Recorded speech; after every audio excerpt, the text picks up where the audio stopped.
pause and skip forward and back, which you can't do on Twitch. That is true. Well, you can after it has uploaded fully. Yes, but also the chat on Twitch is a lot more active. So maybe you want to get the Twitch chat up and watch the YouTube stream. And I think the YouTube stream is usually a little bit more delayed as well. Great example of our professional camera work. Seeing him solve from 2 angles. I think he's one of the only people solving right now, so I think that's why. We got 2 cameramen standing right next to each other. Seems to be solving a little bit hectically. See a few people I know far on the green stage. We've got Charlie Stark, our square 1 national record holder, who had a good shot of getting square 1 national record last night, but didn't manage to get the right solve on the last one. We've also got Stian Neistad over there as well, the Norwegian pyraminxer. He's also one of the members of the Norwegian 5-a-side team, which is tomorrow night. They are ranked 6th, so I'm pretty sure the UK are better than them. I think we're ranked 5. Yeah, we'll find out. We'll have to process the brackets anyway. Yeah. before tomorrow. On the blue stage we have Ulrik Breitland. Ulrik. Lovely guy, very tall guy. Very tall, very friendly, knows a lot of cool algorithms. Yeah, he's been around for a while. And on the right side of your screen, we've got Jason Harley from the UK, who looks like he's about to get a pretty good solve for him. He is our Pyraminx national record holder for average, and recently, in Ireland, Ender Loftus, I'm pretty sure, got a 2.7 Pyraminx NR average for Ireland, which is the same as the UK now. So they've caught up a bit. That's a fun fact. There's been a lot more cubers in Ireland coming up and taking some of Kieran's older national records that he doesn't improve nowadays. So that's really good to see. So all non-big cube events? All non-big cube events, yes. So like he lost Pyraminx, Square 1, Megaminx. He's lost some of those recently, which is good to see. Because they're old records that he hasn't been trying to beat for a while, so it's good to see that they're improving without him. Definitely. I've noticed there's quite a lot of cubers from the UK. I think we're gonna have... The UK are have the 3rd most people here at this competition. 3rd most? That is surprising. Can chat guess who has the most? That's a good one. And how many of those people are there? And how many there? of the... well, we have 590 competitors, I believe. Yeah. Remember, this is Europe, which has lots of countries with lots of competitors, and they're all very close by. So it's not like Australia, where it's easier. Yes, Germany is correct. Germany had 67 competitors. And then in 2nd place, we have Denmark with 57. Denmark is in 2nd place? Yes, only 2nd place. That's quite surprising. That's really surprising, yeah. And then in 3rd place is the UK with 56. Lots of UK competitors here, and some I haven't seen for a while. We have Louise Darling and Sohan Danak. Both of these I haven't seen for a good few years. Sohan was the first Speedcuber I ever spoke to at my first competition. Ah. Yes. So without him, who knows, maybe I would have never competed again. Yeah, that first cuber always has a big impression on you, I think. Yes, it's definitely. like the first proper professional, cuber who can show you so many things, right? When you start off, like the first cuber you meet, it's like you find like a treasure, treasure chest. On the blue stage, we have Perry Ledane, who is one of the Australian delegates in New South Wales. She's been exploring Ireland for the last few weeks, so she managed to make it out to this competition as well. Very nice. And she is one of the competitors who has the furthest distance between her last competition and this one, we found out yesterday. Herself and a couple of other Australian cubers, Kerry and Miles. What about Edward? Edward Hollingdale went to North American Champs first. Ah, okay. So he's been on a big trip. I think he also went to New York Championships before that as well. So he's been on a nice trip around the world. So let's see who else we've got in this wave of groups. We'll have Sebastian O'Rourke. We've got Max Schau, actually, and Martin Egdal. I assume that's because they'll be doing multi-blinds. Right, yeah. And Kartika Kala as well. So they will be in the blue stage. The blue stage. Actually, Max is solving right now. So he is. His display is not working, sadly. Next to Ulrik Breitland. Big size difference there. Yeah, that must. You think Ulrich must be the tallest guy at this competition, right? I reckon, yeah. He's very tall. I don't think I've met a taller cuber than Ulrich yet. I have. You have? Yeah, from the Netherlands we've got Robin Doon. Mm-hmm. I think he's like 2 meters 7 or something. Wow. I think he does. He's a very sportsman. He's a very sportsman guy as well. Sportsman guy. He does. I think he does basketball, which makes sense. He matches the stereotype. Yeah. An unknown time for Max, but a shake of the head. We've also got Martin, the local Dane. Their local hero. Starting his soul.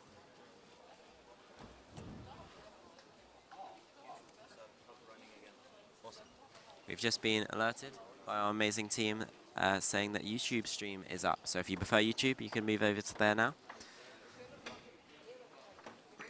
There's an American basketball player who's competed officially with 7 something. What is that in European units?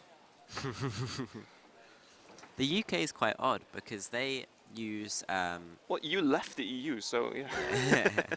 we have a big mix of metric and imperial systems. So like we use miles instead of kilometers, but then we'll measure stuff in meters and grams and milliliters. But then we'll also probably explain our height more commonly in feet. Erik just tried to translate feet into centimeters or meters, and it just came up with 0.002 kilometers, which is very helpful. On the blue stage, we've got Adam Black, who is Scottish, and his first competition was earlier this year, and he got a sub-10 in his first, sub-10 average in his first round of competition. I still forgot to say hi to him. I've talked to him so many He's a times. lovely guy. Yeah, I've talked to him so Lovely many guy. guys online due to the Red Bull competitions, and he's really friendly. Still haven't said hi to him. Remind me to do that. He's a magician. He is. He is a magician. Does he do like performances for?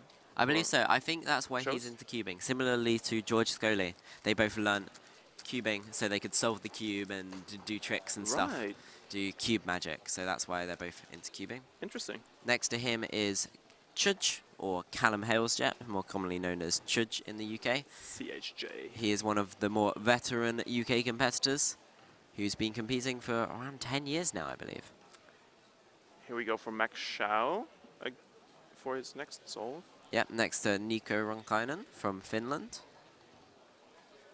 Nico and I chat a lot about CSGO, the video game. He goes to lots of competitions. We text every now and again about who we want to win and stuff like that. Are you an active CSGO player? Yeah, I play a reasonable amount. Not very good at the moment. Used to be a lot better as a younger teen. But I still like to watch the tournaments. Yeah, it's kind of cool. I've tried to get into it a little bit, but I'm no good at all. Do we have any CSGO players or watchers in the chat? I've tried playing only this one map with, what is it called? Dune? Like the Dune? Dust 2. Dust 2, yeah. That's the most common map. Yeah, somehow they told me it's the best map to start out with.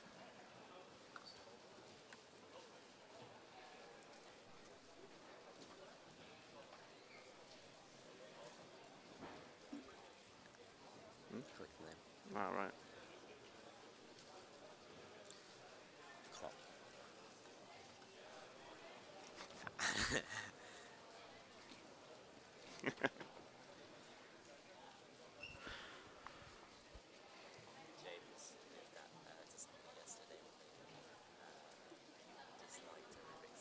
Yeah. Dust 2 is the best map in the game. Well, it's very controversial, isn't it? I disagree. I think it's definitely the most memorable map in the game, but it's not as... I much prefer other maps, and I think most people do, but it's the most played map. On the red stage, we've got a couple of UK cubers sitting down. We've got Stephen Waller on the right. He is from Scotland. He's one of Scotland's best speedcubers. He's looking up at us now. We've also got Marcus Siu next to him, who's mostly known for his square one, and he's been around for a while. And he's pretty good all-rounder as well. Mostly better at the faster events, though. And we've got James Molloy on your right hand of your screen with a not working display. Power saving mode. Power saving mode. There are 12 5x5 groups. So the fastest people are in the 12th group. Which is the wave, sort of. The next wave. The group of groups after this one. What group are you, Eric? I'm in 10. Same as me. Yay! Group buddies. So after this, we'll have James and OJ taking back over. Jason with a 106. That's pretty good for him, I believe. Also on the red stage, we've got Simon Kellum sitting down, the former Pyraminx world record holder. He is currently third in the world now, with 173, I believe. 173. Nope, that doesn't sound right. 178, I think. Want to find out? Let's find out. I think it's 178.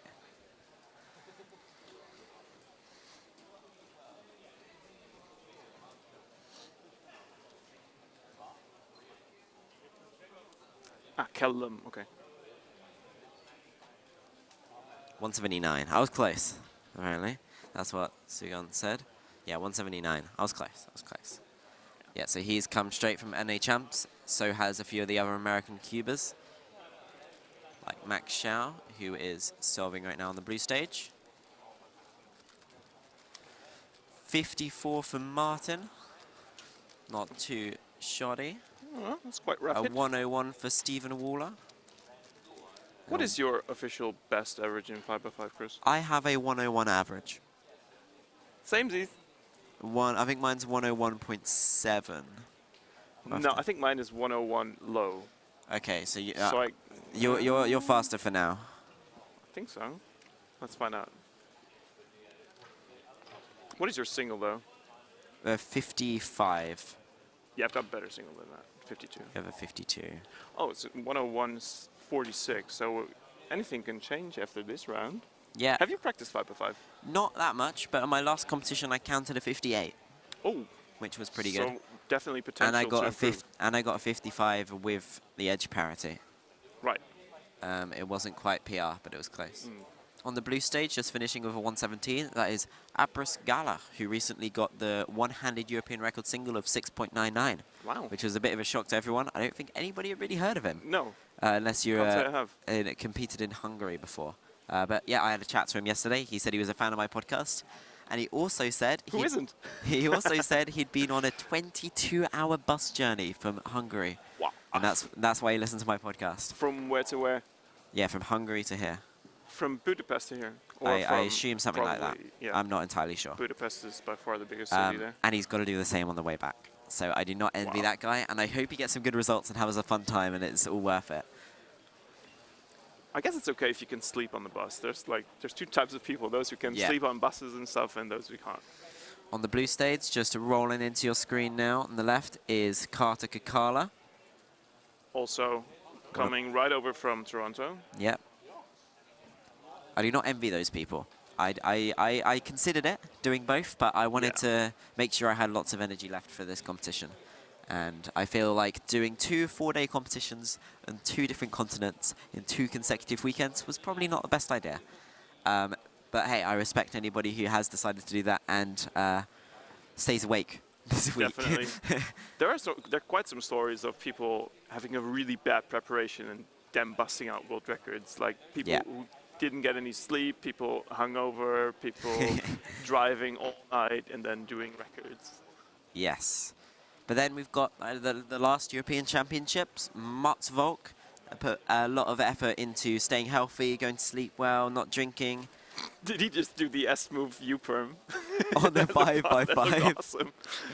Yeah, so Mats, I think he made sure he was in bed by 9 p.m. and got a good quality sleep, ate healthy and all of that, and then he became the European champion. So there you go. Eva can work well, and he was definitely not the favorite for that competition. So that was really cool to see. A healthy lifestyle definitely can't hurt your preparation. Yeah, I try and stay as healthy as I can. I'm going to be having early nights until Sunday, and then I'll stay out late and have some fun on Sunday night. Good boy. Good boy. Do you do sports? Some. What do you? Mainly I climb. I do bouldering. Bouldering. Yes. Nice. I got into that while I was in New Zealand, and when I first started, I went every day. Nice. I'd finish up work in the morning. I had a couple of hours of work every day to do, and then I'd get the bus into the city and climb for a few hours, and I that think was really fun. Bouldering is one of these types of sports that are becoming more and more Yes. popular Yes. over the last few months, I think. It's very popular with more nerdy people as well, like cubers. I wonder why, though. I think just the idea is it's something you work on by yourself. It is individual, yeah. And it's Cubers also- do tend to like individual types of sports. It's also one of the most puzzling sports as well. I see what you did there. But it is a really puzzling sport. Yeah. It's you really have to plan your route, have Yeah. look ahead. Have a look ahead, indeed. Yeah, it's always amazing watching the competitions where they have a couple of minutes to look at it beforehand of inspection. Oh, really? Yeah, I and didn't then know that. and then they have 4 minutes to execute. So they've got to plan as much as they can, and they're always just. This is the first time they're seeing any of the climbs. They make them as tricky as they can. It's really fun to watch, and yeah, it's just as much puzzle solving as it is strength. That's really cool. I'm not really a strong man, as you all can probably tell. I'm quite skinny, but I'm reasonably good at climbing, just because I've got good at planning out and using more technique rather than strength. Well, isn't it more beneficial to be lighter than Yes. like really buff, muscular? Like Yeah, when you yeah, can lift yeah, it lots is.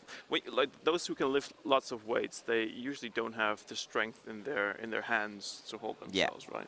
Yeah, I got myself a hangboard recently, which Yeah. is like a glorified pull-up bar, basically, with like little holes and little ledges, so you can practice building up your finger strength. One thing about bouldering is you've got to be really careful with your tendons, because with some of the ways you hold on to stuff, it actually puts more force onto your finger tendons than they can handle. Oh, So you've got to build up that strength and not do too much, which is something I'm really cautious about with trying to cube as well. definitely. How do you combine that with cubing? Would you not do any bouldering like the week before Yeah, a competition yeah, I or try something and- like that to be safe? Like the last time I went climbing was not this Tuesday, the Tuesday before, Right. to give my skin time to heal and my hands, my fingers time to prepare as well. Yeah. I mentioned it yesterday. I talked to Reto Bubendorf. Hmm. He's a very avid climber as well. Oh, yeah. He showed his hands; they were just completely busted. Yeah, I mean, even looking at mine now, they're still a little bit. Yeah, a little bit peely. Do you think it helps having this finger strength with cubing? I answered this question on my podcast once, actually. I don't think it does. I think climbing is a massive hindrance to cubing. Really? Yes. I think maybe it could help with endurance for something like big cubes, or if you use a slower cube. But with nowadays, with the main cubes being like the GAN 12 that are really easy to turn, you don't need any finger strength at all. You just need accuracy and speed. Speed and power. Speed. Graham Siggins did do 2 competitions in one weekend a couple of weeks ago in California. That was the weekend he got a world record multi-blind. All right, who do we have solving? We've got Helma from Sweden, the former Square One world record single holder in the blue shirt. We've also got Miles in the top left of your screen. He is the youngest one of the youngest delegates in the world right now. He's a junior delegate in Australia. Very nice guy. James Molloy just finished another solve with a 115. And Stephen Waller is about to start another one of his solves. Panning over now to Carter Kakala. With this nice S move you previously. He had a pretty good... looks like he used his Someone Yao. should clip that. Someone should clip that. You can clip on YouTube now as well. I'm pretty sure that's something you can do. Yeah, now that YouTube is up and running.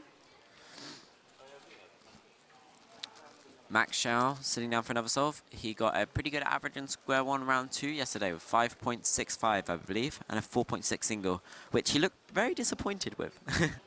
Because I think it had a good shot of being a world record single, but he had Yeah, quite a it few was pauses. really short. Like his solution Yeah, was it's a really really short. efficient It solution. had very few slices. 105 for Carter. think he's going to be disappointed with that because I saw and he finished his Yao stage at about 34, which is well his first cross, At 34, that's not that great, is it? Well, I get faster than that, and I'm happy if I finish it in sub 40, I reckon. But my edges are pretty speedy compared to the rest of my solve. Max Xiao is onto his edges. He's at 36, so this could be a pretty good solve for him.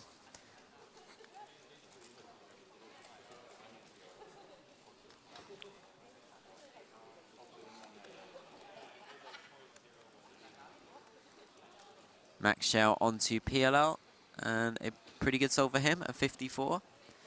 The right side of your screen, Jason Harley with a 113, doesn't look too pleased about it. Lovely man, Jason Harley. Him and I travelled to Worlds together in 2019, and we had a fun layover in Bangkok in Thailand. Oh, right, you flew over Bangkok. Yes, we had 18 hours there. And my dad was with us, and we all wandered around the city and did some fun stuff. Most of the flights go through like either Bangkok, Singapore, or Dubai, right? Malaysia is a common one as well for getting to Oceania. Okay, yeah. I think there are some direct flights now, right? Isn't there one direct flight from London or something? No, the furthest you can go is, well, actually, yeah, to Australia, probably. Not to Melbourne, but yeah. to Australia, like probably like from London to Perth or something like that. Probably Sydney, maybe. No, because Sydney is more north. I don't know if they'd do to Perth, because Perth's not that big of a city. I did a flight from Auckland in New Zealand to Dubai once, which was 17.5 hours. One continuous flight. That's tedious. That's tedious. 53 for Martin Vædele, if I'm pronouncing that correctly. Probably not. 53 must be quite good for him or not. Let's find out. Let's find out.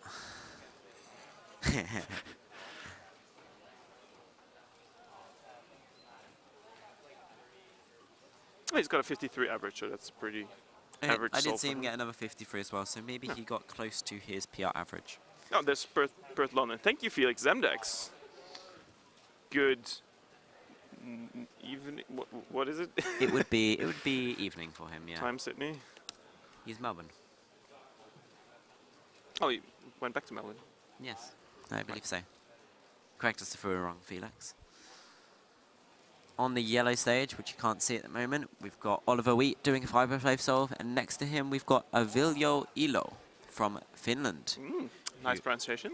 Who is one of the resolvers. I bumped into on a train back home last night, had a good chat.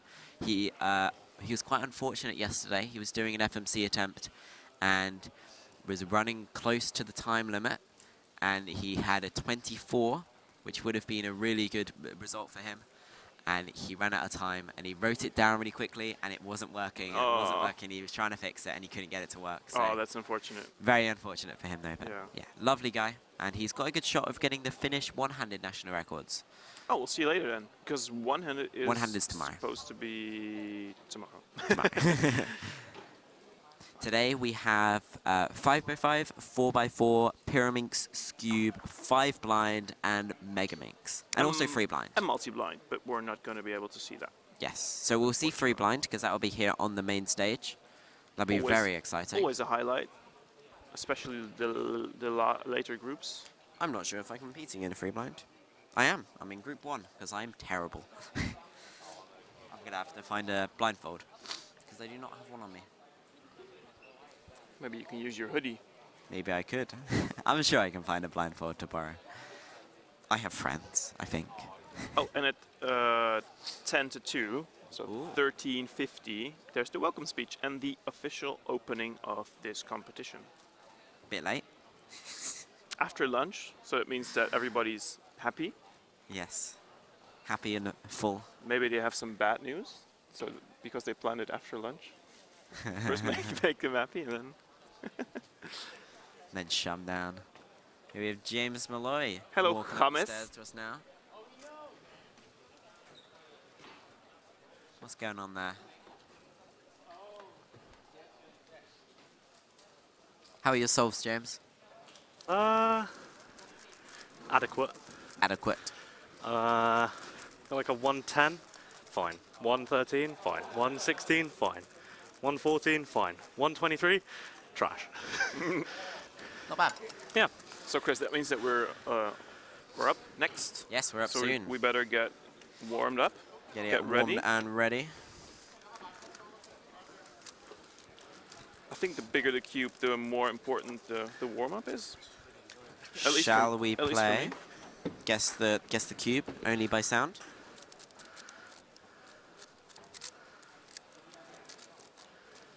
I didn't know what cube that is just by looking at it. Wait, is that? Can I try it? Because it doesn't have a logo. Oh. Ooh, is this a Volk? It is a Volk. You lose, chat. Which one is this though?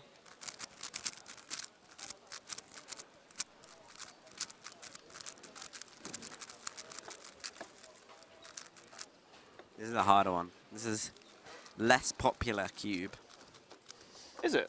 Yes. I think it's the best one. This is probably the most popular among top solvers, then this, and then that. I like this one as well. What I don't like about this cube, but maybe that's just me, is that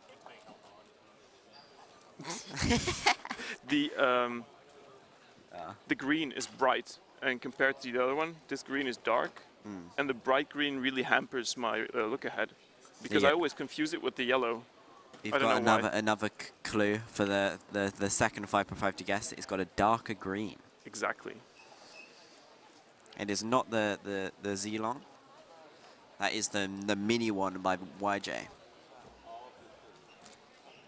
Oh, this even smaller 5x5. Yes. It is the WRM, Oliver. That is correct. Yeah. It's quite good, And but less popular. And the third one we talked about with the lighter green. This one. That was the MGC. That was the yes. MGC.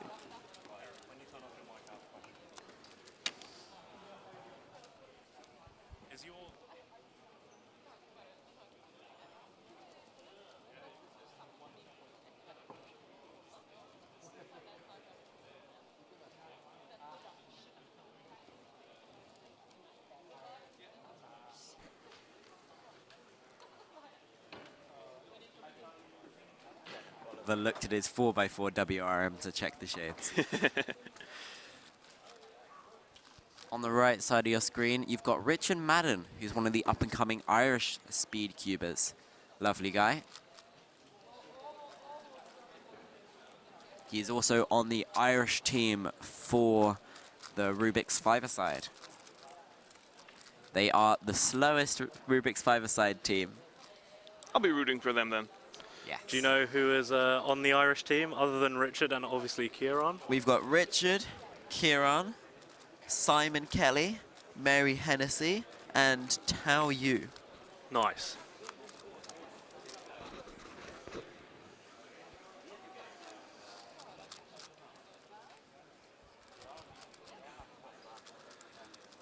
Speaking of Mary, she is judging on the green stage right now. Well spotted. Judging Richard. Indeed.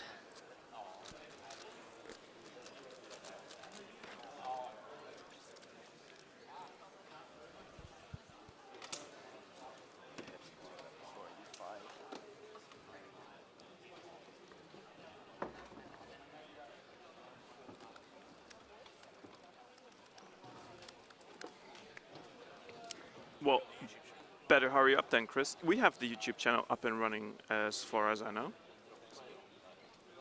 We should also have an eye on that one.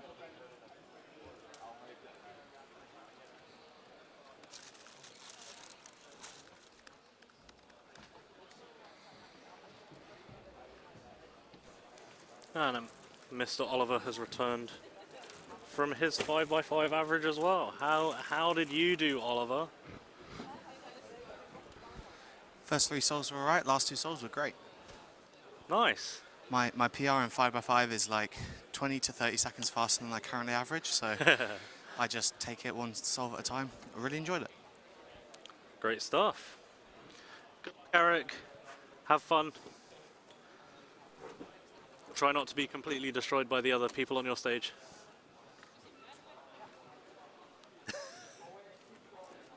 hard, isn't it? Yeah.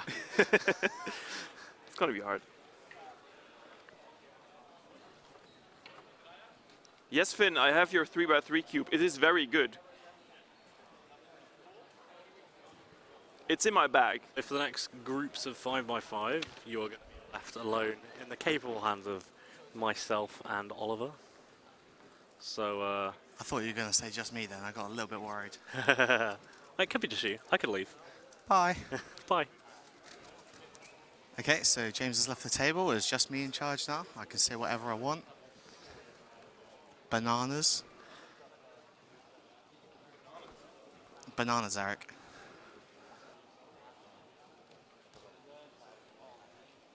Eric's making the rude gesture at the stream.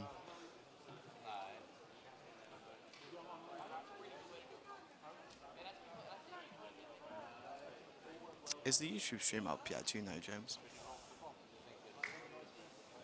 Stream is up, OJ. Fantastic. Hello, YouTube. Hello YouTube. This is OJ Cubing. Shameless self-promotion. Hello, chat. Hello, chat. How's everyone doing? What time is it where you are currently, for those in the chat? Here in Denmark, as in most of mainland Europe, it is 11 minutes past 10. Is Mr. Hexter in the chat? Hello, hello. Mr. Hexter, of course, my favourite 2022 ID. 4 p.m. from Taiwan, 10:12, 8:12, 1:42, 11:12 from Lithuania, 9:12 in We are now Iceland. calling multiplying group 1 to compete in the side venue. If you are in multiplying group 1, please go to the side venue. There's a lot of Europeans saying it's 11 minutes past 10. There's also someone from South Africa saying it's 11 minutes past 10. Melbourne. Got some Cubers from Australia.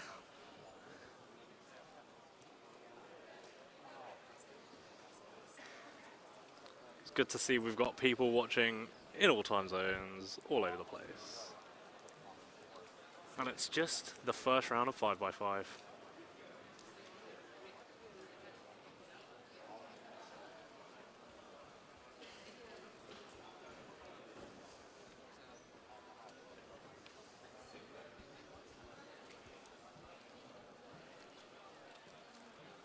.4 a.m. in America. We've got some American watchers at the moment. Yeah. That'll be East Coast. 1 p.m. in Pakistan. It's almost like it's the World Cube Association Twitch or YouTube that we're streaming to.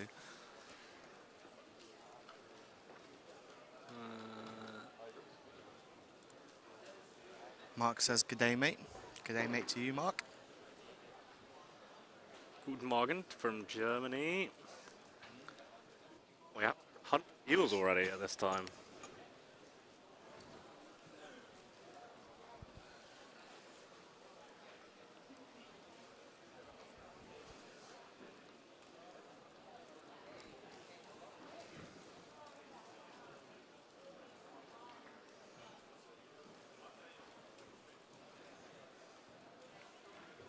Is anyone in the chat watching this whilst at work?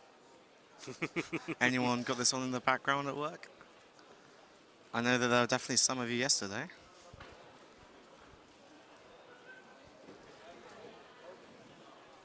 And to you, Tim, watching on the 18th of August, 2023. Hello. That's right, Tim. We knew all about you. Let's see if anyone catches that reference. Do you know that reference? It's a reference. Oh, I didn't realize it was a reference. That's unfortunate. The people in chat will know. Yeah, I was thinking some work from home people might have been there. And we got Chris Mills back with us. He's picked up a 5x5 and he's gone again. Which group is Mutz in? I would assume Mutz is in group 12. Yeah, which will be on the red stage now. All of the fastest competitors will be in group 12, which is coming up. if I'm not mistaken, Chris, what group are you in? 10. Chris is in group 10, so he'll be on the green stage along with Erik Akkersdijk. Has it been announced yet, the next group? I don't think it has. Okay, good, because we haven't got the infographic on the screen change yet. Yeah, I think we are slightly ahead. I would gather we are slightly ahead of schedule. Oh, I did overhear Callum Goodyear, one of the organisers, saying that we were going to have a temporary break just to catch up on things because we've run a little bit ahead, which is good. Yeah, and there's also it's easy enough to go ahead at a regular local competition because you can just push everything forward and it's fine, end earlier, have a longer lunch, that kind of thing.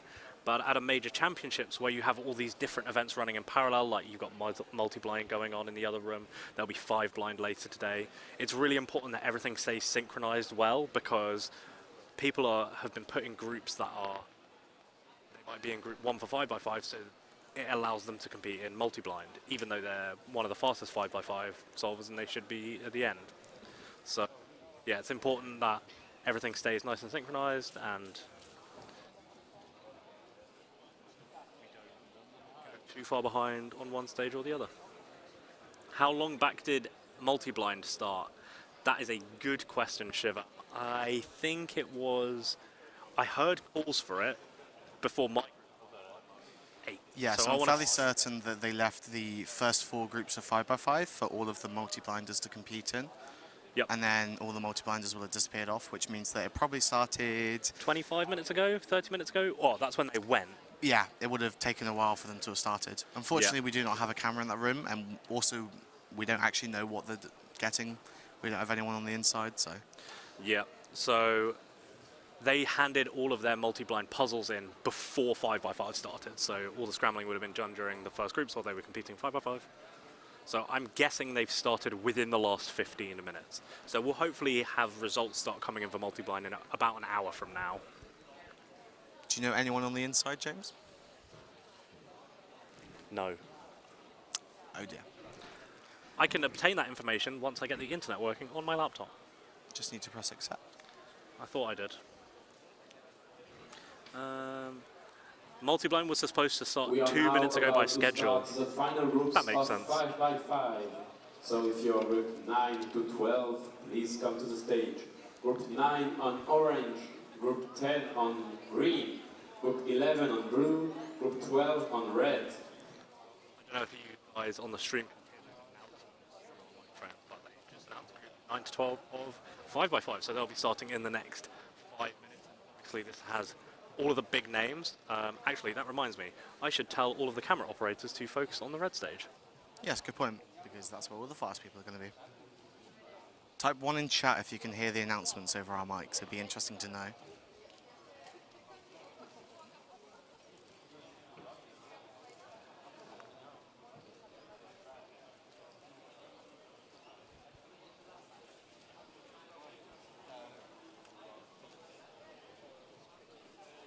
Okay, they can hear the announcements. Interesting.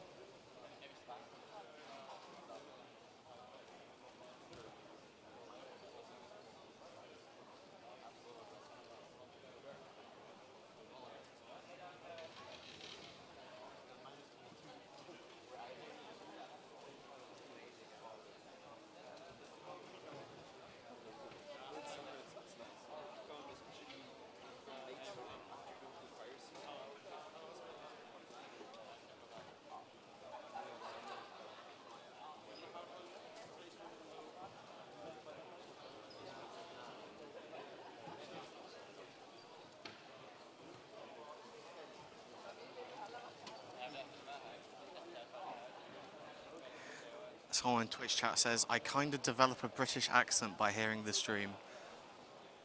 Yeah, well, 3 of the 4 of us are British, of course. We have Erik from the Netherlands, but we wanted some clear English speakers for the stream, and Molloy is well known for having a very clear English accent, so he's very often doing either some sort of commentary or announcements at major championships that he attends.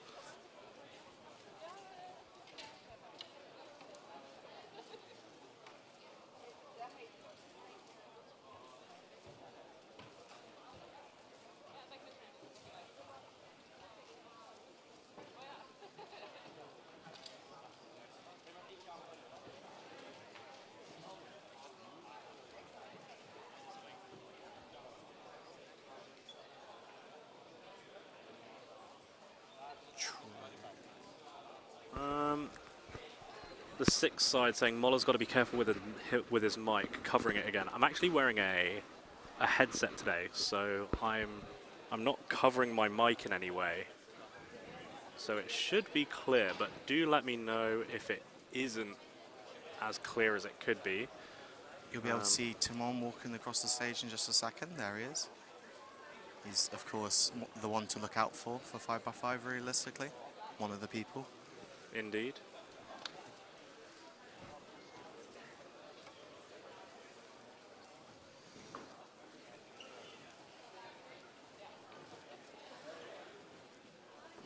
So we are now underway with the fastest group of 5x5.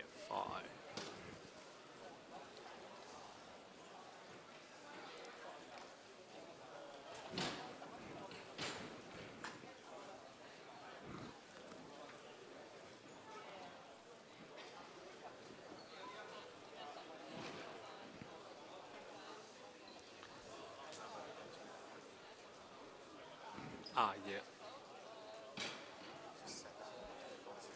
Yeah. They know. The Is it camera warm in the operators are room doing a currently? great job. Well, there are staff hoodies that you may have seen lots of people wearing. If you see anyone in a grey hoodie, it's likely that they are staff. When wearing those staff hoodies, it is incredibly warm in the venue. When not wearing a hoodie, it is a little bit chilly in the venue, so it's kind of that awkward temperature. But they can't really make it so cold that you can wear a hoodie all the time, because then everyone would need to wear a hoodie, and obviously lots of people aren't. Yeah, So the average temperature in Denmark is, at this time of year, is usually not this hot.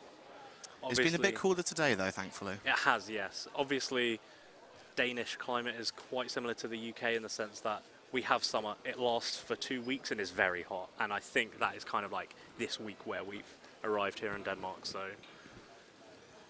But that makes sense because it's also very, very hot in the UK as well.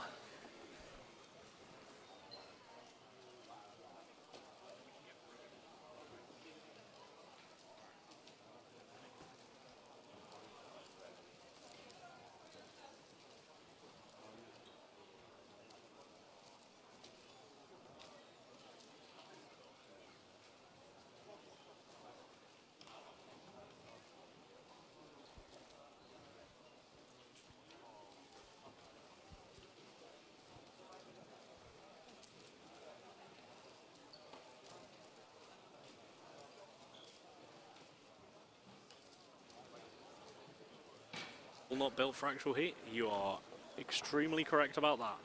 I like summers. I like it when it's 25 to 30 degrees, personally. Us British like to complain about weather no matter what the weather, though. Yeah. We got here on Monday. It was probably the best weather I've ever experienced. By Tuesday, we were already complaining about it. Yep. The winters are too cold. Oh, the winters are too warm. Oh, there's too much rain. Oh, it hasn't rained for a week. Oh. We're very Goldilocks-like when it comes to the weather in Britain. Yep. Oh, it's too hot. Oh, it's a nice temperature, but the breeze is too strong. You know, anything you can think about. I feel really content right now, but the sun is slightly in my eyes. Yes, exactly. Like right now, oh, it's a little bit warm, but I'm forced to wear these hoodies. Can you tell them? So we've got a Timon and Kim Roger Hoyland on the top right of your screen. We're going to get the second camera moved over. It just appears to be that one of the camera operators is on a break, so we're going to get a couple of general setups for the red stage, just so we can see as much as possible. Yeah, unfortunately, Max Park had to drop out of Euros, so we won't be able to see him compete this weekend, which is definitely a shame, but we've still got Tim on, and there's Patrick Ponce in the top left of the camera now. We've got Kieran, who just got a 50.83, which he's not happy about. Yeah, this is one of the things with the first event of the day. You're not really warmed up for it, and it's the second day of Euros. It was the first evening. People you haven't seen the last Euros, and obviously we missed one in 2020, so it's maybe 4 years since a lot of people have seen each other. So for a lot of people, it would be 3 if they caught each other in Melbourne, but yeah, it's been a long time since we've had any major champs. yeah. And so as a result, people are wanting to catch up because they've only got a limited time to do so.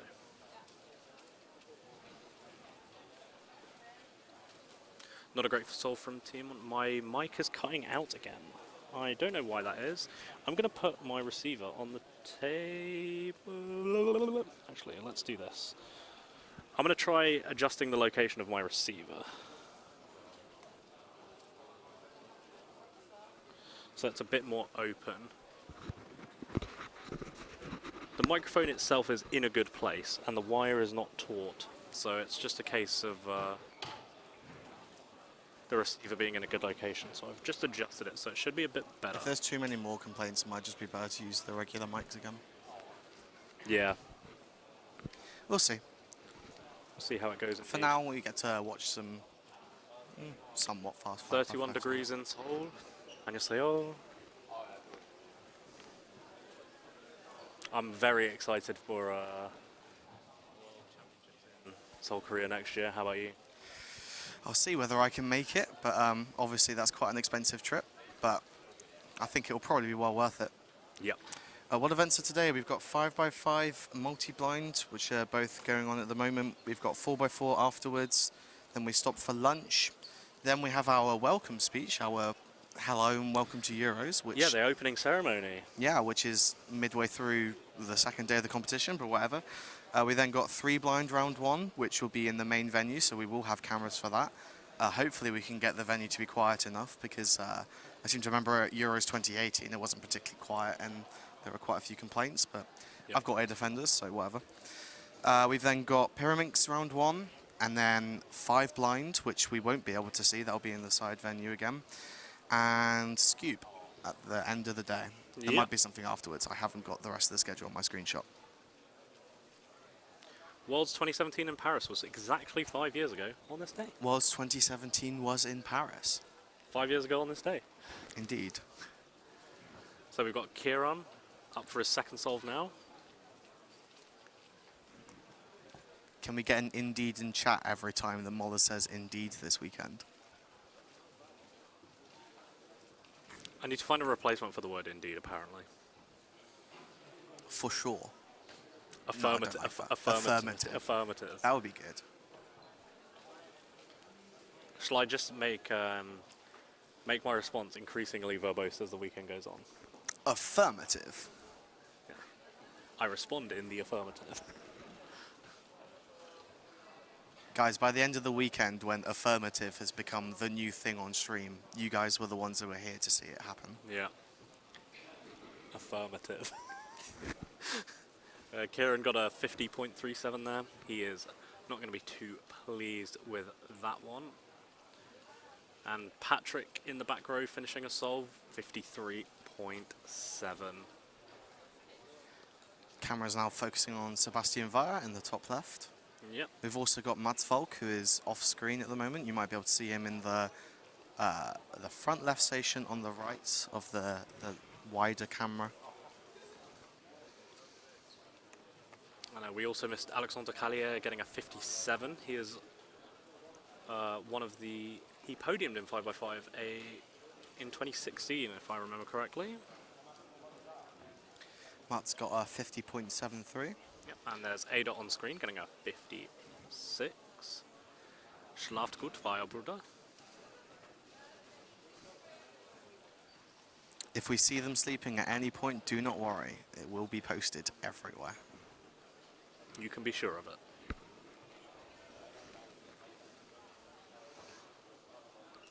Yep, seems like he's starting 3x3 stage at 43. Oh no, with parity, yeah. So nobody's getting off to a good start here. I don't think I've seen any 40s. Yeah, me neither. Oh no, that's a lie. Timon got a 46 to start off. Oh, he did. Of course Timon did. But other than that, I've seen nothing. Speak of the devil, here he is, sitting down. And Philip Weyer in the back row, starting his solve. Alexander Lau won in... Oh, no.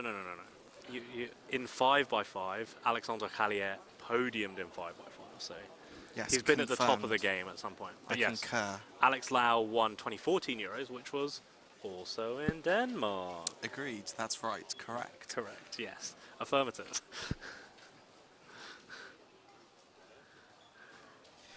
There is chance to world record today. In which event and how? All of them. Yes, technically speaking. Which do you reckon's the most likely? I predicted yesterday that the most likely would be in 6x6, but that didn't happen. I Yep. think in the end, the closest would have been square one, so should have thought about that a bit harder. Scube, maybe, Single do you especially. reckon?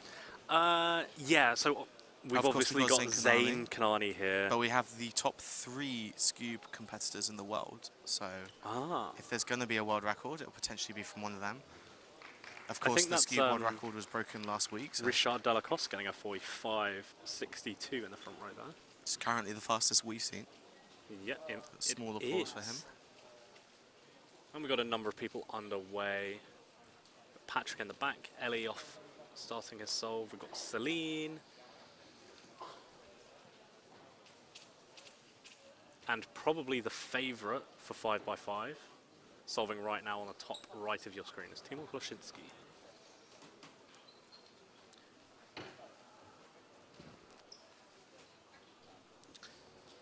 So, who's your predictions for multi-blind at this comp? Another 46 from Team 1. My predictions for multi-blind. That is a difficult to answer question. The only person I really know about is Camille. Yeah. The biggest quote-unquote problem with multi-blind and who we predict to win is the fact that there are so many good Polish multi-blinders that we're not 100% aware about because of the record being held by somebody like Kamil, right? And Moscow, of course, being unbeatable for so many years. And then, of course, we've got Krzysztof Bober as well, who is very good. And then the Danish representative, Daniel Anker Hermansen. I think they're top 3 at the moment. Oh, no, I don't think they are. I think Daniel Valin is currently in second. I don't have the internet on my laptop, so I can't check that immediately. But I think, yeah, Krzysztof Bober, Kamil Przybylski, Daniel Valin, and Daniel Anker Hermansen are, of those 4, 3 of them will end up on the podium. Cool. Back to 5x5, we've got Alexandra Collier in the top left with a 56. Mikhail Bogdan is currently in 3rd. We've got Sebastian Kamil Weyer starting DNF his the solve first in the back attempt. right. We've got Mats Falk in the top left, 50.01, not quite sub 50. Yes, I've just been informed that Daniel Anker Hermansen isn't that good at multi-blind. I'm getting confused with 4-blind, where he did podium. Yes, he did 20 out of 24 on the first attempt, which is still very good. But it's not at the level of people like Krzysztof and Kamil.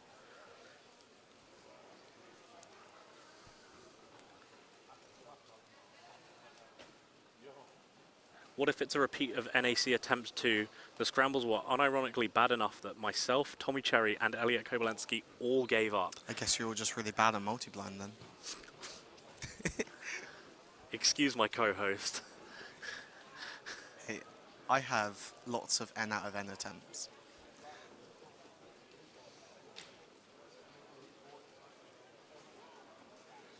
So we've obviously got Paul Marvey on screen there. And then in the top right we have Abdelat Kadur, or Abdi. If he gets a good time, you'll certainly hear some cheers from the French conglomerate that is in attendance. A lot of the Mediterranean countries do love cheering for their patriots, no matter if they do well or not. Damn, he really said a skill issue. I don't remember saying those words. I don't think he said those words either.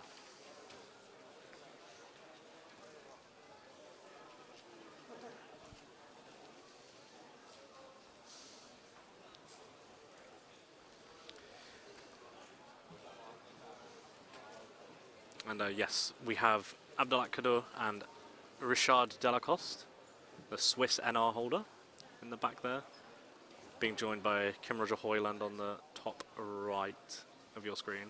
Oh, look at that crop of the stage on the live stream. Yeah, it's pretty good. We've obviously seen the overview, but I don't think we've seen the crop like this with this Oh, setup. I see. Okay. Looks very good, very nice. Yeah, they're all too small to see, I guess, though.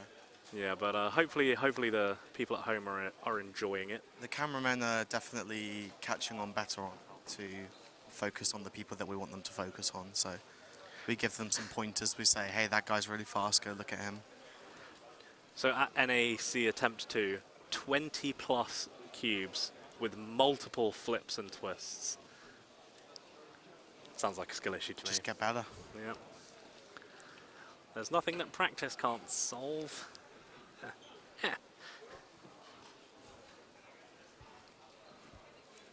Oh no, we got the blue stage here. No. Go back to the red stage.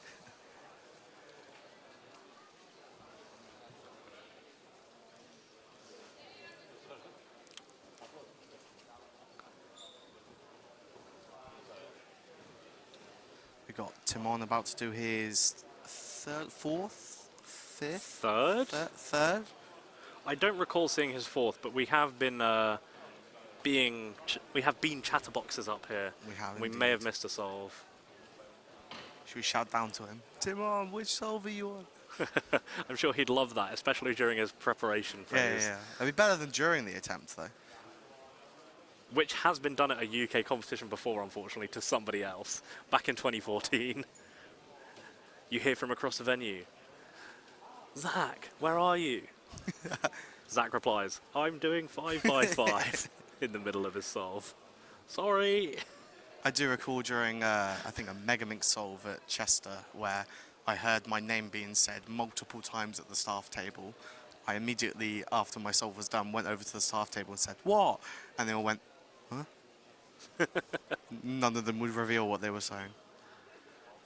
It's very distracting to hear your own name being said during a solve. It is indeed. Did Mutt solve? Yes, I've seen him do a couple of solves. He got a low 50. I don't think he's got any sub 50s yet. Yep.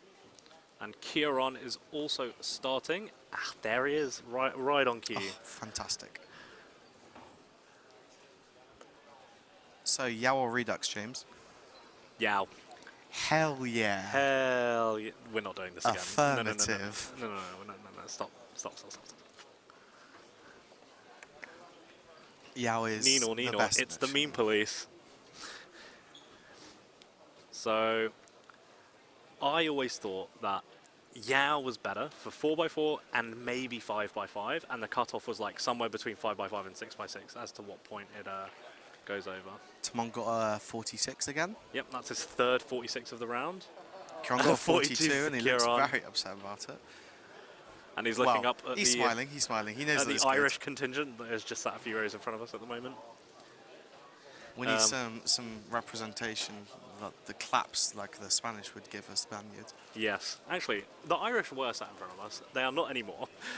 I thought they were, but they have appeared to have gone. I guess they are preparing for their next event. Kieran meme H-firm? Actually, not a meme H-firm. I would say that H-firm is very, very adequate for doing. What did Timon just get? He got a 46 again. Yeah, so Timon now has 3 46s, very consistent. But you might think, oh, 46, that's not that good. We have barely seen any sub-50s other than the 3 from Timon and now 1 from Kieran. Stanley, you don't have to defend your multi-blind anymore.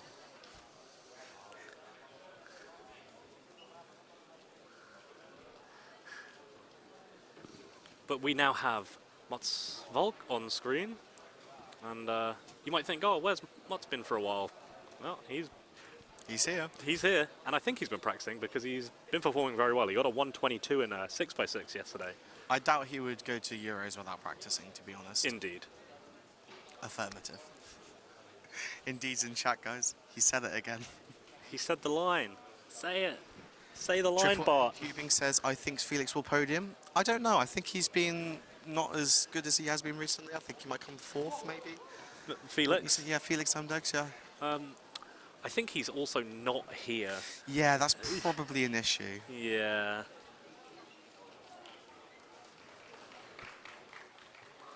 Oh, Celine Tran with a 48. Got a small round of applause there. And also Richard Delacoste in the back with a 48. People seem to like sub 50s in this event. I'm just Yeah. looking out for a sub 40. Will it happen? Will it happen? Philippe with a 57. It's actually just Philip. It's not Philippe. Oh, my bad to the French community. I keep making that mistake too, because... Well, you're the one who taught me to say Philippe. No, because there's the Philippe Virolou, the French guy, and then of Philip course. Via. Oh, So, I just said apologies to the French community, didn't I? yep, He's German. he is German. Well, he I knew that. he is learning French at the moment, though. I think both Philip and Sebastian both speak French in their household more than any other language. I heard that you caught yourself. Nope, no. I did not even consider saying the word. I can confirm.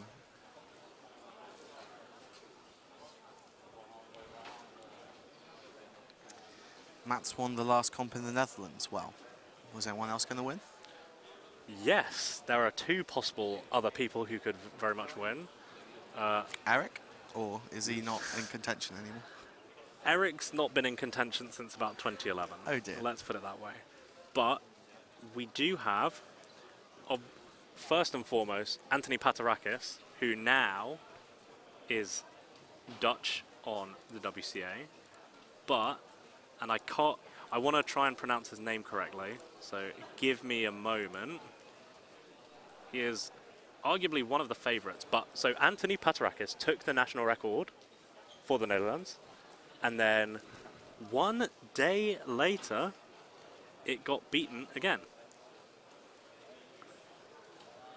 And the internet is so slow. Yes. Twan Doulemand, I think is how it's pronounced. He is 7th Tehran on the with a low psych sheet 46. with a 6.22 average. So Twan could definitely get on the podium as the current Dutch NR holder. Alexander, just off stream with the... Oh, just kidding, he's on stream with a 53. He was always on stream. What are you on about? Just very small and in the cropped photo. Patrick starting next to him, and in the back row we have Richard Delacoste, just about to finish solve, Kevin Gerhardt, and Sebastian Via.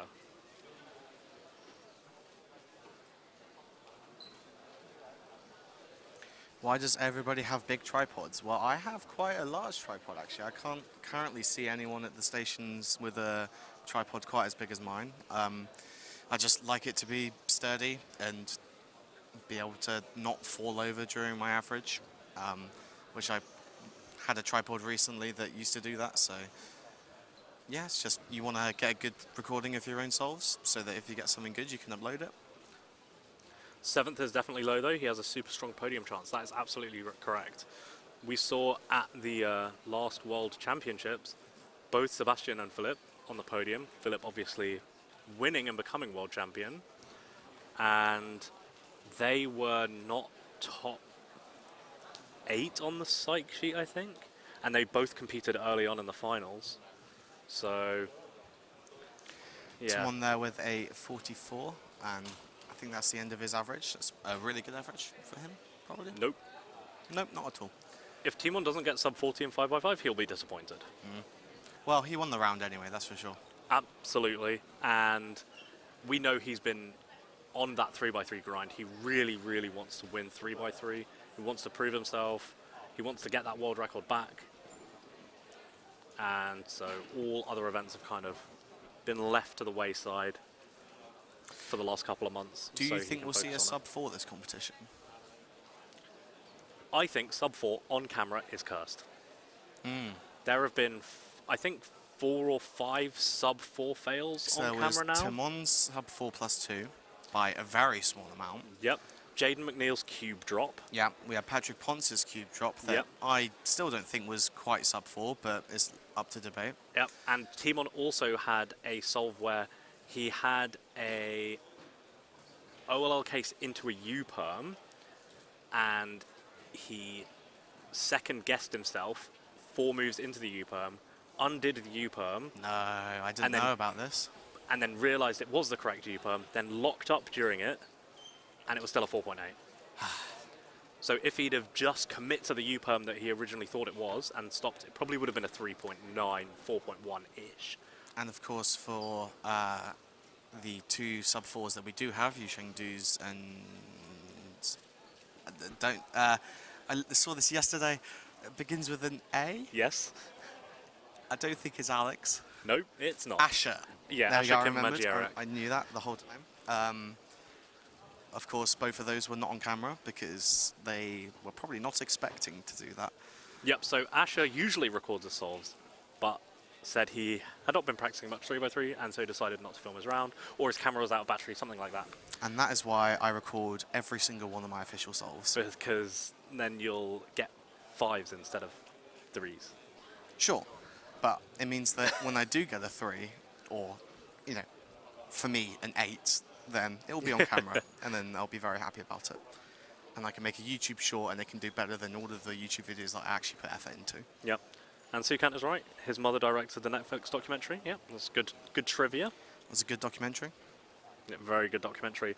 We've even seen a ton of UK competitors start up cubing during the pandemic and say, oh, we watched the Speedcubers documentary on Netflix and we thought we'd give it a go. And then turned up to a competition and they love it. And yeah.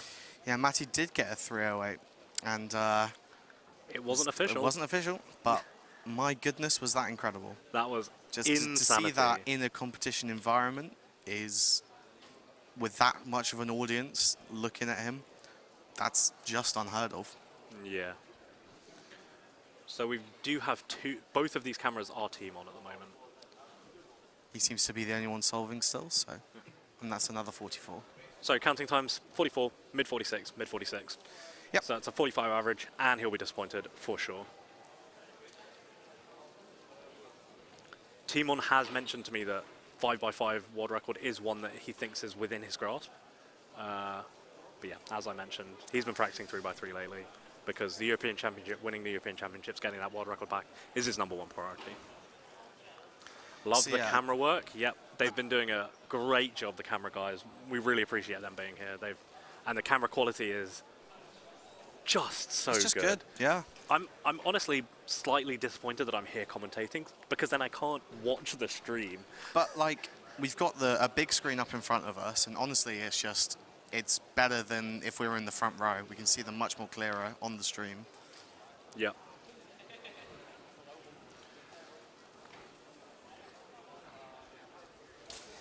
Yeah, so is there going to be a sub-4, but it just happens to be on the back row and the cameras aren't recording them?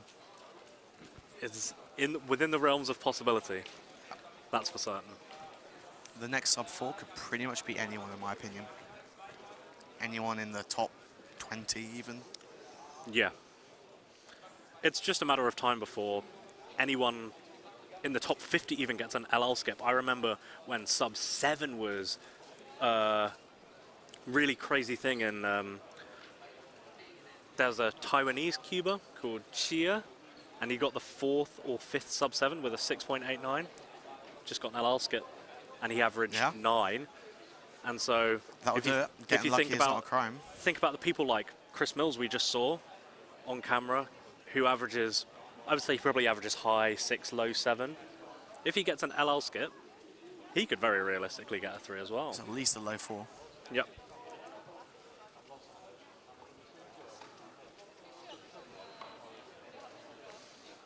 No 3x3, that's correct. If you want to 3x3 swap- starts tomorrow, and then we'll be having probably second round tomorrow as well, and then semi-finals and finals will be on Sunday. If you want to swap places, feel free, Mollers. I think it's a bit late now, Sam, but maybe next time Swap places with what? with Sam. On the stream? Yeah, Well, he's not here, is he? yeah. Sam, fly out right now. Come join us. Odds on. Yeah, bet. Also, I apologise. Second round of 3x3 is first thing on Sunday. Yes. So, just round 1 tomorrow. Nothing in terms of 3x3 today, although we do have OH. And 3 blind and multi-blind. So basically lots of 3x3 events that aren't 3x3. Yeah. The Sunday at a major championship is generally reserved for all of the finals, I think, except for 6 and 7, and the semi-finals of the more popular events such as 3x3 one-handed blindfolded. We don't want interviews with them, do we? No, everyone did very poorly. Yeah, we don't really care anymore. I saw Kieran just looking up at the commentary booth, and I was just like, shook my head at him. I would definitely like to interview some people. We interviewed Kieran yesterday, Timon yesterday. We'll interview them after they do well. Yeah. Any major national records, any continental records, obviously world records will get people up. And now it's my favourite Chris M in the UK. Hello. Hello. What's been happening? Well, Timon got, I think, 3 46s and 2 44s. Yep, that's right. Not bad. No one got a sub 40. No. The There best were I very few saw- sub 50s other than 5 from Timon, a couple from Kieran, a couple from Richard Delacoste, and that's about it. There was one from Celine Tran. I think Yes. the best I saw was a 42 from Kieran. Not bad. No, Max Park is not at this competition for personal reasons. I feel like if Timon gets lucky in 4x4, he could get WR2. That's Should we true get- for a lot of people, I think. Should we get Cyprian on? Interview? Ooh, that's a good idea. Eric's on it? Eric's not on it. Eric's on it in 10 minutes. 20 minutes. We would need a mic anyway for it. It's on our radar. Would you interview Martz? Possibly. Yeah. Not after 5x5, maybe after 4x4. We'll see how he does. I think an interview with Mats would be good after the first round of 3x3, considering he Or is before. the current reigning European champion.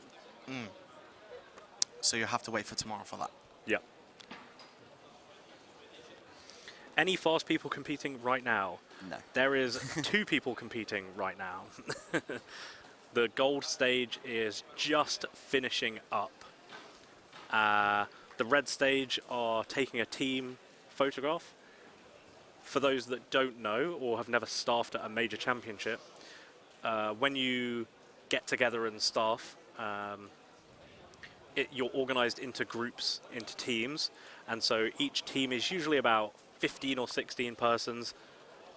That means you have 10 judges, a couple of runners, and a few scramblers, and you will be you'll rotate through those roles. Obviously, there are some people who really enjoy judging and running and don't have the capability of scrambling at a very fast pace, and so there are some scramblers who are assigned just to scramble. For example, people who are very fast, but they might be delegates, or people who don't really, they have no chance of winning or maybe making a final, but they're still very good scramblers, and so there'll be people who might be assigned to like just scramble for the red team for a few rounds during the day, stuff like that. Important thing to note about that is at lots of major championships that have a large staff team, we don't have competitors or parents judging. We don't call for judges. Hello, this is an announcement for Multiplied Group 2. You need to be at the side venue at 11:30. Multiplied Group 2, side venue 11:30. So that's something we forgot at this competition. The multi-blind room is not big enough for every multi-competitor to compete at the same time. I think it was, and then they had switched rooms due to not having enough people, but then had to split it into 2 groups. That sounds correct to me. Also, the 4 and 5 blind room, fun fact, it's in a little indoor gym that they've got. So we were literally competing between weights and stuff like that. Quite a small cramped room. A lot of people were complaining about it. Well, I thought it was fine. It was very chill in there. Multi-blind top 12 competitors are starting their attempt in 40 minutes. Group 1 is going on right now. Yeah, Interview that is Cuphead. indeed Is correct. Cuphead here? I haven't seen him around. Me neither. I'm We'll probably have assuming a he's chat to him signed at some up. point. Yeah, he is. He's in the Belgian Rubik five-a-side team. Nice. So he probably just didn't come yesterday because there were quite a few just, not very popular events, but we'll see whether we can see him today. Maybe we can get an interview. He'll probably be quite good on camera. I'll keep an eye out. You think a YouTuber would be good on camera? That's interesting though. Depends how big of a YouTuber. He is a big YouTuber, and obviously he makes very good quality videos. But will he be good live? Exactly. Which Being is the good question I was live- asking Lots of myself. live streams. Does he do lots of live He streams? does lots of live That's fine. streams. Okay. I'm sure he'll be fine. Will he be good at getting asked questions, though? Yes. I don't think he's had that very often. I got a 5x5 PR. Oh, congratulations. I got a 54. I was just about to ask, how did you do in 5x5? Terrible average, about probably like 106, but 54 single, so I'm happy with that. That was my first PR of the competition. Excellent. Max got a fast square one single, didn't he? Yeah, yes, it he was got a 4.6. 4.6. It was a 3-move OBL, a 3-slice OBL, and a 5-slice PBL. He actually looked very disappointed after the solve because it was so few slices. Yeah, I think he knew that it definitely could have been faster, but at the moment, I seem to think that the OBL and PBL recognition is still a little bit slow. Yep. I definitely think it could be sped up, but it's more of a new thing at the moment. Yep. It looks like they have really long pauses, but then a experienced square one-er will say, actually, those pauses were pretty slow for what they are. Yep. And Alessandro Ricci, the Italian Lin user, got a 4.97 plus 2. Very unfortunate. Affirmative. When is five-a-side? That is tomorrow, Saturday, at the end of the day. So I think around about 5 or 6 in the European time. Yep. Of course, we'll be commentating over that. That's probably going to be the second most popular thing for the stream, in our opinion, with, of course, 3x3 finals being the most popular. Yep, But I would agree with that. hopefully that'll be quite fun to watch. If those of you who don't know, the five-a-side will be each country who's competing, well, I don't know how many were seeded for it, but the top 5 of that country will go head-to-head with other countries. We'll start with the 5th best solvers solving against each other, and then the 4th, and then the 3rd, and then it's best of 3, so we will then continue to 2nd and 1st if appropriate. Yes. So in some cases, it is going to mean, unfortunately, we won't see the fastest solver from that country, perhaps. For example, we obviously mentioned Ireland earlier. They have a very, very talented top end, but the lower end is lacking depth, shall we say. And so most other teams will have that depth, even if their top player isn't as good as Kieran. And so... But then the teams where all 5 of them are incredibly fast, the likelihood is that we're just never going to see their 1st or 2nd seeds. Because... affirmative, Mollers, affirmative. Because the 5th place, 4th place, and 3rd place will all likely win, and therefore the best of 5 will be over. Yeah, head-to-head events definitely have a way to go. We've obviously seen the Red Bull World Cup, we've seen the Nations Cup from previous Worlds, and now we're seeing this five-a-side tournament. We're just experimenting yeah. with different spectator-friendly events. I think it's always going to be 3x3 likely, but actually it would be very cool to see perhaps a multi-event relay, maybe like one blind solve, one OH solve, one 3x3 solve. Well, do you remember the US Nationals 2 through 7 Dream Team Relay? Next event is 4x4.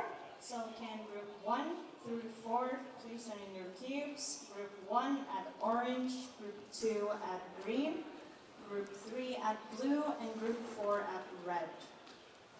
Who's So even just from starting 4x4 Ireland? now? To be honest, there's Kieran and Tao, that's all I know. There is Richard Madden, who I think he has an official average that's 8. And then the next 2 are, I think it's Simon Kelly and Mary Hennessy, the delegate. So yeah, obviously very, very strong top end, but lacking the depth that other countries have. But Ireland's obviously not that big of a country, only a few million population, and they've only got 1 delegate at the moment, but that might change soon considering there's a lot of competitions going on there that are filling up really fast. So it's just another small country that's growing, The scene is getting much bigger. Before the pandemic, they were having competitions of 40 or 50 competitors, and now we've seen twin competitions with 200 competitors over the weekend filling up in under half an hour. So yeah, big it's really growing good to see, scene there. given that Ireland used to be basically just the UK delegates would go over there and host competitions that Kieran would organise, even though Kieran didn't really want to organise them. He just wanted more competitions, and so it basically would just be Irish champs every year. And now, of course, now that Mary's a delegate over there, we'd be able to get lots of competitions hosted over there, which is really good. So we've got the first round results for 5x5 coming in, and we see that Celine Tran, that 48 was NR single for Norway, and she got 52.8 average. So I think we're going to try and grab her for an interview. And We've also got Ellie J from the UK, big up the UK, with a 52.35 national record average. And I think he'll still be disappointed with that. Ellie very much, He'll beat that. he'll beat that soon. He could very, very easily get sub 50, I think, in Did the we get a second round. photo? Did we get a I photo? do not think we got a photo. Where's Adam? Adam was right there, and now he is gone. Yes, we'll find Adam and get a photo for the UK Cube Association Instagram. But yeah, congratulations to Ellie and Celine on those national records. We also do have another national record. Lirikaj got a 103 average, which is the national record average for Kosovo. And let's see, are all the results in for 5x5? No. No. There's still quite a few to come in, so these are not the final standings. I'm currently in 95th, so I am on the chopping block for making the second round. What's your Let's average? go. I got a 115.14 average, which is about what I average at home, so I'm not So- too disappointed with that. 100 advance. Yep, That's about exactly what you predicted, isn't it? I heard. yep. But yeah, I see a lot of people that are faster than me. Erik Akkersdijk, I hear that guy's kind of fast. No. George I did Scully, terribly. Jan Bentlager, Katie Davies, Leon Yes. Schmidt-Chen. Is Reinier here? He is here. Very nice. Teo Maya, I think he's faster than me now. We were about the same 5 years ago in San Marino. He's not here, is he? Haven't seen him. I think a lot of these people are, quite a few of these people are missing. I know Christopher Morris can't come. I haven't seen Alexander much. No. Who else? Janos is obviously not coming, unfortunately. I saw Karina solving, so... oh no. Oh dear. WCA Live is down.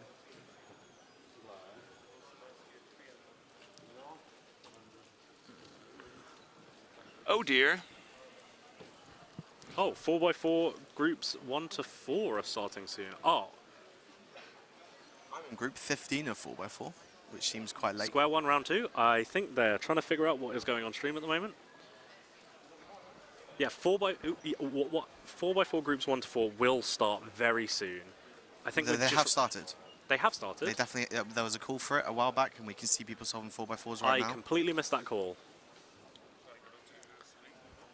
Yep. Yep. Yep, so Eric's going to go and find Celine, who is actually one of the announcers. So she's about to make an announcement, and we'll grab her after This that. is just a reminder that it's group 1 to 4, 4x4, 1 in orange, 2 in green, 3 in blue, and 4 on red.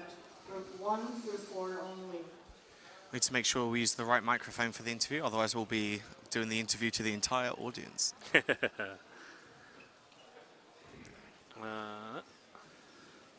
Let's see. Celine, I found out yesterday, is also on WRC, which is a team that I've joined recently. So She is indeed. Indeed, indeed, indeed. can we get an indeed in chat, please? And looks like Erik is coercing the cameraman right now. And so Yeah, we'll... no one wants to watch Patrick solve. Yeah, the biggest bit of feedback we got from Worlds 2019 was stop switching the cameras when people are mid-solve, and so we've instructed the cameramen to watch whoever is solving, no matter who they are, let the solves finish, and then they'll get in, and then we'll take it off. So Well, we switched then anyway, but yeah, so we we'll can go down. tell you what Patrick got. Go down to Erik and Celine right now. Hey Celine, how are you doing? I'm good. Thank you. Congratulations on your NRs. Thank you. That's very fun. Did you expect such a good result? No. You didn't?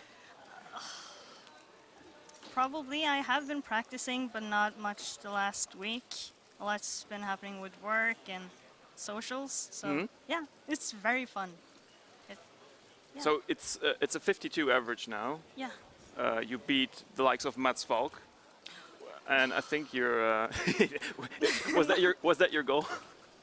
No, my goal has been to make the finals in my main events.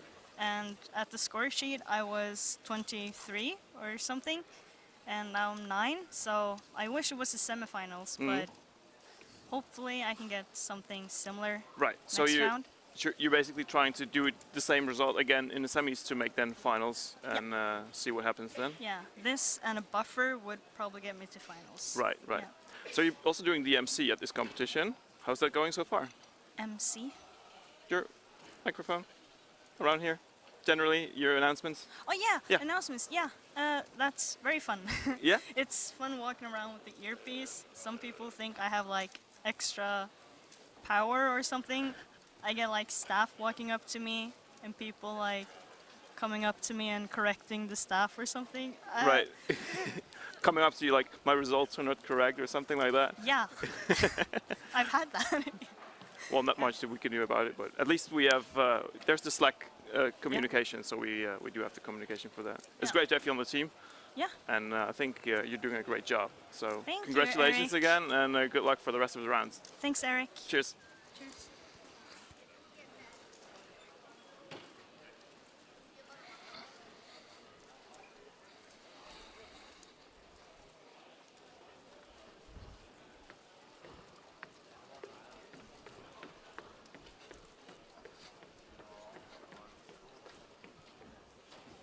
Thank you for that interview, Eric. Cheers. Chat was very interested in that. Next time we should gather some questions for Celine. Yes, we should definitely gather some questions for whomever we decide to interview. It was kind of funny. I didn't really practice that much. Still does NR.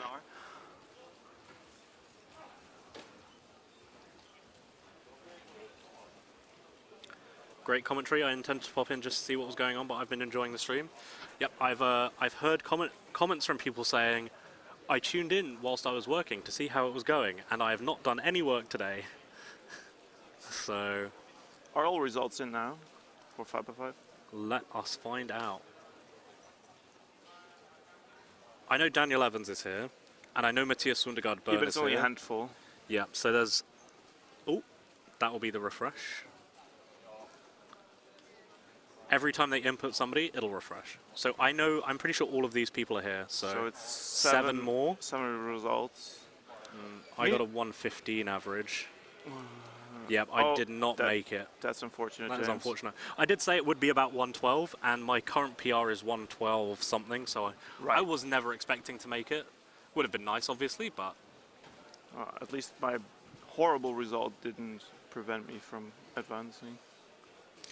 You are in a... Oh, I was going to say, you were in a UK sandwich with Jacob and Katie above and below you, but Bartholomew has snuck in there. So currently Ben Stokes, number 100. WCA stream single-handedly halving global productivity. I do wish we had 3 billion viewers, however, that might break Twitch. I don't think there's even 3 billion people who have internet access. The internet will know that. The internet will know how many people have internet.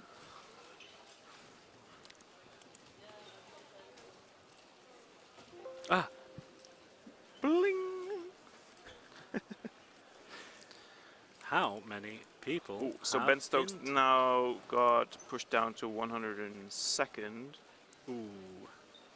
Chenlei Zhao from A China total of currently. 5 billion people have internet access. Really? Yeah, it's very impressive how modernized the world has got. How many of them have access to running water? How many people have access to clean water? I hope it's more than 5 billion. I think it's less. 2 billion. It's only 2 billion, yeah. Wow. Oh no, 2 billion people lack access. Oh, so that'll be more, that's more than, because the population of the world's about 7.9 billion, It's still I quite think. close then. It's still quite close. But that just goes to show you that as soon as you get shows to go. shows to go you that as soon as you get access to clean water, you get caught up with a lot of amenities very quickly in the modern era. More people have phones than working toilets. Yeah, that makes sense. So now results are complete. And let's Where see did I end up? Let's see who made it. I had 115. So I came 117th, unfortunately, just missing it by a few places. So Knut Skål Haraldsen from Norway is the last one to make it to the next round. Unfortunately, Mikus Lembergs from Latvia is the unlucky one to be 101st. My buddy Patrick Hetko from Germany came in 99th. Glad to see him make it. Also Leon Schmidtchen made it and Finn Ikla made it. Fun fact, well, sad fact about Finn Ikla, he still is 4th place for the longest 5x5 success streak, behind Bens Barat in 1st, Ron van Buchem, Ron van Bruchem.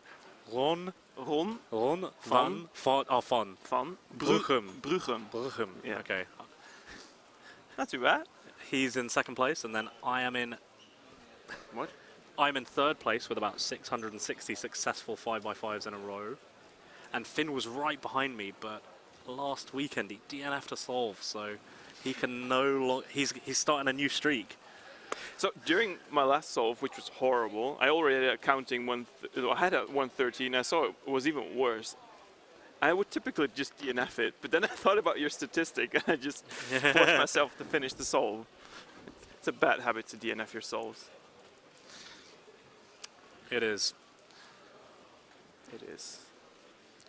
I actually did DNF a solve in 5x5 back in 2015. And I think if I didn't do that, I would have a streak of about 800 or 900. Wow. How do you just pronounce everything? You do a lot of practice. Everything. Everything. There you go. Yeah. Everything. Perfect. Even a Dutch man can say it. Everything.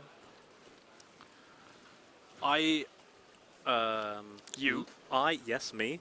You, James. The person that is sitting in the chair I am sitting in. James Molloy. I've learned how to read IPA, the International Phonetic Alphabet. So you know when you go on... When you said IPA, I was thinking about a totally different thing. Was it an alcoholic beverage, for chance? It might have been an alcoholic beverage, indeed. I do like an IPA. They are very, very tasty. But yeah, I learned the International Phonetic Alphabet for fun, because I was bored. You mean Alpha, Bravo, Charlie, Delta, Echo, No. Foxtrot? No, I mean... Wait, which... So if you go onto Wikipedia, and there's like a name, and it's not in... Or even in English, yes. There'll be like a bunch of like really random Latin-esque characters. Ah, so it's this scheme-like thing with this table where they put it on the letters. Exactly. Where it's pronounced within your mouth. Yeah, that one. Kind of, yeah. So you see these... they're kind of random symbols. They're like Latin-esque. Like you can get the E, the normal E, the backwards E, which is a schwa, the upside-down E, stuff like this. They're all just different ways of pronouncing like a similar vowel sound. But basically, they have a symbol for each very specific sound that you make with your mouth. And so any word you see, you can get an IPA version of it, and you therefore know how to pronounce it. And so what I've really done helpful. is when for example, I might look at the Polish alphabet to find out how certain sounds are pronounced. A good example is Timon's surname has an N with an acute accent on it. Yeah. And I was like, oh, what's the difference between the N with an acute accent on it and a normal N? Because you see both in the Polish language. Yes. And it turns out the difference is very, very small. You can barely hear it, but the N with an accent on it, you want to have, when you normally say an N in English, you would put your tongue to the roof of your mouth. N, yes. Yep. But this N is pronounced by flattening your tongue and making the sounds with the side of your mouth. So N. N. So it's not quite the same. So there are these two distinct N sounds in Polish. I think it might be one of those things where it's not the difference in the end sound is not the same. It is like merged into the same, and you get a similar thing in Korean where there's an a sound, an ae sound, and an e sound, and they've over time merged into e.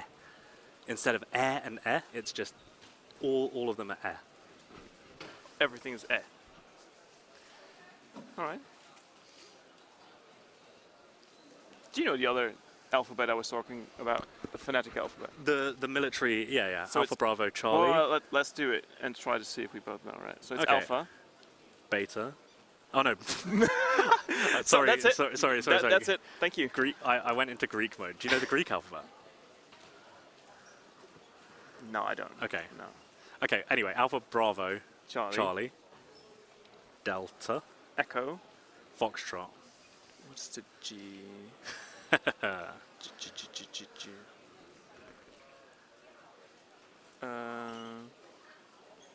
What is the G? Golf. Oh yeah, it's golf. Yeah. Hotel. Well, give me some time. Hotel. India. Yeah. Juliet. Kilo. Mike. Oh no, JK. I don't even know the English alphabet. L. Lima. Mike. November. Wait, don't say anything. Oscar. Yep. Papa. Romeo. No. Oh. There you go. P is... No, I just did Papa. Q for you. Oh, Q. What is Q? It's a city. Oh, it's Quebec. Yeah. Yeah, there we go. Q. R. Romeo. Romeo. Sierra. Yeah. Tango. What is U? Uniform. Yep. Victor. Whiskey. I know the last one. Come on, James. UVW. Is it just X-ray? No. I think it's X-ray, yeah. X-ray? Yeah. Yeah, and then Zulu. Yankee. Oh, Yankee Zulu. Yankee Zulu. Oh. See, the English alphabet is just harder than the phonetic alphabet. Yeah. And then I had to learn it in German as well. Oh. Because my last name is quite hard for them to understand, so I have to spell it out on the phone a lot. Yeah. So I think it's one way to do it. Yeah. Why not? So it's Anton. Yeah. B is... Wait, I don't need the B, so I don't. No, really just do your name in German so phonetic. It's Anton Kaufmann, Emil Richard Siegfried Dora Ida Julius Kaufmann. But then there's like a small dispute over the S. Oh. So there's Siegfried, interesting. but there's also Samuel, and I think like one of them got pushed by the Nazis in the Second World War, and had like they enforced it, and then it went back, I think, to the previous one. Yeah. And I keep forgetting which is which. But they have a different one, I think, in Austria than in Germany. That would make sense. I mean, they will both obviously understand Yeah. either, but yeah. So the Greek alphabet, I did learn it when I was like 11, so I'm probably going to miss a couple of letters. Let's And go. I'm sure somebody will correct me in chat because chat knows everything. But it's, as far as I know, alpha, beta, gamma, delta, epsilon, kappa, lambda, mu, nu, xi, omicron, phi, chi, psi, sigma, rho, tau, upsilon, something omega. I think I'm missing a couple, and I've got the order wrong of the ones that end in I. Did you say Xi? Yeah. Iota, kappa, lambda. Did you say Xi? I didn't say Xi. Zeta? Did you say that? I didn't say You said zeta. Z. I didn't say zeta. So I've definitely missed a few. I only know my Greek alphabet from Omicron panic. I only know my Greek alphabet from doing maths at university. What is the alphabet with the least amount of letters? Do you remember? No, I know the one with the most, which is, other than pictographics like Yeah. Chinese. The one with the algebraic?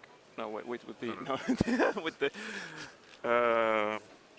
well, you know what I mean. Yeah. The normal letters that we use. I think it's Thai, as it from Right. Thailand. I think the alphabet's 46 letters long. Thai alphabet is 44 consonants and 16 vowels. Wow. With 32 vowel forms and 4 tone diacritics. That's quite a lot of letters. Yeah. So if I remember well, it is like Hawaiian, something like that? Ah, that makes sense. The longest alphabet is Slovak with 46 characters. Ah. And the shortest alphabet is Mohawk, which is indigenous to Right. the US, Right. with 12 letters. I know Hangul is shorter than English, but I'm not sure if it's the shortest. Yeah, Hangul is... It's very similar in size, actually. What is Hangul? So Hangul is the Korean alphabet. Ah. So people think Chinese, Korean, and Japanese are quite similar, but there's actually quite a big difference. So Chinese is entirely pictographic. Japanese have 2 alphabets. Why not? Katakana and hiragana. And then they also have kanji, which are very similar or the same as Chinese characters. And I think there's around 2,500 kanji, and most fluent Japanese speakers will remember and frequently use somewhere in the region of 1,500 to 2,000 of them. So you can, I've seen videos of people going around in Japan saying like, oh, do you know this kanji character? And they're like, oh, I haven't seen this since I was 15 at school. I don't know what it is. But Hangul, actually, it's kind of pictographic, but they have syllable blocks. So they put together, there's a couple of different types of syllable blocks, depending on if the vowel is a light vowel or a dark vowel. But generally, you're putting 3 or 4 characters together to form one block, and each block is one syllable. So It's not too bad then. no. So hello. Someone in chat just asked, how are you so smart? I think the answer is because, well, you get really into things sometimes, and then you just learn lots and lots of stuff about a really niche subject. Yeah. And so I love learning language and learning all the differences in language, and so I've just spent hours trawling YouTube videos and Wikipedia and all of that stuff, just learning about language. But for Korean specifically, or Asian languages in general, I wanted to learn an Asian language for fun, and I was deciding between Chinese, Japanese, and Korean, and I ended up going with Korean for many reasons, but the ease of learning the alphabet was one of them. Yeah, that makes sense. But yeah, so for example, hello in Korean actually means like peace be with you. It's 안녕하세요. And so- 안녕하세요. Pretty close, yeah. And so that's 5 syllables. 안녕하세요. 안녕하세요. But It's nice to have a greeting like that. yeah. But if you actually go to Korea, they'll either say 안녕, which is like a short casual version, sort of like hi, or if it's like even in a formal setting, they'll say like 안녕하세요. They'll just say it really fast. And so this is true for a lot of stuff in Korean, and I'm sure we've all noticed it in Denmark as well. They speak kind of fast, the words kind of like merge together, and it's kind of true for every language, even English. They choose not to pronounce half of the letters in the words. Annyeong means both hi and bye. Yeah, it means like peace be with you, so you say it as a greeting, as a goodbye. Yeah. And you can use it as like, if you want to be more specific when you're saying goodbye, you can say like 안녕 계세요 or 안녕 가세요, which means like, peace be with you, I am leaving, or like peace be with you, you are leaving. It's just different variations. It's kind of funny if you just say, peace be with you, you be leaving. No, am I? yeah. So it's quite interesting, but most people, if you're with your friends, you'll just be like 안녕. 안녕. Someone's asking if you're a K-pop fan. I do listen to K-pop. I'm not like a crazy fan, but like if you ask English people, oh, do you know about K-pop? They'll be like, oh, I know about BTS, I know about Blackpink, but that's it. Yeah. I listen to other bands other than those, but I wouldn't say I'm a crazy fan. But I listen to all types of music, from normal pop to K-pop to metal to rap to folk to country. I listen to basically everything. Trance, whatever. Name a genre of music and I'll find a song on my playlist that is that music. Classical music. I have classical music, like Nepalese, for example. Yeah. James is the biggest BTS stan. The biggest in capitals. The biggest. I would say to that, affirmative. I do know their fans are called the BTS Army, but I couldn't actually name a member of BTS. That shows you how much of a person that is not in the BTS Army. Because if there was... say Jong, I think. I think that's one of them. Just how about math rock, James? I do actually have a... What is math rock? Math rock is musically complex rock music. So I actually listened to a band called Alexis on Fire, which is post-hardcore and math rock sort of combined. I think, if I'm not mistaken. So there you go, Yash. Sounds very interesting. Do you listen to MGMT? Yes, I do. My favorite song is Electric Feel. James, have you been to Korea? Have I been to Korea? No. However, the World Championships next year are in Seoul, Korea. Actually, they're in... The venue actually changed since their bid. It's no longer. Really? It's no longer in Seoul, but it's in where the airport is, which is Incheon. So is that near Seoul still? It is very near so Seoul. I'll still be able to go to Seoul if I go to that competition? Absolutely, yes. The public transport system in Korea is phenomenal, probably. Insanely good. UK hardcore. I don't actually have that much garage or grunge on my playlist. What do you think the average age of competitors at this comp is? We could find this out. However, it is not in the public export. I cannot tell you that answer. But we cannot tell you that answer, yes. I know someone who would be able to find out, but even still, it would be inappropriate of us to tell you that. In Cheongsongdo, yeah. Correct. Ambient screamo noisecore. We didn't have the chat up yet. I think that was a no. I mean, I have some ambient music. I do have some screamo on my playlist, but not all of them at the same time. Certified GDPR moment. Indeed. The Sam596 says I could find it. Yes, you were the person I was referring to when I said I think someone would be able to find out for us. I recall Seoul public transport being the most reliable I've ever been on, but then again, I am from the US. Yeah, I mean... I've heard in Japan there's a thing where if your train is late, then the conductor will come and formally apologize to you and give you a note so that you can prove to the person, to your boss, that you were late because of a train being late. Because if your excuse for being late to work was public transport, no one would believe you. Yeah, even if you're like 2 or 3 seconds late, they'll give you a card that says, this is officially from the public transport Surely committee. not 2 you or were 3 late. seconds. Yeah, literally. Really? Really. That is ridiculous. It is insane. Do they also like apologize in person to everyone, right? Yeah, like, yeah. Along with the note. Sumimasen. Who's your next interview? Oh, we were going to grab Elleby because he broke the UK national record for 5x5. So maybe Ellie. Maybe Ellie. Maybe Ellie. Adam, did you find him? Yeah, he disappeared from it. Yeah, so we actually need to find Ellie for our UK Cube Association Instagram, where we will post a nice image of him. But he's probably bound to compete in 4x4 in a few groups. He'll be in one of the later groups. I remember a news I'm in article group about 15, a train so. having to make a formal apology for being 23 seconds late. Yep, that makes sense. Did I mention I'm watching from Tokyo? Oh, that's Gregor. I hope you're having a good time there. I did wonder why you weren't here. Did it just get hot in here, or did I hear the sound of Oj? Love you, Golding.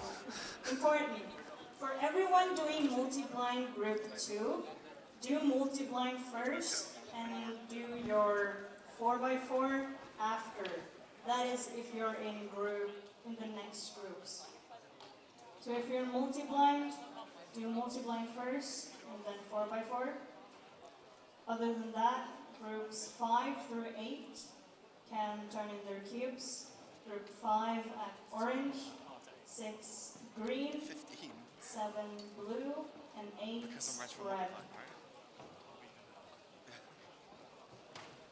So, Golding, you better come to UK Champs.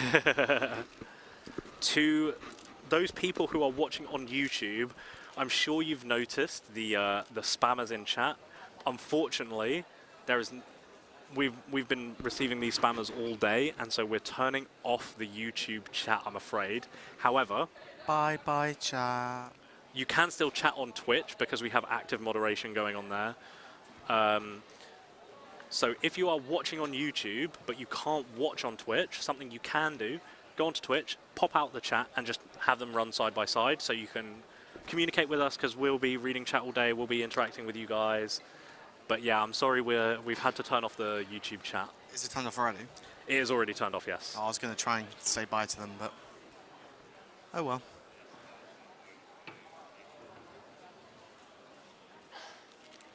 Charlie, watch it.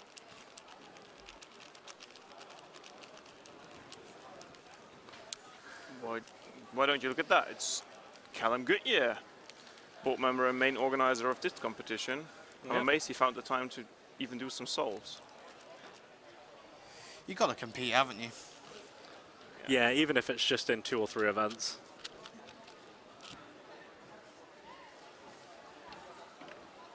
Yeah, he took on way too many tasks on himself. He should have delegated a little bit more. Yeah, that's true.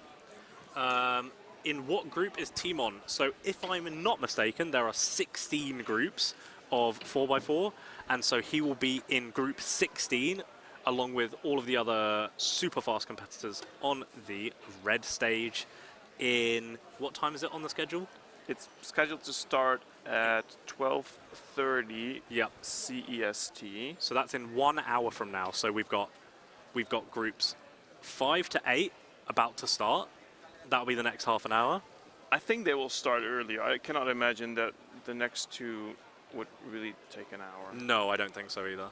So yeah, but in theory, According to Schedule, groups 5 to 8 is happening now, and then at 12, which is 28 minutes from now, we'll be on groups 9 to 12, which I will be in.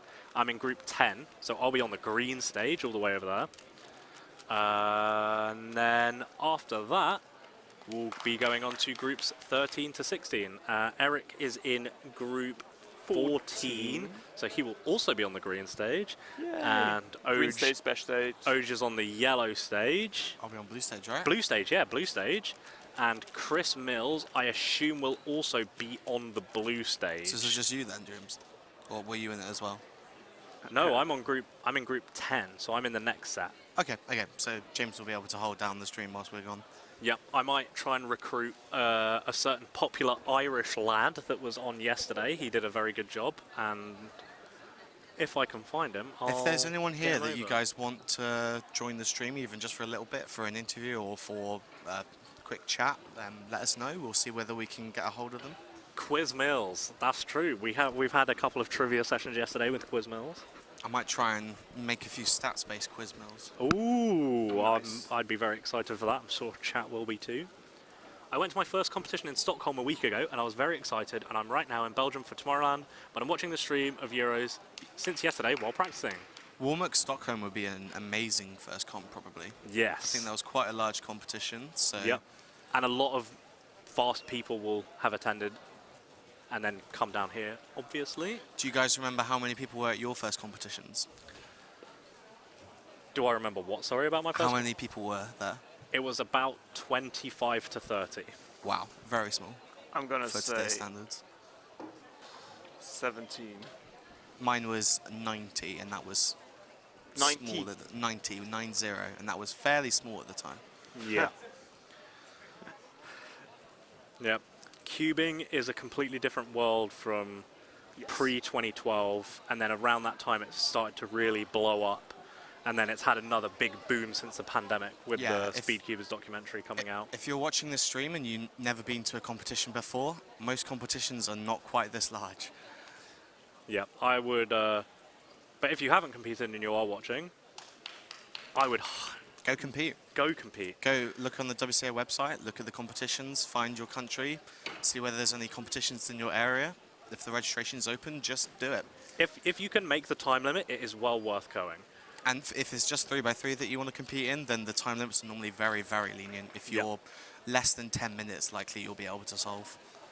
We also have at a local competition, not so much here, but at local competitions, you very much have the opportunity to get involved with judging and running. It's really easy to do. Parents, if you're listening along as well, you can get involved. Judging and running is really, really easy to do. You don't have to have any knowledge of cubing, really. Yep. And there'll be other people there who obviously have huge amounts of knowledge who will be able to help you out should anything go wrong.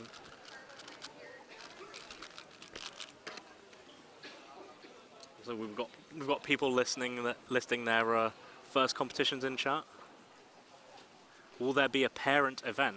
We have plenty of parents compete with everyone else all the time at competitions. Yep. We've seen, is it David Zemdex, Felix's father? He's competed before. Cubing dad. Yeah. Yep. He's not particularly fast, but you know, quite often we see him at these major championships with Felix, and it's always quite fun to see. Have your family members competed? No. My mum knew how to solve a Rubik's Cube before me, though, maybe by a few years. Nice. My parents have never attended a competition. Oh, wow. Really? Have yours? Yeah, my mom has competed. Oh, wow, nice. Yeah. They've been to a handful for mine, and then one of the most recent competitions was in my hometown, so they both attended that. Very nice. Very cool. I'm trying to convince my parents to come to Seoul as well. Oh.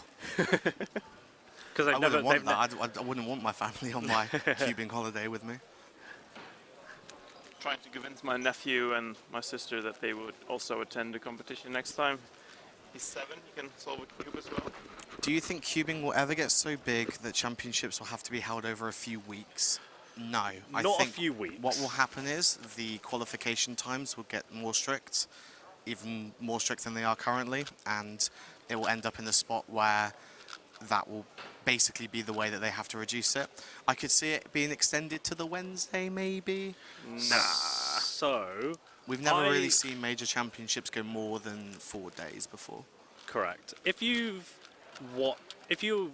follow on WCA on Instagram or Facebook, you've probably seen the introducing a staff member section where they introduce a person, they ask a couple of questions, and they give some ideas. One of the questions I was asked for my Meet a Staff Member thing was, where do you see the future of major championships going? And I actually already had some ideas about this, which is we're doing a small local-esque version in the UK, where we think the UK championships are getting to be so large, even with qualification times, that we need to really split it down. So our plan, which we're not doing this year, but going forward, will be to do something like a UK championship, which will have extremely strict qualification times, but lots of rounds, and we're going to try and encourage people to come down, even if they're not competing, just to like judge and help out to like make it run smoother, and also the spectating experience of seeing all these super fast cubers. But also we will have a UK Open at some other time in the year where the qualification times basically don't exist. There are just cut-offs like a normal competition, but it's kind of a festival-y kind of thing where everyone can get involved. And I basically said in my Meet a Staff Member introduction, a similar thing with Worlds. You have Worlds over a couple of weekends, and so you have the first weekend, which is maybe Friday, Saturday, Sunday, which is a World Open, where you have loads of competitors, you don't have that many rounds, there's not that much qualification. Maybe it's you need to have competed before, or you might need to have a 2-minute solve in 4x4, which is obtainable for a lot of people. And then the next weekend, you just have it maybe be even not just qualification, just invite only. You need to be top X in the world, or have a top X result from within the last year to be able to qualify for it. And you just have 3 rounds of almost every event, or even 4 rounds of almost every event. And it's a lot of rounds over a very short amount of time, 2 days maybe. You have a full staff team that are not competing, that maybe competed the weekend before. And obviously the intent is you get a lot of sponsors and there's a lot of prize money involved, so you can pay staff to help out, that kind of thing. I would really like to see that in the next decade or so. Obviously with stuff like this, it's very difficult to go from what we're doing now to that So it needs to be the regs some would kind need of to be updated partially as well for that. Yep, of course. So you'd need some transition period where the regs are updated and stuff slowly happens over time. Someone suggested in chat about qualifier competitions, but if you mean that you specifically have to compete at one of the qualifier competitions in order to qualify for the major championships, that is not currently allowed by the regulations. What we do have is sometimes we have qualification competitions which are basically just a competition with lots of events so that you can go to it and hopefully get the qualification time that you would need in that event. But yeah, you can't have someone require you to go to a certain competition to go to the other competition. But then, like for this competition, it was also for example, fewest moves that the top X of registered would be able to compete. It was the same for Sydney Worlds last time. For example, top X. also for multi-blind, there were like 20 spots to do multi-blind, and the top 20 registered would be able to do it. So that is already part of the regulations, but not like a specific qualification competition for a specific other competition. Affirmative. But it's something I would like to see. Yeah, you explained it very well. I don't have anything to add. I've heard him say all of that 3 or 4 times now. At least. I keep hearing him talk about it to more and more people. Well, it's a good idea. Thank you. Idea. I mean, there's a reason why the Red Bull thing was very nice, right? Because it was just a concentration of very skilled cubers having set in a nice production way, which was accessible to watch. Which is more about watching really good cubers go than just having like a competition with many people, with which both have their advantages. Yep. But the thing I like, it's not just the championship event. You do have the option to compete in the open, and you do have the option to travel. So a lot of people will be like, oh, I really wanted to watch, but I'd only really watch if I was able to compete as well. Mm-hmm. But there's your opportunity. You get to compete the weekend before, then you get a couple of days going around the city, Well, wherever it's being held. It does require a longer stay. Yeah, it does require the ones that are competing in the open competition in the first weekend to stay for the rest of the week. That's true.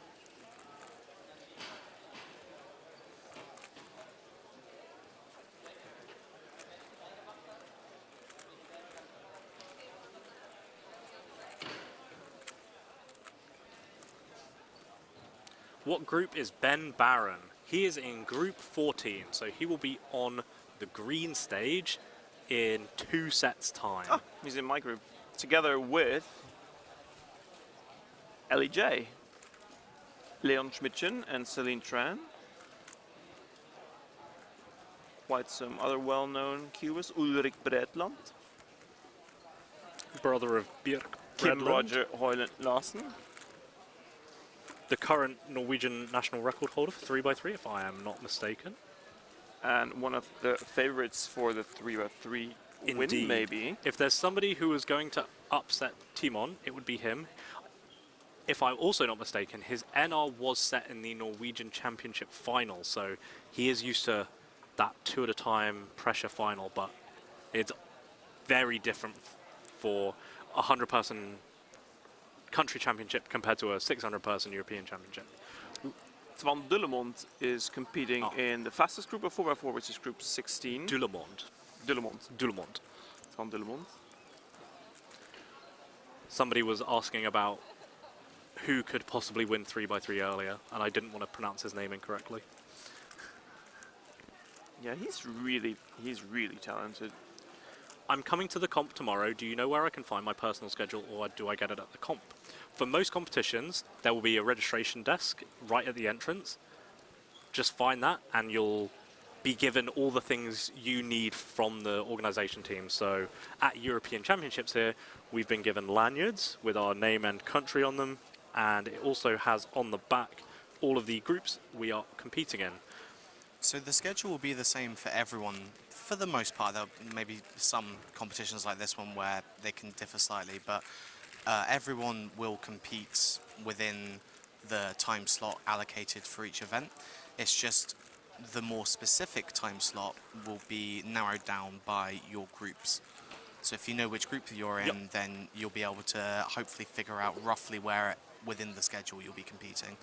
and then you'll be able to listen out for the announcements over a microphone, or perhaps by someone shouting it if you don't have a microphone, and they'll tell you, yeah, when you're competing.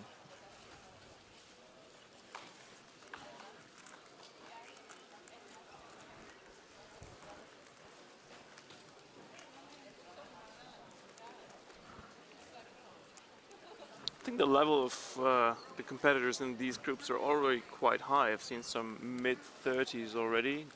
Daniel Egdal with a 34, another 35 here, so it's getting really fast now. Yep, my PR average is 37 point something, and I'm in group 10.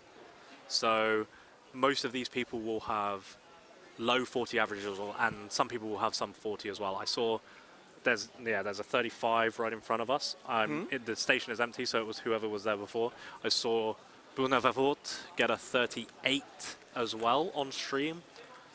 So there'll be a few 30s, but mostly I would say high 30s, low 40s in this set of competitors.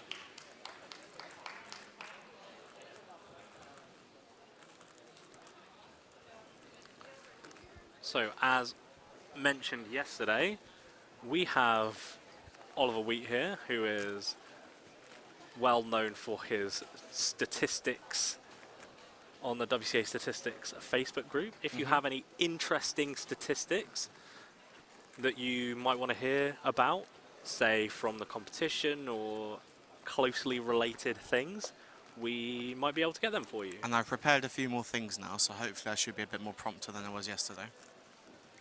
Casters. Well, the casters we have today is me, James Molloy. We have Erik Akkersdijk, who is currently eating a sandwich. So and me, Oliver Wheat. I'm the stats man, but also commentating now. Yep. And of course we've got Chris Mills, who is skiving. Actually, I think I saw him at the UK table earlier. Right over there. Yeah, there he is. I see him right there. He should be working right now, but he is not. If anyone at the UK table is listening along to the live stream for whatever reason, you should tell Chris off right now. Tell him to bring us more coffee. Ooh, that's a 33.3. That's a very good time. That's actually right. I think that might be my PR, 33 point. How far behind are you? Well, actually, we've been ahead for most of the time. We've actually added in a couple of extra breaks just to let the schedule catch up. I don't think we're going to get behind before 4x4 is over. So I think that's true. Actually, there's a chance that we start running behind right at the end if the people doing multi-blind end up taking too long, because they're supposed to be competing in the last group, and that could get slightly out of sync. We did have a bit of a scheduling issue yesterday where we had Square 1 rounds be given 45 minutes and Megaminx round be given 15 minutes. Which, if you've ever organised a competition before, you know is the wrong way round. Yes. And so we had huge breaks between Square 1 groups, and then Megaminx started. But not only was Megaminx only given 15 minutes, there was overlap with FMC Attempt 2 and Multi-Blind Attempt 1, which resulted in everyone competing in any group of Megaminx who was doing FMC ending up on the yellow and blue stage, and the latter half groups being very empty because a lot of people who do FMC are veteran competitors and are oftentimes also all-rounders. As a result, both delegates that were on the stage, on the yellow and blue stages, had to compete. And when I went down to find out who was competing, to see who we could get on camera from the first groups of Megaminx, I ended up getting roped into actually delegating a group. Which is fine, you are a delegate. I am a delegate. At Molloy, your 4x4 PR single is 33.6. Yep. The events today are 5x5, which we've already had. Thank you, Golding. 4x4, which is currently going on. Multi-blind, which is also still going on. Then we got lunch. Then we got 3 blind round 1, which will be in the main stage. We've got Pyraminx and 5 blind. 5 blind will be in the side room in the gym. And then we've got Scube. You're from Mexico, and you've been cubing for about 2 years, and you moved to Sweden like a month ago, saw warmups.com and said, why not? let's go to my first tournament. Exactly. That's the attitude we want people to have. We want people to come to competitions. We want people to... mostly because we know that you'll enjoy it. Exactly. So we want you to have a really good time and come and compete again and realize how fun it is, because that's what we've all done. And I mean, I'm here 6 years later, Molloy's is here 11 years later, Erik's been competing forever, so just, we love it. Yep. And the thing we hear from people are, when we organise competitions, we get tons of emails like, oh, we're new competitors and we want to come spectate and see what it's like.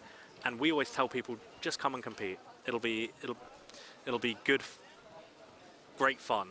And then they come and spectate, and then they come and they compete a few times later, and you hear them talking with somebody else, and they say, oh yeah, I didn't compete at my first competition.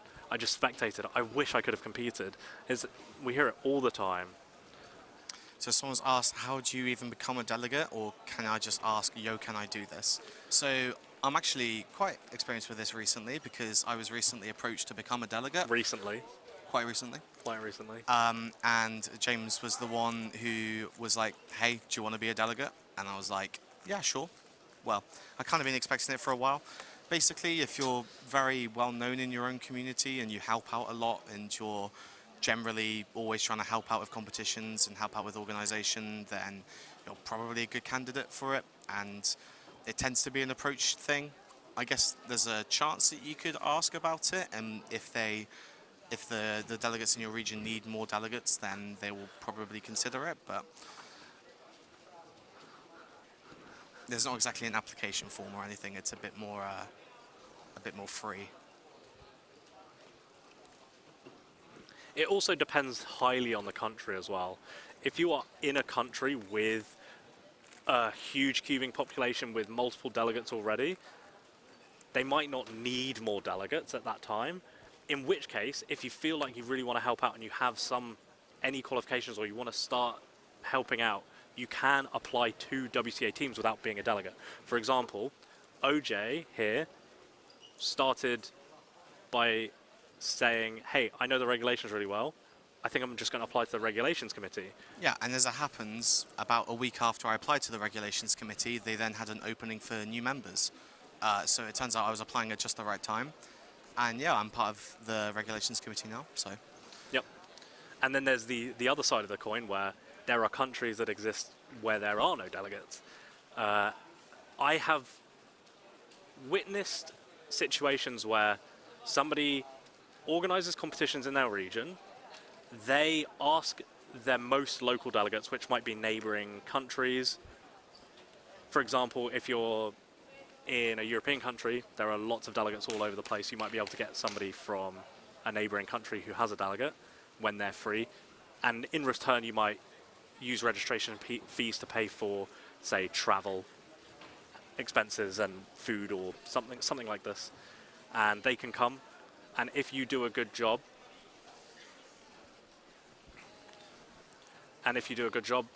you might be like, hey, I really want to become a delegate. I want to help support this region. Sean, they want you on stream. You don't have to. You might say, hey, I really want to become a delegate. I think I'm proving myself by organising these competitions, showing my experience. Or alternatively, if you do get in a delegate, but they're very time limited or they're very focused on delegating the competition, they don't get to see what you're doing, you might do it a couple of times and then just email the board or your local senior delegate and say, hey, I've organised a few competitions here, I've spoken with the delegates, I think we need a delegate in this region, we don't have anyone local, I'm organising these competitions, it shows I'm committed, that sort of stuff. I don't really know how it goes, but that seems to be in my head the best way to go about it. Yeah, I'd agree with you there.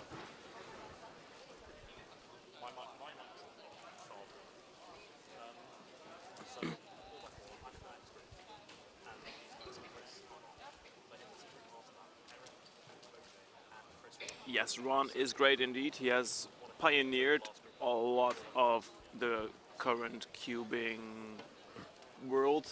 Basically, yep. There's so many countries which he has initially organized the first competition in, and then afterwards check with the organization who was the most capable to become a delegate in that country, and that has worked out in a lot of cases. He's done a fantastic job for the WCA overall. Which is also the reason why he, by far, has the most amount of countries he's traveled to compete in. Yep. I also found out recently that he signs off his emails with "Cubing regards." Cubing regards? Yeah. That's a fun fact. It's because even today he's still delegating competitions. He submitted a delegate report just last week, so even though he's not on the board anymore, he's still very active in the cubing community. Cubing regards, I like that. Let's see how many countries Ron has. Hi, Sam. In total. I think it's like 55 or something like that. Is that attended comps or delegated comps? No, attended. Countries. Most countries. It's 50. It's 58. That's insane. 58. I've got 60 here, so something's gone wrong there.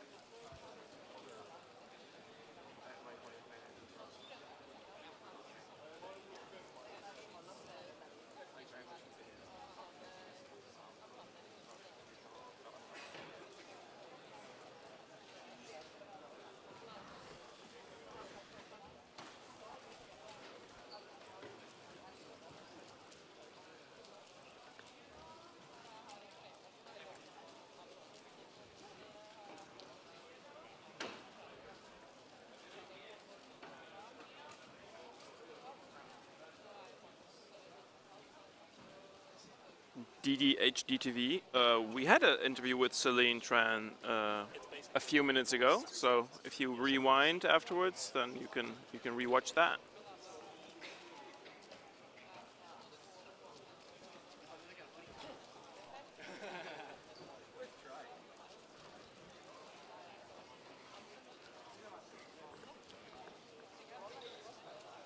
You are going to go to the little boys' room.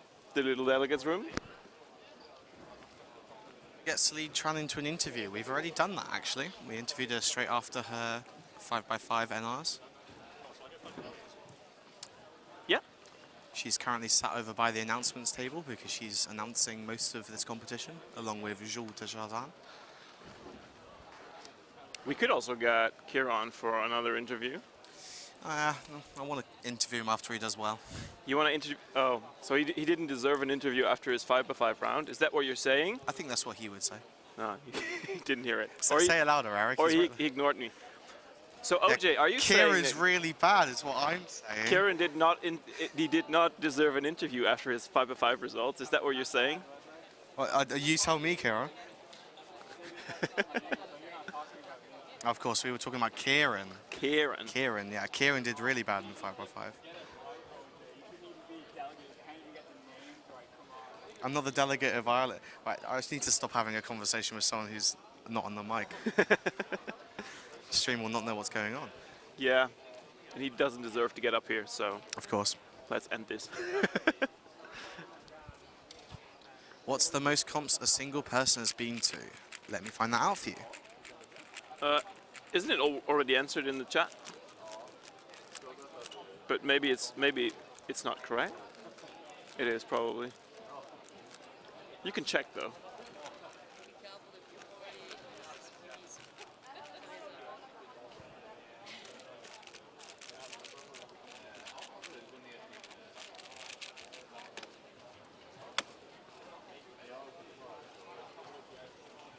Let's see.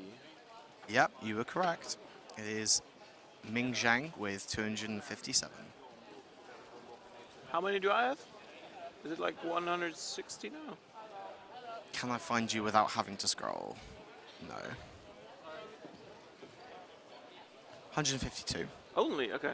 Wow.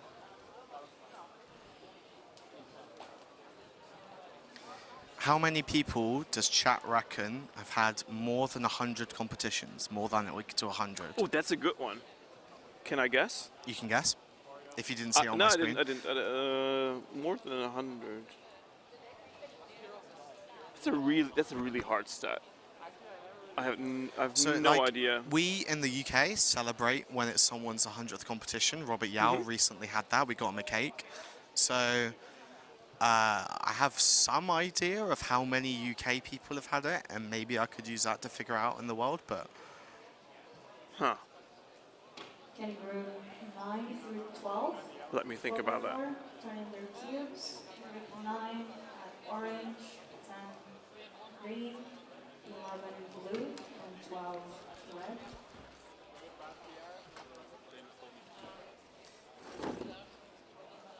While we're thinking about that, we are joined by none other than Elleby. Hello. Hello. How are you doing, Ellie? I'm good. Yeah, just on 5x5. Didn't Yeah? go too badly. You got national record. That's not bad. Yeah, I improved by about half a second. Still Not an too bad. improvement. Yeah, yeah. 2 more rounds though, so I'm hopeful for them. For even more, have you practiced a lot? I've done quite a bit. I got quite a bit faster during lockdown and then slower since then, but should hopefully improve over the next few days. Not bad, not bad. How about the other events? Have you practiced those as well? Big cubes I have. They didn't go so well yesterday though. A lot of nerves and some pops. But I still made the final, so I've got another chance. All right. And, yeah, yeah. We'll be rooting for you in the commentary box. There's a lot of Thank you. UK commentary going on. Yes. So. Well, that's because your English is much nicer to listen to than my horrible Dutch. That's not It's gibber. not bad, Eric. No. What are your expectations for 4x4, Ellie? I'd like sub 30. I've been going for it for quite a while, and I'm yet to get anywhere near, unfortunately. Is that single or average? Oh, average. Sorry, Average, yeah, okay, right. average. I think it's definitely possible, but we'll have to see. Depends whether parities are on my side, I guess. Well, we'll be looking out for that then. Thank you. Yeah. What is your current average? Oh, I don't even know. I think it's in the 30 point something. 13-ish? Yeah, but I don't know. I think it also might have a counting +2 in it. Yeah, so it's not ideal, but Well, one counting, but it's just like getting an extra OLL parity. that's true. Yeah. That's Yeah, but no one wants an extra OLL No. parity, so. No. No. Also, one of them you can influence the other one. Well, OLL parity if I wouldn't tell it. Got to start getting good at full blind. I'm keeping that under my hat for now. Interesting. Would it be possible to avoid peel-up parity? I'm not really sure how that goes again. I can't remember how it's done. I think it arises during edge pairing, but I don't know how you'd think Also about does that. OLL though, so. No, that's during centres. Yeah. Oh, okay. Yeah, which is why it's Oh, quite yeah, a of lot course it easier is, because no, you yeah. only keep track for the first, like, couple of 15, 20 moves. I'm not really sure about peel-up parity anymore. No, I mean it's less of an issue. Anyway, Ali, it looks like you're being whisked away to take a photo for the UKCA Instagram. Okay. Big them Fair up. enough. Thanks for joining us. No problem. Cheers. So OJ, in a few minutes, well, after the next wave of groups, when Sebastian Wire will be solving. Oh, really? In the next group? No, in the after. in the one Right, after gotcha. that. Can you please do me a favor and count his parities? Well, I'll be competing as well, won't I? So. In the I'm in group 15. Oh, you're in the 15. Yeah, so it's just Mollers who is going to be handling the parity. Apologies, I thought I was. I thought you were not it's that because close. I was due to compete to multi-blind and then I dropped okay. out because I didn't want to bring more than 3 cubes more than Right, FMC. right. No, I thought I underestimated your 4x4 abilities. Also, to answer people. Hello. For the stat we did earlier, 125 people have been to more than 100 competitions. Huh. And Wallace and Eric are 2 of them. Yes. I am not. I'm at 34. Well, 35 now. I think I'm at 60 odd. Hey, Chris. Hello. Oh, fun fact. This is Team 1 Koloshinsky's 100th competition. That is a fun fact. That Have is we a got very him a fun cake? fact. And if not, We should we should. get him We a should cake? get him a We cake. should get him a cake.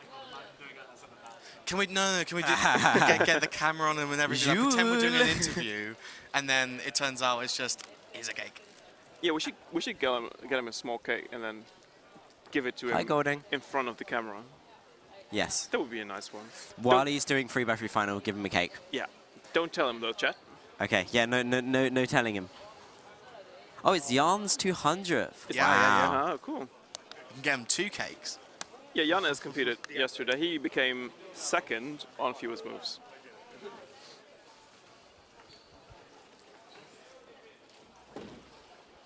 So the reason I brought up Sebastian Wyer's amount of OLL parodies, or parodies in general, was that in our WhatsApp group, or whatever group we are in, he's always complaining about the amount of OLL parodies he's getting. That's just a skill issue now, though. Right, nowadays it is, but indeed, in his last few competitions, he has been getting a high amount of OLL parodies, it's true. Like 4 out of 5 souls all the time. So I can imagine his frustration. But maybe, because he had so many in the past, it means that he will get little OLL parodies. Maybe. I don't think that's how statistics work, but maybe. Well, it does. It must. I mean, over the... Hello, Xavier Evans. How you doing? It must level out after, like, infinite amount of souls, right? And it might as well just happen right now. So, this is the second fastest wave of 4x4. Are we in the... No, you're in. I think I'm a bit faster than you at 4, right? Sub 30. Show off. On a good day. I was going to say, well, you probably didn't have many parodies, but my official average best only has 1 parody. Gambler's fallacy, indeed. No, indeed. So after this batch of 4x4 groups, we'll have the fast 4. I'm in the second fastest group, I think, so I'll be on the blue stage. On the red stage, we'll have some very speedy people, such as Timon Koloshinsky, Arya Anders Pearson, Max Schau, Patrick Ponce, Kieran Bien, Sebastian Weyer. Definitely potential for some records. Maybe not world records, but European records. From either Sebastian or Timon, most likely. How about Kieran? How fast is he on 4x4? He's about 23, and ER is 21 flat, I believe. So a bit out of reach for him. Maybe single if he got like overall PB, but I don't think that's something he's even considering. Well, maybe the turntables come like they were yesterday when Kieran didn't do that well on the bigger cubes. So maybe because he didn't focus that much on 4x4, he does better on that. Yeah. You On the never red know. stage, we've got speedy people. Fabius Font from the UK has just got a 34.5. We've also seen, I forgot his name, the French guy in the Red Bull shirt. Is it Lucas or Lucas? I can't remember.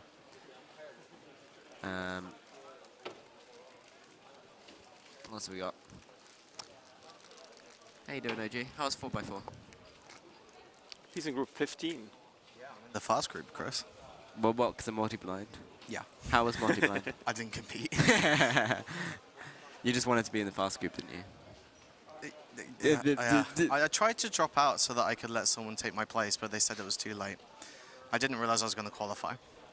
Outstanding move. What group is Molloy in? Is he in this batch, or is he next batch? He's in this batch. Okay.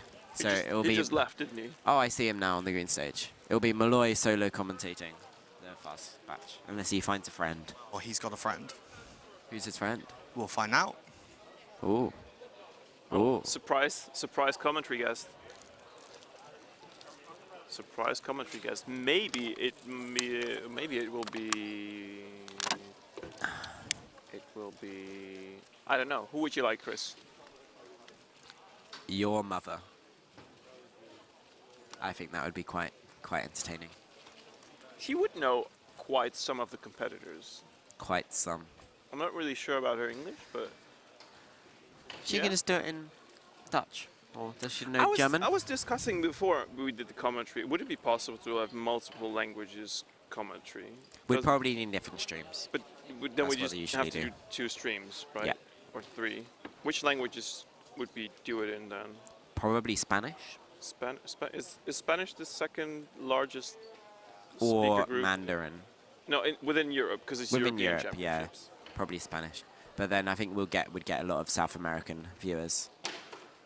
because cubing's pretty big down there. So yeah, probably Spanish or Mandarin. Spanish. Well, in German, in Europe, it would be German, French, and Spanish, right? Yeah. Maybe Russian as well. And Reinier Schippers with a 41.53. Maybe we should Not get very Patrick speedy. Ponce on to do some Spanish commentary. That would be I think epic. that could be quite funny for would a be round. epic. Get a few Spanish cubers. All right, on the right side of your screen, top right, that is Herman Westerlund Kaland. He is one of the fastest 3x3 solvers in Norway. I think he's ranked second for average. He has a 6.96 average. And he's aiming for 3x3 finals at this competition, similarly to me and quite a few other people. He's a lovely guy, and it was my first time meeting him yesterday.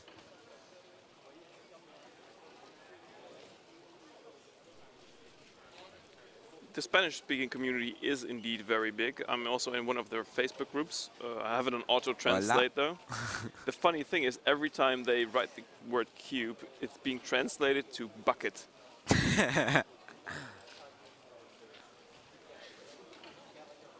Here is Miles Jarman, I believe his last name is. Looks like a pretty decent solve for him. Lots of rotations and an OLL parity. There, on the right side is Karina Beck, I believe. Yes. She competed in the female track at the Red Bull Finals in 2018, and I believe she placed 4th or 3rd. Can't remember. What do you think of Rob's OLL parody? Oh. Which one? Have you seen the one where there's little U2s? I think I might have tried it, but I don't remember. I don't recall it exactly. I'll find it. Rob shows me in some other fancy parity out every competition. Really? Yeah, he's always pulling them out. Let me find it for you.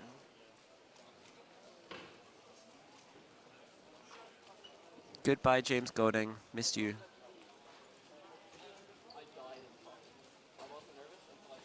Here it is.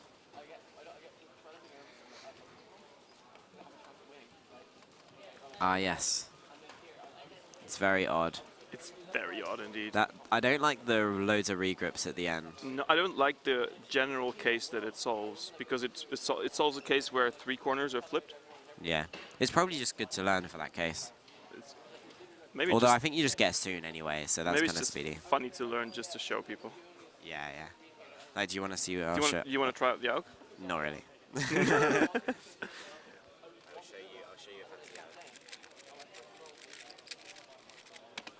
That's super fancy. I was not disappointed by your. I can show you a fancy AUK as well. Show me a fancy AUK. What am I watching? I'm completely all right. Maybe on this cube.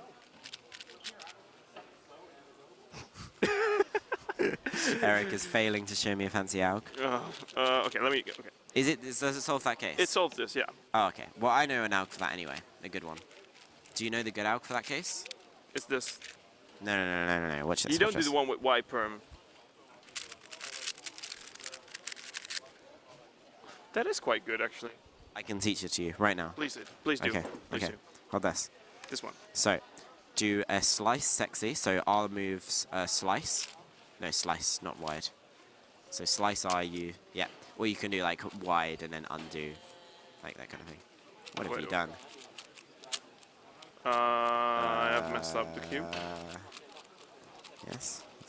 K2. K2. No. Do the slice, like slice flip slice, but like that. No. Or do you do M slice? Oh, you can do like this. Nah, that's bad. What do you mean? That's bad. It was awesome. No, that's bad. Oh, do you know this? No.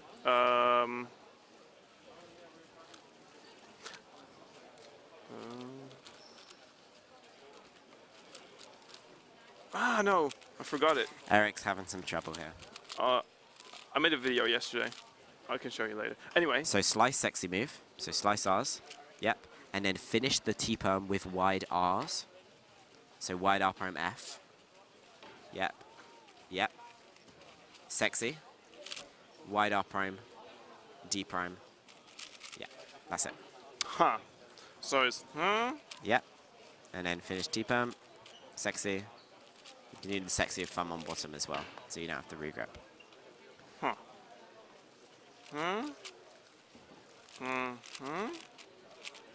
Yeah.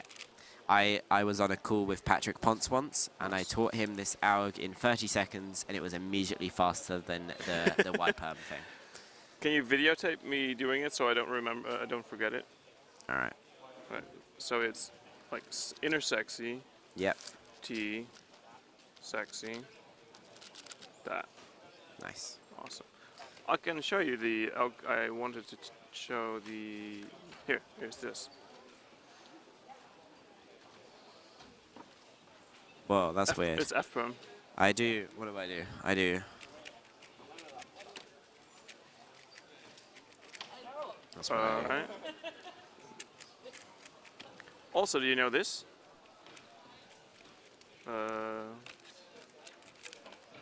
Is this an EPAM? Oh, I did. Are you trying to do an EPAM? Yes, I Yeah, tried. I do know that one. You know it. Oh, I can't remember it. Maybe if I had a 3x3, It's I could elk do it. show off time. Look at Matteo Demar looking beautiful, getting a 44. This is yours. Can you look at the 5x5 results quickly, please? We can. We certainly can. WCA Live is up and running. Lovely, lovely. What would you like to see? I would like to scroll down and see where I placed, please. Chris Mills. Slow. Oh, this isn't looking good. It is not looking good, no. Oh no. Oh no. Oh no. There you Oh, go. phew. Okay. 64. 106. Where did you place? I did even worse. Okay, at least we made it. Everybody's in, right? No, Everybody? James got knocked out. Oh no, I mean all the results are in. Oh, right. Yes, all the results are in. Knut just making it. Knut made it with 112.25. Lovely man, Knut. He is. Also tall, just like Ulrich. Ulrich Bredland. Is Ulrich's younger brother here? I don't think I've seen him. He's probably busy with school. He must be. Let's find out. Bredland. No, only one of them here. Only one Bredland in the 5x5 at least, but I'm sure he would have been competing as well if he would be here. Katie Davies with a 133. No, a 33, sorry. We're on 4x4, not 5x5. With 133 indeed. See. Yes, 233. She got a 33 earlier. I was watching. Thank you, OJ. That's why we hired you. That's why I'm here. That's why you get paid. Or not. In coffee. Yeah, we do get free registration. That is true. It is. For sitting down and talking. It's pretty good. Fabio Font with a 32.89. He's been very tired all day. There are some quite. I think he wants to sleep. Matteo De Witt with 32 as well. Here is Finn Ickler with a 39.86. Gotta love He that always guy. he always brings the swag. His swag level is over the top.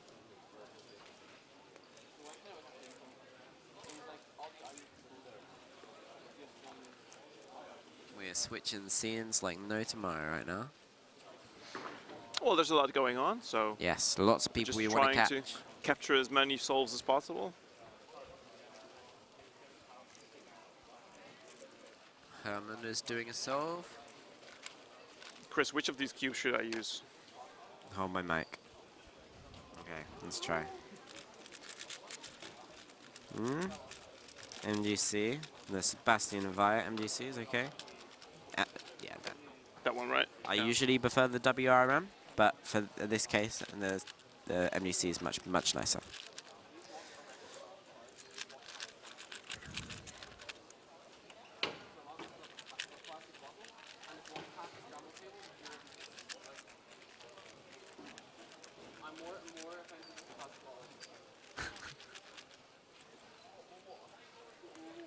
Boa. Bottle of water.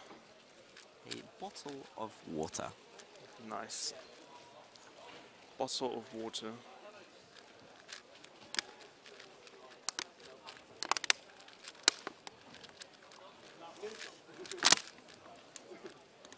Katie Davies about to finish one of her solves. She's got 233 so far, and probably something else we don't remember. This is going to be a bit slower because she got OLL parity. Skill issue. I think. It's not like you can avoid it, can you? Yet. 42. Although, shall we try? I'm going to wait until Ari Randers Pearson gets back from his travels and makes that tutorial, and then I'm going to try and learn it. Or we can just learn full blind wing tracing. We can just do the wing tracing, right? Yeah, but that's too difficult. I'll be honest with you, wing tracing is probably the worst thing about four blind because you quite often just miss like a pair of wing swaps. All right, and let's then go. that's it, you're done. Okay, go. This is my orientation for blind. So it's 1, 2, 3, 4.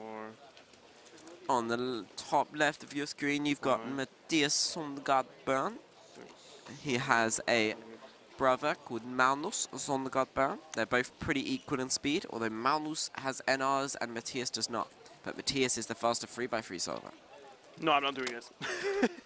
They're two lovely people. They kindly offered me accommodation for a Danish competition a few years back, but then COVID got it cancelled. So very, very nice. I play Fortnite with Matthias sometimes. So you do CSGO and Fortnite? Yes. What else? Play a little bit of Valorant. Valorant? Valorant, yes. What is that? It's a... Do you know Overwatch? What is Overwatch? Oh, okay, well that doesn't now. I was going to say Valorant is a mix between CSGO and Overwatch. Okay. It's a more... well, it's CSGO, but you can pick a character and they have abilities, basically. Right, okay. That's the difference. Sounds cool. It's a good bit of fun. Played that with Timon Koloshinsky sometimes, and James Molloy, Sean O'Toole, Simon Kelly. We play a fair bit. Yeah, chat wants to know what rank. I don't think I'm Valorant. ranked at the moment, but I think it was gold when I last played. What is the type of game or sport or competition you are best in next to cubing? Next to cubing. Like anything. Well, I think Spelling bee, whatever. the only other thing I've competed in would have been chess as a kid. But I'd say it's probably table tennis. I'm pretty Table decent tennis? at table tennis. Okay. I've never competed or anything, but That's cool. I'm pretty good. So yeah, table tennis or climbing. That's kind of cool. That's cool. Competed in this, but for me, it'd probably be Minesweeper. Minesweeper? Oh, yeah. Yeah, I got really into it, but the thing is I'm really stupid and decided to not play Minesweeper with a mouse like a normal person. And so I reckon I'm one of the fastest people in the world at Minesweeper who only exclusively uses trackpad. Which is like saying what a flex. I'm the fastest Rubik's Cuber who uses Petrus or something like that. Right. But I kind of do want to see that. maybe I'll show you later. Yeah. I do all the time. I in reckon my at spare lunch time. we've got to get a camera on OJ doing It would be very boring. doing Minesweeper. Why would you do it with a trackpad though? It's just so clearly inferior. This is my laptop and I don't normally have a mouse attached to it. I can do it whilst lying down, I can do it whilst chilling. I don't need to be sat at a desk with a setup. And more importantly, I used to do in the library when I was supposed to be doing homework or revising, I was just like, oh, let's just play a bit of Minesweeper, and then half an hour later, you know. It's kind of cool. I saw you two chatting to Ellie J earlier. Did he have much to say? Ellie had something to say. He's had something to say. Yes. He had practiced his big cubes, but his results were not the greatest. But he's got He more still, rounds. he still made it to the finals, Yeah. even with his pops and mistakes. And he's looking forward to the finals. And he was happy with his 5x5 results, but he thinks he can improve even more. I'm pretty sure he averages around sub 50 at home. So Okay. he can definitely improve that. I'm going to grab something to eat. You go and have something to eat, Chris.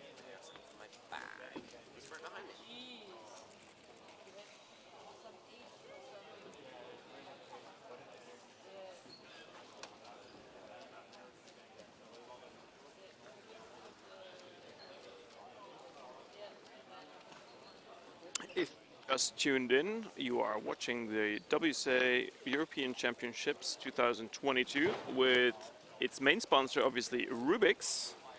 And Rubik's will also have its own event tomorrow night, which will be the Rubik's 5-a-side, in which a team of every country has 5 competitors who will race against each other. And the first to get 3 wins will get the win for their battle and advance to the next round. So that will be a nice highlight of the whole competition. I think Chris is also on the team, right? And I will be doing commentary on that one. Looking forward to it. Some more highlights that we can look forward to, obviously, are the finals on Sunday. But tomorrow there's also going to be quite some interesting finals as well, because we will have the 6x6 and 7x7 finals up for tomorrow. And today we will have the final results of multi-blind. I think that's going to be the only event of which we have a final today. Oh, 5-blind as well. You're absolutely right. So yesterday we had fewest moves with a finals, obviously. Multi-blind attempt 2 is currently running. And yesterday we also had 4x4 blind finals, which Daniel Wallin won with half a minute distance up to number 2. Also Daniel, but Daniel Anke Hermansen from Denmark with 2:06, and number 3 also from Denmark, Martin Vædele with 2:08.70. So it's exactly 2 seconds between them. So currently rounding up the next to last wave of 4x4, so there's only one wave of 4 groups after this, with Not all the long fastest left. people. James Molloy has just returned to our area. And he was in this wave of groups, so We'll yeah, ask him in a we're going to second be how he did in 4x4. we're going to be caught up soon, and it's going to be our turn.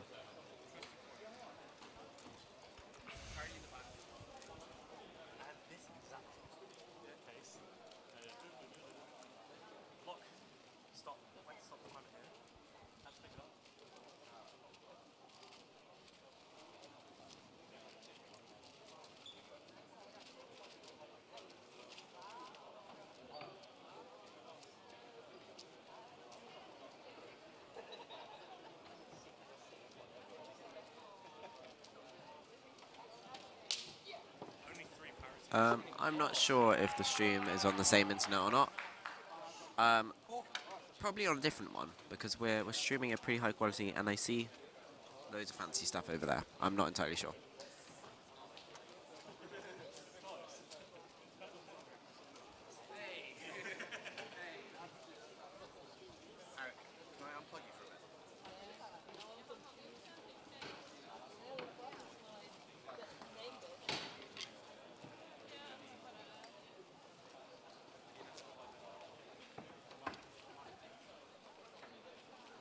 The 3x3 does not start till tomorrow. I think it's after lunch tomorrow. The rest of the day we've got 4x4, and then we have lunch, and we have Pyraminx Cube, 3 blind, 5 blind, and Megaminx round 2, I believe.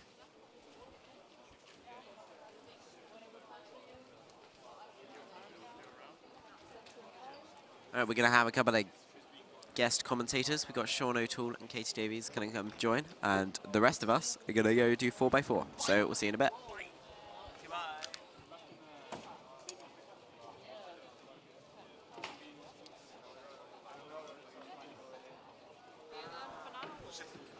All right, I'm back. Welcome. I'm angry, chat. Welcome myself. But welcome to Sean O'Toole. Hello guys, I'm back. And also Katie Davies. Hello everyone. Fun fact, Denmark is the leading European country in badminton. That's true. That is true. It's Victor Axelsen? Yep. Yeah, I think so. Oh wait, yeah, I think so.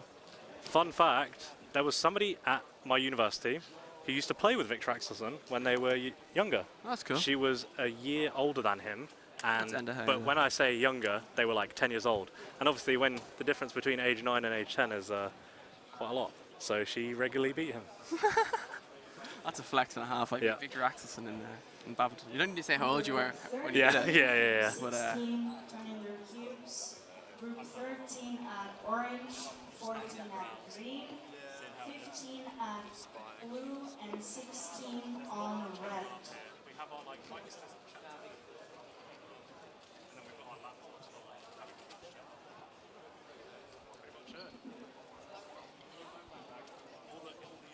So someone asked when the Square One event will start. The 2 rounds? We had 2 rounds yesterday. Two and rounds finals will be yesterday, on Sunday. and then the final is due to be on Sunday.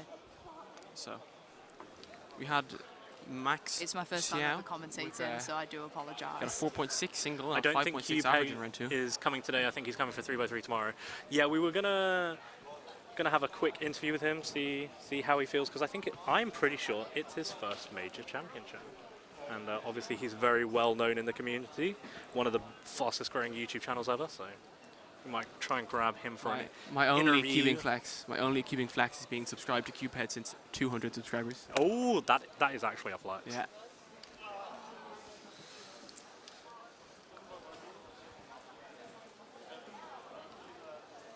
Doesn't he average like 8? He's definitely sub 10. I don't know what he averages, but he's definitely sub 10. I think he has an 8 average. Anyway. Where is this comp? This comp is in Copenhagen, Denmark. Copenhagen, Dansk. Yeah.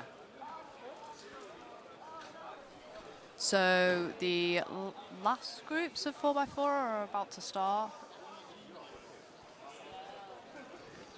That's a good flex, being sub to J-Perm since 100 subs. That's also a good flex. That's an older flex than Yeah. mine.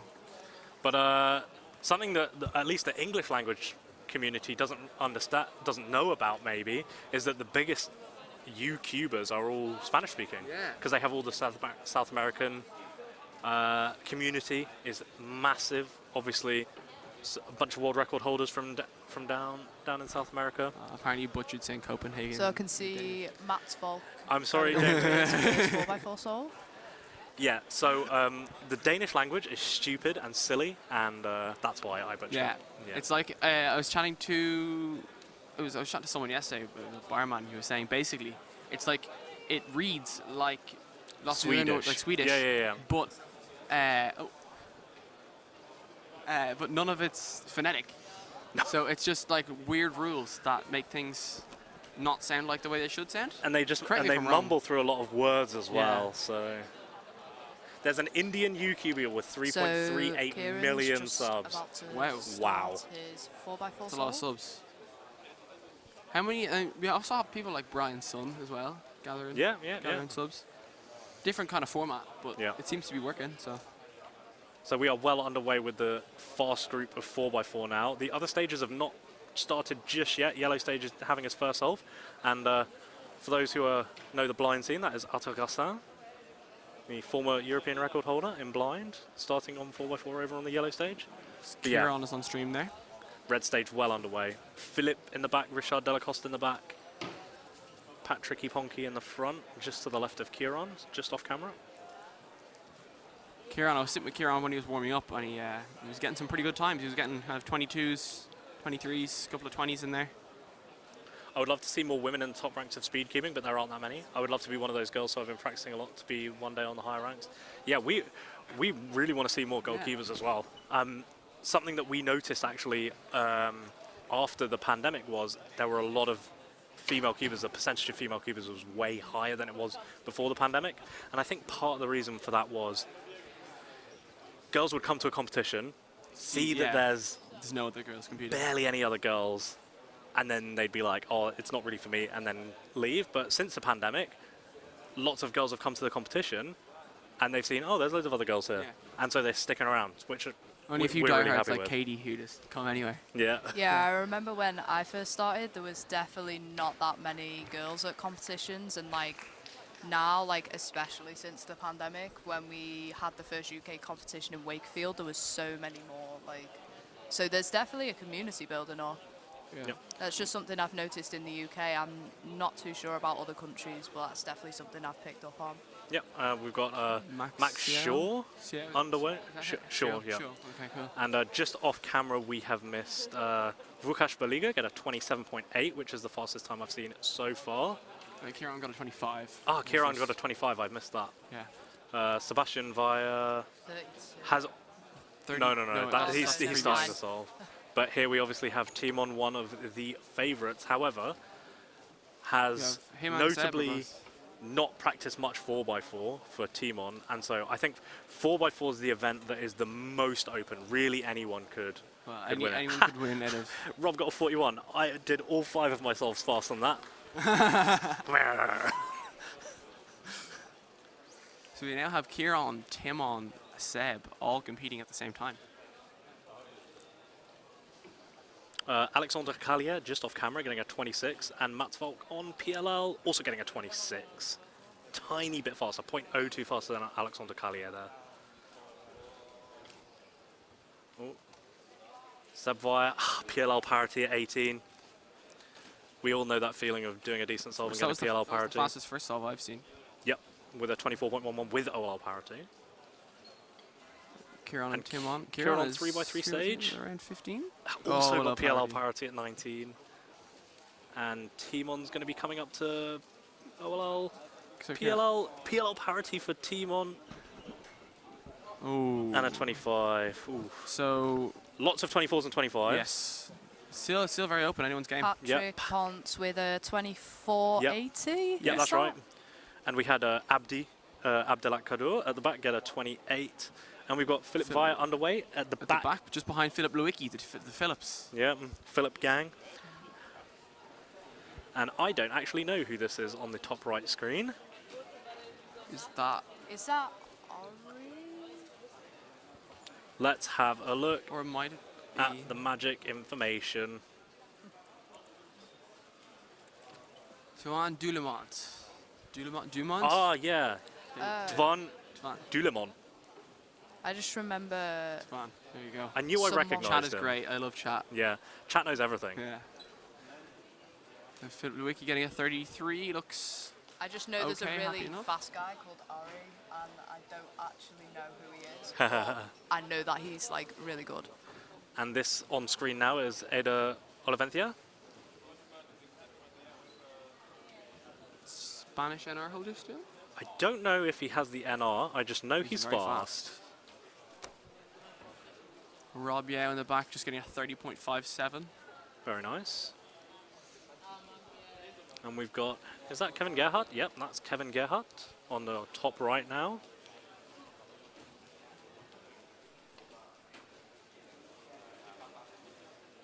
Eda there, go maybe a sub 30. Yeah, 29.75. Doesn't look too pleased. It's great. All the Spanish competitors are very, very supportive. Yeah. Out of every Spanish solve, there's always a flood of people clapping at the end. Yeah, It's great. yeah. It's lovely. It's nice to see that kind of support. Here we've got Max Shaw with Kieran in the back. And Timon's just sitting down beside Max as well. Dario Roa is the Spanish NR. And I Seb did is think he also still had it. off stream here solving. Max with a 31, very not pleased with that. Sebastian is just starting to solve now. Nope, he's Just just finishing finishing up. a solve. Just finishing the solve, my bad. 23.40, he doesn't look happy. Yep. No, shaking his head more at the back there. But obviously he'll be safely through. Kieran with OLL party again.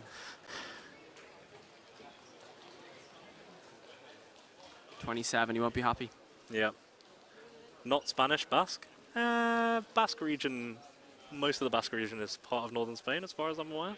I don't want to comment too much about on that because The WCA profile says Spain. it does say Spain.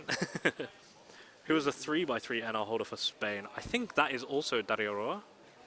Let's have a look. So we have Tim on the left there and Rob Yao on the right. Rob Yao obviously being notable for inventing Yao. The method that everyone in this round is Everyone using. fast is going to be using Yao. Yeah. I think Luke Tixon is the fastest Hoya user in the world. Rob at 24, he looks He's very happy with that. Yes. Yeah, I Do think we that. know? I think. Do we know anyone who's fast that still uses reduction? Ivan I've uses Redux. Ivan. Liu Wang. Ivan. He's like. Oh yes. Yeah, he uses Redux. From Malaysia. He came to. He was at a couple of Irish comps. Sorry to interrupt you there. By That's the way. okay. Philip with a 28 in the back. I actually don't know what Philip averages on 4x4. 28 to 30, I think. Yeah. Okay. Okay, let's see. Somebody asked what the Spanish NR for 3x3 is. Luckily, we have our rankings back on the WCA Someone website. So. said it is a 26.86. For 3x3, for 3x3. Oh, 3x3, not 4x4, my bad. I think it's We have high Max Xiao 6. in about be to start wrong. another solve as well. And Oh. there is Kieran. Seemingly, there's a very, very close +2 for a 27 for Kieran. Him and, is that Manu? Are all the delegates are discussing. So the Spanish close. NR average for 3x3 is 7.25 by Dario Roa Sanchez. In the second, and that was set at Andorra 2018, so it's a 4-year-old Oh, that's very record. old. And in second place was 7.34, which was set this year at Montpellier in 2022. Biel Salmons Gonzalez with 7.34.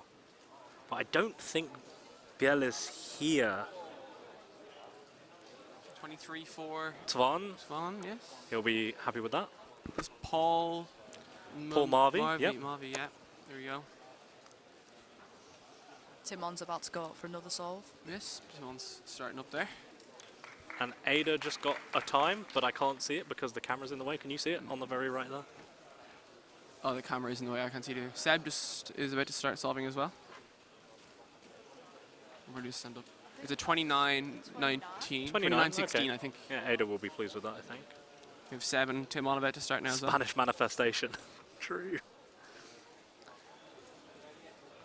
This is another event where the world record is within reach for a number of people. Less likely than, say, Square One or Scube or Pyraminx average, maybe, but like within the realms of possibility. Obviously, it's not going to happen in this round, the average at least. Well, single with all the OLL parity that Sebastian has yes. and double this round. Yeah, this double, PLL double, there. yeah. Oh, Alexander no, Callier in the back with a 23.0. And Seb got a 25.3 +2. Oh. He does not look happy. It's probably going to be his worst solve anyway Yes. with that double parity, but still Kieran's about to go up. yeah. I keep interrupting you guys unintentionally, I am sorry. Kieran's timer is unfortunately off. There's been a bit of problem with displays. Not quite being connected, but Yeah, the connection at the timer keeps coming kinda away. loose. Rob Oh, we have Max there. also underway with a 29 +2. Lots More of +2s. Lots of +2s. That's Rob, Kieran, and Seb have all gotten +2 so far. Yep. Kieran looks happy-ish with that. I can't tell. Patrick in the back on last layer, they're in 22. He's a 24 single. I would say 19 average is in reach. Yeah. I'd say You it's have to bear in mind that 4x4, especially at the very, very top level, is very parity dependent. And so Timon, Seb, Kieran, they're all capable of 18s. Very much so. Very much, yeah. And so if they get a round where they don't get any parities and they're doing well, then yeah, it's certainly within reach. But I know Timon hasn't been practicing 4x4. I know Kieran hasn't been practicing 4x4. I'm not sure about Sebastian, but yeah, Timon's been practicing a lot of 3x3 and Kieran's been doing 6x6. yep. What are the Timon's solves so far? 24, 24, 26, I think. Something like that, anyway. I'm seeing so many times pop up on displays, I just can't remember who got what. Yeah. It's even worse to track during Pyraminx, Oh god. which we've got later today along with Scube. It'll be interesting. The short events today, we have Zane and Carter Yep. for Scube. We have a lot of fast Pyraminxers. Yep. The European record for Pyraminx is under threat today. Yes. Lots and lots of fast Pyraminxers. What Timon Ah, said. and I think it's true for Scube as well. European record's under threat. Yes. was chatting with Tim on this morning, and he said, what was it? We were talking about who was the pyramid solvers that were going to be here, and he said, sure, there's all the Polish people who think they can't beat me, when in reality it's very easy. Yes. Or some words to that effect, anyway. Yeah. So I think it's going to be very interesting. Because we have, I saw 5 people on the psych sheet with sub 2 averages. Yes. And that very fast. And ER is what, 1.83? Or 188, I think, maybe. Let's have a look. That's España. Europe. So the European record is Timon's, I know that. Oh, 1.72. I forgot he got that. And then what's Jasper's world record again? 1.66. Okay. Dominic Gorney has 1.9. Diego Alfonso has 1.97. And then there's a ton of people on low 2 and... Yes. About half of the rankings being Polish. Yep. As the saying goes, Poland strong. Yes, absolutely. Triangle ER average, yes. Yeah, 1.66 Jasper, yeah, that's right. Here we've got Timon starting as last. Simon Kellum is actually at the comp as well. Oh, that's true. Obviously he can't get European record, but he is here. World record for Simon is very doable. Yep, and for Timon. And for Timon. Patrick at the back getting a 27 just off camera, and Kieran getting a 29, so... You won't be happy with that. Not at all, but they've got 2 more rounds, I think. On 3x3 stage, at around 13. Oh, the parity. Timer I think reset? it's timer reset. Oh, yeah. Looking like it a did timer look reset. about 20.3. I haven't noticed. Low 20. It was low 20. I'm assuming that it reset. Yeah, timer reset. Yeah, it did reset. That's unfortunate. Very unfortunate. I wonder if he's being given an extra because there's an O-ring on the timer. There is an O-ring on the timer. I have noticed O-rings on a significant amount of timers, and so I'm guessing... Could it be an issue with like the battery dislodging? Not with Gen 4s. They very much fixed that with the Gen 3, Gen 4 upgrade, but unfortunately we don't have Gen 5s here, which we know are, at least in the UK's experience of using Gen 5 so far, there's way fewer timer malfunctions. My Gen 5 that I bought, if I stop the timer too hard, it turns off, resets, and changes to 4-pad mode. That sounds like a you problem. Yeah.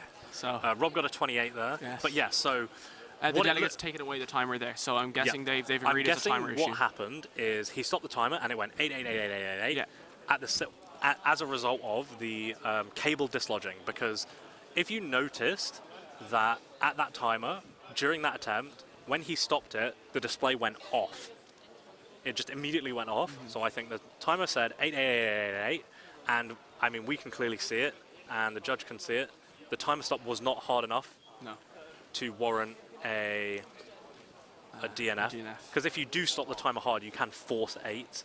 So that if we allowed people to stop the timer really hard and then get extras for that, you'd be like, oh, this solve's really bad. Bang! Stop the timer really hard.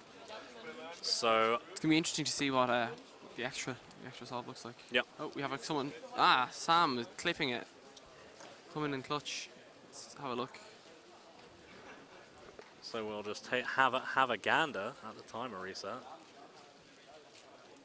That was not a hard reset.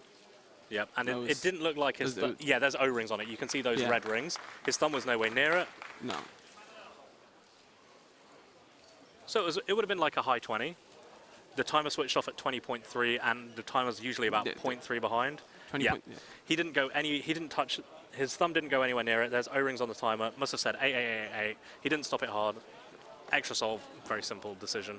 Very unfortunate, but maybe he can get a 17 now.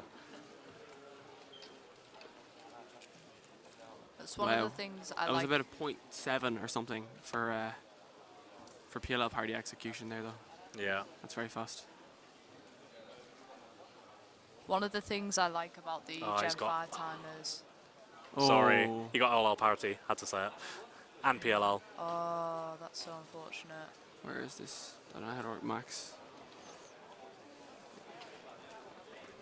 Oh god. Extra? Yeah, so Timon did get an extra attempt.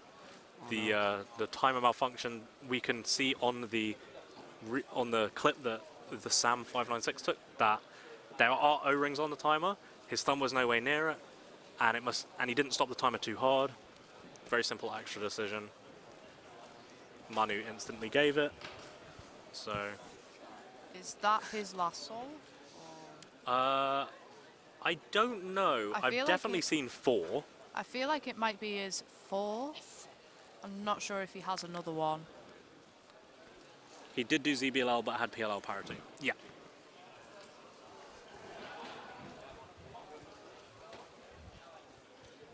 We have Erik there on the right-hand screen, finishing up with a PLL parity. Yes. Oh. Oh. Looks okay. Yeah, he nods. Yeah, it looks okay.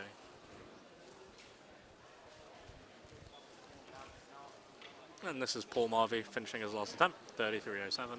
Doesn't look particularly happy. Yeah, Timon is going up for another solve. Yeah. So this will be his last solve. So that extra was on the 4. I think they did completely replace the timer that reset. Yep. Whenever there's a timer timer malfunction with where it shows 8s, it's a sign of low battery. So just replace batteries. Nice and simple. And we've got Callum Hale's jet on the top left. And Timon on the top right. Erik still has a microphone on. Yeah, it's a bit of a pain to take the microphones off, so we just turn off the battery pack when we go and solve, and we just leave them on. Not now.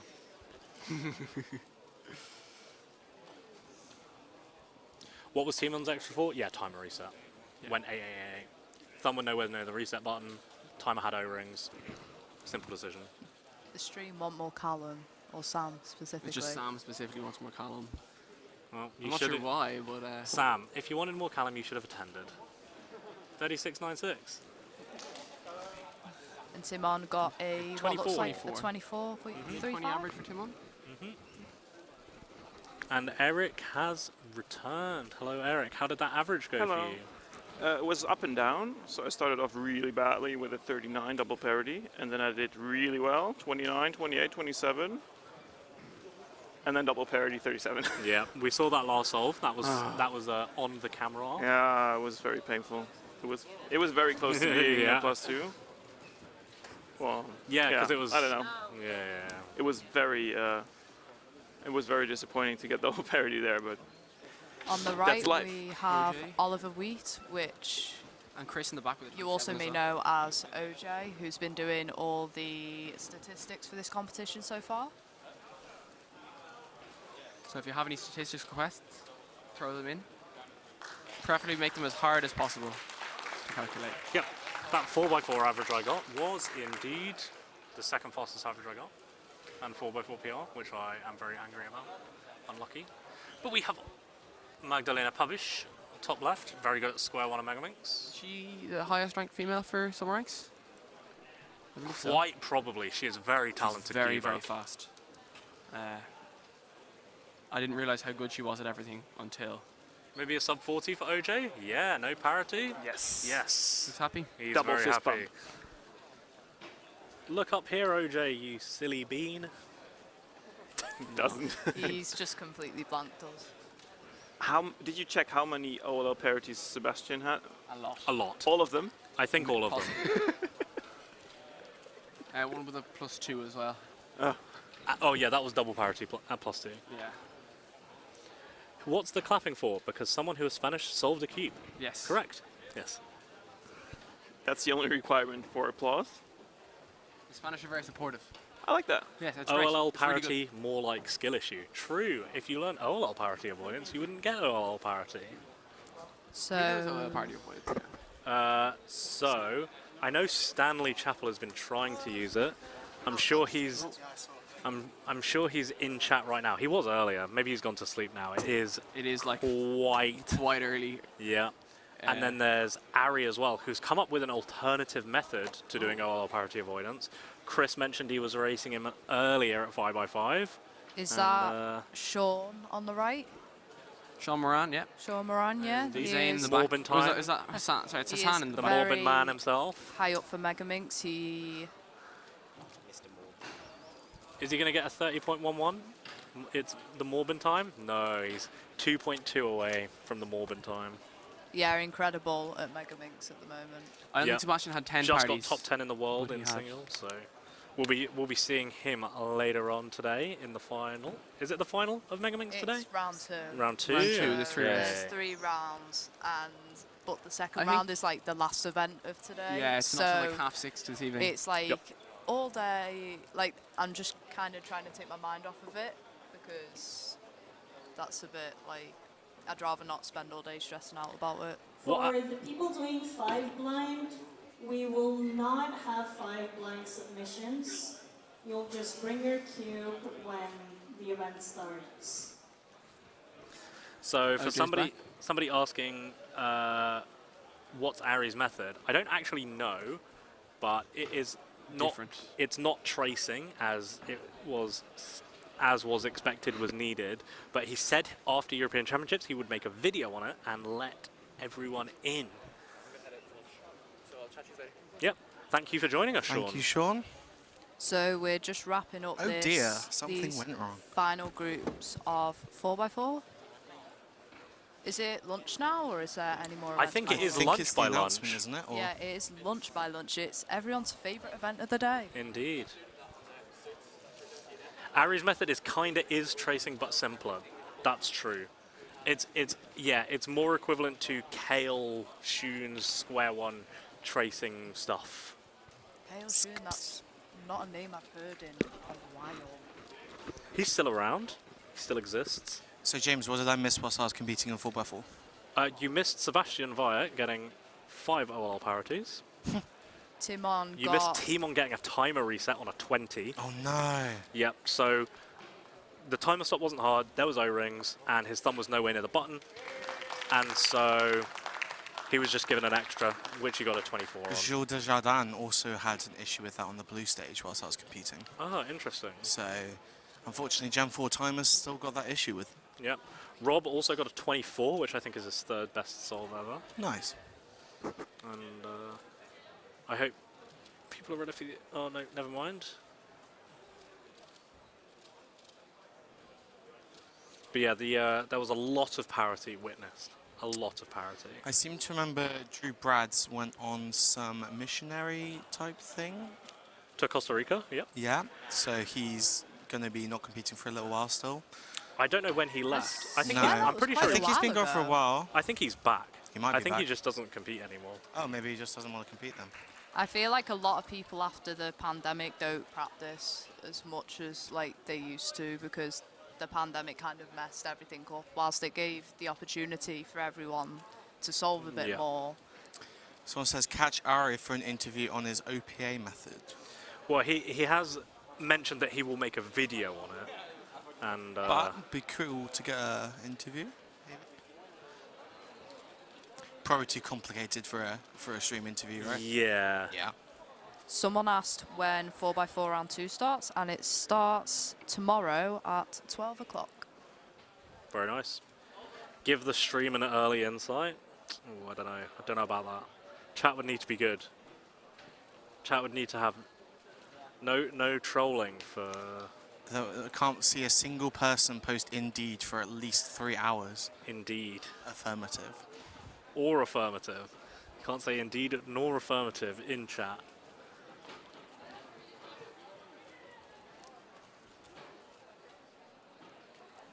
So yeah, we're pretty much just winding down there. Are we going to have a break for lunch too? I think we will. I've got my lunch in front of me. Me too. Well, mine's behind me. I'm unsure Oh, about what I'm going ruined. to do for lunch. Oh dear, sorry guys, you're not getting that interview anymore. Yeah.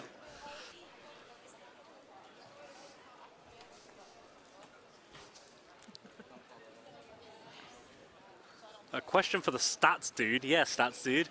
Stats dude's going on lunch. How many break soon. delegates are present? That's quite an easy one to do.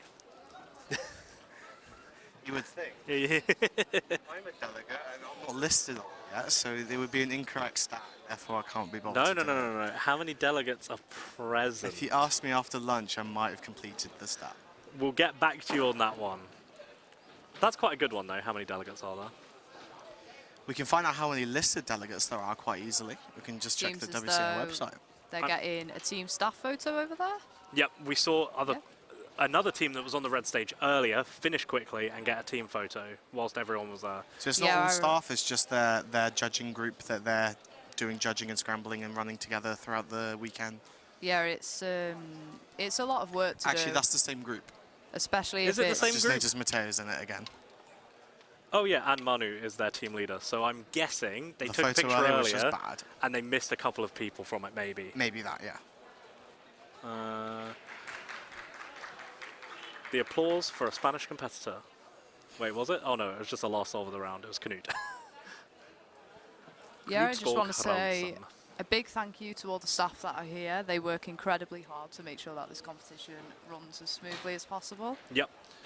And it is a lot of effort to staff at a major championship, but it is well worth it. You get to meet a lot of people. You get to judge a lot of people that you would never maybe normally talk to, and you can have a little chat after the solve.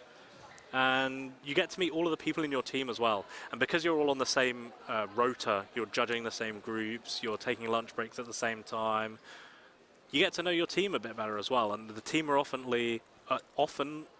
the types of people who are staffing and organising their competitions in their home country, so you can learn things about organisation and all the stuff that happens in loads of different countries. So it's Yeah, one of my favourite memories from cubing is probably I was on the Euros 2018 staff team in Madrid with David Lim, Dana Yee and Keaton Ellis, and that was really cool. That was like such a fun experience. It was actually like my first time ever staffing a competition. Yep. It's definitely a nice thing to do. Looks like we have a little Instagram image feed up on the stream during lunch. Someone asked how many competitors have participated in a comp where a 3x3 single/average world record was set. That is a stat request for you, OJ. I think he was well underway with doing that statistic right as we speak. So we're just waiting for the query to resolve, and we will get that number for you. If you're posting... James? Have I been present at a 3x3 world record? Is that the question? Yeah. I don't believe I have. I've seen... I don't even know if I've seen a European record or a continental record of 3x3. The answer, by the way, was 3,033. I'm having a look at all of the world records that have happened in 3x3 because I'm actually not sure. History. 3x3.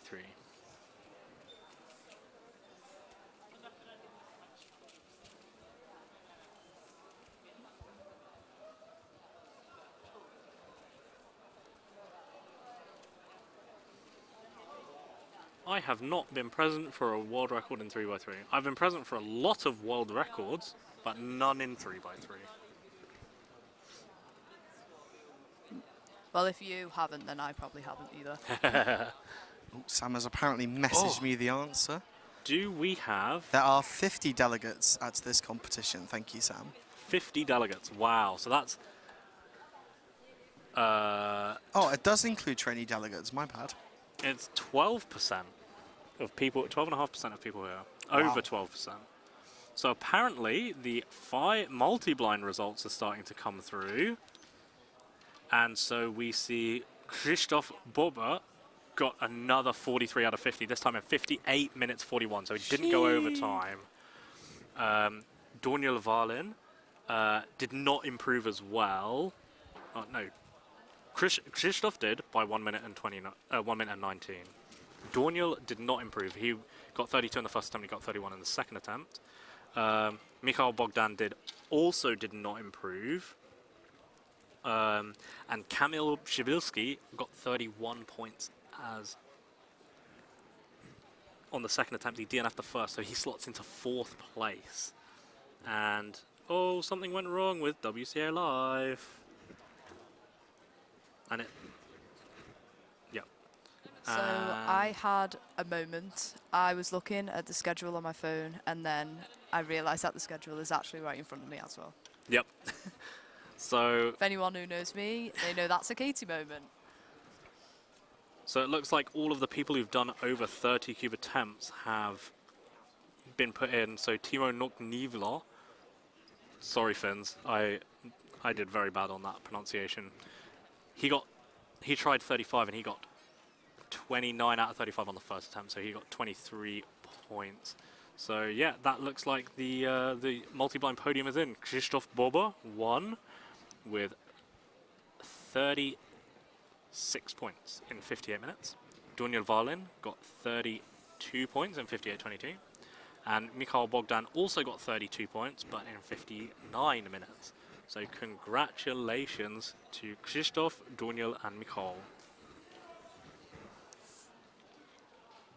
But in fourth and fifth was also Poland, so 4 of the top 5 competitors in multi were Poland. So Daniel Valin preventing the sweep. Is there going to be a stream like this for Oceanic Champs? James, do you know that answer? I do not know that answer, but during lunch I will try and track down Ed Hollingdale and try and get that answer for you. Yeah, Ed Hollingdale, one of the main delegates in Australia, and he is here at the moment. So. Yep, he's the senior delegate for the Oceanic region, actually. Oh, indeed.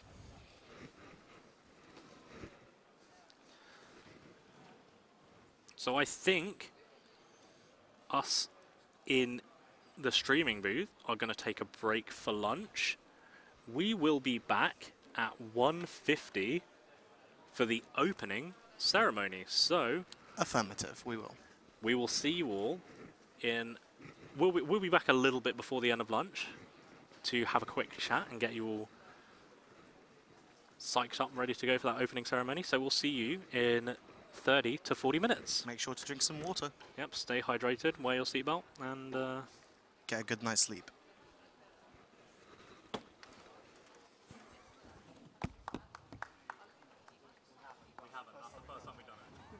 I laughed way too loud when they said it's all been time.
Hello. Shall we get back to talking gibberish? Gibberish, you say? I said gibberish. Gibberish. Gibberish. Do you want to do the rest of the commentary with a Kermit voice? No. Why not, James? Let's not. I'd rather not do it with a Kermit voice.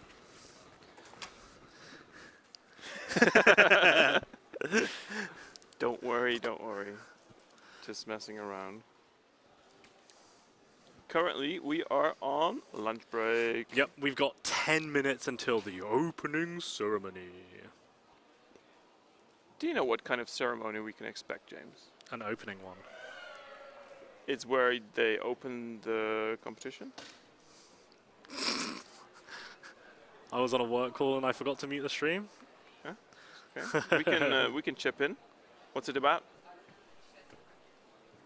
James usually knows a lot about any topic, so. Pub quiz gang. Hashtag pub quiz. Yeah, Ed Hollingdale, we were talking about you on stream. I can't remember what though. Something about Oceanics. Oh yeah. Will Oceanics have a stream? Please do. It's kind of far to go there. Why isn't the opening ceremony at the start of the competition? Well, the events that we've held so far have quite strict qualification times, and a significant number of competitors tend to only come for the Friday afternoon, Saturday and Sunday. And so Friday lunchtime is a good time to do the opening ceremony after a few of the less popular events. Was looking at company account statements. Oh, I don't do accountancy anymore, and I am very glad about that. So.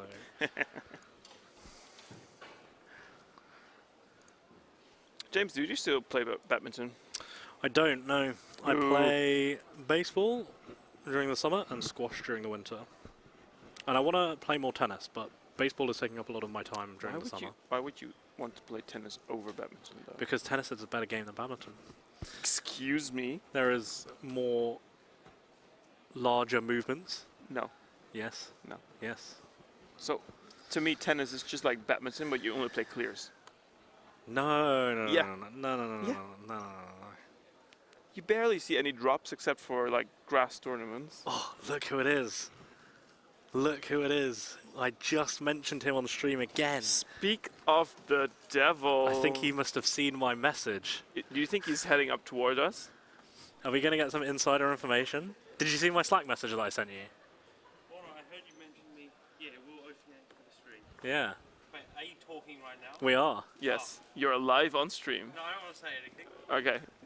I can turn off the mic again. It will have a stream. Can I reveal that? Yeah, you can reveal it will have a stream. Oceanics 2022 will have a stream. Yay! Woo! And the crowd goes wild. And the crowd goes mild. Molloy's embezzling WCA funds? No, we don't do that. We're very responsible. We are. If we did it, we would both have to do it. Yeah. Or like. So for those that couldn't see, they just winked at each other. Wink, wink, nudge, nudge. Which country is this in? We are in Copenhagen, Denmark. Or in Danish, maybe. Copenhagen, Dansk. Denmark. Denmark. I always like Denmark. Friendly people. It's flat. They've got loads of room on the roads for bicycles. Yep. Is Asians going to be streamed? Don't know about that one. Probably not. But we have. They might do. We're not sure. We're not certain. There was just a loud cheer in the venue. What is? I see what's going on. They've started. Just to find out Hollingdale, by the way, he said they are doing a stream for Oceanics. Thank you, Oliver. You want to say that to the mic again? You want to stream? Yeah. Oh, hello. Yeah, Oceanic Champs is going to be live streamed. So, who is the favourite to win 3x3? I think it's almost certainly Timon Kolodziński. He'll be the favourite by a long way. Yeah. But Edward just pointing to himself. yeah, even though he's not from this continent, I'm not eligible to be European champion. otherwise it would be obvious. You can still win the. You can still win the yeah. competition. Stopping me. Yeah, it's the only thing stopping you. That and not knowing full PLL. Who knows? Who should know PLL though? If he knows ZBLL. True. You're just so advanced you've started forgetting PLLs. Although PLL is a subset of ZBLL. Did you say ZBLL or ZBLL? Which is the British I way? say ZBLL. In the UK, people say ZBLL. Okay, ZBLL. Well, there are some people who do say ZBLL, but only because enough Americans have said it. Yeah. That they've gotten used to it. But I say ZBLL. ZBLL it is. But I would say ZZ rather than ZZ. Oh, I say ZZ. Oh! That is quite frankly disgusting. James being edgy as always. Zubble. Is it though? Yeah, why are those abbreviations always just only consonants? When does doesn't the help Nations pronouncing. Cup take place? That takes place at the end of Saturday. Well, it's not the Nations Cup, but it is the Rubik's 5-a-side tournament. It's actually the Rubik's Europe 5-a-side, which happens at the end of Saturday at 6:20 p.m. local time. That and local time is in CEST. Incest. Eric. Eric. Oh, well, it is. Someone clip that. I did not meant. I did not meant for that to happen. Yeah, we figured. For those that didn't hear, I did put a comma after the end. Yeah. I witnessed him draw the comma in real life.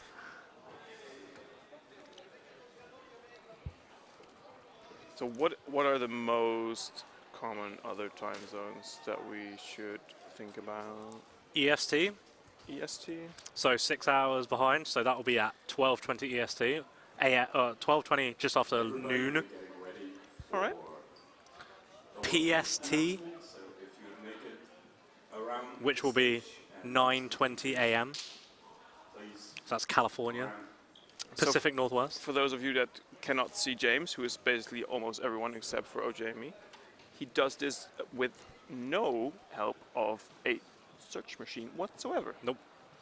If you had any flags with you, your nationality or any... I guess we should say like Melbourne time as well. I think then. Should we though? There's only like what 20 people in Australia. Just for Felix then. Just for Felix, yeah. Hang on, let me figure it out. So we're in somewhere there. So I think it's 8.5 hours. Did you say PST by the way? I did say PST. Did you say psst? Yep. Oh, they're Melbourne is GMT plus 10. It's not 9.5 hours. Don't know why it was 9.5 hours. Apparently, if you check WCA Live, it will show you the schedule in your own time zone. That is true. That's pretty Very nifty. true. Thanks to WST for that one. Oz gang. Aussie, Aussie. Oi, oi, oi. Hey. So, just in case you didn't hear that announcement, they are getting ready for the opening ceremony. Everybody, get around the stage, up the bleachers. Get on the For the bleachers. welcome announcement. Bring your flags. I'm not sure bring the everybody knows flags. what bleachers mean though. I think bleachers is a fairly common word, at least No. in the English language. In the English, I but hadn't heard the word bleachers until earlier this year, and then we started having to comps of foreigners, bleachers. bleachers is a weird word. Okay. They would just call it, I don't know. Thank you, Harishan. Thank you, Harishan. Can we just delete that from the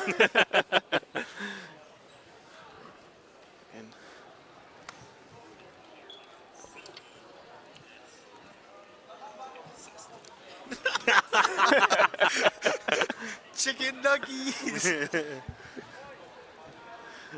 Did I miss anything from 4x4? You missed a lot of parity. A lot of parity. Especially from Seb Wire, who had at least 20. Yeah, he had 5 OLL parities and at least 2 PLL parities that we saw. Timon, unfortunately, he had a 20.5-ish.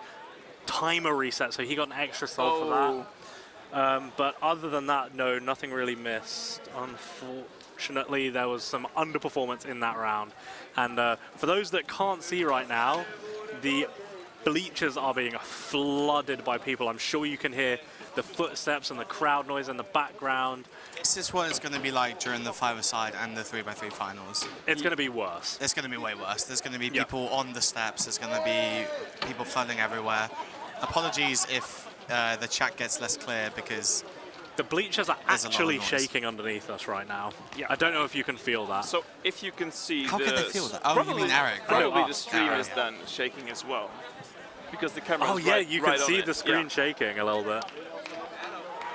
So we currently just have everyone flooding it. So for those that can see the stream right now, you can see there's a big waiting area behind, a chill out area, and then we have all the timers in front, and we have a set of bleachers that everyone is sitting on here. It's called benches. Bleachers.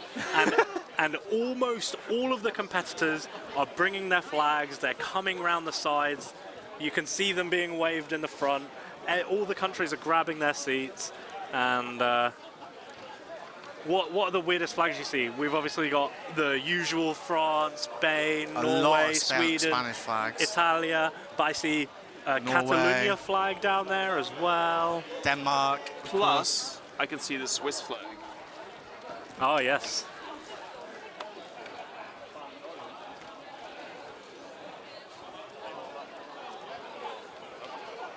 A couple of Norwegian flags. Of course, there's the Swedish flag that's right in front of the camera. We've got a large Italian flag over there, a really big Netherlands flag up right in center. Netherlands or Luxembourg? That is the Netherlands. It is Netherlands. It's not light blue. So James is offline for a quick moment to switch batteries. Now it's Norway. Sit down. We got the shadow of a Turkish flag right in the way of the projector. I have a... You need a pen? Okay, I've got a pen.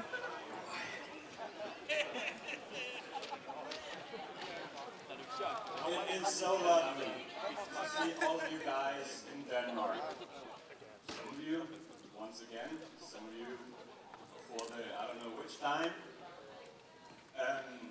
This is the largest competition we've had in Denmark, and I can say we're to no credit for it. That's all on Callum and Mikela. You've done a tremendous job.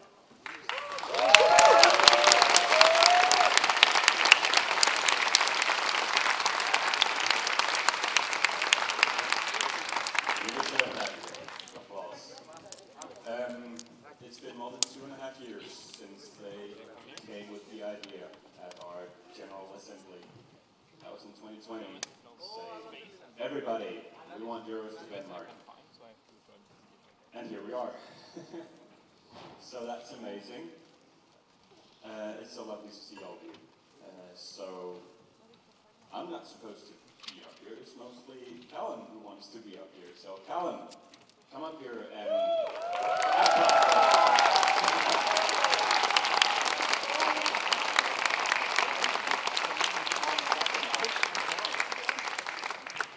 is Mikela here? She's right down there. Give her a round of applause.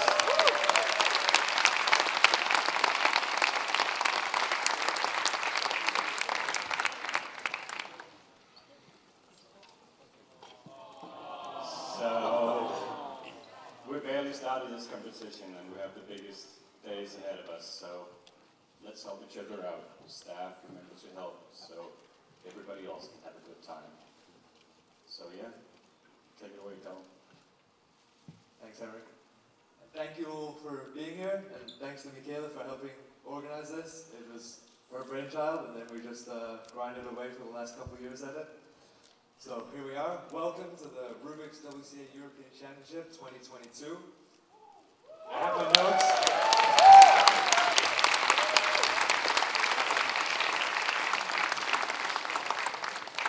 It's 2 pages, so get comfortable.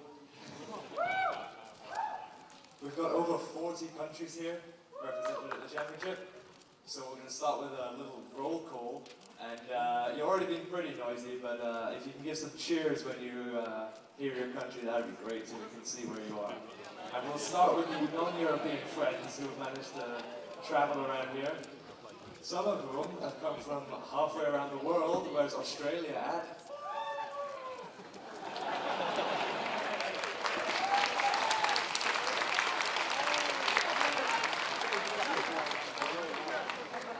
How about Brazil? Or one of you apparently. Canada?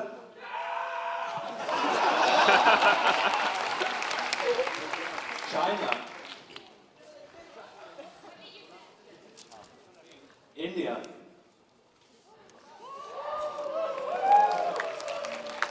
Macau? Malaysia? Go on, Evans, where are you?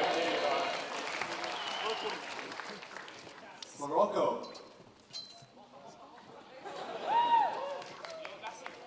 The Republic of Korea? Singapore? And I know these guys can make some noise. The USA? Thanks, Patrick. Alright, they set a pretty good bar, the guys from the States over there. But I think the Europeans can do a bit better. Austria. Oh, come on, Austria. Belgium. Croatia. For the first time, Cyprus. Czechia. The home team, Denmark. Estonia. Finland. France.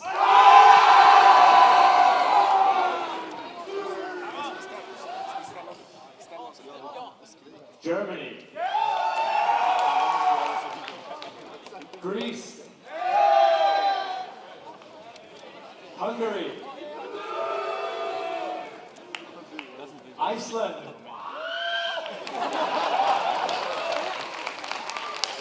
That was like 2 people from Iceland, so that's like half of Iceland. That's great. Ireland.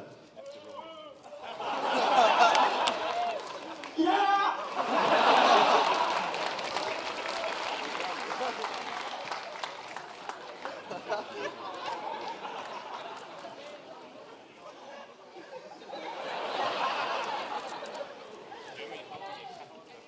Israel. Italy. Kosovo. Latvia. Lithuania. You guys are next door already living to each other. Did you really have to sit next to each other too? The Netherlands. North Macedonia.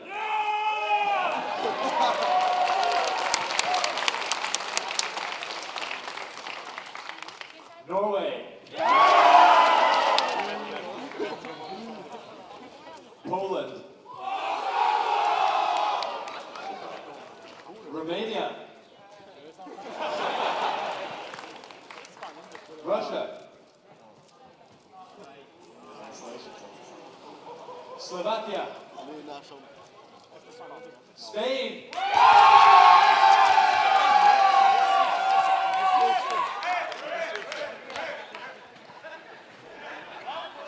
And a little country to Denmark's east that we have a little bit of a friendly rivalry with.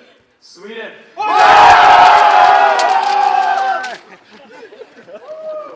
Switzerland. Turkey. Ukraine.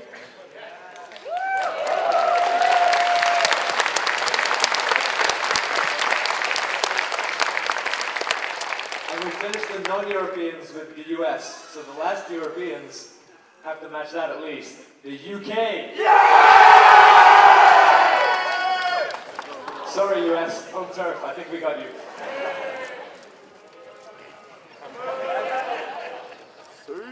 So I hope you guys are all having a great competition so far, and another 2.5 days to come. For everyone on the live stream, we hope that Erik and the gang are keeping you good company and informed and up to speed. Thanks for the live stream. Cheers, guys. On behalf of the organization team, we'd like to extend our biggest thanks to Rubik's for making this a possibility.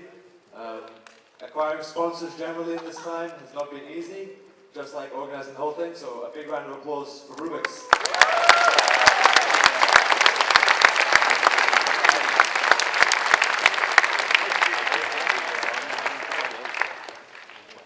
Tomorrow we have the Rubik's special event, the first Europe 5-a-side. We've been posting the seeds. We'll still be posting the seeds today and tomorrow to finish up. But we're going to announce the brackets now. The first match will be France against Italy. The second match will be Spain against Ireland.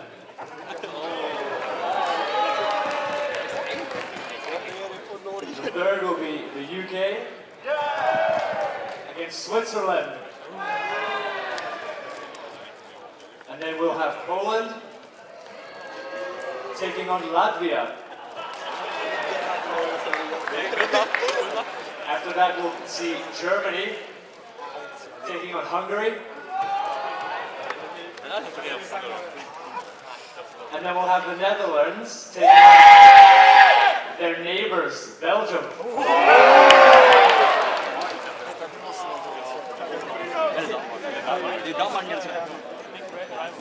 Sweden and Denmark. And Norway against Finland. Gotta get those Nordic matchups in.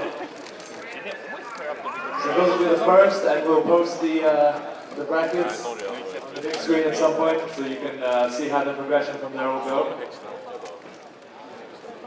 Obviously, the last European Championships and the World Championships were both meant to take place in the Netherlands, and both unfortunately had to get cancelled. So because of that, it's actually been 1,454 days since the last European Championship. So it really means a lot that you guys are all here.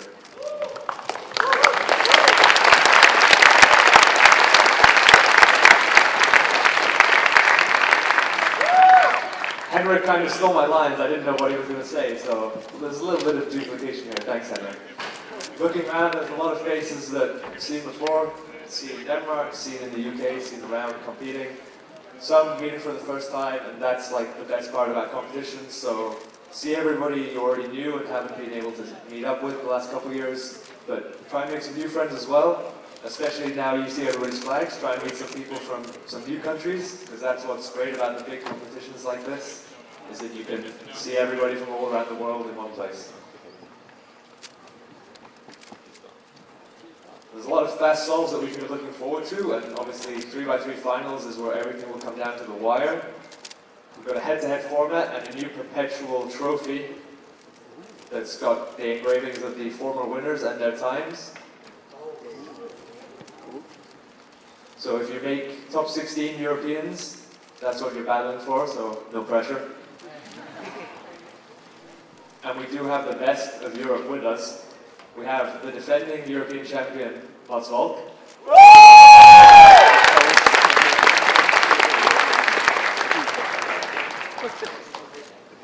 It's not necessarily as fast as it used to looking at the rankings when I was writing this speech, because we have the top 5 currently ranked in Europe.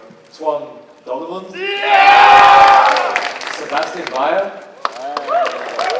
Philip Bayer, Kim Larsen, and Timon Goloshinsky.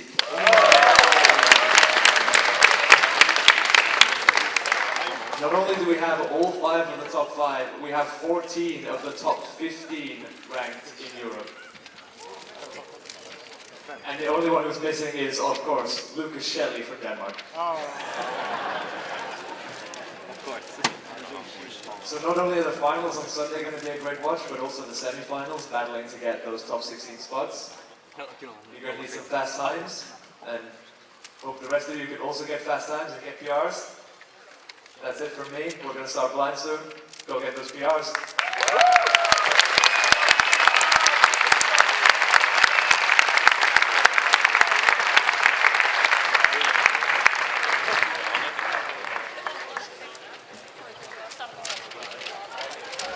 Speech from Callum Goodyear there. Who do you reckon had the loudest cheer out of all the countries there? So I don't know how loud the UK one was because I was screaming at the top of my voice. They didn't hear anything else, but I think Norway were pretty loud. France were pretty loud too. Yeah, the Spain obviously. Spain are very big cheerers. They had a bit of a disadvantage though because there's not too many Spanish competitors here. Yeah. So I reckon the Spaniards were probably the loudest per competitor. Yeah, we'll have to chat to Callum later on and see who he thinks won. Yeah. Got some UK people on stream right now. Yeah, input in the warm-up thing or the welcome sound everyone in the main hall right before three blind when everyone has to be quiet. We got Sean O'Toole, who was very disappointing with the very small Irish cheer. Were you not here? You missed. We didn't know. We were in McDonald's. You missed Kieran run up, steal Callum's mic, and yell into it when they mentioned Ireland because we were cheering for every country. He read out all the countries and then you cheered. And when just Tao Yu by himself up here with an Irish flag, and Kieran just runs on stage, grabs the mic, and yells into it. Yeah, it was really fun. Hope you enjoyed that. I don't know what the audio was like for you guys. We were a bit worried about that, but hopefully you heard some of it at least. I was very tempted to yell into my microphone. I refrained. Apparently they can hardly hear us over everyone else. Well, they are disappearing, so... Well, we weren't actually talking much, so... No, but I assume he means now, like after. Oh, yeah. I'm not sure, actually. I assume it was. Audio is fine now, apparently. Team Norway are taking a photo right now.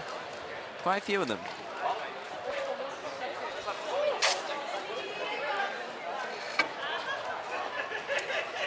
No.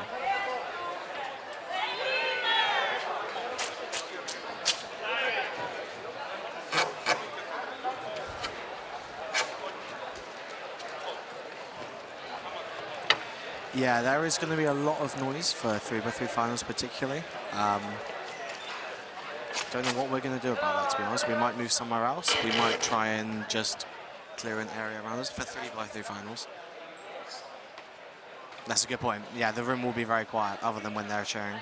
We'll probably be hiding in a corner trying to... We'll figure things out. We're going to take that all into account because we know that that's going to happen. So.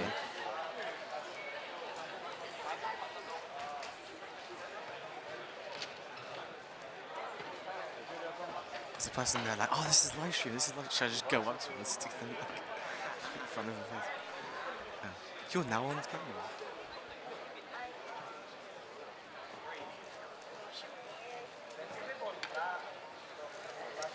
Yeah, we heard the bracket for the five-a-side tournament. We're just trying to make a little graphic for it that we can use later. Matchup. Yeah, we had the matchups. The UK are against Switzerland in the first match. And we've got some exciting Nordic rivalries with Denmark against Sweden and Finland against Norway. The Denmark-Sweden one's going to be very exciting.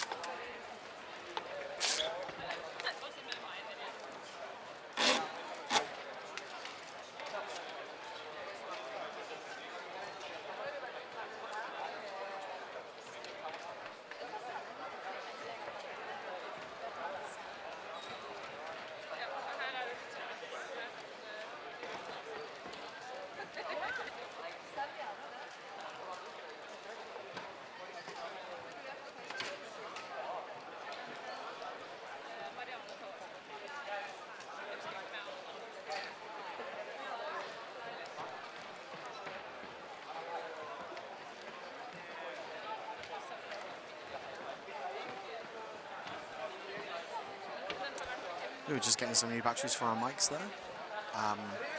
We'll probably have to be quite quiet when commentating for 3 Blind, but we are quite a while away from the station, so it should be fun. A while away. Got some Cypriots. Very excited to be on camera.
Among Us.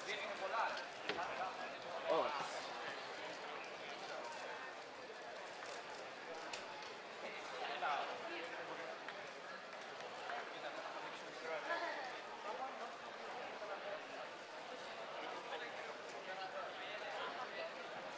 Among Us.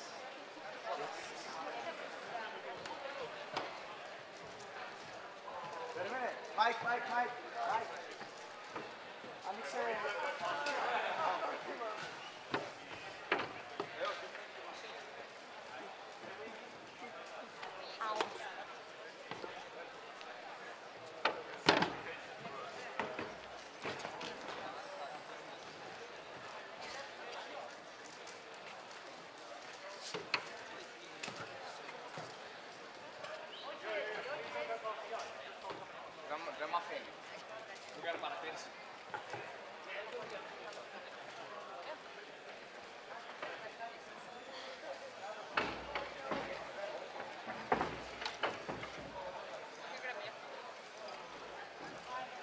We are about to start 3x3 blindfolded. Group 1 to 4. Groups 1 to 4, please come to the stage now. 1 on orange, 2 on green, 3 on blue, 4 on red. So we're about to start 3x3 blindfolded. So it'll be hopefully very quiet in the venue. You'll still hear commentary from us, but it'll be at this volume. So now is going to be the time where you want to turn up your volume, because we will not speak loudly. Actually, before the round starts, we should announce that everyone should be silent in the venue. They should do the shaking things with their hands. So I'm going to go do that very quickly.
Okay, so we haven't asked for silence in the venue yet, so we can talk at a reasonable volume for now.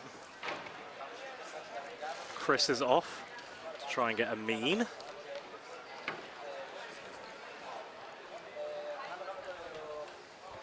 A mean? What does that mean? Well, why don't you explain it, OJ? You are the blindfolded expert of the stage. On blue and orange. So, for 3x3 blindfolded, as with some other events such as 6x6 and 7x7, you only get 3 souls rather than 5. But in blindfolded, you are very likely to get a DNF or did not finish. So in 3x3 blind, and to some extent 4 blind and 5 blind, people try to get 3 successes in a row, which would then give them an average rank for that event. Very cool, thank you, OJ. Affirmative.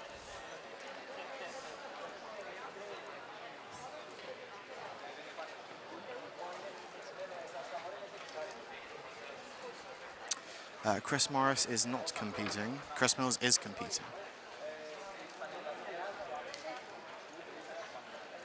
Since we are about to start blindfolded, this is an event that requires a lot of concentration.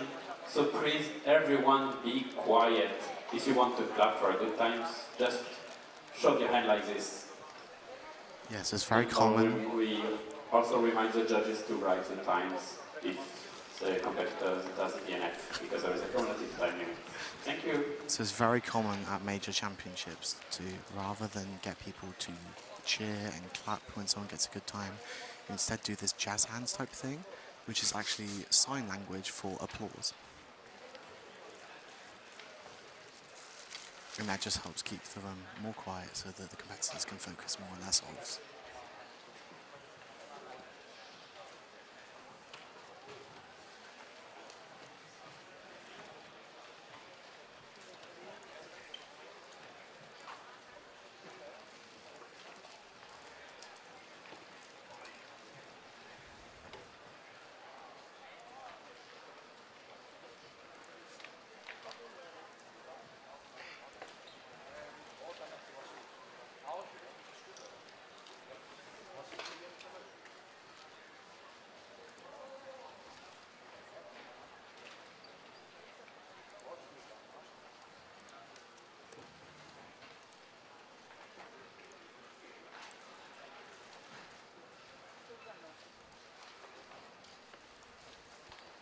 Yeah, even when the venue is very quiet, competitors still often wear ear defenders, just because it helps them to concentrate and blanks out as much noise as possible. I'm one of those people. I find that they really help. And yeah, it just gets you in a really good mindset for the solve, really.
Who's the fastest three-blind solver here? That's a good question. If only we had somebody here doing stats to find out. Ah, if only someone had a laptop that had all of this information already pulled up on it. Wait, it's me.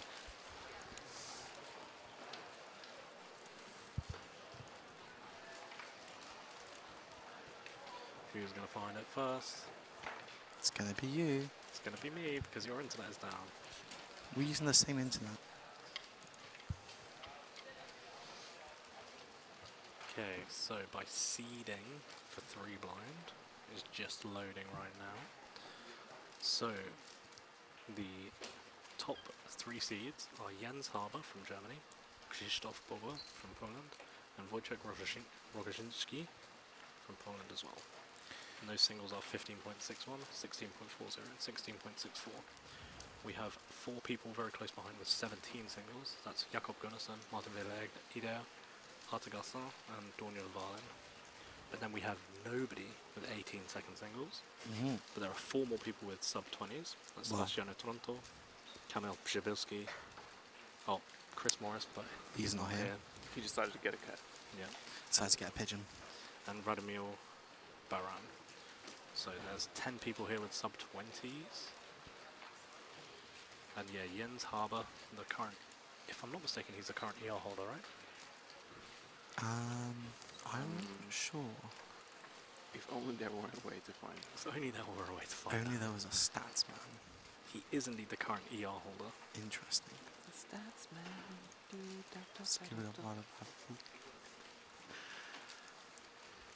It's really hard to tell just how soft we can be into these mics. but it is 3 blind, and of course the competitors are the ones who are most important here.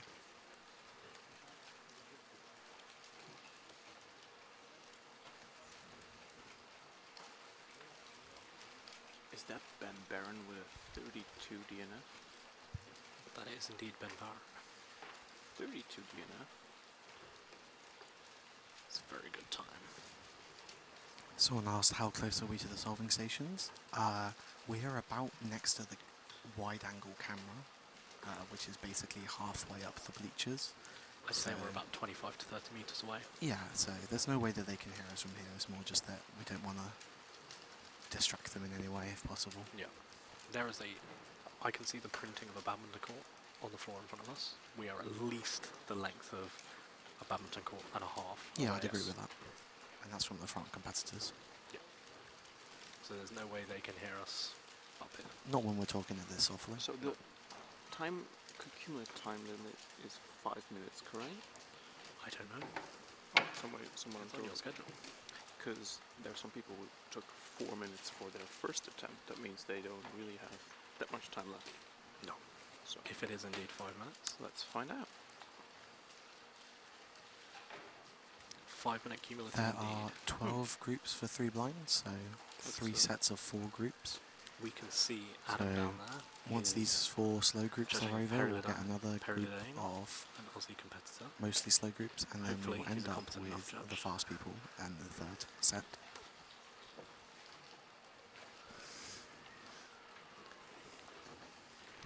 So Adam should be stopping this competitor as they have gone over 5 minutes, but it seems like they're close. And in general, what happens during blind is if they're very close to finishing, then they don't get stopped. They get to finish their attempt, but it's very hard to see from up here because they're all the way down on the very left stage. They are ants to us. On your top right, we have AJ Nichols. He is a very well-known senior cuber, and starting his solve after 1 minute 8 of memorization.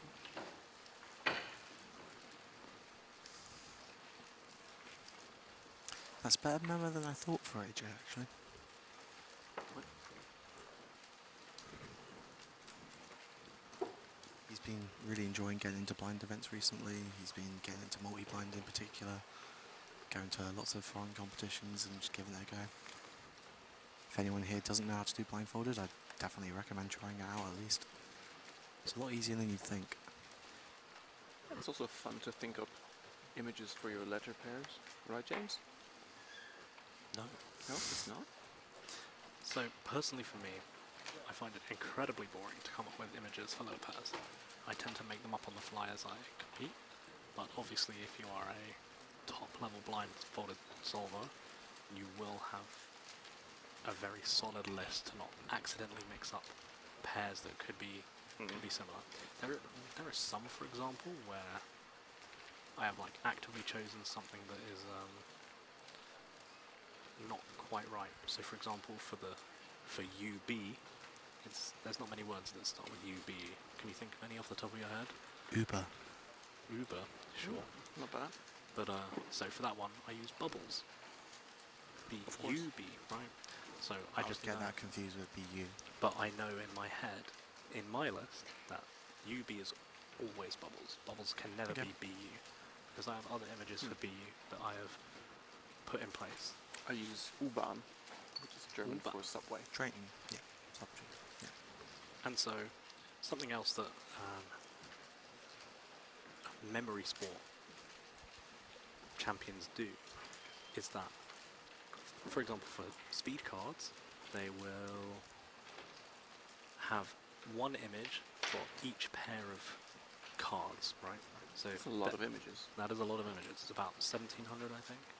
So, for example, they might have the ace of spades followed by the ace of diamonds. That might be teddy bear. Could be anything. Sure, why not? And so something that I think top cubers maybe should actually start doing is have one alg exactly translate to one image. Doesn't matter what the ladder pair is, it's a completely arbitrary list. So you always know, for example, let's say you have a comp that goes UFR to UFL to UBL, that's just always going to be teddy bear, no matter what the images are. And as long as you know your list of ALGs to images, you don't have to do that extra step of, oh, what are the letter pairs? Okay, now I make a word. You just have that ALG to image, image to ALG. That's the advantage if you like the full freestyle thing, where you have really an ALG per image. So it makes the letter pair not only interact with like the image, but also with the ALG. Yeah. So it gets engraved into your mind even better. Yeah.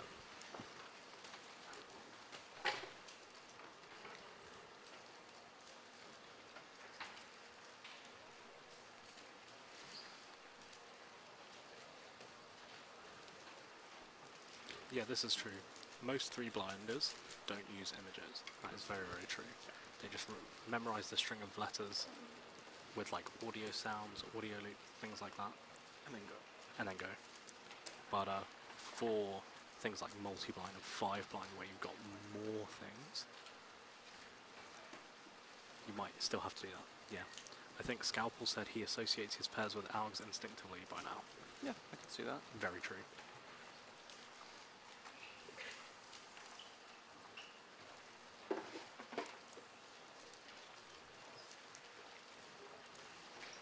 A few people getting tapped on the shoulder and having to stop themselves early because there is only a 5-minute cumulative time limit, which is unusual for 3-blind. In the UK it's normally 10 minutes, but it's the Euros, so a bit stricter.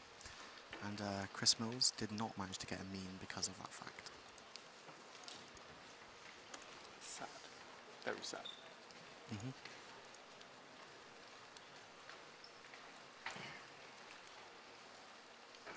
So yeah, many of the people in this slower group are not going to be able to complete all 3 of their solves. Which was what happened to me in 4-blind yesterday. I only got to do 2. I checked, that's the first time I've ever had to DNS my 3rd 4-blind solve. That's tough. Yeah.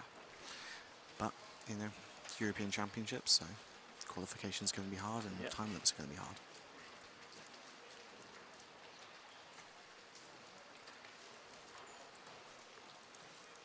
So there will be 3 groups of groups. So this is the first wave of 4 groups, which means there's 12 groups in total.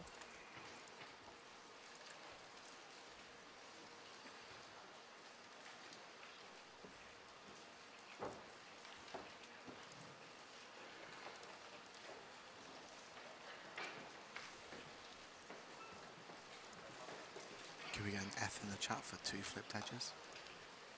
Always sad to see.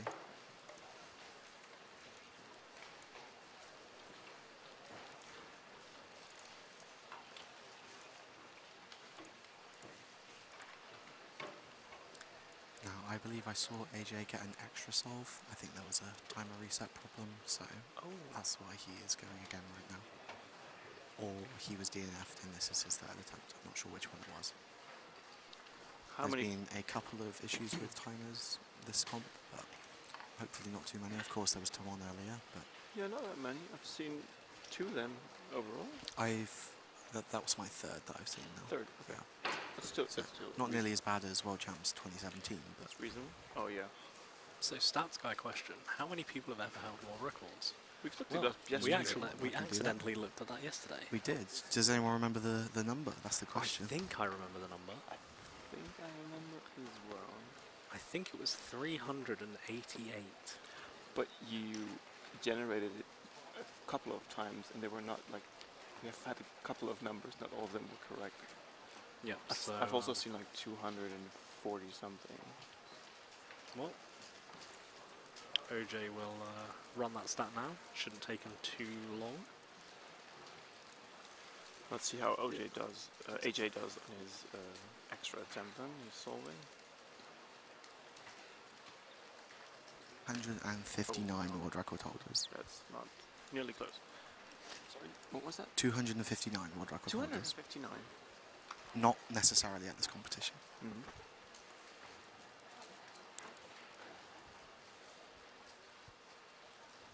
One of those people, of course, is Nevins Chan, who is a UK delegate who's from Malaysia. He was the first ever person to get a 5-blind mean of 3, and they were not official at the time, so he was retroactively given a world record, which he was quite surprised by.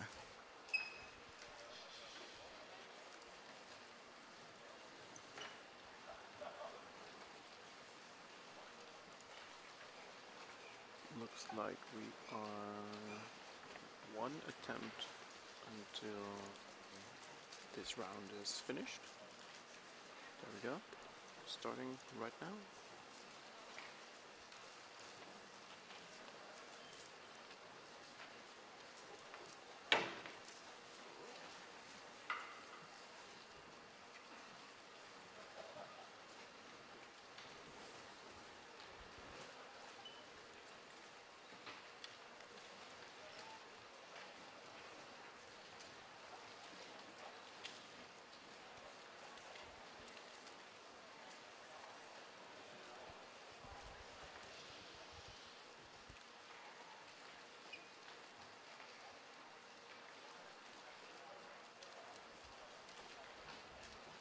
I must say that this venue is doing a really good job of being quiet, much better than Euros 2018, where there was a lot more murmuring and a lot more people talking and not really paying attention to the silence. But it's really good to see at a competition this big that people can still be quiet.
We will now start the next groups of 3x3 blindfolded. Groups 5 to 8 on the stage, please. Group 5 on orange, Group 6 on green, Group 7 on blue, and Group 8 on red. Once again, please be quiet. Thank you.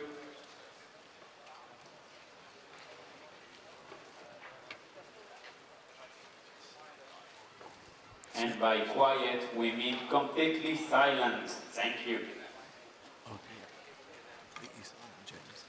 No. So, imagine blindfolding. Please be quiet as he screams. Is this the fast group? No, there are 12 groups of blindfolded. This is the middle group. This is the middle group. I've just spotted Steve Clark, Robert Clark's father.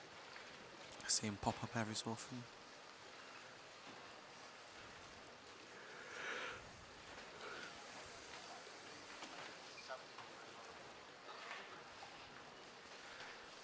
Jules is one of the people doing the announcements, yes. We also have Celine Tran is often doing them, and Henrik, maybe, doing announcements. This is Celine Tran and Trude Jolin. Yeah, just them, okay. Jules. He's allowed to say please be Jules. quiet very loudly Just because he Dardens. is the only one talking at the time, and there was nobody competing when he said that. No, Group 6 is not the fastest, it will be Group 12. So, generally speaking, the higher the group number, the faster the competitor.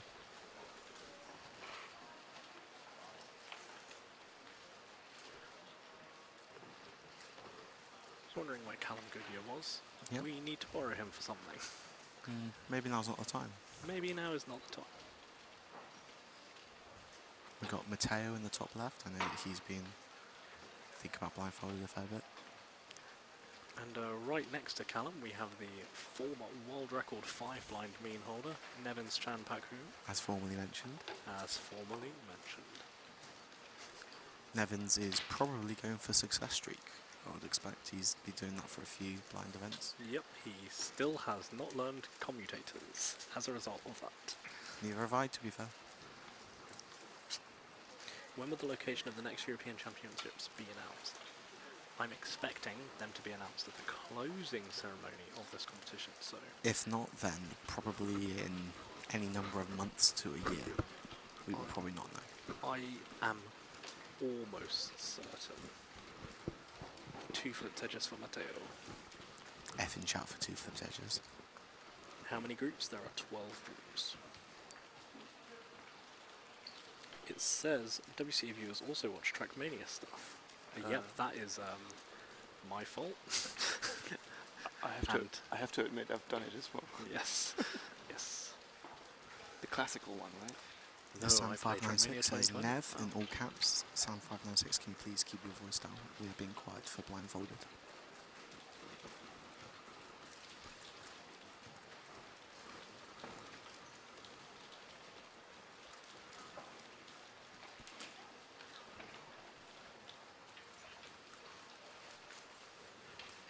Is that a success for Nevins? I think there's a big overlap with Trackmania players and cubers. I've noticed there's a face-turning octahedron group in Trackmania. What? There's a FTO club in Trackmania that you can join. That is funny. That is actually funny. DNF shouldn't exist, that's too sad for my little heart, but it's the DNFs that make the successes all the better. The addictive thing about blind solving is getting that one really fast success after lots and lots of DNFs.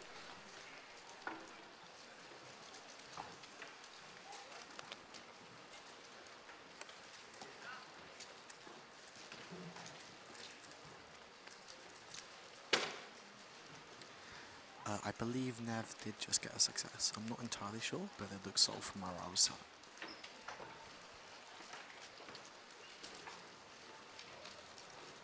Which countries applied to the next Euro? I don't think we know the applications. I don't think that's been revealed at all.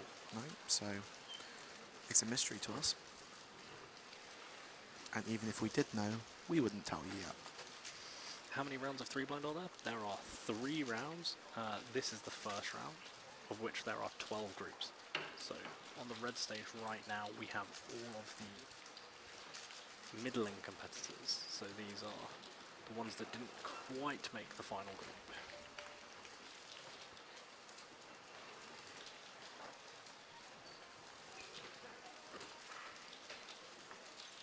So there's a lot of mid 1 minute times in these groups.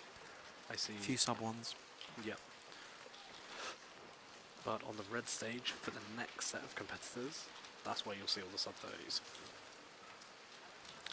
Yeah, I'm going to be hoping for a sub 1 myself. I should get it, but who knows? Same. I had it in Sydney. No, in Melbourne. Sorry. But it was a timer reset. Oof. Yeah. I haven't really done any blinds since then.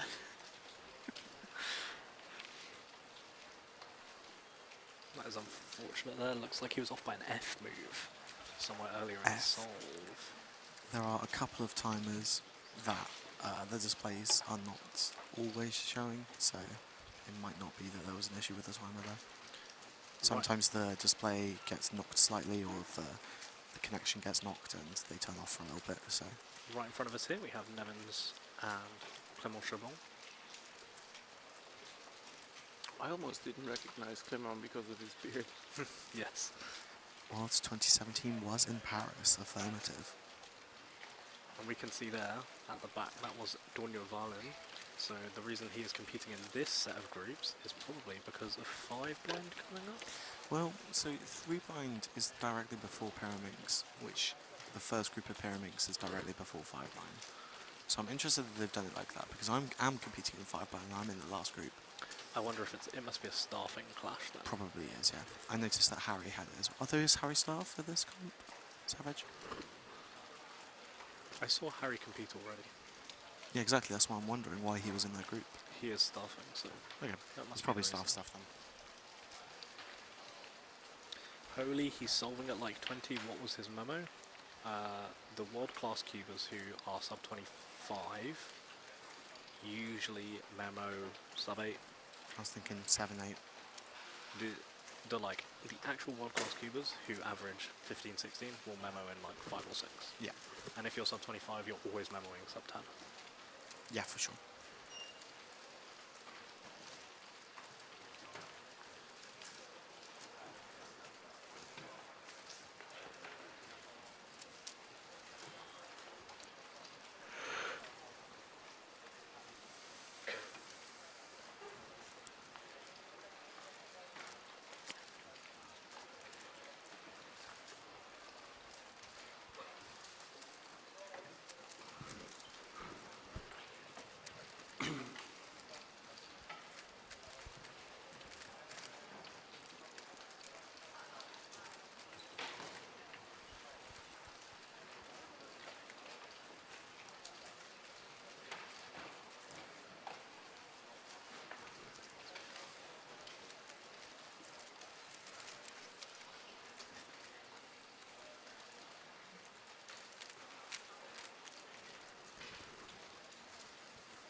We got Daniel Vollen starting his 3-blind solve in the bottom left, although the camera's not currently on him, although it does look like the cameraman is going over to him now.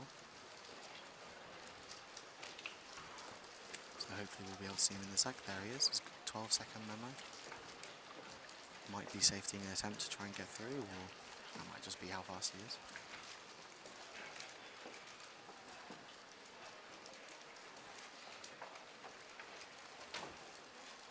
Unfortunate. Ooh, 2 twisted corners. Yep. So that is 2 DNFs for him. If he doesn't get a success in the next attempt, then he won't be in contention for that podium. No pressure. No pressure at all. He can memo it twice and still advance to the next round. He'll probably be quite lenient for the next round. I'd expect for someone as fast as he is. Meanwhile, we are we're joined with the seagulls again. Heard them yesterday as well. The seagulls are being louder than the competitors, or the spectators, which is.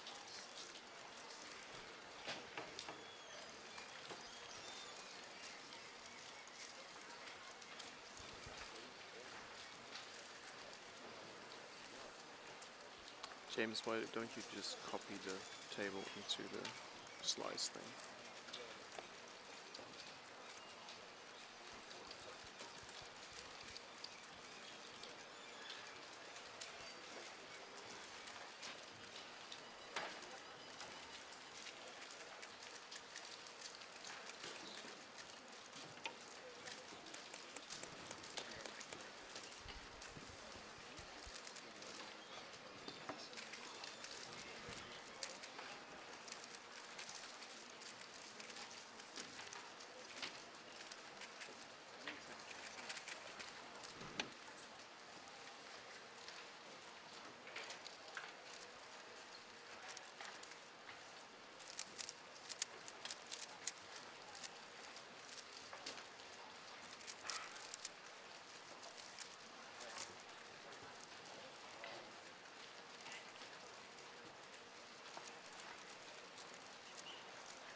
Joey Gooley with a 111 DNF there. Sorry, the commentary hasn't We been will much now on this. move on to the final groups of 3x3 blindfolded. Group 9 to 12, please come to the stage. Group 9 on orange, Group 10 on green, Group 11 on blue, Group 12 on red. Once again, everyone be absolutely silent if you want to clap because you saw good times. Just wave your hand in the air. Thank you very much. Got Ben Stokes Wholesome 100 walking through the middle there with a big UK cape on. The commentary should hopefully pick up by Mollers and Erik, which are in the last group of 3 blind, because yeah, there's going to be fast people competing.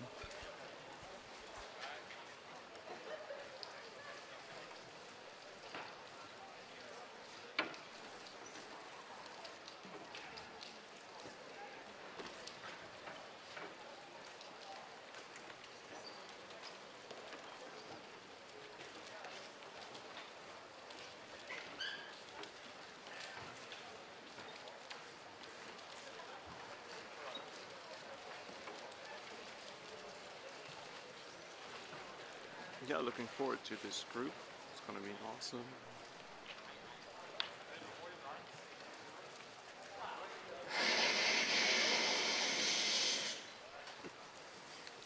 Some static on the mic.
Right, these are the fast groups, right?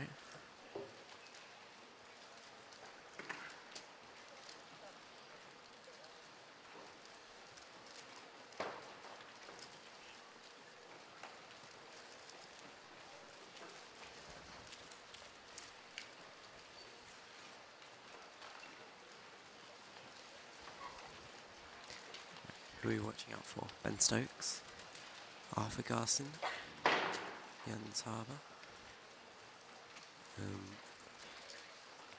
Sebastiano Toronto. Yeah, he just got 30. Hello, Erik.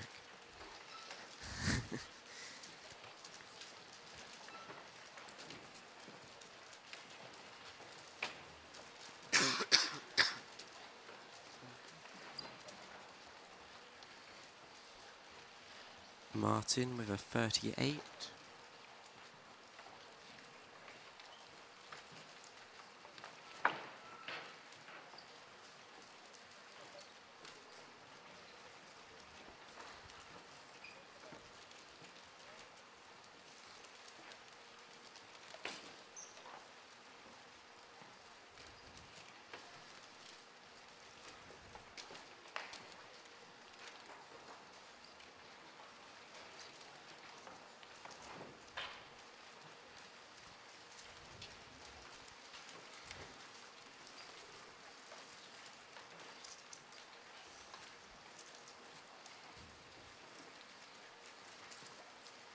I believe the guy in the top right is Jens Harbour.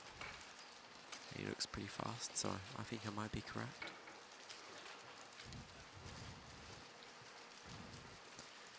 Current ER single holder, Starting with a 20.8.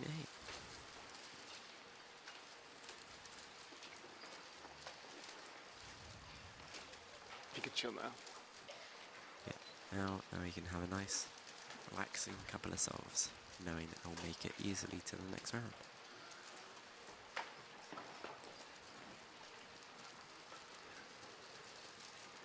This is Timo from Finland. Lots of the Finnish competitors have really cool jackets. I'm trying to keep an eye out for Ben Stokes, but I have not spotted him just yet. Ben Stokes is our... Oh, here he is, right here. I wonder what country he's from. Pretty good solve. 22, that's good for him. I'm not sure if that's his first solve or not. I would assume it is. His NR mean is about mid-23, I believe. So that's a good start for him.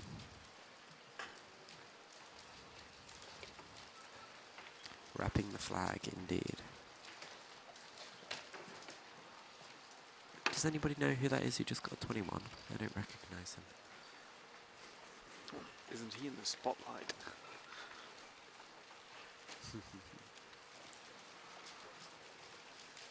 There's some sun shining down on his station from above. Ooh. Nope. And a DNF. But it looks like a U2M. Yeah. It's unfortunate. 29 success. That's Camille. Is Jens Harbour. He's already got a success. So he's... I think so. And he got a good solve on the first, so that's Arthur Garson for DNF. Nope. Cool looking earmuffs. So you can take it a little bit more risk now, because you had a very good first solve already.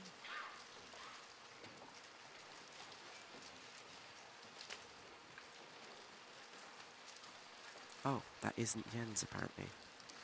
It's Boba. It's Christoph Boba. Who's Jens then?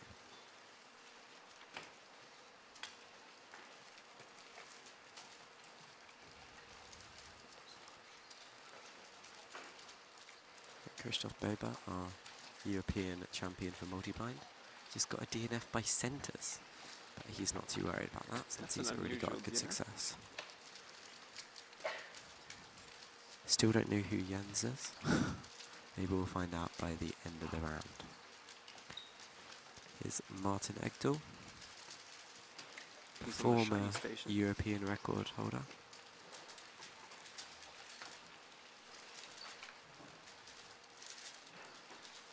We've also got Ben Stokes behind him doing his second solve. He started with a 22.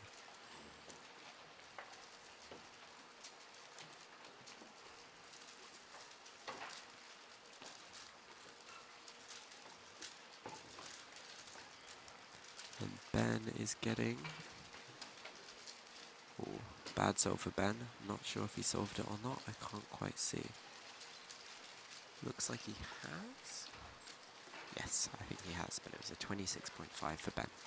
So we'd have to get good solve on the last to get national record mean. Jakob Gunnarsson with a 19.2. Not sure if it was solved or not. Just missed it.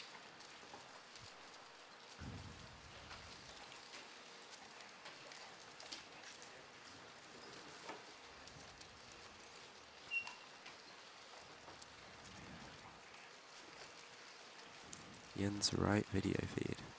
I must have missed it. What's he wearing?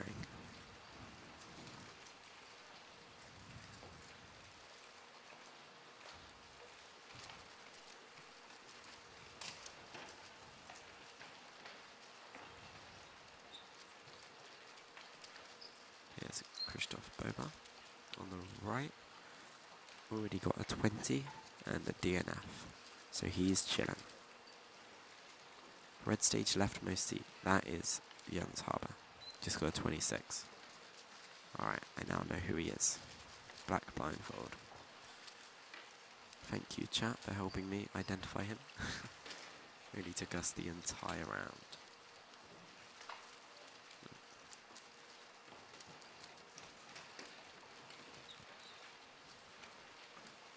Oh, Ben Stokes has finished. Did anybody see what Ben Stokes got in his first? He didn't look particularly pleased with the last, so I assume it was either a DNF or something not very good. Here's Christoph with a 21. That's pretty good. Doesn't really improve at anything at all because of that DNF. Here's Jakob Gunnarsson from Sweden with a nice 30.1 success. So I think he DNF'd that 19, so he's playing it safe just to make sure he made it to the next round. Do we know how many blind rounds there are? Is it 3? Exciting. So lots more to come.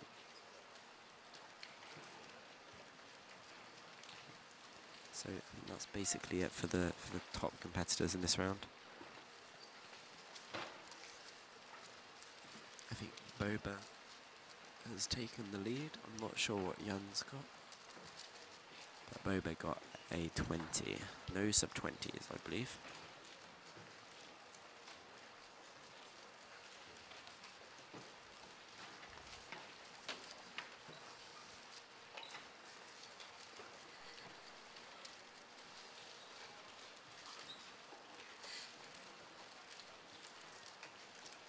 So after this we'll be starting Pyramids.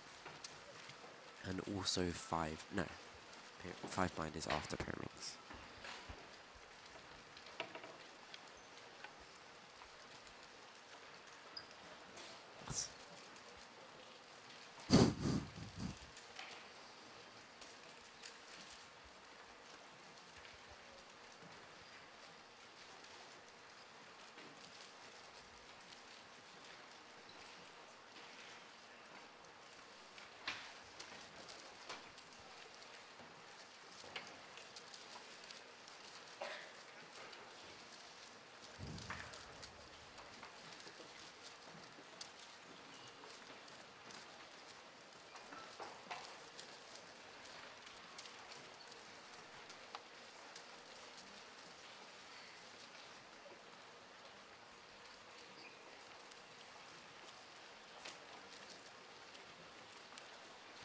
We're getting, I don't think Multi was at the school, I think they were all in the side room. But anyway, we've only got cameras in here anyway, so we won't be seeing any of those.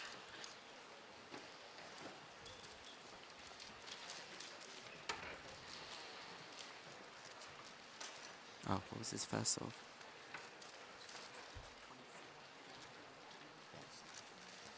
Okay, yeah. So Ben Stokes on his first solve got a 24. So he got like a 24, 25 mean. So pretty good.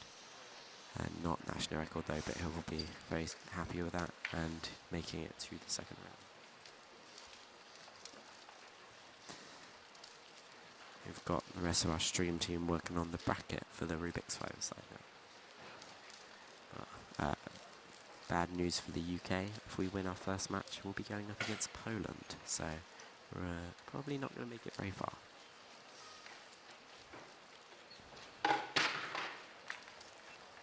Though I think the top half of the bracket is a bit better, because France, although they are the first seed, they have quite a lot of lucky singles, and I think we've probably got a reasonable shot of beating them. So, if we actually manage to beat Poland, then we've probably got a good shot of making it to finals, but that's not going to happen.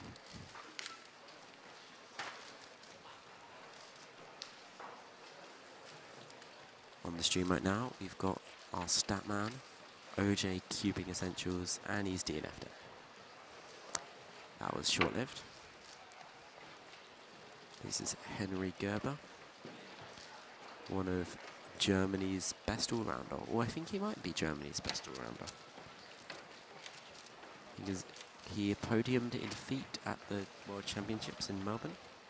He's also pretty solid at Megaminx. Although, sadly, he had uni yesterday, so he could not make it for the first round.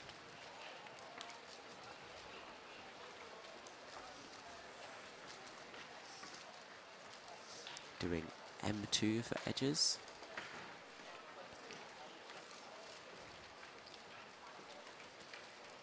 Oh, Kevin Gerhardt is pretty good as well, so he is probably the best runner. And a DNF for Henry Gerber. 3x3 blindfolded is now over. Thank you, everyone. All right, we can talk. So I think Christoph Bober with the 20 won the round. For 5x5 blindfolded, submission opens now. Please bring your cubes to the side venue.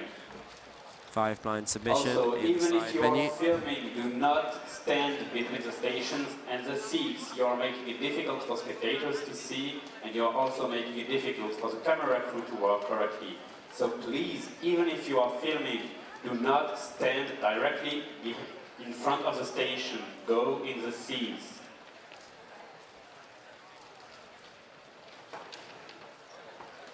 And we will also start Pyramids right now. Group 1 to 4, please come to the stage. Group 1 on orange, Group 2 on green, Group 3 on blue, Group 4 on red. Thank you for that announcement. That is Jules Desjardins from France. He's been very helpful for the WCA. He is a member of the WRC, I believe. And he's also pretty good at pyramids. He used to be, I think he used to be the European champion. So yeah, pyramids round 1, groups 1 to 4. There's a lot of groups of pyramids. I think there must be 20. So there's 5 waves of pyramids groups. I am in group 19, the second fastest one, I believe. So we've got a lot of pyramids to get through. And it's going to be a long afternoon. Jens won the round with a 19.85. That must have been before we identified who he was.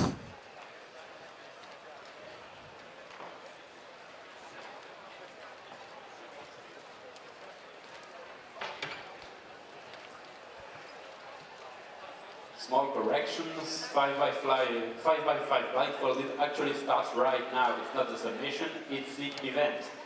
So please, if you are doing 5x5 blindfolded or staffing, and you are about to compete in pyramids, go to 5x5 blindfolded instead. Start with 5x5 blindfolded, and then you can do pyramids. Thank you.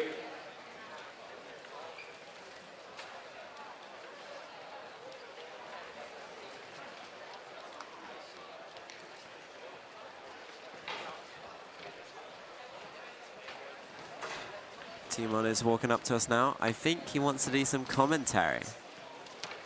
So we might give Timon a mic. Come here, we'll give you a mic. All right. So Timon Kolishinsky is going to help us commentate some of the earlier pyramids groups. Yeah, on off there. It's on. On off down here. But it's on for now. Hello, Timon. Hello. How you doing? Pretty good. Had a good lunch, did you? Yeah, it was decent. Yeah. I saw that you missed the first half of the opening ceremony. Yeah, I didn't know it was happening. Yeah, you weren't even here for the cheers. What cheers? So Callum and Goodyear announced each country that was competing here one at a time, and then whenever he said the country name, we all cheered. Well, we cheered for if that was our country. Yeah. It was pretty fun. The I was UK here had for the end of it. Okay. I heard him talking about like the top competitors and stuff. Yeah. The UK had a big cheer. I'm not sure who had the biggest. France was pretty loud as well. Same with like Denmark and Norway. But it was a fun time.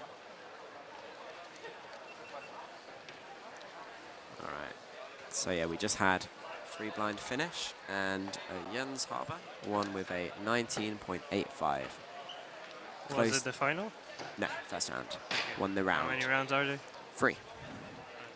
And in second place was Christoph Bober from Poland. So yeah, we've got the slower pyramid scoops first. So we'll just chill out and chat while James Molloy tries to make this bracket. He's been working on for quite a while now. I don't know. They'll tell us if we're doing bad.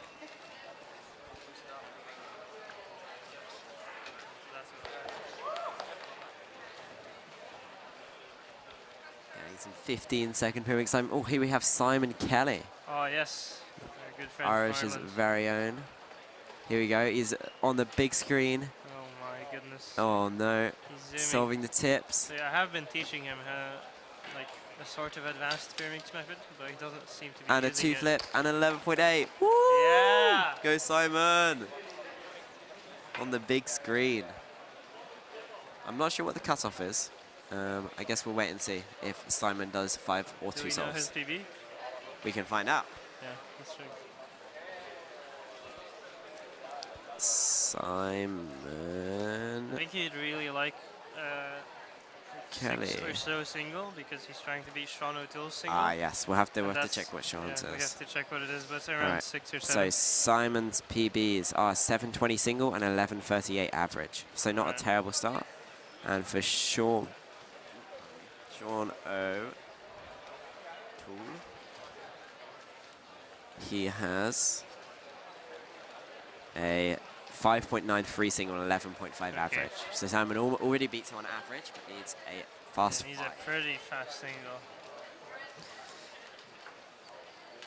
And I believe Sean is also competing, so he's probably in the same group. I think it's one of the few events he was competing in. Oh no, I don't think he is doing this actually. He was only doing Mega Minx, Clock, and 3x3. So we won't see Sean defend his single. Here we have Simon coming up again on the red stage. He's not on stream. He oh, is now. They know who to show. Okay, yeah, he is He's on in the the stream. background. Very exciting. Oh, Oh no! We will commentate it anyway. Yeah.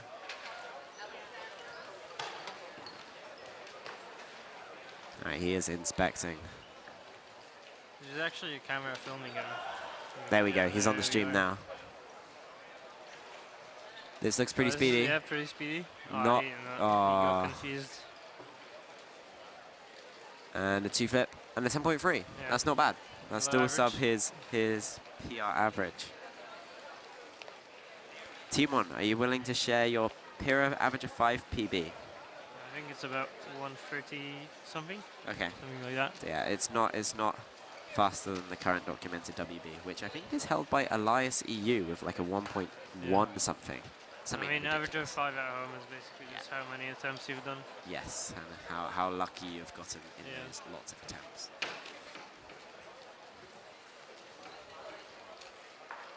Oh wow, Sebastiano Toronto DNF 3 blind round 1.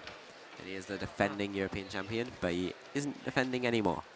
Yeah. Do we know what his times were? Nah, I'm not sure. But I did see he got a 30. I think he's a little bit washed up in 3 blind. Practiced.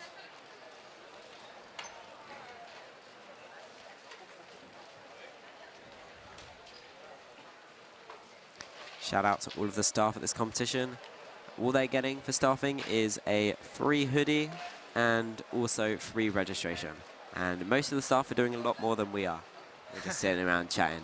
Although we still get free stuff. Yeah, the stuff makes the competition possible. Oh, here we have Ignatios. I'm not going to try and pronounce his last name, but he is from Cyprus. One of 3 Cyprus cubers here, or Cyprites.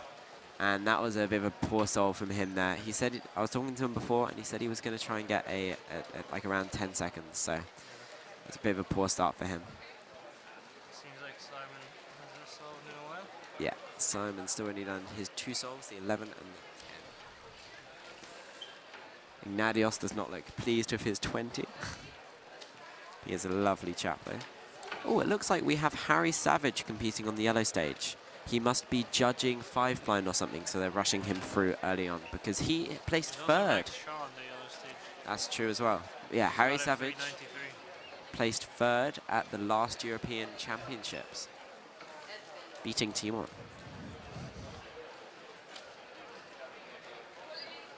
And that is a 4.1 for Harry. He's not very satisfied with that. Are you happy with your big cube results so far, Timon? Yeah, I mean, today 4x4 and 5x5 were both like early in the morning, so Yeah. I wasn't really awake for those. It was just first round, so it didn't really matter. Your 7x7 yesterday was pretty good with the with the 157 and 158. Just unlucky about the 215. Unfortunate with the first solve. Yeah. Seems to be a trend for me with this competition in general. Like I start slow and then and go speed faster up. as it goes on. In finals, you'll just start fast and end fast though, so that's alright. Alright.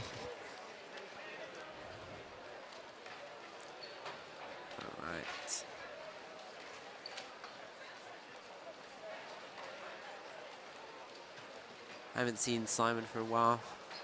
Not sure where he is hiding. Maybe he didn't make cutoff. I'm not sure. Yeah, no, he's. I see him sitting down over there. He must have not made cutoff. Oh yeah, maybe cutoff was 10 or something. Probably something like that, and that's quite funny. Yeah, well, we have Max Shaw on yellow.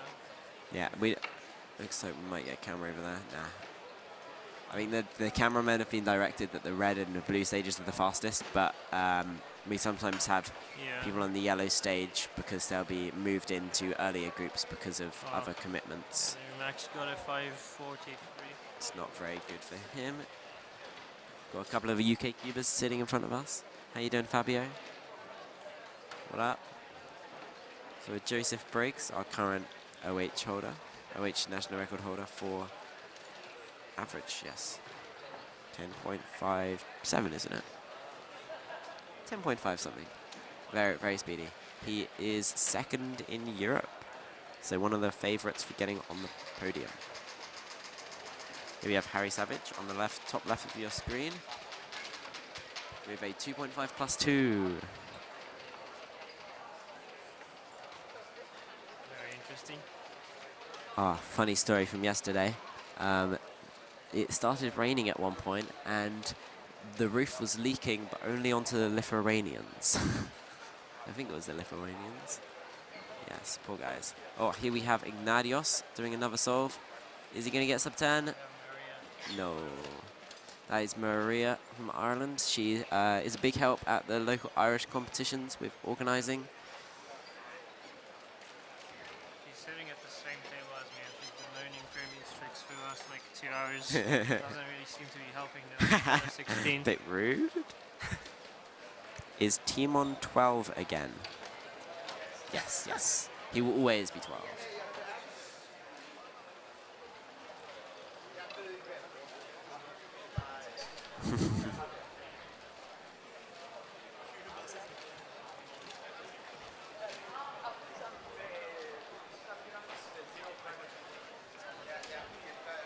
Yes. Not great Irish rep though. Oh yes, that's true. You hear me talking stuff? It's probably because I'm chatting to James Molloy, whose mic's off right now, because he's busy working on the bracket, which he's finished. Nearly. You should put the seeds, like the number of the seed, of what their seed is. I want to know. UK was So 5th Chris, seed, I believe. what do you think of the 5-a-side format? I think it will be fun. I don't think it's ideal, but I think it's going to be fun anyway. We'll see how it turns out. It's going to be interesting. I think it might be good for the final ones. It will be really exciting if we get to 2-2 in any of the matches and it comes down to the fastest solvers. Yeah, we mentioned the Rubik's Nations Cup isn't perfect. This really isn't perfect either, especially for the countries without depth in their solvers. For example, Ireland, their 5th solver does not have a sub 10 official, for example. And the way the format works is that the slowest solver will go first. So for a country like Ireland, it might end up with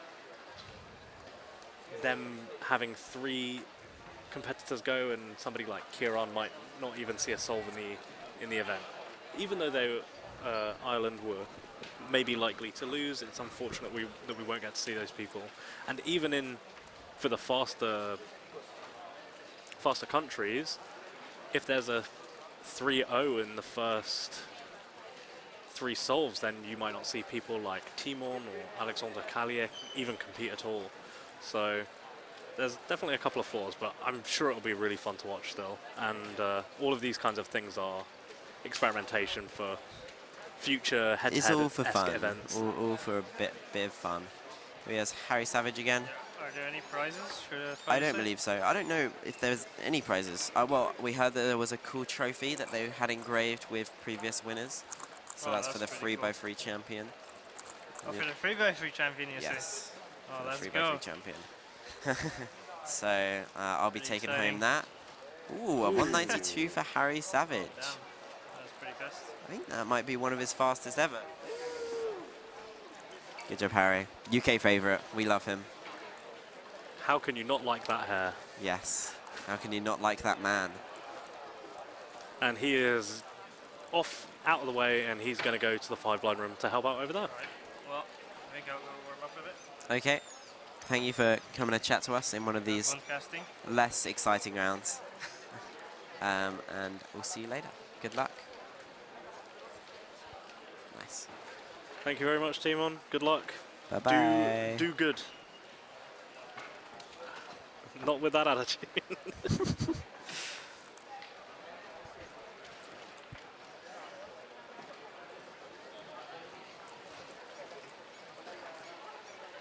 A Megaminx got put in front of me, so I decided to scramble it and solve it, but it's not the same colour scheme that I use, so I'm having a bit of trouble.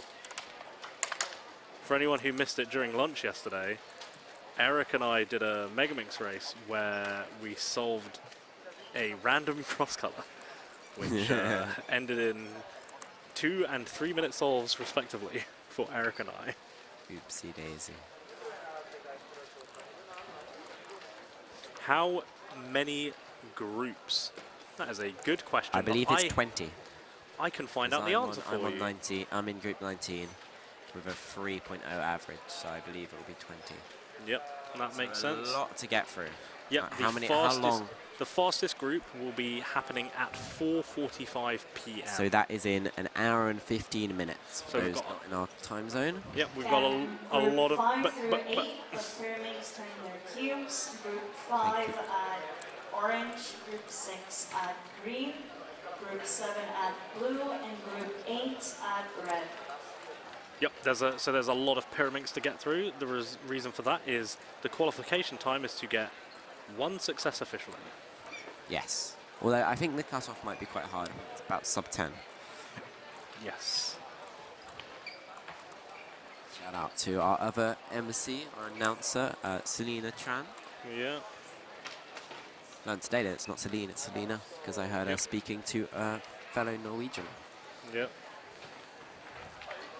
And yeah, so we've got Selena and Jules on the mic. On the hot mic. Yes. They're doing a good job keeping everyone informed of the things that do be occurring. Yes, they do be. You know what don't be? Your solve.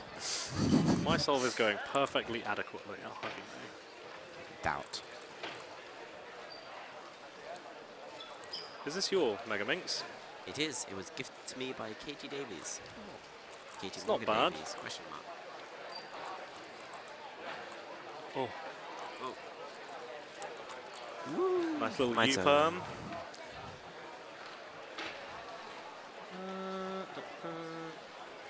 Biggest downside of Nations Cup standard format is only 48 people can participate. That is true. That is indeed true.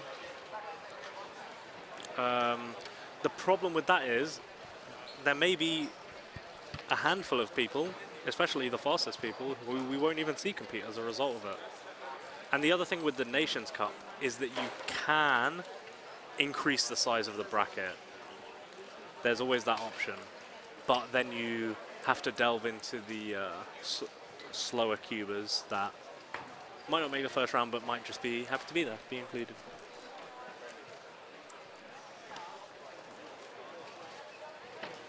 Chris, what do you average on Pyra now? Probably about 3. About 3. So about 3.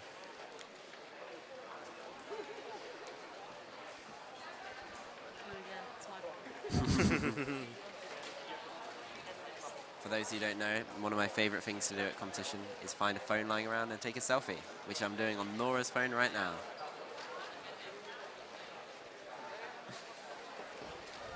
I took one, and then she saw me and do it, and asked for me to take another one with where her is in this it. comp held? I forgot. It is in Copenhagen, Denmark, and in very bad Danish, Copenhagen, Dansk.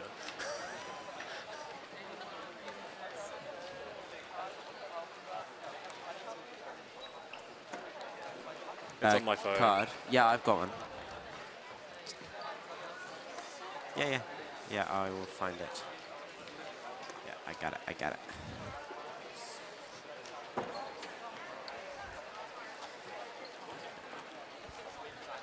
Staff, we're missing a lot of runners and judges for stages red and green. Please come out and help.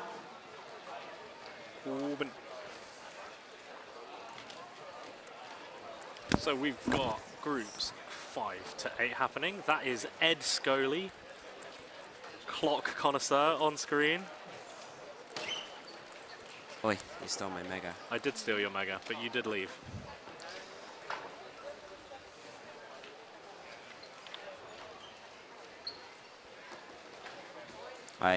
Megaminx is what I've been practicing the most over the week. I have been enjoying just doing solves now and again. I've been learning a few algs, asking people. We've got Patrick on the camera in the back row there. Patrick Dwa.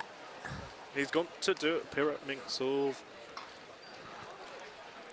I think we do perfect northern accents. Sound like we're from north.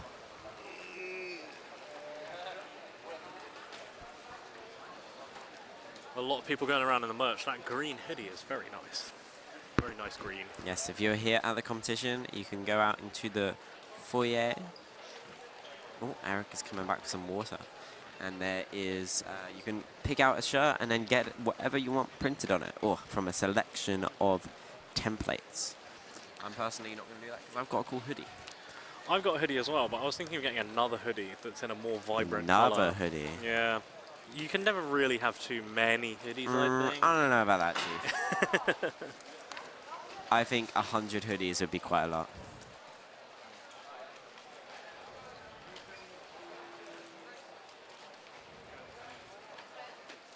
I'm holding a mic in one hand and doing OH Mega in the other hand, and it's very difficult. Thank you, Erik.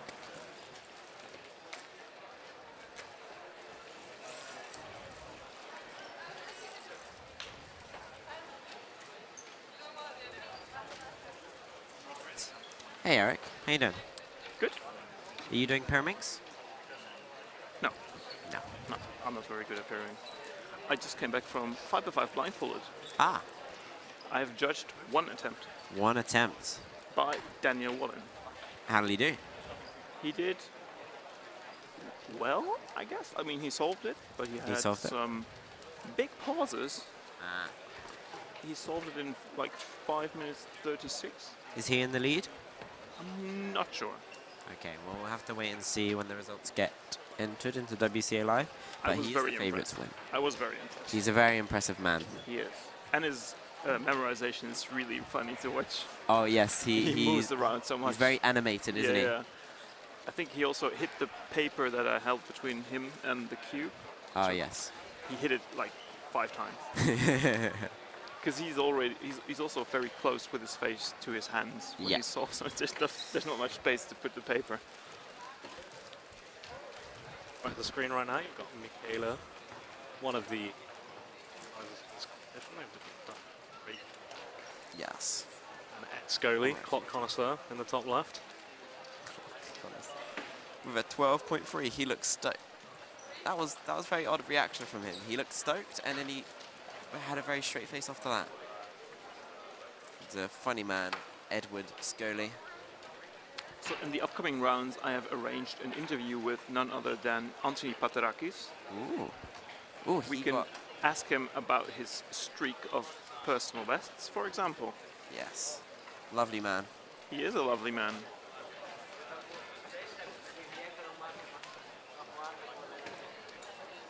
What? Yes. Once he gets here.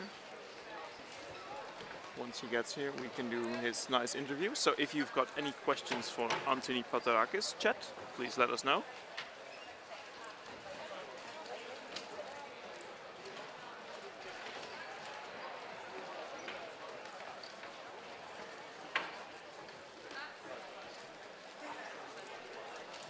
Okay.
All right. What do you do at the moment?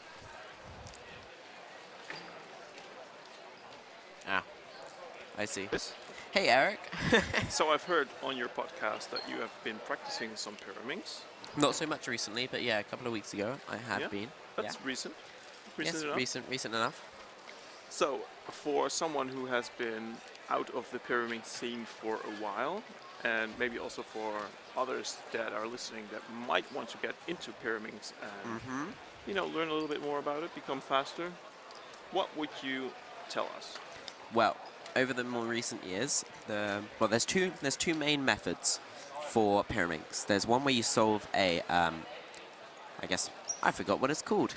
A top. So you solve two edges around a centerpiece. Okay. Like around a tip piece, and then you solve the rest of one algorithm, or multiple, but the top people who use it will use one algorithm called the one flip set. And then the other method, which has become more popular in recent years, is where you do V first. So you solve a little V, or like a whole layer without an edge. Right. And then with the last four edges, you're called L4E, you know one algorithm for that. And then the top people will also know an alg set where they can do L4E from any angle. Right. So the other two angles as well. And they'll also know loads of fancy stuff as well, like the very top people will do pseudo Vs, where they will almost solve a layer, but they solve a V, but then it's not quite solved, and once they've done their L4E, they just have to do one turn, and boom, they've solved the whole thing. I'm not quite at pseudo V level. I'll give it a go sometimes when I'm not timing. But I was working more on my L4E, learning the algorithms for the difficult cases. Mostly you can do it intuitively, but then there's some harder cases where you'll want to learn specific algorithms, and same for ML4E, where you do it from multiple angles. Isn't it basically doing like a three mover to solve one of the pieces and then three moves for the last? Yes, that is most of the cases. There's some outliers, but yeah, that's most of it.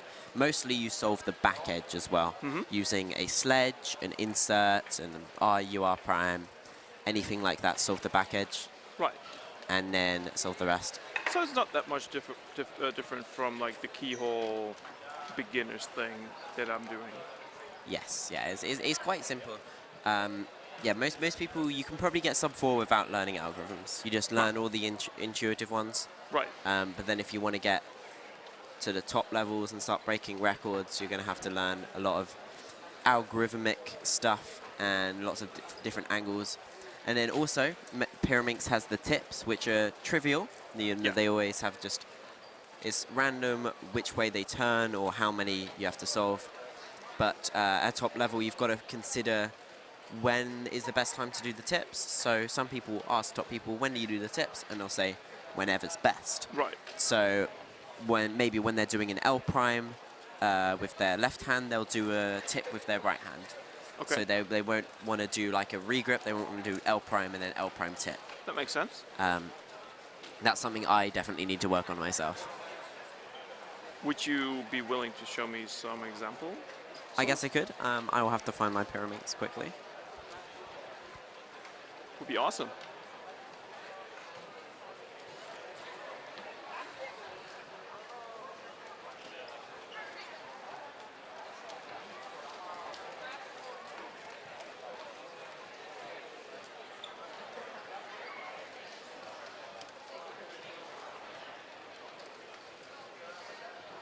All right, so I've got my pyramids here.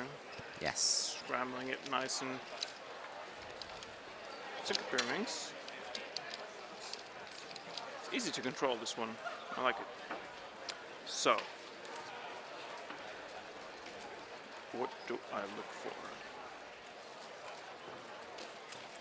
Yep, so you've got to firstly look for any solved edges, so an edge connected to a center. None. So you got none of those. Then you're going to want to look for one move to solve an edge to a center. That's the next step. I'm sure there's probably not none. That would be extremely unlucky. Although there might actually be none. I'm sorry for doubting you, Eric. So I guess after that, you'd look for maybe the most solved centers. Okay. So on the yellow side here, you've got the most solved centers. And then you'd want to see if you could solve the last center while putting down an edge. So I think I've just seen something quite good here. No, never mind, I have not. Okay. So, say if you wanted to solve that, you could do that, and then put in this edge here. This really isn't a very good scramble. It's quite bad. Like you could that? solve the last, and then I guess you could do... I can do this tip. Before you did that last move, you could put that there, and then do an R2, and then solve that last center as Like you do that. that. That probably wasn't a great solution, but it was a horrible scramble. Right, and then So you would probably solve- rotate so you've got the... Or would you do this to solve this one? Yep, and then rotate and sledge that in. Or I guess you could do it at the back, but... And that. Yes. That was a horrible scramble, so it wasn't the best example. That's a very rare, probably a 1 in 50. Really? Bad scramble. You very, very rarely will... Very rarely will never have a block, and very rarely will never be able to build a block in one if you don't have one. New scramble. All right. So here I can solve one move to this. What was that? Oh, yes. Yeah. One move to solve that one. There's no connecting pieces. I could solve this one first. Okay. And then that one. Yeah. So this is what I would normally do, and then I would solve the blue centers, and then it would be the V. Yes, yes. That's so that probably would be a good this is my main method. Like I would just do this, and then this, and then I've got the Yeah, the V, and then you know finish. that case. Yeah, that was quite good. Okay. The turning was quite risky on that last case. So. Oh, okay. Maybe all you of can show me how to improve on that. Yeah. Well, once you've solved it again, I'll show you.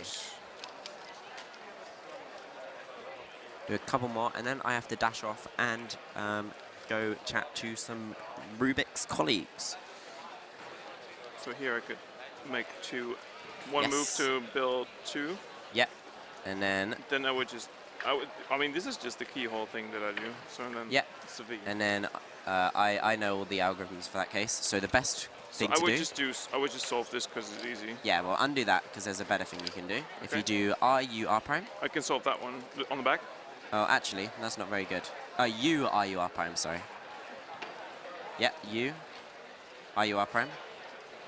U prime, L prime, U, L. That's the best case.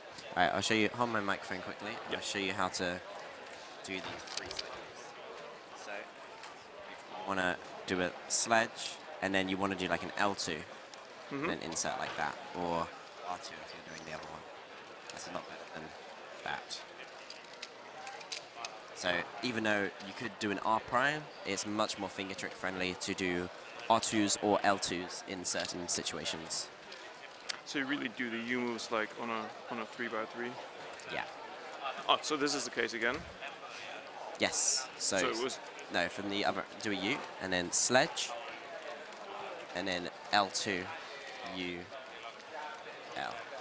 Nice. All right, I've got to dash off, so I'll talk to you all later, and I'll leave you to practice some pyramids. Thanks, I will. See ya. Huh. It's nice.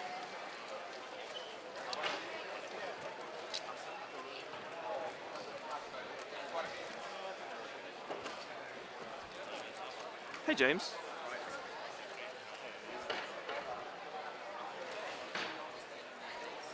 Eric, what's going on? How are you doing? Good. How you doing? How you doing? So I'm hoping Chris does some nice solves and some nice results for him.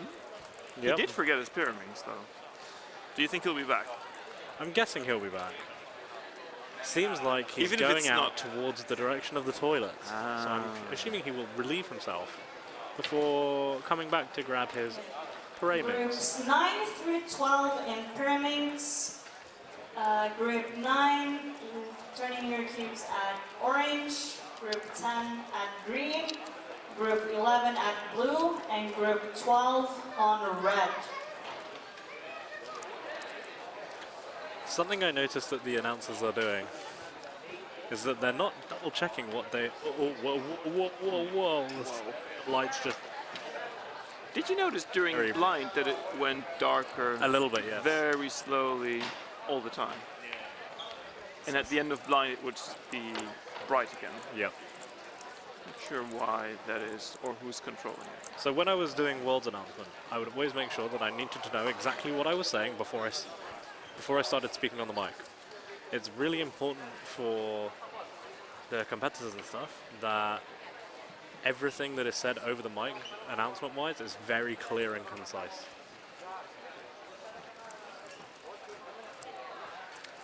In the meantime, do we have some questions for Anthony Patarakis yet? Or do we have any more questions about pyramids? Obviously, Timon and Chris divulged quite a lot of knowledge. It might be my worst event, but I still have knowledge. I have no idea how I have a sub 5 average. Probably just easy scrambles. So I Why guess, do tips exist? yeah, that's a good question. Man. Because when the Pyraminx was invented in 1970, whatever it was. For aesthetics? I'm guessing aesthetics, yeah. Imagine a pyramid without the tips, it would look quite silly. It wouldn't be a pyramid. Or is a pyramid a base with 4 corners?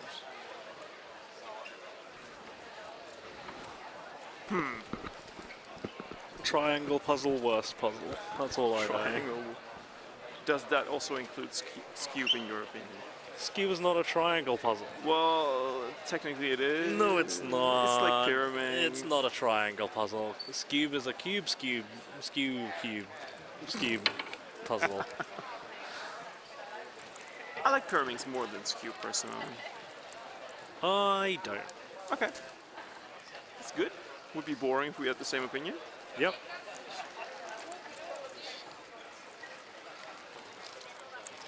I am really impressed about the ability of both pyramids and cube solvers to twist the puzzle so fast.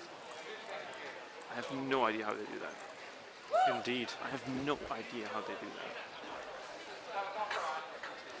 Something that I struggle with Pirate especially is when they do these like flick turns with their index fingers. So the U moves. Yeah, the U moves. The U primes. Maybe you need a pyramid which is a bit more like sturdier, so you don't like pop out the piece when you're trying to do a U move. Know what I mean? Yes, I know exactly what you mean.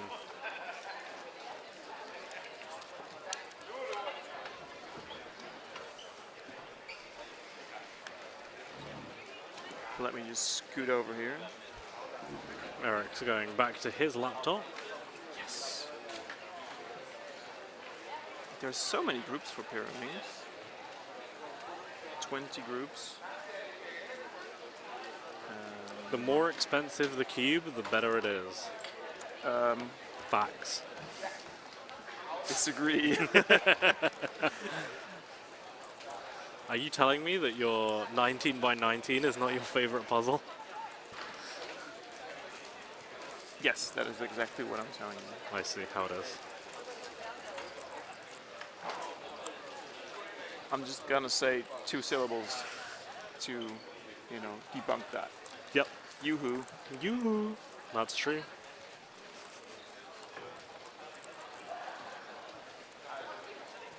There is a tall Irish lad walking in our direction. His name is Sean. He's good at clock.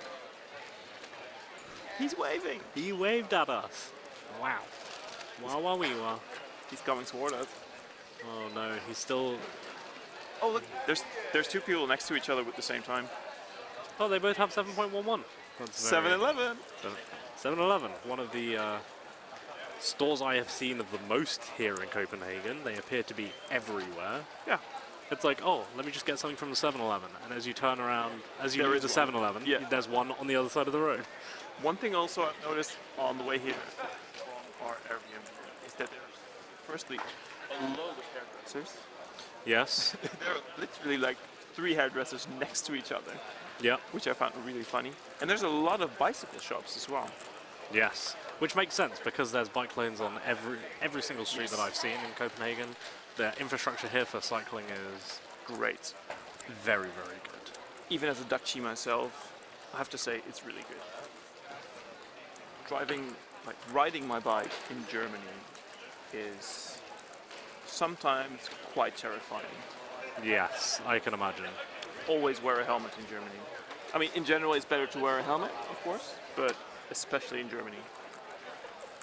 The thing they've done now in my city is that they've started to draw bike lanes onto the road, but there's no space for the bike lanes anyway, so it doesn't really make sense. Yeah. It just gives you a false sense of safety. Don't like this. How do we get to bicycles? Denmark, 7-Eleven. Oh, Denmark. 7-Eleven. That went quickly. It's very easy to have tangents when you're commentating on stream, especially when there is a lack of speedy individuals competing. Well, there's lack of people competing right now anyway. Like that's true. There's only 2 people solving on the blue stage. Right now, yeah. On the left, we have Fanny from Belgium starting her pyramid solve. 719. Not very happy with that. And over way on the yellow stage, Selena. One of the few puzzles I've seen today which had stickers on them. That's true. Compared to like 2015 even, I would say in 2015, 95+% of puzzles were stickered. Yeah. And then come to here, European Championships 2022, I have seen a handful. I know Jan Bentlager uses stickered cubes because of his color blindness. Yes. But other than that, and other than the pyramids that Fanny just used, I have seen Jan Bentlager doing 6 and 7 with stickered cubes, so I presume it's true for all puzzles. And obviously people have different amounts of color blindness as well. Mats Volk is also colorblind, but he uses stickless cubes. Brendan Valance is colorblind. His big issue is with yellow and green. Yeah. And so he very actively uses a bright yellow and a dark green on his puzzles. Yeah, we discussed this earlier, or maybe I just mentioned it. I do have troubles with the MGC 5x5 compared to the WRM because the green is light green. It's a bright green. I do get confused sometimes with them. I don't have any color blindness that I know of, but that is interesting. It's still harder to distinguish the bright and the bright than just the dark green. I don't see any reason why you would have white, yellow, and bright green, other than aesthetics. I really like it. I mean, for me, I guess you could say I'm #blessed because I have extremely good eyesight. I have 28/20 vision, so what normal people see at 20 feet away, I see at 28 feet away. And my color perception is Shall we test perfect. that? I've done color vision tests. How do you do those? Can you do it online? Yeah. So if you search color vision test, Okay. there's one where you have to enchroma. Is it this one? I don't think it's this one. No, it's not this one. I want to take it. There's one where you have to. It's not color gradient test. It's where you have to. It's a hue test. So you get a big pile of colors from like one hue to another that are very close, and you have to order them by color. Yeah, like this. But this is a small one. This is a very small one. The one I did was like all the way along. Okay. So I want to find it. Yes. But I actually used to speedrun these because I could get 100% every time in about 1 minute. That's impressive. But I can't find the test. It's too bad. Unfortunately. Yeah, I think it is X-Rite, but the one that was on the page looked way smaller than the ones I used to do. In the past, I confused orange and red on stickless cubes. Yeah, so some of the reds on stickless I notice are brighter than the like red stickers that they used to have as well, so I can see that. And I know, so in the UK we have Stephen Kearns, our multi-blind national record holder. He really struggles to differentiate between some oranges and reds. Right. And so he needs to make sure all the cubes he has either have a very bright orange or a very dark red. Yeah, one thing I'm hoping that is going to be implemented is that you can have your custom colors for your stickerless cubes. Like you can actually actively like choose your RGB code for your own cubes. I would definitely change some of the cubes that I have if I had the opportunity. I would love to get purple instead of blue, because purple's my favorite color, and I'm sad that it's not on. Yeah. Not on puzzles. Is that why you like Mega Wings the most? Because that's purple. Oh, I can do purple star on a stickless puzzle. Yes, that's very nice. Yeah, I think X-Rite is indeed the one, but the default test is 100 hue test. Yes, I think this is what I want. I'm getting the full test up. Did I hear something about being colorblind, or am I just being stupid? Yeah, we were just talking about how there are some people who have different colorblindness, because we were talking about how there are so few stickerless cubes around, and almost all of them that we've seen have been owned by Jan Benlager, because he has forms of colorblindness. So he needs to have the stickers to.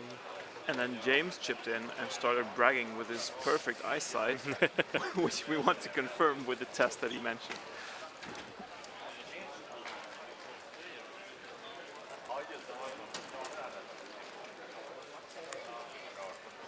When teaching my colorblind dad, he would often have green-orange edge flipped in F12 and he couldn't tell. That's interesting. Yep. So red-green colorblindness is the most common colorblindness in males.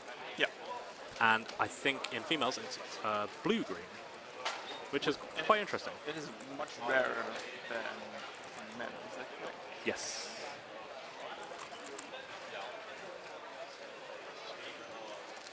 I like putting black instead of yellow on cubes. Yeah, I really like that as well, but it's a lot of effort. I think it looks ugly. I think you're ugly. That wasn't called for. Wow. Would you like to share the message you sent to Chris? Well, he deserved that because he didn't bring us coffee yesterday. That's true.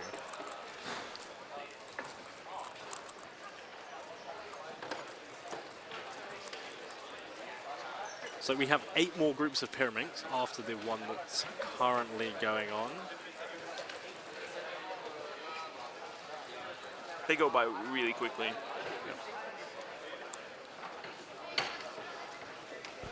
The thing with doing 4 groups at the same time is that it's always depending on the weakest link, basically. Yep. That determines when the next set of groups starts. So it might be that one of the stages has been cleared for like 5 minutes without any activity, but that's just caused by another station that is slower. Yeah. Maybe because of like a mis-scramble or any incident that has to be cleared up, or extra attempts, and then it affects the whole group. So Billy Goose saying I like putting black instead of yellow on cubes reminds me of Mark Boyanowski. He can't really tell the difference between the white and yellow on stickless cubes, and so on every single multi-cube he has, he replaces the yellow with black. That's quite hard to do with the stickerless cubes nowadays. Yeah. There's not really a way to paint it, right? Like if you make it black or anything, even if you could, then the feel of the face is different anyway, so it wouldn't be allowed.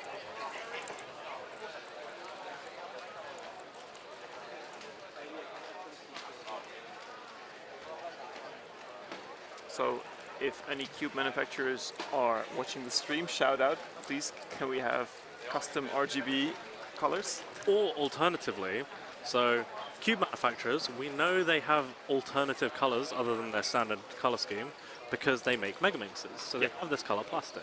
What you should do is, you should sell one normal cube and then one cube that is all the other colors. So instead of yellow, you have cream. Instead of the lime green, you have dark green. Instead of red, you have pink. Instead of orange, purple. And so you make this mess of a cube that has all of these weird colors. However, you are able to take that apart and remove the colors from the cubes you don't like and add them to the main color scheme. That will really help colorblind solvers. That will really help people like me who just want to put purple on their cubes for fun. Definitely. What is the fastest group? The fastest group is group 20. So we're on groups 9 to 12 at the moment. And once groups 9 to 12 are over, we will go to 13 to 16. And then after that, we will have the fastest groups. The fastest of the fastest.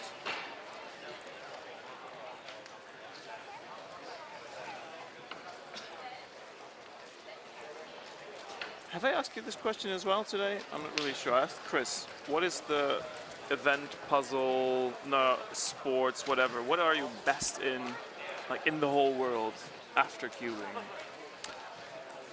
Well, or before cubing. So, I mean, clock I was easily one of the best in the world during my peak back in like 2014. No, I mean except for speed cubing. Except for speed cubing. Yeah. That's a good question.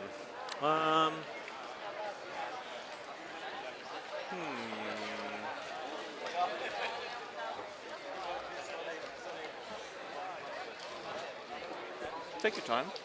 No rush. Yeah. No, it's fine. It's just I'm really talented at a lot of things. Hashtag modest. Bragging maybe. Yeah. Growing a red beard.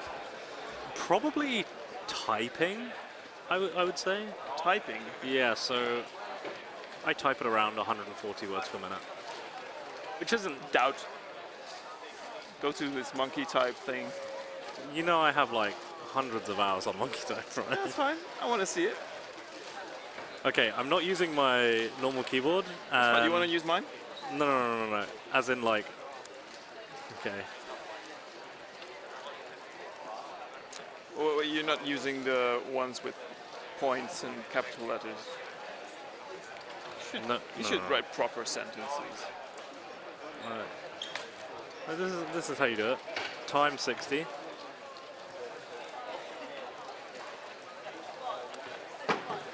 Shall I read what you're typing? Callum begin great. His hand may write something's life while that early form child. Oh god, that actually does not help at all.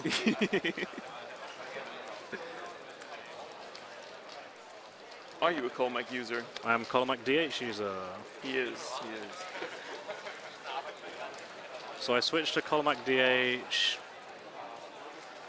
November 2020. And it took me about a month to get back to 100. And since then I haven't really practiced. And I'm up to about 130, 140. But not on this laptop keyboard, that's for sure. I have a ergonomic keyboard that's split into 2 parts at home. And 3, 2, 1, 0. What okay. you get? I got 94. That's pretty 94 is fast. still very respectable. But you can see my PB's there, 139. Yeah. And on the shorter tests, Nerd. 160. It's quite nerdy. It's not a bad thing. Yeah, Colmac DH. Oh snap, what split keyboard? I have a Moonlander ZSA. Oh, we're going to get into nerdy chat. What's your time 60 PB? 138.8. But that was like a big choke. It was like 155 until 45 seconds. Monkeytype.com. Yep. Let's see. Oh, another Moonlander user. Let's go. What are the settings? I use that you have used? box reds, kale box reds at home. Was it this setting? No. 60 and then? 60, yeah, time 60, that's it. This is it. Send it. Alright. So we're going to see how Eric I does have now. practiced one of my own layouts because neither Dvorak nor Colmac allows for the implementation of the German letters. Yeah. So we have the O with the dots, the A with the dots, the dot, and this weird S thing. Wait, GP has Moonlander as well? Adam Swain also has a Moonlander. He's judging at the moment on the yellow stage.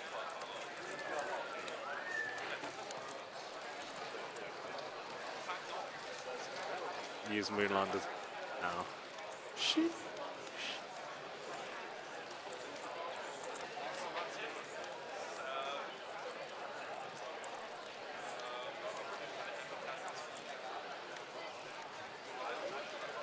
Me typing at 130, 140 is pretty consistent on my keyboard at home.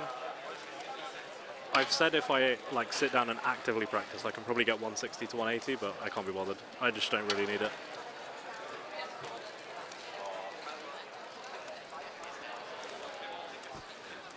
Don't panic, Eric. Why would I?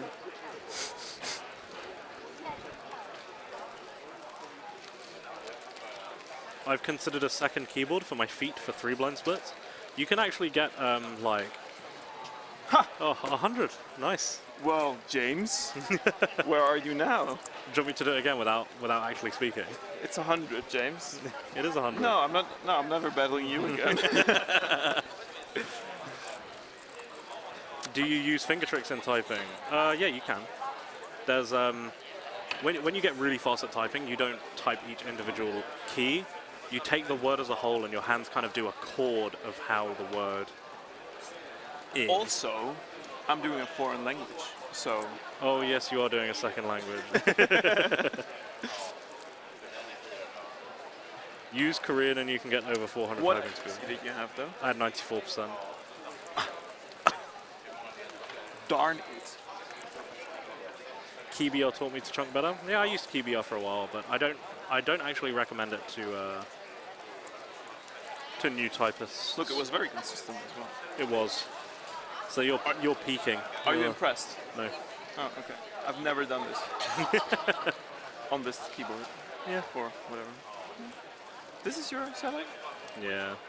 Oh yeah, this is what it looks like at home for me. Oh, that's interesting.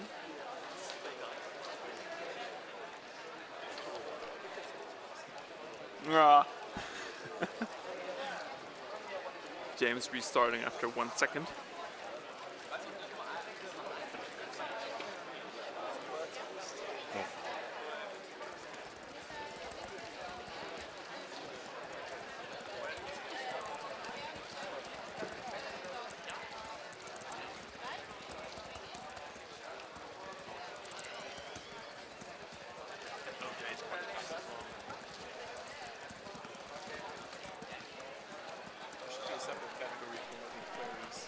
for the database. You must be really good at that.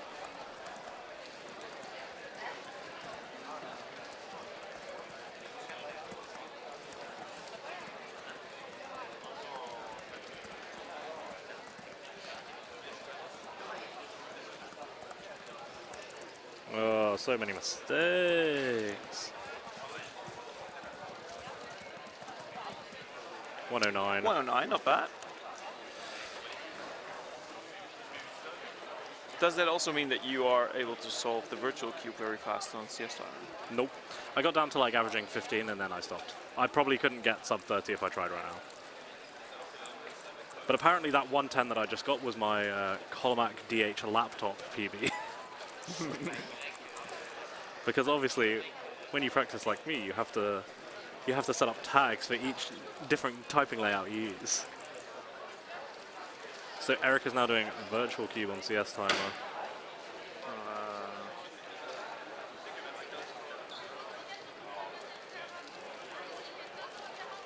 10 flat. Good start. Do you use other typing sites other than MT? No, I only use Monkey Type. I just don't really do it enough. I used to use Type Racer before Monkey Type existed. Then Monkey Type came out, so I switched. Home row is considered finger trick IG.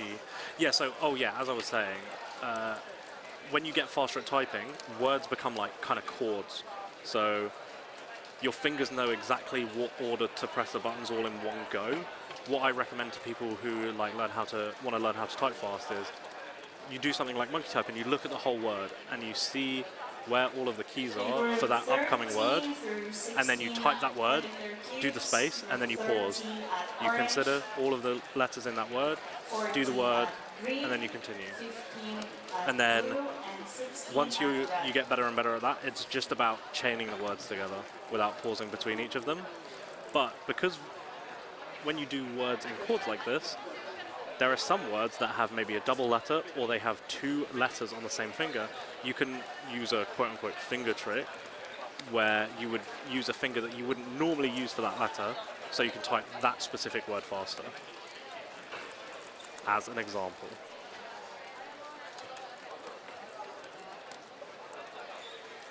Are they putting faster groups in the middle so it'd be easier to film them? They're putting faster groups in the middle so that everyone knows that the middle is where all the fast people are. So we're going into groups 13 to 16, and there are 4 more groups coming after this. So this is not quite the fastest set of people. What typing speed were you at when you switched to home row?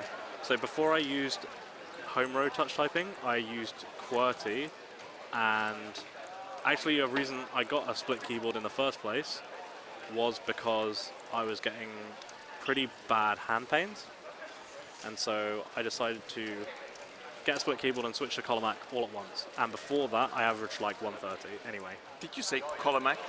Yeah, Callum DH. Oh, it's actually called Callum. I thought it was just Colmac. Yeah, I've heard Colmac, I've heard Colomac, I say Colomac.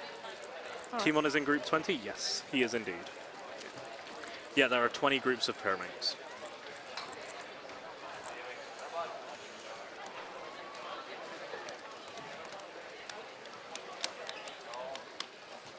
Erik is struggling to perform well at Virtual Cube. Yeah, unfortunately we had to stop YouTube chat because there was some inappropriate comments that were being left and we couldn't moderate them fast enough. It's not on, really. But yeah, the YouTube moderation is nowhere near as powerful as the Twitch moderation is. And so, yeah, we unfortunately ended up closing that down. So, so if you're watching from YouTube, say hi in Twitch chat. I don't know. Yep. So Erik is alternating between getting an 8 and a DNF. It's true though. So he'll get an 8, he'll point at it and be like, look, I'm really good. And then the next solve, he will mess up OL and then... Get an 11.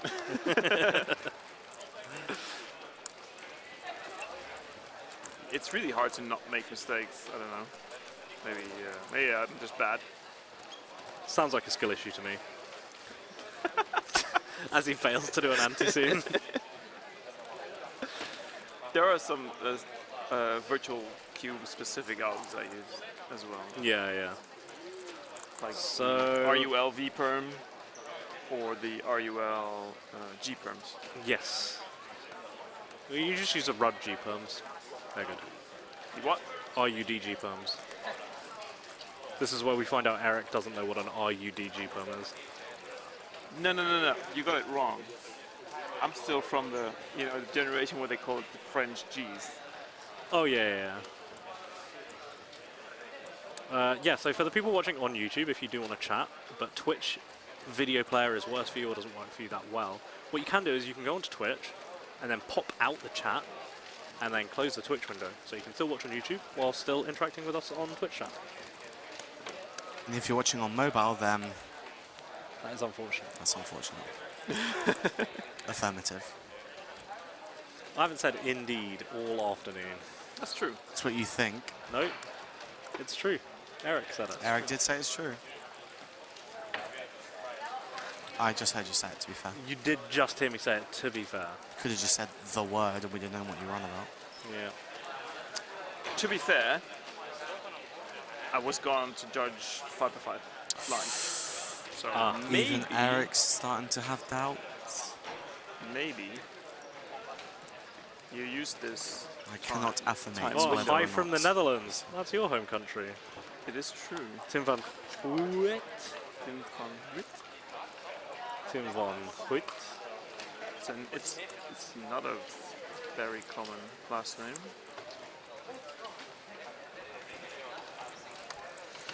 Hello from Norway. Norge.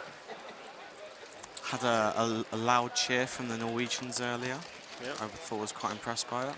Will Group 16 be on the red table? Yes, it will. As you can see by the graphic at the bottom of your screen, the red diamond indicates that Group 16 is on the red stage. That is Richard Madden, Ireland's last hope. Last hope. There are formal groups of parents, aren't there? Hello from Sam's work meeting. Hello from Scotland. Sam, have you done any work today? Does Sam do work on any days? Good question.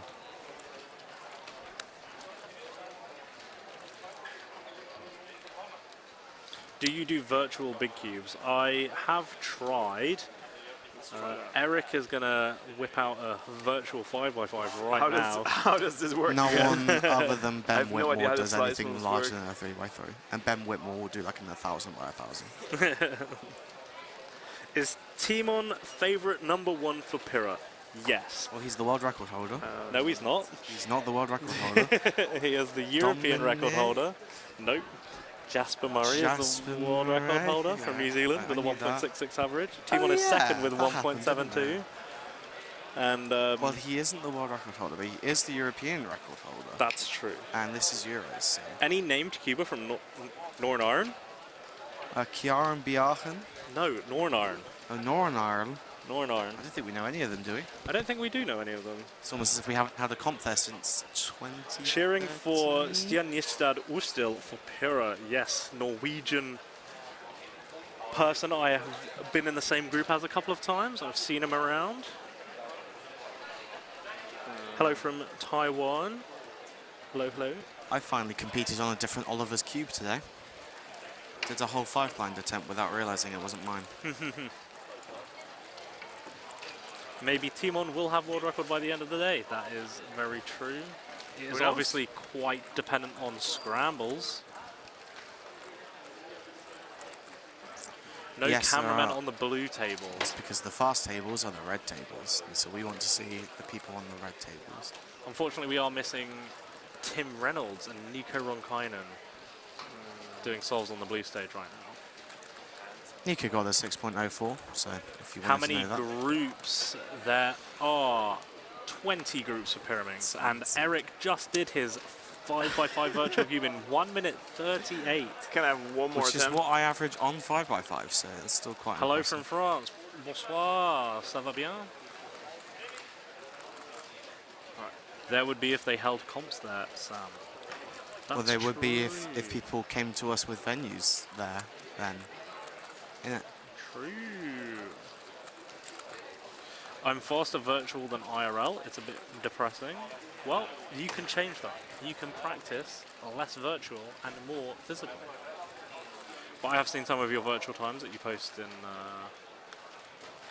in the UKCA Discord. So. Yes, oui, baguette. Didn't know Baguette was here.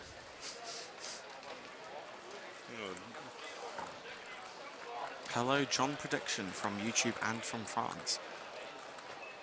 We got Charlie Stark in the top left there. Notably, Pyramix is his favourite event of all time. As you can see by that reaction, just overjoyed. I'm from Korea and I envy Taiwan's frequent competitions.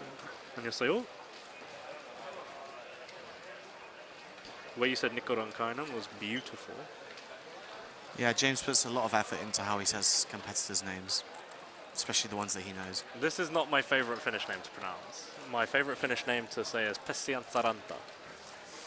Come again? Who, Pesian Saranta used to hold the OH record, I think. Or he might still do.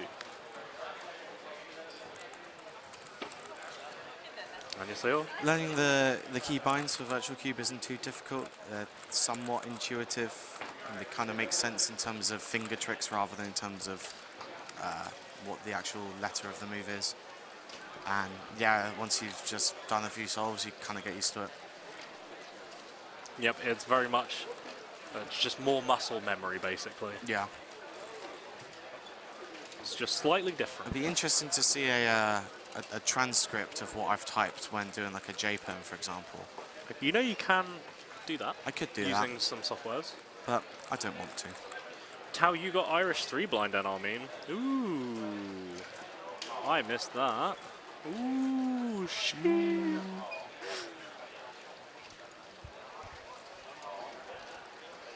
Should we grab her for an interview? 47.28. No. Oliver Voss also got Netherlands and Armin with 30.7. Nice. Gefeliciteerd.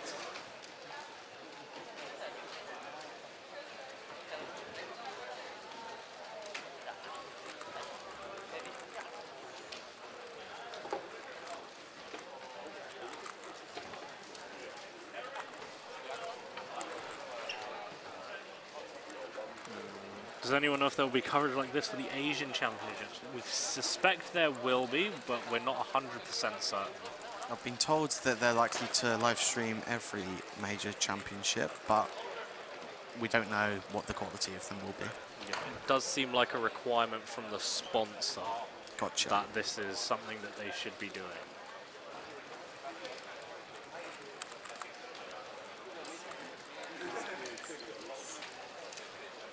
Speaking of sponsors, this competition is sponsored by Rubik's, as you can see by their branding all behind the stages and such on the course. And Rubik's. And we have Chris here, who is sponsored by Rubik as well. Yes. They're great. They're doing a lot now. They've been doing a lot more recently to help support the speedcubing community, help support speedcubers, and help support the speedcubing competitions like this one. Without them, we'd have a much worse stream than this. So. That is true.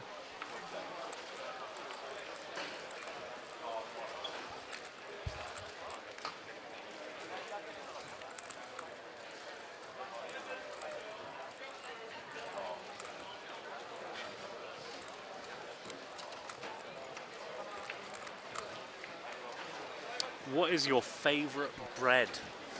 It has been asked in the chat. Big up the focaccia gang. Pulsebröd. Sourdough. That's a very random question. Quite like plain white sandwich bread, to be fair. Tiger bread, yes. Tiger bread is That's good. an excellent shout from Actually, the man in the row in front of us. I do love a baguette. I do love a baguette. Oui, oui, ho, ho, baguette. En français, bitte. Disappointed that none of the group indicators at the bottom are white. Why gotta be white? Hello from Finland, Torille Tavatan. Sam, what's the rest of the order? OJ's is a hearty Italian, and I have a business card to prove it. You know when we were in... Yep, I do. Yeah, he's got the business Stevenage card. Spring. That was it. Yeah.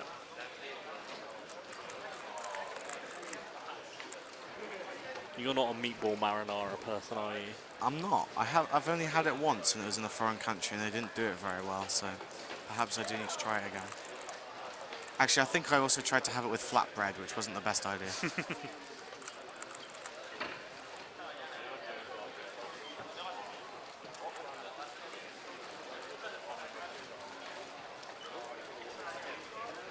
A French toast does count, I guess. Yeah. Oh, my chat it's disconnected. definitely bread. They make French toast, but they don't make French bread. Well, they do. It's called a baguette. How come they make prawn toast, but they don't have prawn bread?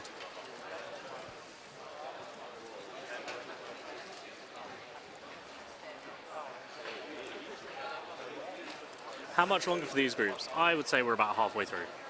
Yeah, I think I've seen 2 or 3 solves from some people, so... Oh, here's a good question for chat. What is your favourite Olympic event, winter or summer, to watch? Chris said he likes the sport climbing. The sport climbing is very Chris fun. does like climbing as well. Yeah. Not the best for a cuber, given that his hands can often get a bit torn up. But Are the scramble sets for each group different? No, all of these 4 groups will have the same scramble. And then the next 4 groups will have a different set of scrambles. Biathlon, yes. This man, whoever this is, Amateur 3, he's correct. Anna 4F knows where it's at. It's the curling. No. Okay, curling is second. Curling but is the best Winter Olympic. Biathlon is the best Winter Olympic event by a huge margin. Not sure if serious. I am 100% serious. Biathlon is an excellent test of skill. James, you're using your sarcastic voice, and I can't tell what you mean. No. 100% biathlon is the best event to watch at the Winter Olympics and the Olympics. Not even close. Ski jumping, yeah, great event. Top 5. Hey, I'm a fan of tennis, but I only really watch Wimbledon. I don't think the Olympics tennis is that exciting sometimes. Decathlon, yes, one of my favourite summer Olympics. A decathlon it takes too long. There's too many days for it, and you lose track of who's got what. And I find the scoring quite arbitrary because I have to weight it for each event. That's true. Those are all good points. I still enjoy it quite a lot. Well.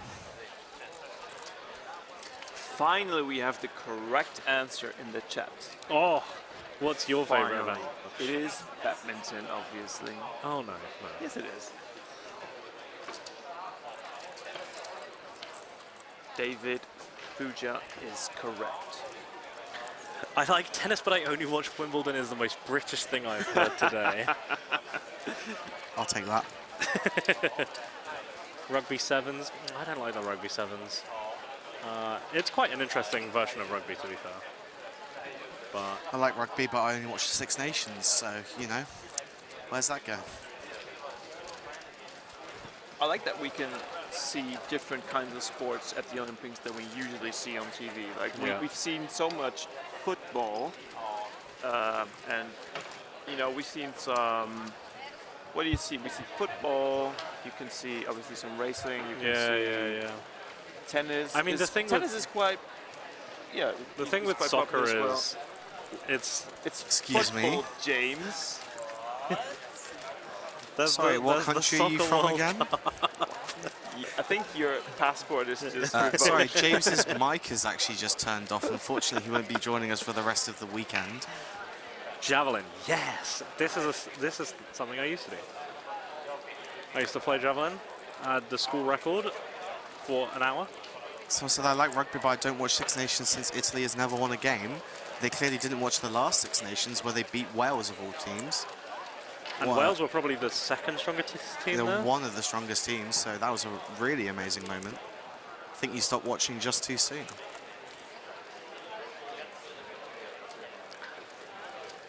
What I also like watching at the Olympics is this kayaking thing where they have to go backwards through those gates and stuff. Yeah, I think it's really it's called kayaking. Yeah, but it's canoe slalom. Yeah. Canoe See? slalom. Yeah. Yeah, I think that's because it's really impressive the control they have. Over Yes, their a lot boats. of. I would be happy if I made it down to the end dexterity. without, flipping upside down. If you're not very fond of British people, then this is not the chat for you. Well, if you like Dutch, then you've got some compensation. Yeah, if you can tune out myself. Hold up, can Felix see James my Molloy. message? I don't know. Felix could be here. He could be watching right Last now. groups of Although pyramids unlikely, as it's through 2 a.m. 17 in through Melbourne 20. right now. Group 17 at orange, 18 at green, 19 at blue, and 20 at red. Skateboarding, yeah. Skateboarding is really cool. Another good event Yeah. to watch. I Very like- happy it got added. I also like all the events where they basically start up on a hill and have to get down on the hill, like any way possible. Like if it's by BMX, like snowboard crops and BMX and stuff like this. Yeah, snowboarding, and yeah. stuff. It's always very eventful and it's very exciting to watch. It's only 12:30 on the Aussie East Coast. Oh.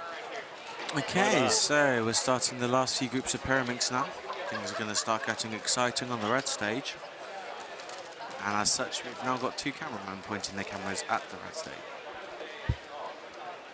What if Dutch was German all along? Well, Dutch is just like a subset of German, so... I am the drum and bass father. For the chat viewers that missed that, Erik just rolled his eyes so far back in his head. Someone says they've been waiting for Pyramix finals for the last 3 hours. Well done for staying that long. We've been waiting for it for about 10 minutes now. I've not been that interested. Yeah, no, I've been talking about the Olympics, to be honest. Yeah. How many sub-2 average... How many sub-2 averages will we see? Predict. Harry, how many sub-2 averages are we going to see? I don't think we're going to see any. Harry Savage, Harry one of the agrees. best Pyramix solvers in the United Kingdom, says 0. There will either be 0 or 3. There's no in between.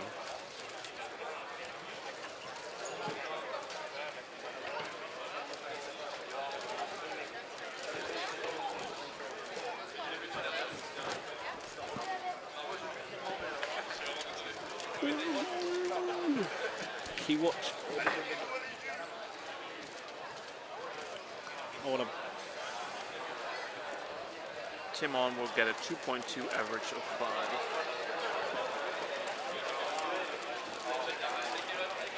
No.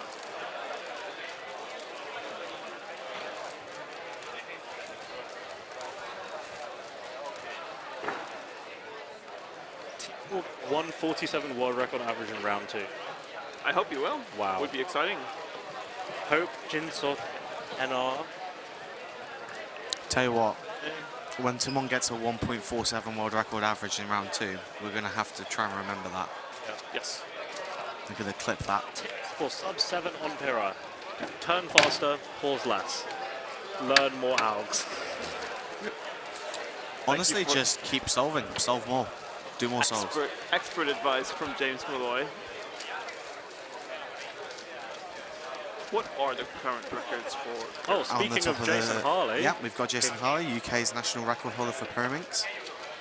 He's getting the group underway. He got 1 national record in 2019 and hasn't beaten it that's since. a good start from Jason. He's How he's very going to get happy with nervous. that.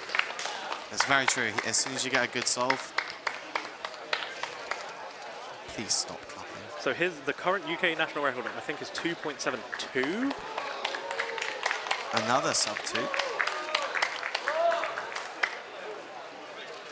Maybe it's a good scramble. Maybe it's a good scramble. 2.06 from Jacob over there. What? Jacob Chambers. So yes, this first scramble is definitely very good. And if I'm not mistaken, in the red jacket here we have Dominic Gorney. Madame Jules Desjardins with 166. Be interesting to see what Timon gets in the scramble. He's probably heard a few reactions and knows that it's likely a good scramble. But and I think he can also handle the pressure, I think. I think next to Dominic in the 1546 shirt is Linus Laurent from Finland. He is the best fencer. Got the camera on Timon now, of course, in the top right. 1.53 from Dominic, 1.96 from Linus. And we've Must be got the scramble. Timon on camera here. And looks like we're about to have Magdalena as well. Matteo Dumas, 2.23 in the back. And these are going to come in 11 out of 10 camera. Yes, absolutely. The camera crew have been doing an excellent job. They have been so good this whole weekend so far. Magdalena won a 1.85. Had the camera in my way there. That's +2. I'm not sure who that is. Let's see how Timon does. 1.42. Yeah, I think he really just is on a complete other level compared to everyone else. His turning and fluidity is insane. He looks so calm as he did it as well. Just Yep. chilled out, did a solve, had a good time. Yep. The bleachers are starting to fill up again as people are watching pyramids. Yep. Not an event that I thought would get so much spectators in round 1, to be honest, but... Oh, there's a timer malfunction there. 0.14. That is unfortunately not going to be given an extra. So That'll he be a will, DNF. he will have stopped that with his wrists as he picked up. That's quite unfortunate. But yeah, he definitely will not get an extra attempt for that. Looks like his judge is going to try, though. They're just bringing over a delegate to confirm, I think. But yeah, he will definitely not get an extra attempt for that one. Let's do that. A much bigger reaction for only 0.11 distance. Well, number 1, it was Timon, so people know that he's going to be solving, people know he's going to be fast, and people are watching him, and so they're more easy to react. But also a 0.11 difference on pyramids is a huge amount. Yeah, and we've got Dominic is back on the back row now. The cameras are not on him. It looks like the second scramble might not be as good as the first because no sub-2s here so far. It seems 1.58 there. Looks like was that the he's first been or the given second? an extra, which is very strange to me. Really? Yeah, Manu, if it was a DNF, they would just have the judge write DNF and they would both sign for it. But it looks like Manu is testing the timer and he wrote down something on the scorecard himself, which Could be a provisional extra. would imply it's an extra. But I don't agree with that decision, so I wonder if he's going back to check with other I mean, we don't know delegates. the full situation. There could have been some explanation for it, but... Yeah.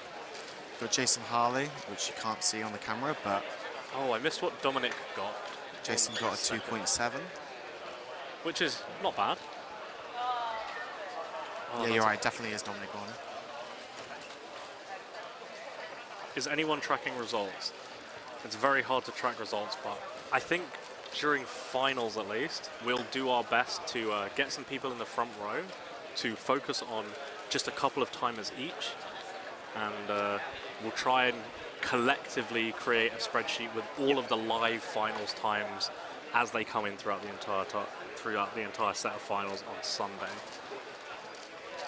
Or we'll have maybe like one person looking at each individual, so they know exactly who they're looking out for, exactly what solves they're doing. But we're fixed seating for finals, right? Should be. Yeah, so that'll be much easier to track who does what.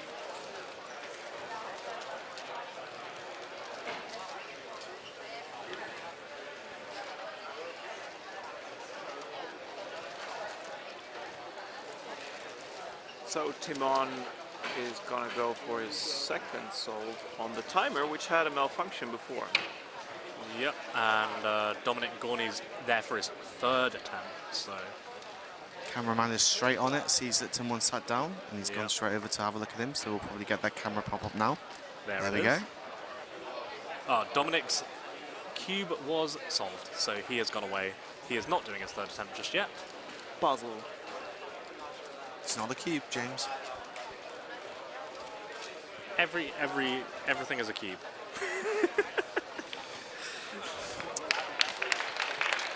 starting to wonder whether Timon's taking longer than a minute sometimes before his attempts.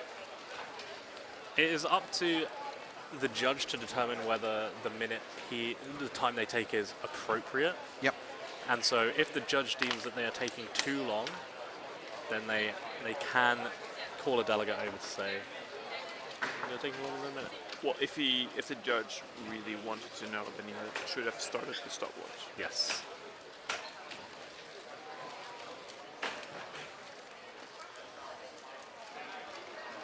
.4 from Timon.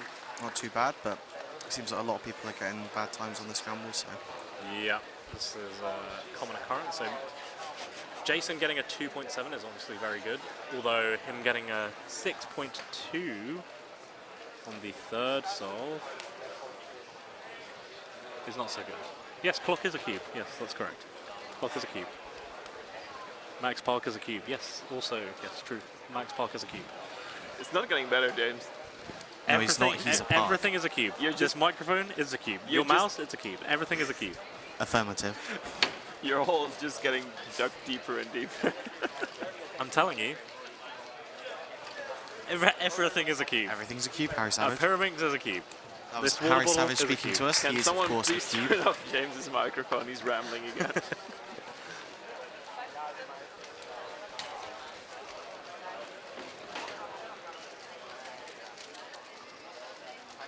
Dominic in the top left.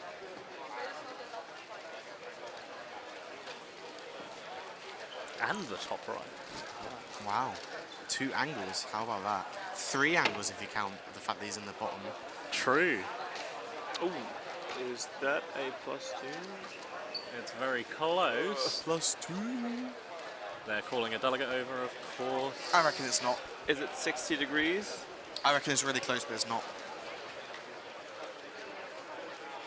Jason's going up for his 4th solve in the back next to Dominic, who is starting his 3rd solve, if I'm not mistaken. Unfortunately, it looks like the display is not on at the moment, so we won't be able to see what time Dominic got. Oh, Jason got dropped at 4.1. A pyramid drop and got a 4.14. Yeah. Cube drop, unlucky. Pyramid drop. If you want to get a sub 3 average in Pyra, just practice more pyramids. Who's doing well so far? Timon? Dominic? Yes. Yep. Yep. Yeah. Yeah. So Jules has a 4, a 338, and a 190. I mean, well is relative, really, isn't it? So. Yes.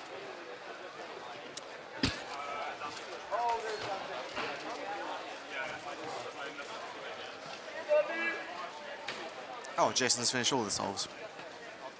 That's quickly. We didn't realise. He was one of the first to start, so it kind of makes sense. Apparently, Camille won 5 blind. Oh, the results are in. Maybe. Maybe. Oh no, something went wrong. Oh, I don't have internet. Get internet, James. We've got Timon in the top right, on the left. Cameraman's going to probably zoom in on him as we get close to the solve. Right next to Mr. Ustil from Norway. Yes, so that was Sebastian Aru. So he has been competing since 2008, so that's why his turning style seemed old. Presumably because he has not practiced Pyraminx since 2011.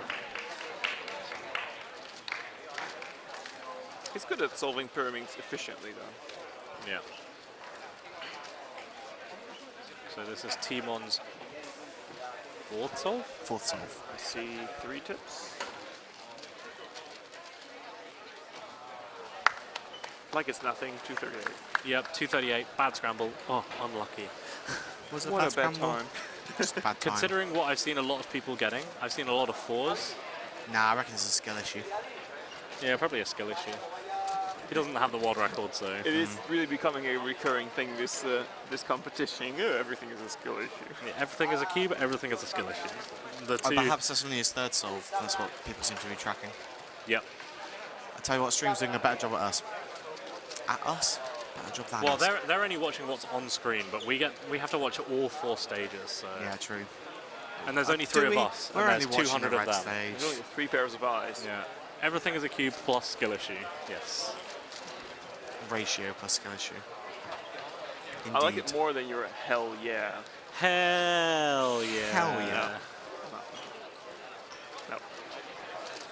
Oh, we can. You Bad can, Mike you can yesterday, get the bingo. skill issue. You can use that time to get a bingo. 333. Yep, 333. It's on the bingo map. If you want good scrambles at Euros, it should be held in Poland. 217. It's a hot take. Oh yes. Who is this in the top right? Is this Simon Callum? I'm not actually sure. 282 for Robin Verstraeten. Robin Verstraeten. I think he had another 3, a 190, and something. I don't know. Timon is back for another solve.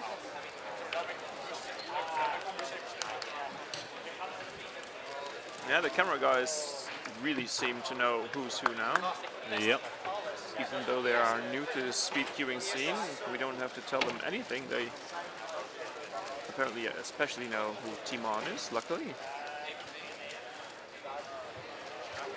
And there's Dominic as well on the top right. These two, I think, are the favourites for the event. Obviously, Timon, #1 favourite, and Dominic, if Timon doesn't do well, is the favourite after him.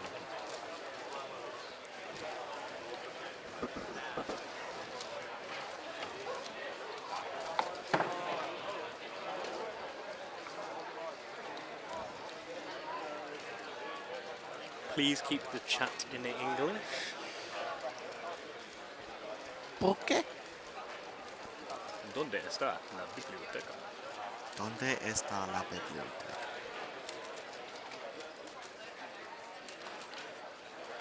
Good solve from Timon. And Dominic got a 235 on the last one as well. Yeah, he's doing really good as well. The way Timon has standed up makes it seem like he has finished, so we must have missed a solve from him. Nope, there is one more. Collections more.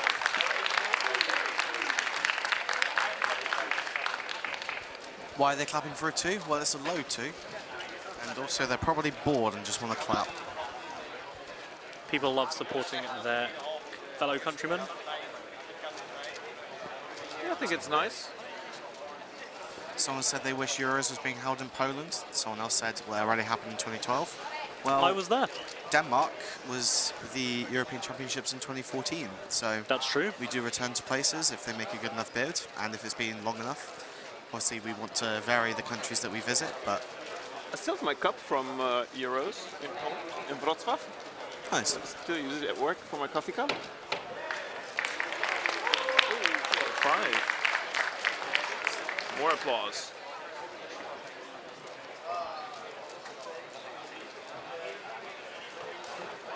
And we will hopefully see Timon's last solve very soon. What even is clapping? Like, why are you smacking your hand? It's like giving yourself a high five, isn't it? It's true.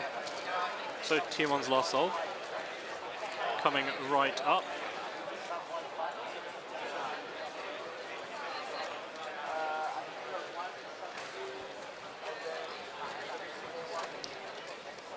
Oh, 1.56 needed for us, up to average apparently.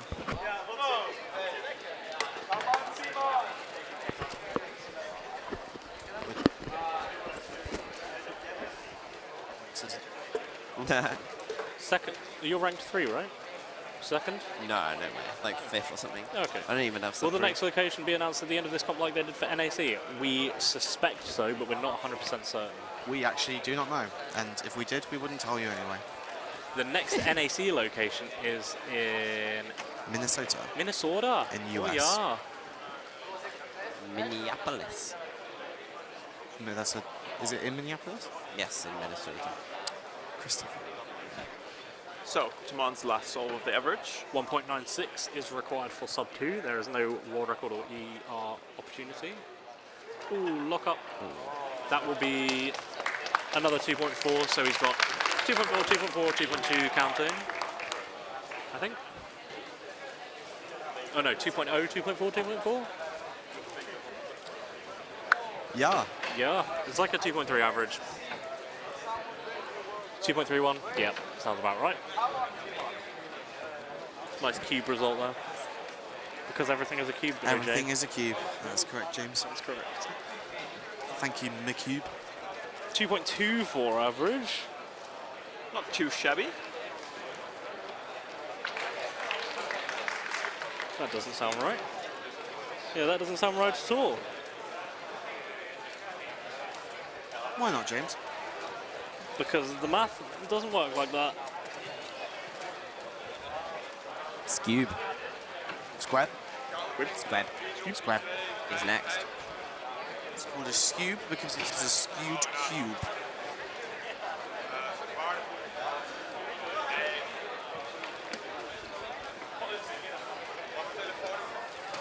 I think we're going to have a chat to Anthony Patarakis. Finally. Finally. Who's chatting? Eric. Would you like a microphone, Eric? I've got a phone. Yeah, but you need one to point in his face. Oh, gotcha. I can go down, maybe. Please keep the So that's chat the end in of English. Pyramid. Or rather, Anthony's coming up to us. Well, you got to go down to a camera. Can I take the microphone? Go down to a camera. Yeah, we can go down to a camera. So that is the end of Pyraminx round one. Take your GoPro. Anthony and Eric are going to head down microphone. to a camera now. Can group Yes, 1 I got through 4 in Squube. Squube. Scoop. Turn in the cubes. That's going to be another little time waiting. So Skewed is meant to start in 15 minutes, 3 in but it's actually starting Erik Akkersdijk. now. Over here. Hell yeah. Nope.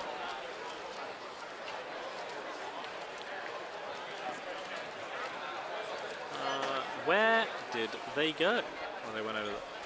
Or they... Yeah, let's get set up to do this The poor AV astonishing guys. interview with We none never give other them a than break. Anthony Patarakis. But, yep, Hello, hello. they're about to start their interview, so we'll send it down. What's up? All good. How about yourself? Yeah, I'm doing fine. Great. Are you enjoying the competition so far? Very much so. Very much.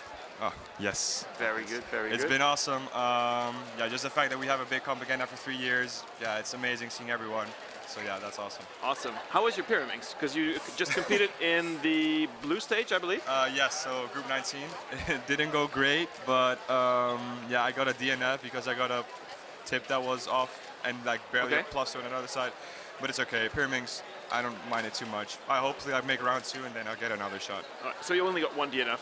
I got one DNF, but I also got like a 5, so yeah. What did you get on the first solve? Because the first solve looked to be a nice scramble. Yeah, it was a very nice scramble. I saw the solution. I personally thought that the two tips were just not like nice combination with the solution. Then afterwards I had a cube drop, so not great. Okay, But that's it's too okay. bad. Yeah. I'm not too worried about Loads it. of people got a sub 2 on that. Yeah, I was like on the later side of the people that got it, so I was hearing all the cheers, so that made me a little bit nervous. Yeah, you But basically know that it's there's fine. got to be something good there, yeah.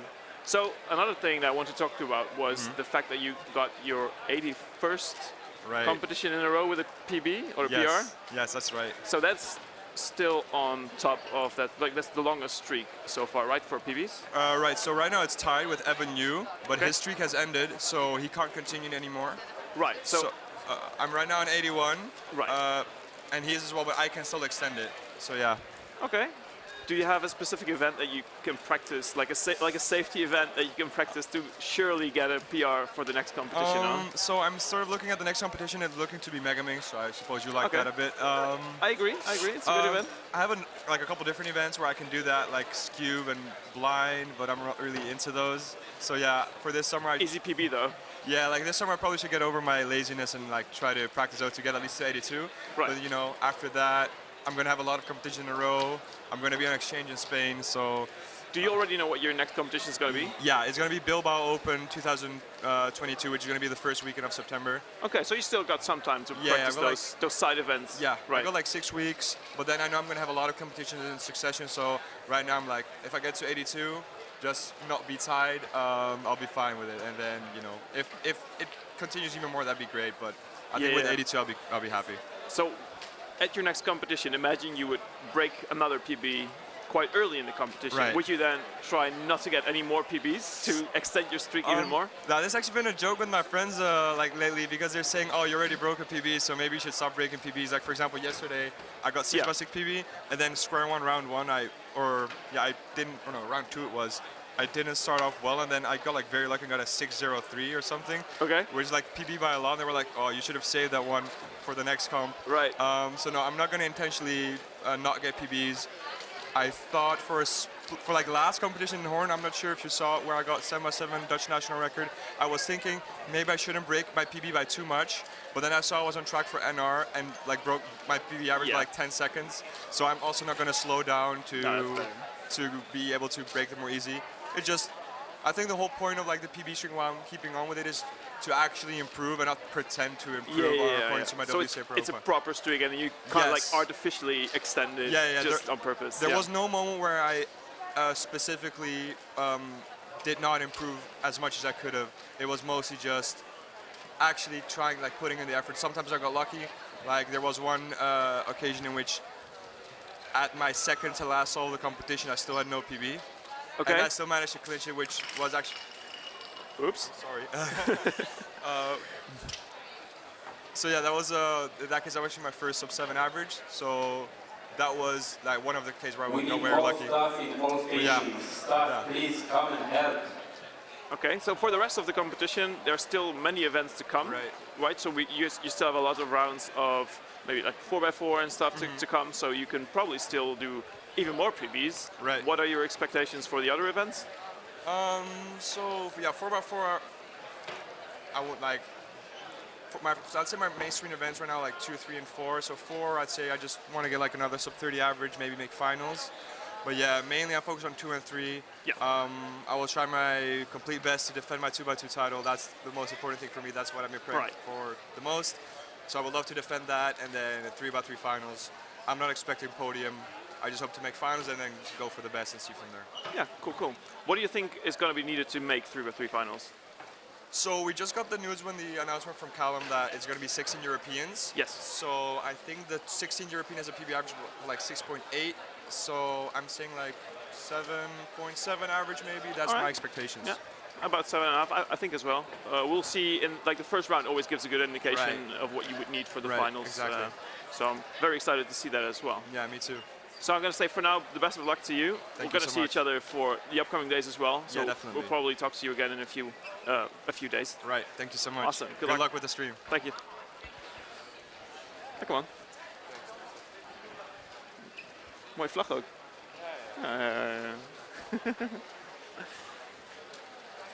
Hey man. Yeah, sure. Yeah, I think so as well.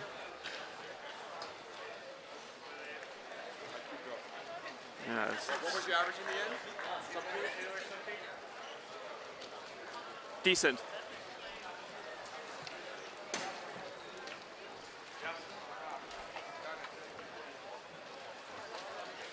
Oops.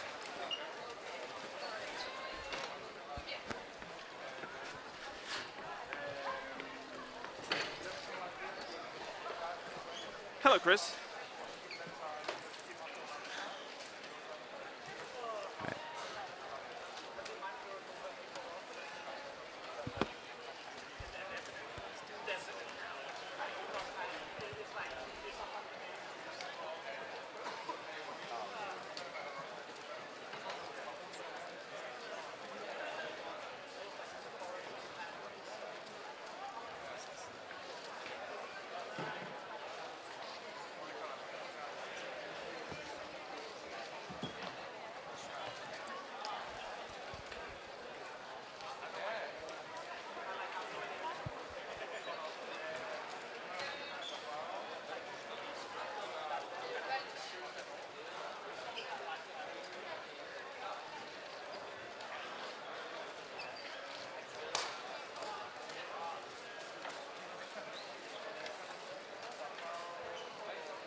Hello.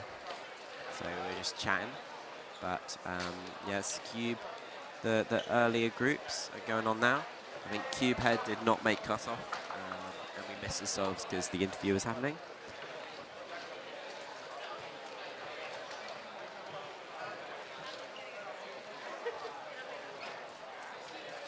If anybody's got any questions in the Twitch chat, it's a good time to ask while we have not too much is going on.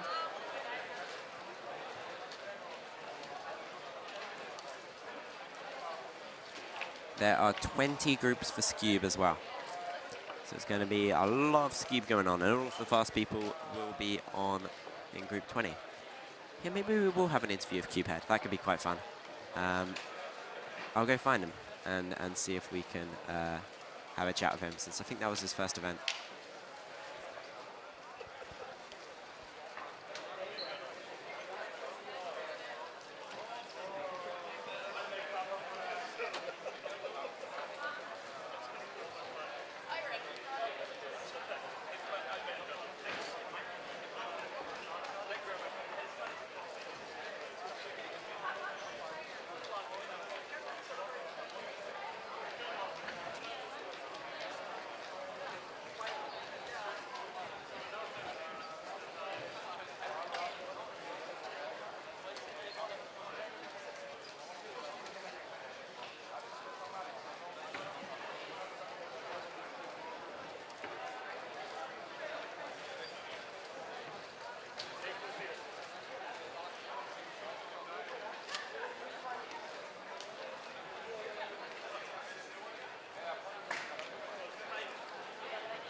All right, I'm here with Milan, or more commonly known as Cubehead, one of the most popular YouTubers who does mostly cubing content recently.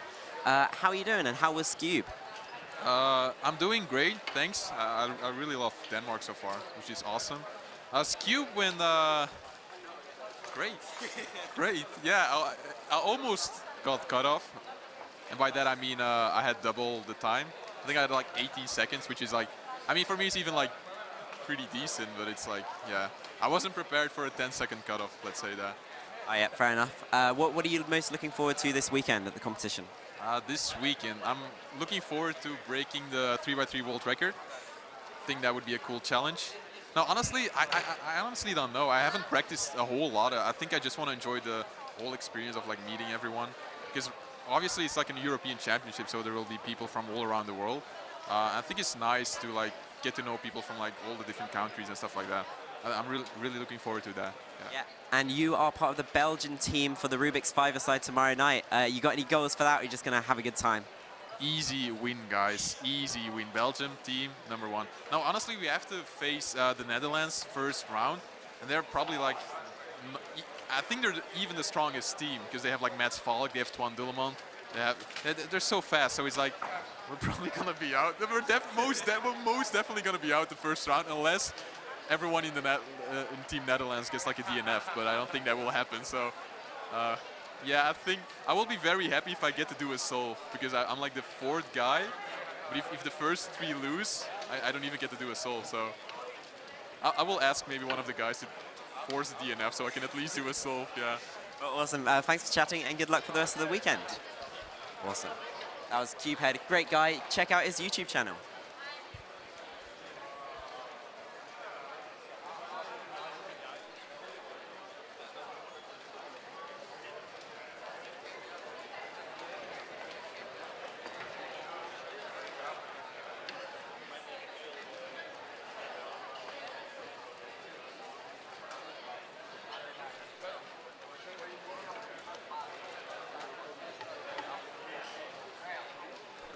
So we will have one of our special guests on the stream. You probably know him, and if you don't know him, then you should. It's Mikela. Hey, Finn. Hello. Hello, hello. How are you doing? Pretty good. Pretty good, pretty good. Yeah, it's the first day of competing for me. Okay. Yeah, I didn't have anything yesterday. What did you do yesterday then? I just hang out here. Nice. Yeah, Nice. it's very good. So I've heard that you know lots of fun facts as well. Yeah. For example, we were just talking about our common friend Leon Schmidtchen from Germany. You Yeah. probably know him. So Leon Schützen is kind of known for never having an NR. Yeah. Like he has 6 number 2 NR rankings before, but never had an R. He's a very fast cuber from Germany. Very fast.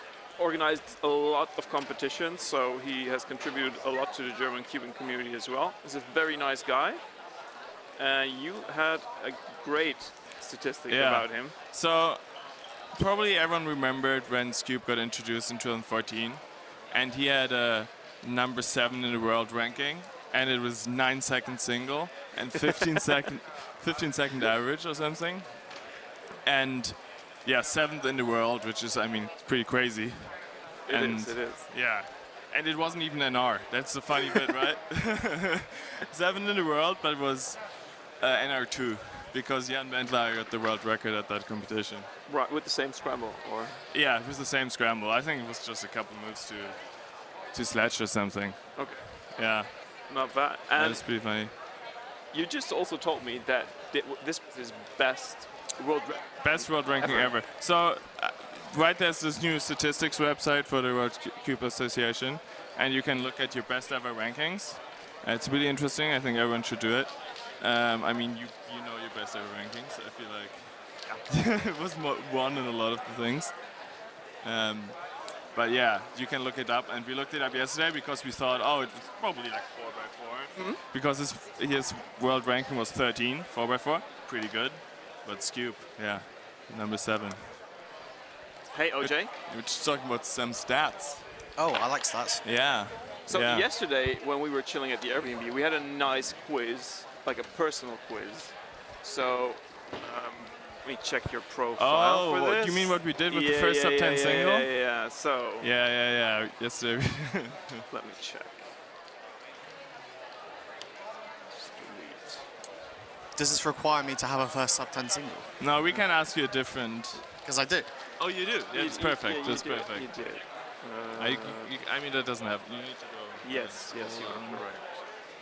Yes, okay, we found it. All right, cool. we found it. So basically, the game works like this. You need to guess which competition your first sub 10 single was. Chester Open 2019. Which round? Round 1. And which solve?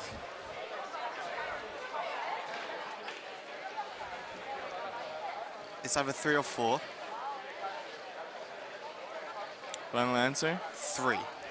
It's a second. Too bad. Right? Too bad. You would be. But it's really good. You would have been the first group, I think, to It was get 9.89, right? I believe. I think Pauline got 3 points. Oh, really? Yes. Was it 9.89? 9.89. Yeah. Very good. Yeah. Nice. I got my full And points. I my think. second was a 9.92 at Stevenage Spring 2022 That is in correct. round 1, solve 4. That is correct. It's, Really? I mean, it's this year. Yeah. Oh no, it is solve 4. Sorry, you were right. Yeah. And my third was in round 2. Yeah. Solve 1. Very good. 9.54. Yeah, you got 2 more even. No, that was wrong.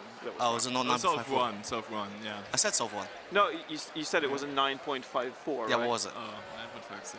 5.7, yeah. And then my next one, I could tell you the PLLs of all of them. But it's hard to check. Yeah, we can't check that. I've got the videos. Yeah. Sub 10 singles are very special to me, so I do keep track of them. That's kind of nice. So, Finn, you have got any cool other facts stats. Some cool other facts. We were talking about this morning, so there's Only only... now starts cube groups 5 So to there's only 8. been one person... Group 5 on the orange stage. Now group there's actually 6 been on 3 the that green did stage, 8 competitions group 7 in 1 on the blue month. stage, Okay. group 8 on the red stage. So Devin Corbinette was the first when he did in 2019, and I think Joshua Foreign also did 2019. And then there's a Polish kid who just did it very recently, and he did it on 3 continents. What? Yes, 3 different. Yeah, this is Casper. So basically, he did 8 comps on 3 continents. How does that work? I have no idea how it works, and I was like, who's paying all for these flights? Which, I mean, who knows? That's insane. Yeah, it's just pretty great. Oh yeah, sure. Sure. Come on up. Come on up. Scoop for Pyrmings? Yeah, let's just do it quickly here before the next round starts. Yeah, doesn't matter, doesn't matter. Just join us, join us. Welcome, welcome, Timon Kolodinski. Hello. Hey, hey. How are you going? Pretty good. Pyrmings just finished. Yeah, you did quite well in that round, Yeah. right? I think I got you the won best the round. single and average, so that's pretty surprising. Yeah. I usually don't excel at singles. Let me pop up the full results of the first round here. Yeah, so your average was 228, which, like we said, was the best. So in second place, we have Diego Alfonso with 236, and then with 239, Marcus Kamen from the United States. Yep. Number 4, Kasper Passanen from Finland with 243, which is a national record. Yeah. Cool, cool. So the first, especially the first scramble looked really easy. So most of them, most of the solvers in the last group all got a sub 2, including yourself. Yep. But of course, you showed your dominance by, by of course, doing the best of those sub 2 solves with 142. What was it like? Well, it wasn't that easy. I mean, there was like a few moves and a few tips into a sledge. So yeah, I mean, I guess I just tried to safety it, got a 1.4. I thought someone would get like a 1.3, maybe 1.2, because I'm just not going for speed, and usually everyone goes for speed. So, you know, with everyone risking it, someone is going to get a better single, but no one did for some reason. Yeah.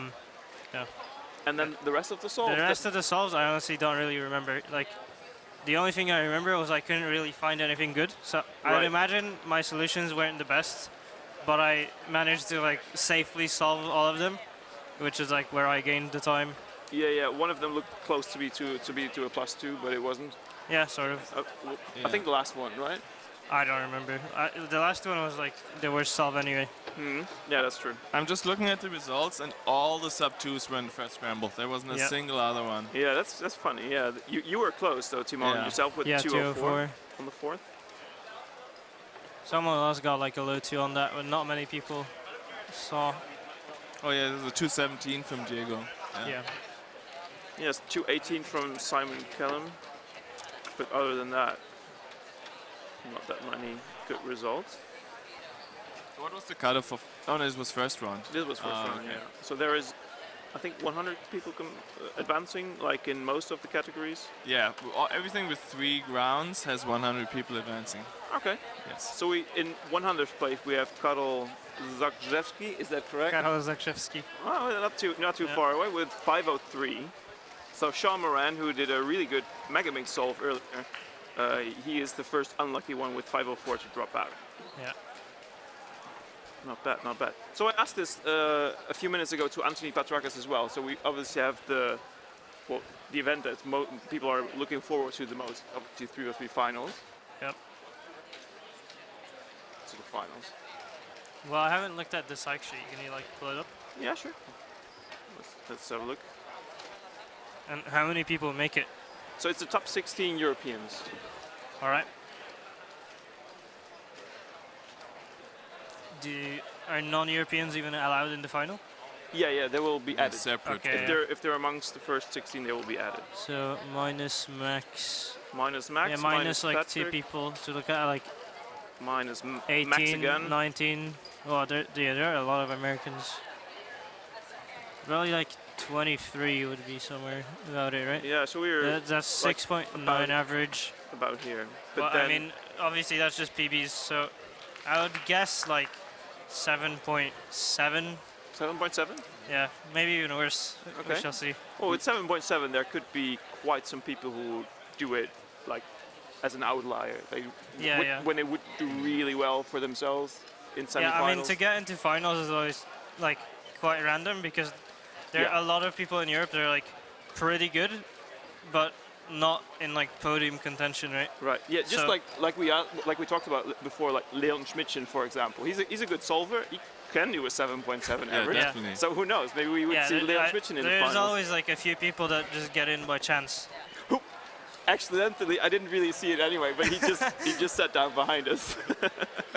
Yeah, what was it in Euros 2018? Does anyone remember? I don't. It was much higher. It was about like 8.5 or something. Oh, maybe James like really? 3. Okay. But I remember I mean, that back, was 4 years ago. Yeah, that back was, then we were like, oh my god, this is so hard. But now, yeah. No, the I competition think was back not then called. I was like 7th on the psych sheet and I was like 50th in the semi-final. Oh wow. Okay, we're getting the stats. Who do you think will be a contender Pyraminx, to but not if- make it to the finals, who we do expect to be there? Because every year there's been a few favorites who didn't make it to the Yeah. finals. I don't know really. I mean, I guess it's whoever has the least experience in Okay, big yeah. finals Makes or like sense. semi-finals. That makes sense. I'm sure there's someone that like hasn't been to a big competition that is one of the favorites. That's right. That's right. What do you think of our new Dutch our Dutch star coming up and above, Tom de Le Monde? Do you know him? Have you spoken to I've him? heard of him, but what's his current average? Is it sub 6? I think it's sub 6. Well, you have the psych sheet right there. Oh yeah. Oh yeah. He's placed here. He's placed with 622. 622. That's pretty good. So he's right behind Sebastian Yeah, and Weyer. then there's also Kim Roger. Yeah. People are getting fast. Yeah, and I know for a fact that Twan has improved a bit beyond that as well. He's quite young still. He's 17. Yeah, that's cool. Well, a lot of good solvers nowadays, and I think like in a few years it's going to be even harder than that because there are so many talented new cubers that will rise up to this level quite soon. Also, of course, because of the better cubes, even still. For example, Finnick's cube, which you forgot yesterday evening, it's quite good. It was a pretty good cube. It's quite good. So Timon, do you have any more events today? no, that's it today. That's it for today. Yeah, looking forward to 3x3 tomorrow. Yeah, it's gonna be really gonna cool. be super exciting. Let's check out the schedule for tomorrow. I mean, 3x3 is pretty much the only thing I've practiced in the last 2 weeks. So having a look at tomorrow, we'll start with one-handed, 2x2, 4x4, 4x4 second round, obviously, and then after lunch at 1:30, we're going to start the first groups of the first round of 3x3. But it's going to be a really long first round because the round is supposed to be finished at 4:15, which is almost 3 hours for the first round of 3x3. Well, it was 600 planned people. for more competitors though, right? Yeah. So we'll probably be done earlier than that. So we planned for 900 competitors. Maybe they have updated the schedule to fit. Yeah, I mean, they should update the the lower schedule. amount. Yeah. That's right. That's right. Cool. So, I chat, mean- do you have any questions for Timon?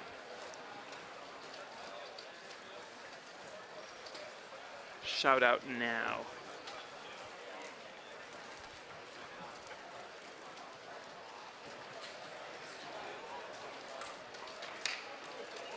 Chat is sleeping, I guess.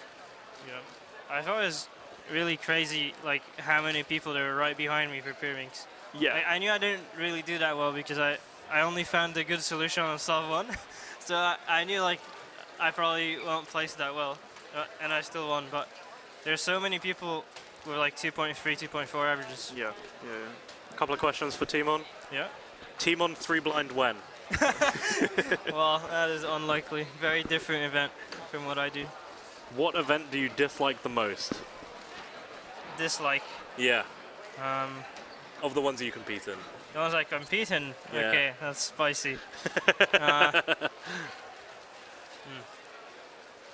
Well, looking at the results so far, I'd probably say 4x4. But looking at just how the events are, probably 6x6, because it's like 7x7, but it has more parity, so it's a disaster. Yeah, I can see that. Yeah. Also the worst cubes for 6x6. Yeah, I mean, I think 7x7 and 6x6 I dislike the most, because it's like 5x5 but bigger. Yeah. But 6x6 is even worse just because of the parities. Yep. Okay. And it's more prone to popping, isn't it? Well, it's not really an issue for me. Not okay. Well, just turn better. Skill issue. I mean, we saw Skill issue. It is. Yeah. We saw Sebastian Weyer pop out of the final yesterday. On 6x6? Yeah, he didn't make the finals because he popped. Oh, I didn't even notice that. Yeah. I remember Felix did the Worlds, right? Yeah. That is tough. Well, not the finals, but in the final. True. So Timon, what is your thoughts on the guy who was UK national ranking 42 on square one, average of 5? I don't know who that would be.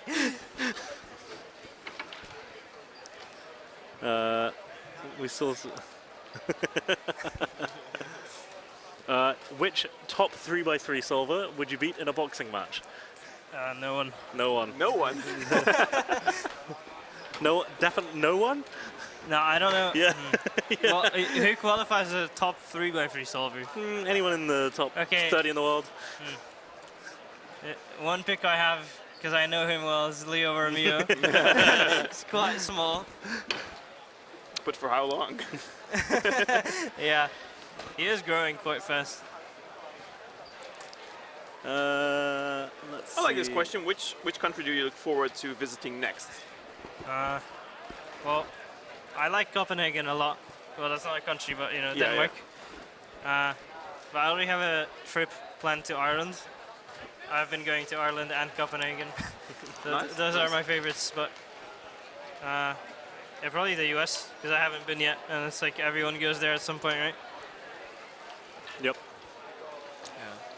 How many ZB cases do you know? 328 is the ones that I actually practice, and then I know some random cases like Niklas. Yep. Okay. So that is It's everything except for students. All right. Yeah. So everything except students, and then the Nicholas. Yeah. When do you think the 3x3 world record single will be broken next? This weekend? This weekend, yeah. Because there are a lot of good people competing. I like that. There's a high chance. Yeah, 4 rounds of very good people having 5 opportunities. Not just here, but also in the US and stuff. Yep. Leo is also competing, and he's really good at singles. A sub-4 legend. Yeah, will we see a sub-4 on camera? That is the question. Will the curse be broken? Imagine it's going to be on stream. Imagine getting it solved with these cameras. Yes. Yeah, oh wow. That would be crazy.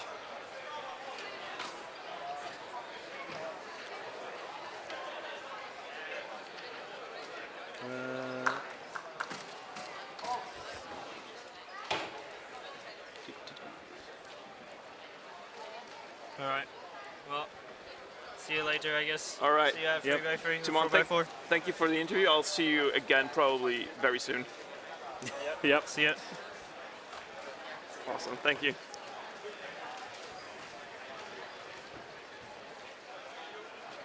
What were we talking about before Timon came? That Leon Schmidtchen might make it to the finals. Yeah, he's nodding his head. There's always going to be some outliers to make it to the finals. I mean, last year we had some.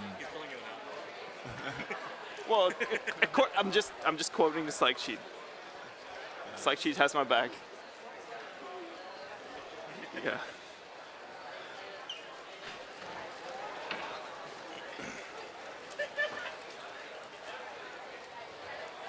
Is it me or is it hotter now than it was before? It's because there's so many people moving around doing Scube. Heats up the venue. You mean Scube is the event that burns the most calories? Well, no. I mean, think about something like 5x5 or 6x6. People come up and then they do a solve for 1.5 minutes, 2 minutes, whatever, right? Whereas Scube, they come up, they do a 5-second solve and then they disappear. And there's just Only way 2x2 more. is more probably. Yeah, there's just so much activity going on, even if it's oh, the solve is shorter, it just means humans are moving around more, so there's more heat Especially given the off. runners. Yep, and the rounds happen quicker, so there's people coming like from the waiting area up here as well. And parents are coming up and wanting to watch their kids compete, and so they're going back and forth. We should have heat cameras, and then we could actually see this happen. Oh, that in would be real very time. cool. Yeah. Question for Oliver. Who competed the most times in feet before it got removed? And I'll add an addendum to that. Who has the longest success streak? Okay, let's think about it. Henrik Bussagard. You think? Yeah. Yeah. Probably because feet was a thing in Nordic countries. Yeah, and also, because of his existence, he held more rounds with feet. So I'm pretty sure it's Henrik Bussagard. I mean, it's a really good guess. What was the Finnish feet guy? Anssi Vanhala. Yeah. But he stopped it too early, I think. Yeah, for sure. He stopped competing around the time I started, so 2011 or so. Along with Ville Seppänen. It's true. So, and there might have been a push in America, and someone who competed in feet a lot, like late in feet's life. Yep. That could have happened. Oh, whoa, whoa, whoa, whoa, whoa, whoa. Oh my god. Dusk Den 2 is raiding with a party of 37. Thank you Dusky for Rusky. the raid. We will now continue with group 9 through 12. Group 9 on orange. Group 10 on green. You're Group just 11 in on blue, time. Group 12 on red. For Scube groups 9 to 12. The middle groups. It's going to be a super exciting Scube round. Oh, the query's running. No, it's not. OJ keeps messing it up. Oh no. I mean, the queries are hard.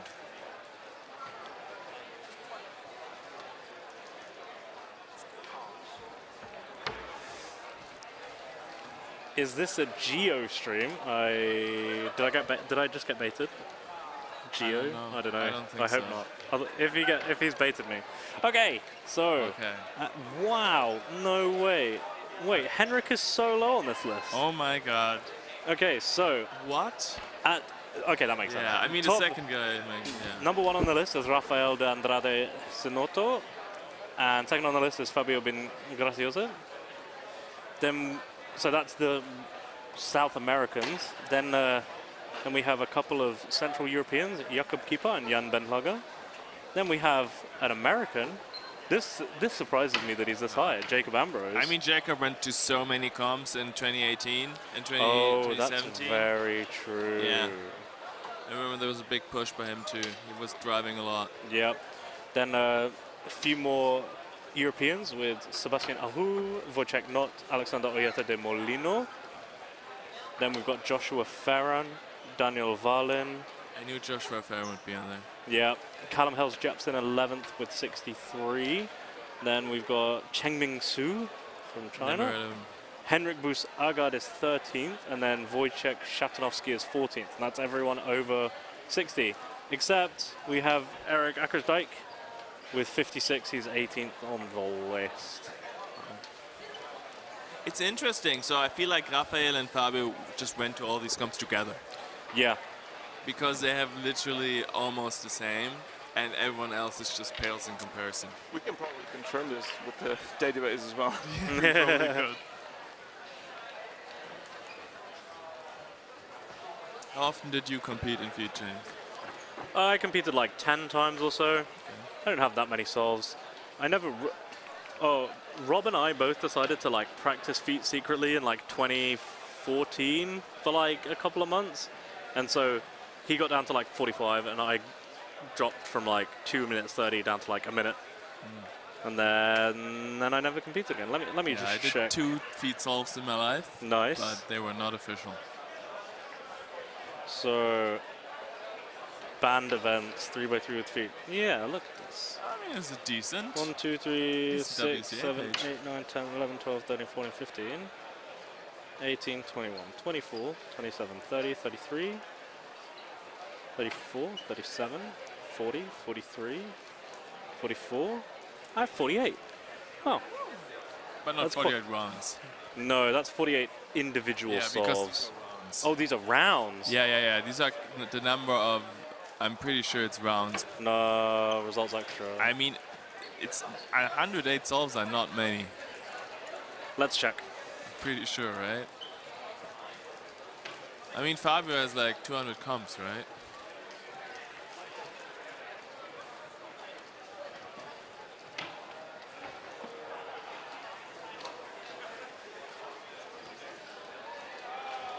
Oh yeah, it's definitely rounds. Yeah, look at this. I've never seen so much feet. That's and a I lot love that of it just feet. becomes average of 5. Yeah. Well, he Before competed then. so much in 2018 Yeah, and 19. I mean, Wow. in 2019, I think a lot of people were like, "Oh, we're just gonna make so many feet comps." Yeah. And then actually, It still wasn't that many. It wasn't that many. So I think that's where Jacob Ambrose and Joshua Farron's feet came from. That makes a lot of sense. So how many rounds do I actually have? 1, 2, 3, 4, 5, 6, 7, 8, 9, 10, 11, 12, 13, 14, 15, 16, 17, 18, 19, 20, 21, 24. 24. Not bad. That's pretty good. I mean, I have a few events which I've competed in 24 rounds in. You unfortunately lost your 5x5 success streak. Yes, so I used to have the third longest 5x5 success streak. Fourth, I'm sorry. Yeah. James has the third longest. Yeah. Yeah, you were catching me up though. You were very close. I was like 8 solves or something. Yeah. And then I sadly got a big pop, and then I put the cube back in wrong, and I DNF'd. It was a very useless statistic, but it was my useless statistics. Yeah, I put it on 5x5. There we go. 643 it ended up. 643. And you had a 667? Yep, Yeah, and I've okay. got 5 more at this comp, so 672. And did you get some last week? That'll probably be in here. Yeah. But yes, I did. I did 2 rounds. No, just 1 round last week Because as well. I compared my previous one to yours last week. And Oh, Kieran's catching me. Oh no, Yeah, he's yeah, definitely going to Kieran, overtake me. I Oh know. no. I told Kieran he should DNF. So he doesn't overtake. I'll me. I'll tell him to overtake you and then DNF. Yeah. The funny thing is I almost got another DNF in that average. Yeah. Oh, there's actually a lot of people at this comp in this list. Right at the top, we've got Jan Bentlager, me, Finn is here, Kieran, Sebastian Aru, but his it's streak already ended. long broken. Paul Marvy's here, Laura Bondorf here, Daniel Egdal is here, Wilhelm Kildes is here. Oh, his streak ended as well. Yeah. It's very interesting to look at the clock one. Because have you looked at it? Yeah, I have. Simone Ola has the longest clock success streak, which I think is a very interesting fun fact. I'm trying to go for this. Yeah? I want to get this to the top. Oh, that's great. And so I'm at 30 something now. I mean, it's a good stat. But the longest active streak is Tim Reynolds, who is here at this and competition. it's so funny, if you go to Tim Reynolds and to Bob Burton, they have not competed a lot, and they never do get an average. Yeah. Okay, he actually doesn't get an average. Maybe it was Bob Burton Well, who you doesn't completely lied to me. Yeah, I think it was Bob Burton. But damn, this is active. Oh yeah, okay, Tim my. Reynolds is really active. But go to Bob Oh, Burton. but no, he's only competing like a couple of times a year. 4 and 22, 2 and But 19. still, that accuracy. Yeah. And he got his second best average in North American Championships too. Oh, it's a 10 average. Go to Bob Burton now. Yeah, yeah. I feel like it last competed 2010. That's how I feel.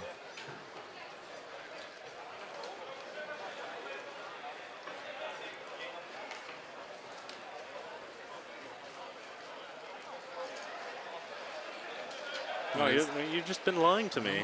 I mean, okay. Maybe it was a different event. 2019. Okay, but I mean, he hasn't competed more than once a year, basically. Yeah. Once or twice. Do you have any other events where you have a long success streak? I am on the 4x4. Yeah. Yeah. And the crazy thing about the 4x4 that I got my 400, I think it's 444 or something. There it is, 444. Yeah. Oh. And it's crazy. In 1 year. It's less than a year, because this is the year where I did the most ever 4x4 solves in a year. Yeah. 420 attempts, 419 successes. So that one. Otherwise, my streak would have been so long. Yeah. I think it would have been like 800. I actually have no idea where my 4x4 streak is. I should get OJ to calculate that for me. Yeah. I mean, does this work here? There's the button where it just tells you in the top? No. So for some of the statistics, this is something we recently coded. You can actually just look for your own statistic, even if you're not listed. Yep, that's very cool. I'm here for 7x7 with 205 in a row. It's really good. Yeah. But Benson. Benson, Jan, just miles ahead. Yeah, they just don't DNF. I think Benson has never DNF'd a 7x7 solve in his life. Which is really impressive. I'm ahead of Faz. Wow, really? Wowee. We both started in 2015 as well.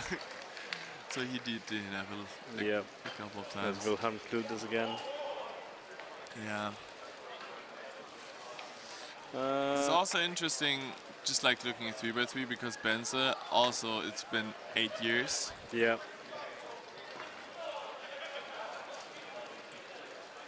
Max Park's at 935 and his is active as well. Oh, and wow. By the way, Leon's ended last weekend, and I didn't want to tell him.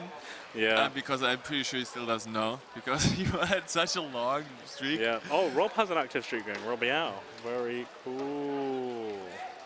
Yeah, hold on. I'm reading Twitch chat off another computer to the one I'm doing stats on, so I can't actually link you. Oh wait, yeah, I can. So I'm looking at longest. On the other. I'm looking at longest success streaks. So here's the link, everyone. And oh no, you just listed the full statistic list, but it's fine. Oh, it's fine. They can find it. Yeah. 2x2. Oh, Benz's has ended. Yeah. I'm not sure. That's 890. I'm definitely not on this list. Yeah, I feel like no, 890 will not be top for a while. Yep. Yeah, Benz is most of it. He just doesn't like to DNF. Yep.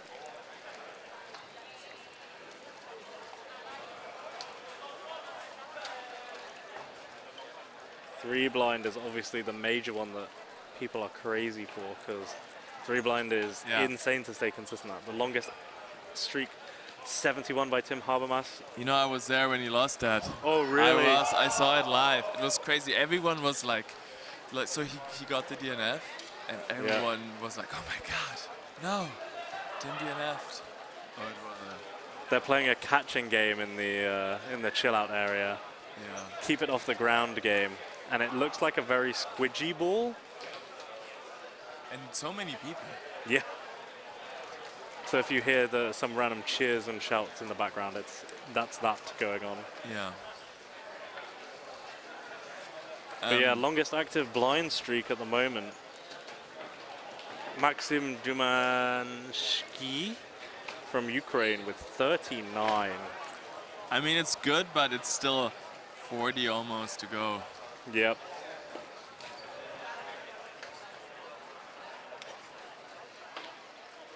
Yeah, even getting 20 gets you very easily onto this list. Yeah. But almost all of the streaks are empty. There's only 6 active streaks on this list. That's so crazy. Yeah. Have you seen 5 blind recently? Ezra Hershey. Oh, that's finally made 9. The first person to make 9, and his is still active. Yeah. I mean, there will be only 5x5 blind in Switzerland a couple times a year. He competes in the UK. Oh, really? He's a UK competitor, He's a UK competitor. And we obviously have our blind-off competitions pretty frequently now. We're having them like once every 2 or 3 months, so he'll have lots of opportunities. I mean, it's the perfect opportunity then for him. Yep. And then 4 blind. Chris Hardwick is still second. When did his start? His streak? 2018. Still ongoing. Multi-blind is Shivam with 69. Is he in chat at the moment? He was in chat yesterday. Wow. And it's 2014? Nice. Yep. That's pretty good. And Istvan lost his streak? Yeah, in 2018. And Nevins has 51 going. He's going to keep that going for as long as he can. Benza also has his multiplied streak going. So interesting. Square one, Fabio Bini Gracioso. Which is also, it's crazy. Yeah. They just love the side events in Brazil. Yep. They really do. Scube. Benza again. But he lost his. Yep, so the current active one is Piotr Tokarski. And Robin Verstraeten is 6. Oh, I've seen him around. Yep, he's here indeed. Pyramids, Sebastian Aho. Oh, Tim Reynolds again. That was Robin Verstraeten again. Yeah. Megaminx, then. Of course. And his lead is commanding. 825. He has almost double the next active streak, which is Faz with 418. Yeah, really.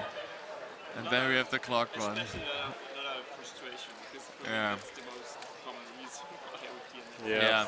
That's actually that 5x5 attempting the 5x5 success streak really taught me to never DNF. Yeah. Just no events.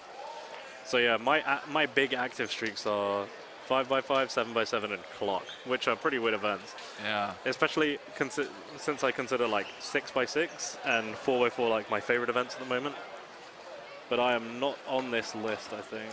The 6x6 list? Yeah, I'm not. I must have DNF'd at some point. Let's find out when.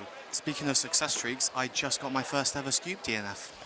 Because a corner popped out right as I Were you finished on the timer. list? On the longest success streak? Probably not, but I just went to check to see if it was my only DNF, and it was. Yeah, I once DNF'd the scoop average. So... It popped out, and then my first thought was, oh, it's fine, it's only a centre, because in a way it is a centre on a scoop. Yeah. And then I went, oh, wait, no, that's got 3 colours on it, so it must be a DNF. Yeah. I have a current streak of 89 in 4x4. I DNF'd at De Guildford in the final. Guildford 2020. Yeah. I think I was there, I'm not sure. Oh, I've got a pretty good streak going on. I DNF'd at Swiss Open 2017. That was a great comp. It was that was after an Worlds. amazing competition. Ah. We did a jigsaw puzzle. 10, 12, 14, 16, 18, 20, 22, 24. 26, 30, 36, 38, 40, 42, 44. 44 times 3, 132. Yeah. That's my current streak in 6x6. Yeah, it's pretty long, but it's not long enough to go. Oh, it's right off the list. Oh, I'm right behind Nevins Chan, who is 50th on the list. So Well, I got 3 solves here, and I got 3 solves last weekend in 6x6 as well. So if the last weekend didn't count, Did Nevins do any solves? he did, yeah. And Martin Egdal definitely has as well. Yes. But I might pop up on this list soon, and I'm going to slowly climb my way up. I don't plan on DNFing 6x6 or 5, 6, or 7 anytime soon. Yeah. 5, 6, and 7 I mean, I in didn't clock are plan the... either, but... Yeah, I didn't plan either. But it's cool. I don't have much going for me, being a washed-up old Cuba, so... That's kind of how I keep myself motivated. But look, I'm on the countries list. That's, I think, my most... which one? It's on the other statistics, most countries. Erik is on that list too. No, not anymore. I'm now ahead of you. What? Yes. I'm right behind. I am on like 23, but I've never been in the top here. So I came in, so I had 7 new countries planned at the start of 2020. Of course, none of these happened. I wish this list was expanded. Oh, you can now. You press on the question mark. Groups 13 to 16. So group 13 Is it not? on There's orange, definitely. Oh, you need to group log in. 14 You log in on orange, first, group 15 on blue, and then go back group to 16 the. on red. And now, yes, this custom query, and now WCA ID. Just put your no, not there. In the field below. Oh yeah. Yes. 21. It's pretty good. Yeah, it would have been 23 with my plan, which was to go to Swedish champs in May of 2020, and then Netherlands for Euros. in 2020. But obviously there are reasons why that Yeah, did not exactly. I happen. had so many plans. I had Romania planned. I've got Bosnia planned. But I now did go to Albania and Romania just recently. That's how I got higher in the list. Yes. Is this the last SKU group? No, There's one more. There is one more set. So group 20 is the final group. So Yeah. this is the you're nearly good enough group. You did pretty good to get here, group. I think some people might get into the semifinals from this group. The semifinals is 100 people. Yep. But not a lot. So maybe the people just in the red stage.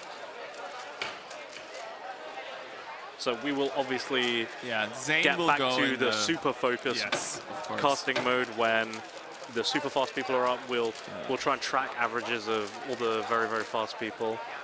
Erik will stop losing at chess.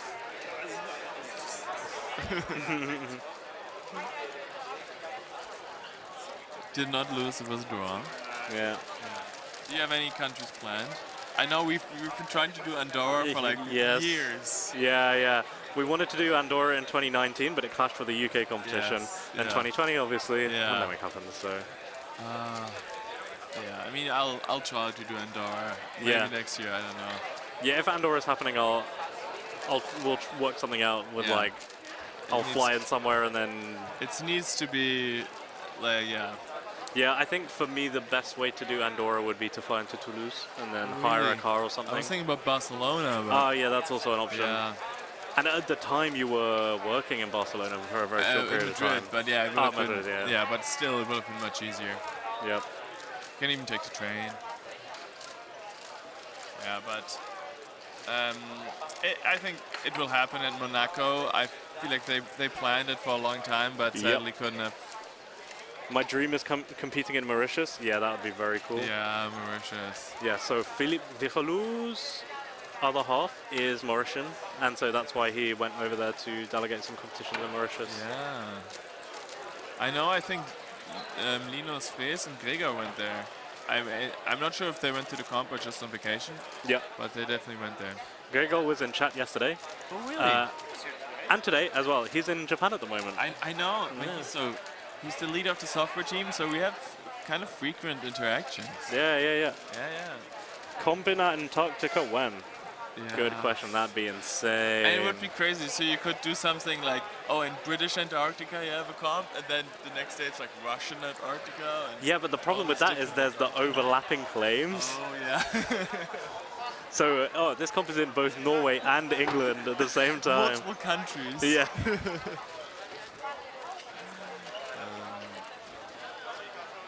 Oh, he is Mauritian? No. So Philippe Vigelou is not Mauritian. He is very French, but his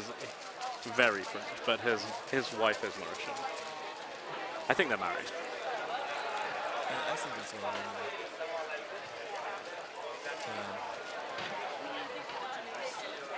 Yes, to the fast people. The current world record holder is here.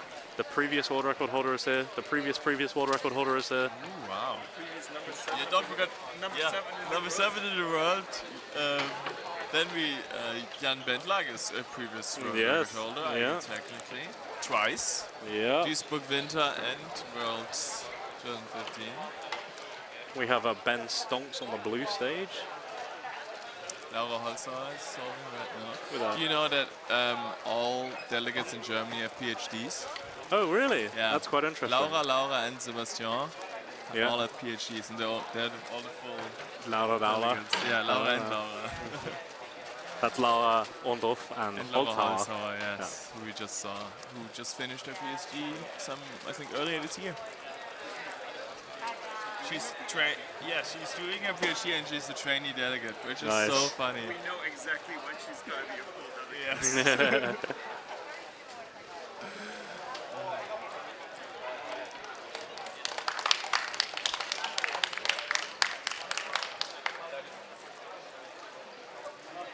I mean, in Germany, I think the cubers with the PhD rate is unusually high. Yep. Do you have a free university in Germany? Yes. You do pay like a fee, but then that fee is like you get your ticket and stuff like that. Yep. Yeah, it's free. And it's PhDs are usually also 708. 708. On the skew. No. I saw so Surely many not. yesterday. Surely I'm not. pretty sure. Yeah. Maybe it was. Pretty sure I saw something. Clock. It was clock. Exactly. Yes. Charlie Stark in the top left with a fantastic 8.79. You know, talking about 708, I did for a job interview once. I made a tool to query the WCA database, and my example query was 708. And I did that in the job interview. I was like, oh yeah, the 708 is a really famous solve. There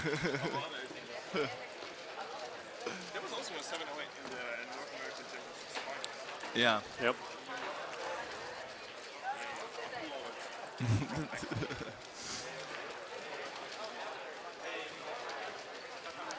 I mean, didn't you used to post the picture of all the 708s? Yeah, There's too many. There's been so many now. Even if I'm doing a virtual computer myself. Yeah.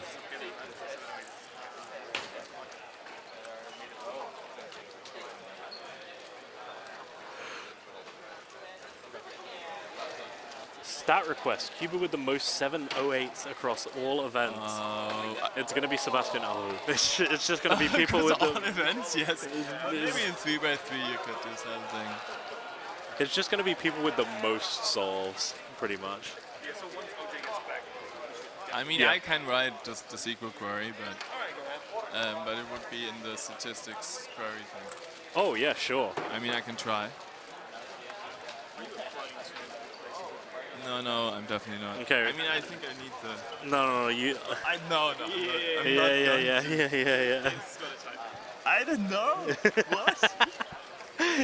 So hard. I don't even know what the name of the. I mean, can you go back?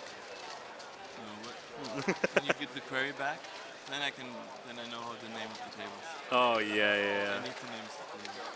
So from results. Okay. So.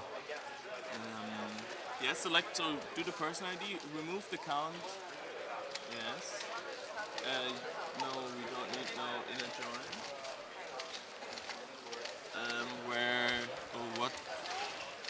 What are the results called? And now we would, he has the table structure in here, right? Yeah, somewhere. Oh yeah, perfect, now we can do it. This is live. Yeah, live querying.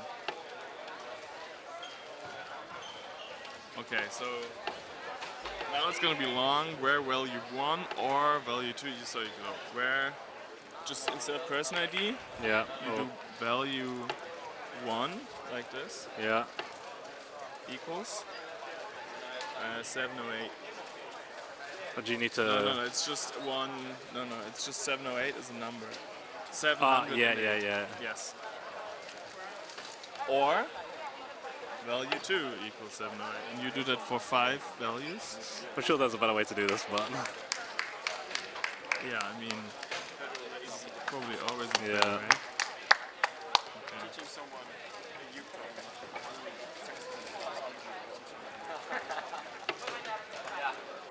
Okay, now delete the rest. So now we need to do there and do count. So what are we gonna count? I guess the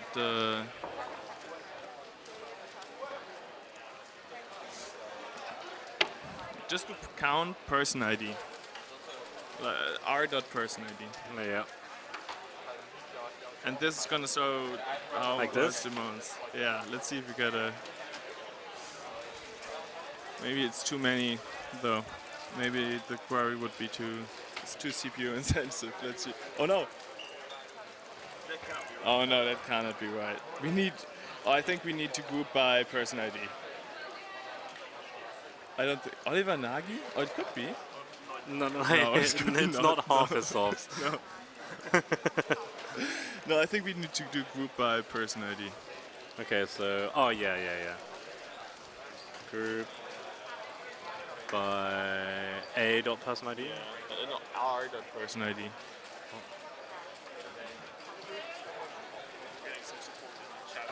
Definitely group by person ID. Yes, great. Yeah, now it should work. Because I think it just summed up all 708s, which was 5,000. Or all competitor who had a 708, I don't know, something like that. Okay, suddenly gonna be more complicated. Oh, 5? Oh no. Oh no, but no, it's not. No, we need to sort it's by order by count. Yeah, order. Yeah. We need to do order by year. No, just we name this here. Do as count, and then no, not like this. No, as you need to give it a name. As 708s. I don't know. I'm not sure if it can. It's a lot to start with a, yeah, just try. I'm not sure if it's allowed to start with the numbers. Mine gives 2008 01, Sebastian Aru 11. But I didn't take into account multiple 708s in the same average. Yeah, we did take that into account, but it's still, the query is going. Oh, we did it not really start descending. Order 708 is dead. No. Yeah, this is such a typical how I write queries.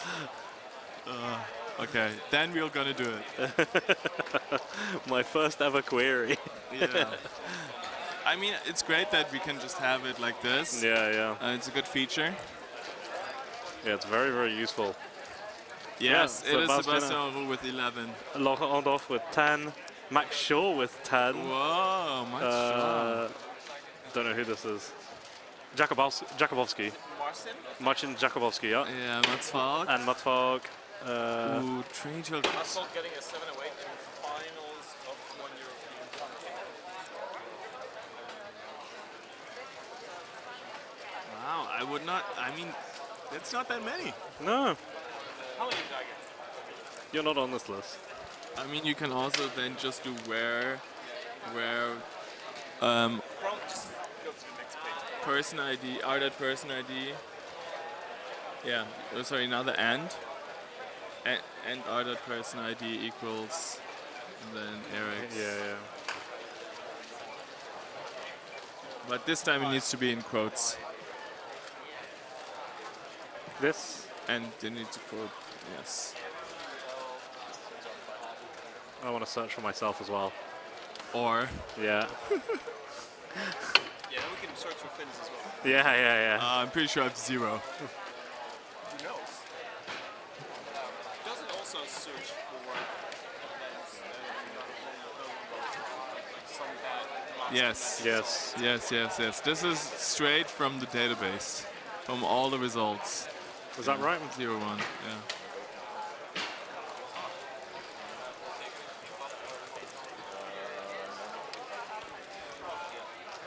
In WCA statistics, but we ask random questions in the Euros live stream. Oh, nope. That's nope. That's dead. Wallers did not get 1,000, I know. Interesting. I think we need to debug it.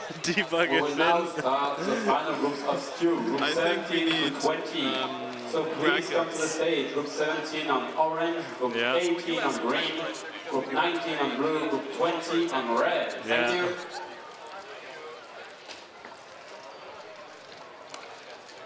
Let's try this again. Oh, it immediately rained. Oh. So you have 5? And we both have 1. And we have 1? Wow, I feel honored. Yeah. I've got 1, 7, 8. And you thought you didn't have any. Yeah, I thought I didn't have any. Yes, I guess I did. You can also look at what competitions it was at. Oh yeah? How? So you just add another column. Yeah, how do I do that? After S7 or 8, you do comma. And then do R.competition ID.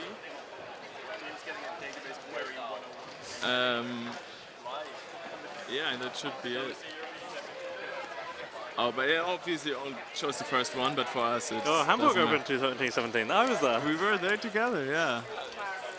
Yeah, just the first one, yes. You never got a 7 or 8 in any events before that, which is also crazy. No 2x2, no scoop. Scoop wasn't a thing yet. Quite unlikely. No, yeah. Not even parallels. How many does Chris Mills have? How many 7 or 8s? Oh yeah, what's your ID again?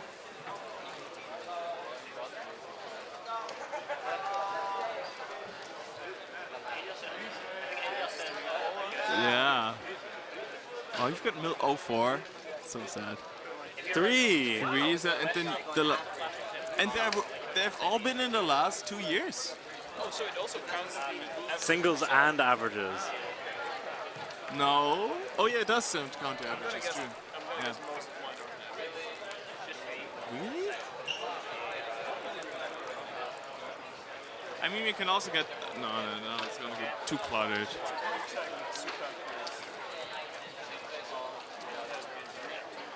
Yeah, 2014 Cooler one. I'm just going to 2014.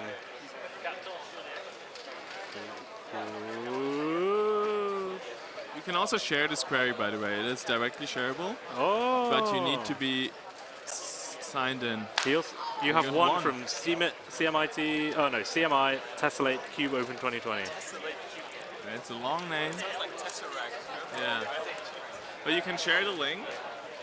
Yeah, let me get rid of this. Yes. Stuff. So what you now can do, you can make it a link that. So instead of 2 Akkas. Yeah. It is. Just put it away. No. Colon. Oh yeah. Remember that WCA? Yes. Yes. And then people can put in their own ID, and then you just share this. But you guys have to be logged in for this to work. Just saying. It's a very long link. We should consider like W.ca link or something. Yeah, another true. I mean, we could make this part of WCA link or something. Yeah. Okay. I think no, people have not sorry yet. Yeah. But this is the first group.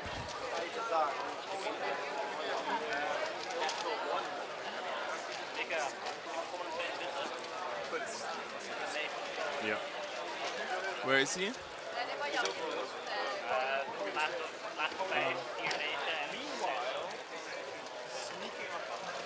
It's the one and only Sebastian Meyer. 3rd place at Worlds 2019. That's what he's remembered for? Yeah. Do I remember the average? 6.87. What? We're not talking about Worlds 2019? Yeah. Worlds 2019, right? Yes. 6.8?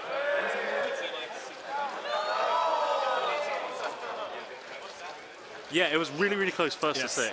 First to 5th was really, really close.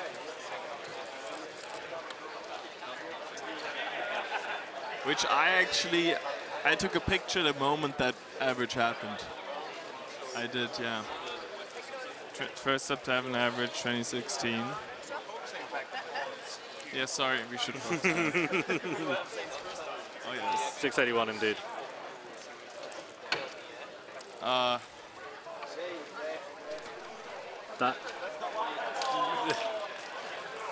That's a 4. Yeah, I think he noticed one looked wrong right at the start. Yeah. Already.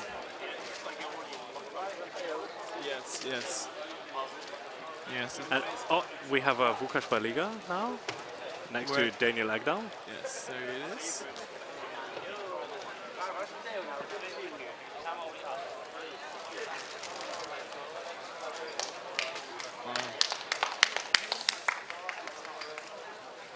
First scramble seems to be really I'm very disappointed in everyone. First times are kind of underwhelming. I saw Mikhail Krasovsky get a 2.7, I think. Yeah. Martin Egdal got a 4.2.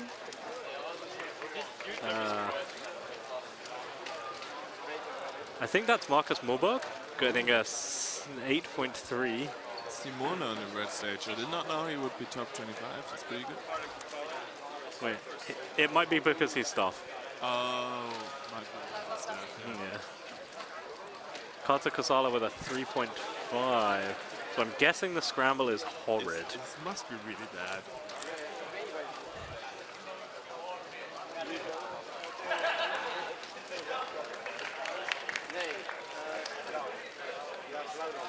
Yeah, you got an 8.9. How is Simona in the first group? Staffing assignments. Yeah, he's staffing. That's Manuel Prieto with a 3.2, I think he got. I got a very, very fast scoop single once in Spain. Yeah. Really easy scramble. And then a couple weeks later I was in the U-Perm scramble group. So. Yeah. In the back left, we've got Simon Callum and Fabio Schwant. Don't think we're going to get them on camera. No. Simon with a 343, Fabio with a 406. They're laughing at how horrible the scramble is, presumably. Yeah, I think so. Vukash got a... is that a +2? It's very hard to see. 2. I think it's a 2.99 +2 yeah, for Vukash. I think so. Michal Krasovsky's got a 2.48. Unlucky.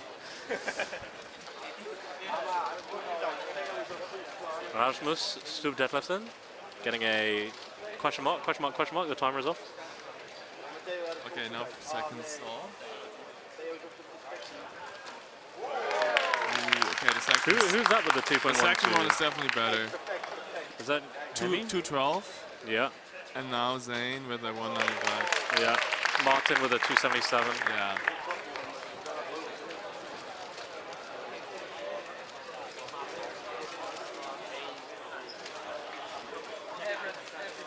So this is Carter in the front row.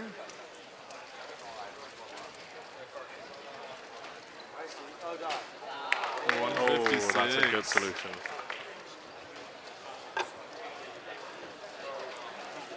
And oh wow, that's a really fast time in the back. Simona Cantarelli with an 8.60. Big fan of Simona.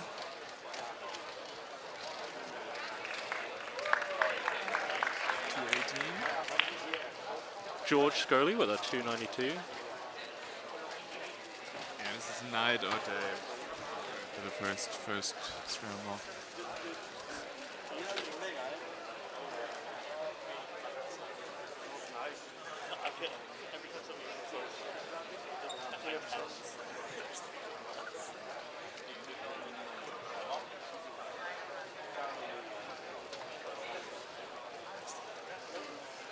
Fabio Schwant with a 275. I actually don't know what the UK national record is. Let's have a look. Single or average? Anthony Lafoucault for his, I think, second solve, or his third.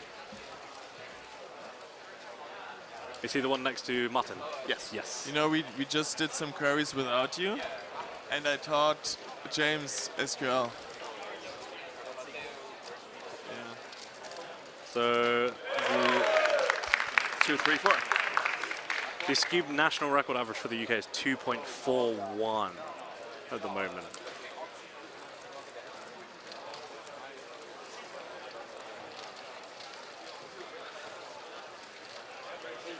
Okay, Zane is... All right, now let's count the amount of rotations Zane does in inspection.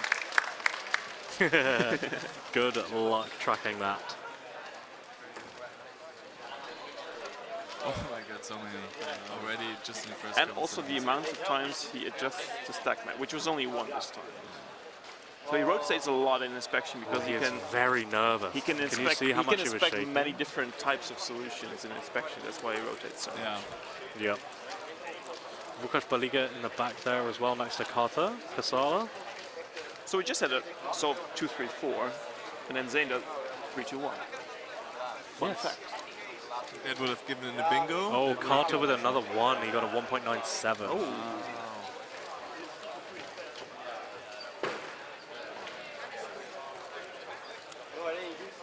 James Alonso's 3x3 502 NR2 was heartbreaking. Yeah, it's pretty rough, but obviously he was really, really pleased with it.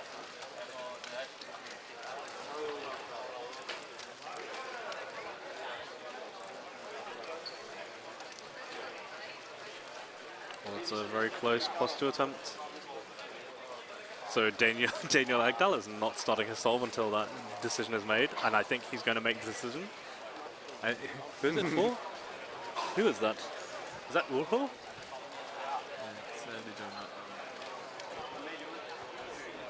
I think it's Urho. It might be Tzadani. Rasmus with a 374. Martin with a 295. Anthony Lafourcade with a 277. And right next to him, starting to solve, is Zane. Camera should pop up on Zane right now. There we go. Indeed. Oh, this is very shaky. Not a good round for him. This is very unlike him. First round. He obviously performed insanely well at North American Championships. In before single world record on the last one. Another one, yeah. You heard it here first. Vukash with a 256. Here goes George and Simon. Simon Kellum getting a 248, not bad.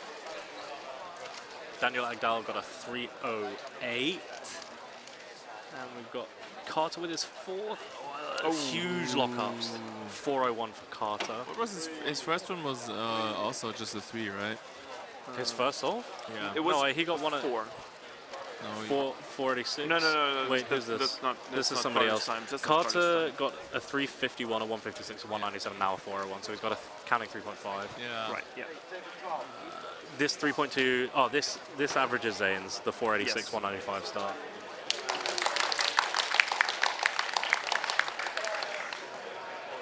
Loud applause for Simone Cantarelli. Simone Cantarelli. The Italians love him. Martin inspecting. As well as Anthony Lafourcade. Rasmus getting a 3.4. Scube Vomit. Yeah. It's not my favorite puzzle either, but I think it's hats off to these guys. Kind of cool. Kind of cool. Luckily, we have many events to choose from. Yep. And then there's Zane again. Right, here's Zane for his last solve of the average.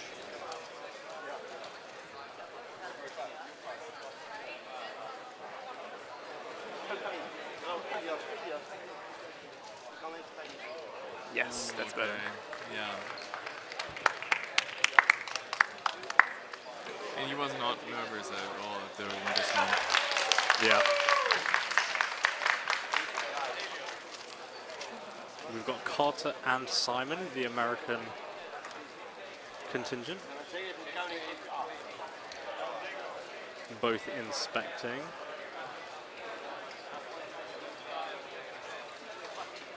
Many moves. Ooh, that was a triple sledge. Yeah.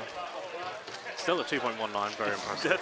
There were so many moves. It looked like 3 or 4 move layer, followed by one move into a triple sledge into one move.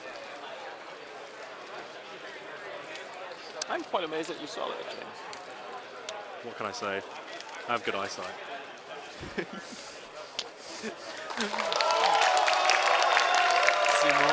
Simone. The crowd goes wild for Simone.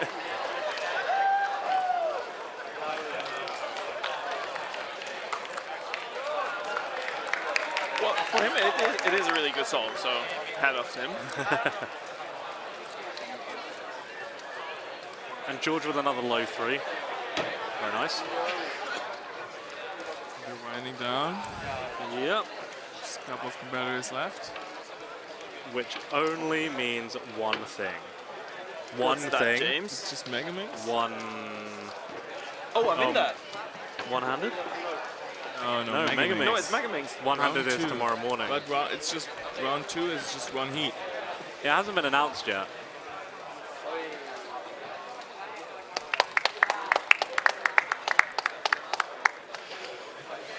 Oh yes. There is a certain Sean Moran in this upcoming Megamix group, which means it is Morbin time. Everyone is in the upcoming Megamix group. You're in Megamix. Goodbye. 100 people.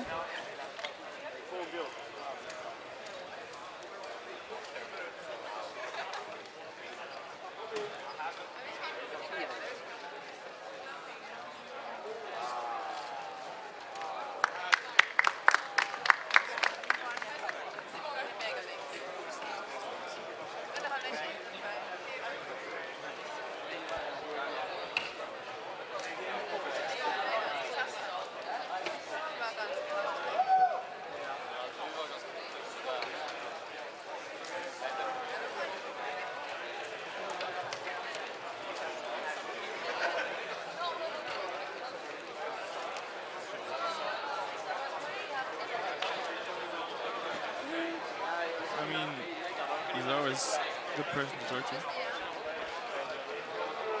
Yeah. Right now in Megamix. They were clapping because there was a delegate competing in the group. And they liked him.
Before we start the Megamix semi-final, a quick announcement about five-a-side. If you are taking part in five-a-side tomorrow evening, please grab your cube at the registration desk now or during the Megamix semi-final, so that you will have all day tomorrow to set it up.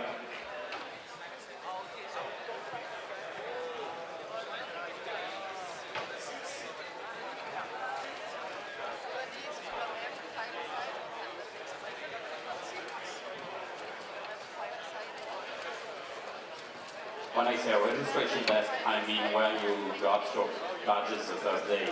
So right at the entrance of the venue.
will now do the semi-final of Megaminx. We will have 2 different sets of scrambles and 2 different groups. So the first one is ranking 51 to 100, and the second one is 1 to 50. So we will start with 51 to 100. If you are between 51 and 63, go to the red stage. Between 64 and 76, go to the blue stage. Between 77 and 88, go to the green stage. And between 89 and 100, please go to the orange stage. We also call all staff that is supposed to help right now. Thank you.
Of course, I'm looking forward to Sean Moran solving again. He did pretty well yesterday, so another Morbin time. We'll see. Who else is good in this round? Who cares? It's Megaminx. Eric cares. Eric likes Megaminx. He just nodded. Eric likes Megaminx, I said. He gave me a thumbs up.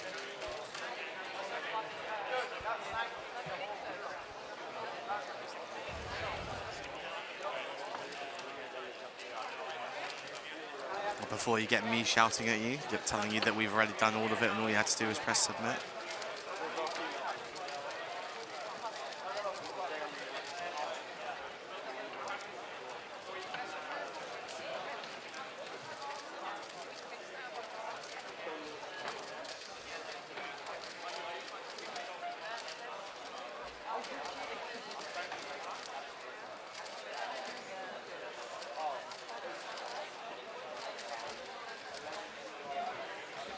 Yeah, I guess it's a very European thing, just that every time I've been to Euros, there's always been at least one crowd of people who've been cheering.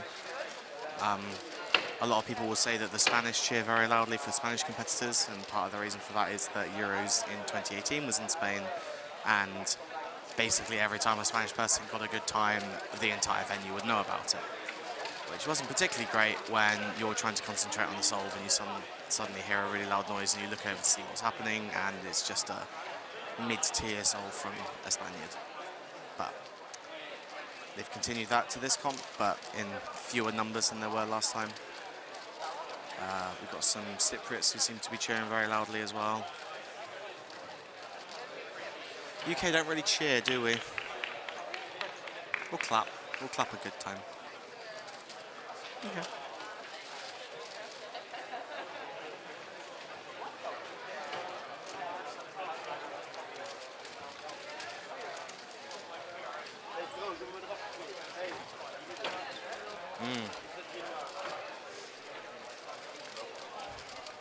I'm proud.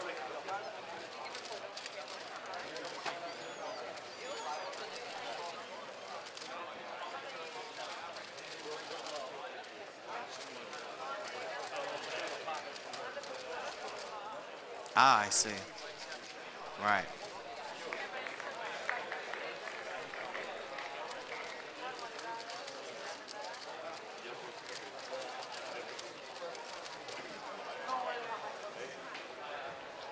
Makes sense.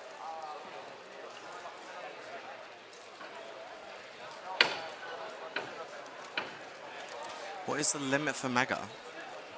If you mean the time limit, probably way faster than any of the, sorry, way slower than any of the people here. If you mean cutoff, same story probably.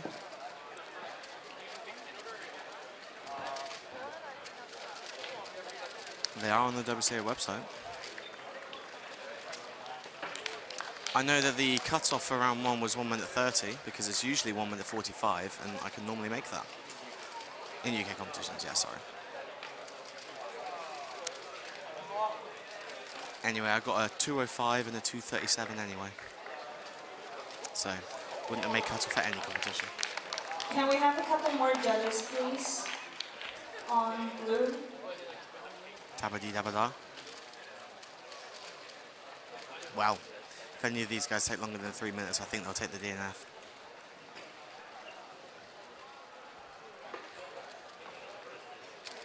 I'm desperate for the lead.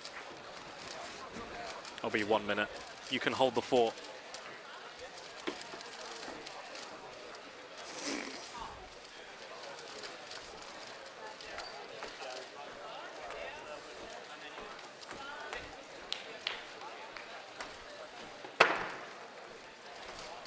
What do you still need? Oh, yes. Yeah. Something like just having a photo when the instructors take a picture with yourself. And the activity. Yeah. Some people just aren't moving to the rules. And some people are saying like, oh, if you're in front of the harbour, it can just be outside of the venue because the NAC was in front of the harbour and rules have got to change. No, I'm going. Yeah. I need to find something that hasn't already been used. Yeah, because you're doing one for each. Yeah.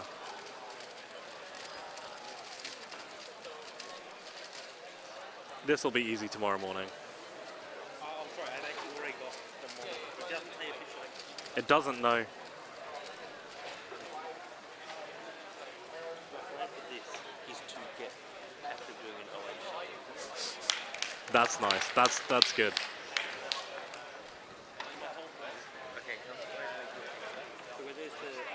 Joined by the Katie of Davieses. Yeah.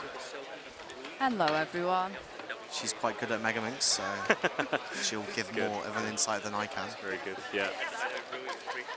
Yep. I'm currently very, very nervous for this event, I can't lie, because my one goal when I came to Euros was to make the final, and Alright, I'm yeah, going to go it's for late, gonna, I'm desperate. I'm not too sure if I'll be able to do it, but... Where'd you come in round 1? 10. But I got... How many make it through? 20. Okay, so there's a chance. So There's a good chance. I got my 41 PR average in the first round. Nice.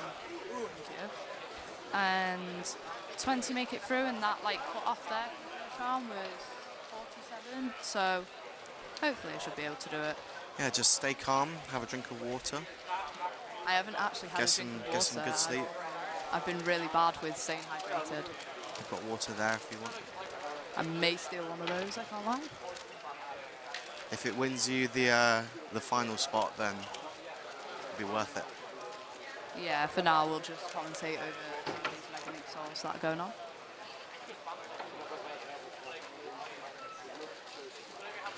Seems to be a lot of US viewers at the moment.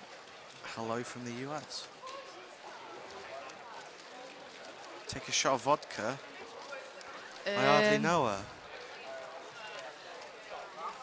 No, I have not been drinking this trip. Me neither, to be fair. Well, not much. Moving on.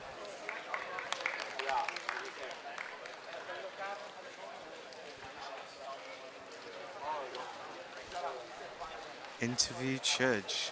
I guess we could interview Chudge on coming 4th and 5 blind. He was not particularly happy about that. Yeah, he's not particularly happy with his 5 blind. Was it 5 blind result that I came 4th in? Yeah.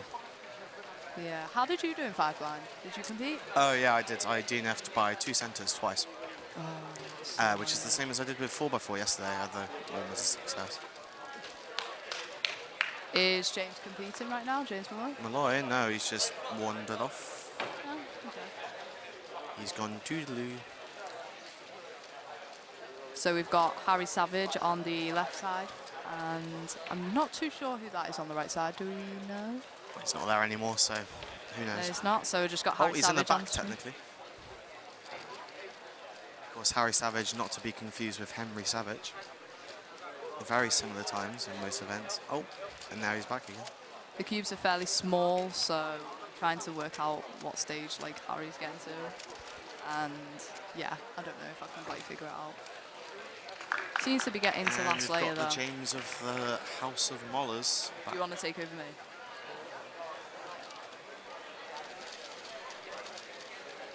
On the right, I do not. But we know that one on the left is Harry Savage. Harry giving us a smile there in the camera. He got a 51.88.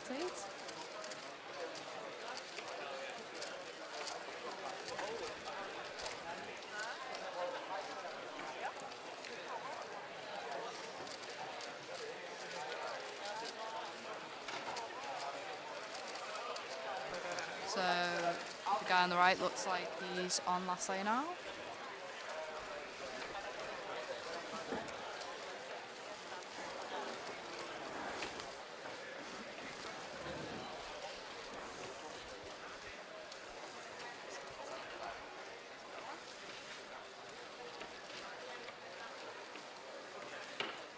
You learned PLL already. It has been... Learn PLL, Katie. That's a really good piece of advice, but You could learn PLL. I'm not going to take it. I probably will learn PLL, just not right now. When? Interview clock. Who is Clock and who are we interviewing? Interview Jacob Chambers, does that mean? Or... No, we've already interviewed Jacob Chambers Oh, about have Clock. we? Okay. Looking forward to seeing Patrick and Philip in the top seeds. Yes. We have Antonio Lopez on the screen. Yep, that is indeed.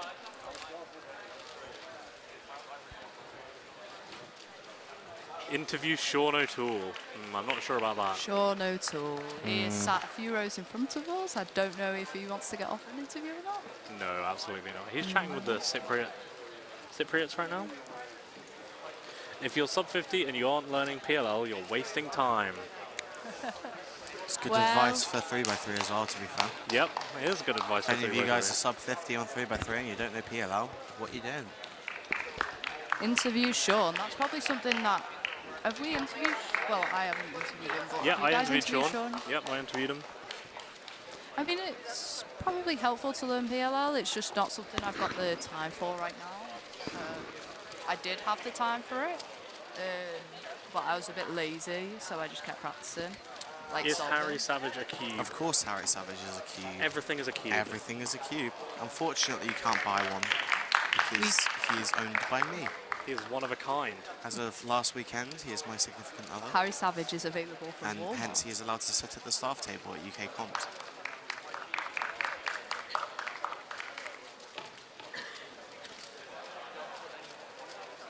Harry Savage is unfortunately not available at Walmart. There's a lot of Mostly because we don't have Walmart in the comments UK. about interviewing Sean O'Toole.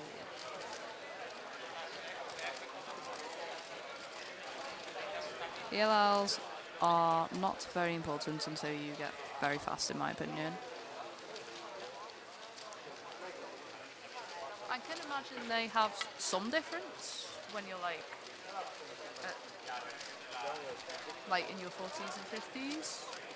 But I imagine they will have a majority, like more of an impact as you get to like towards that low 30s, sub 30.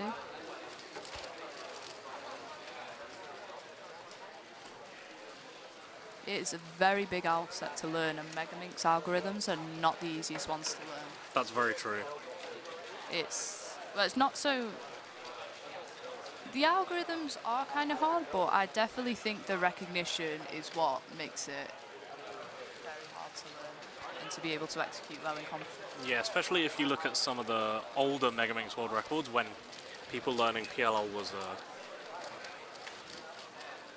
very novel thing. Maybe only 2 or 3 people knew full PLL.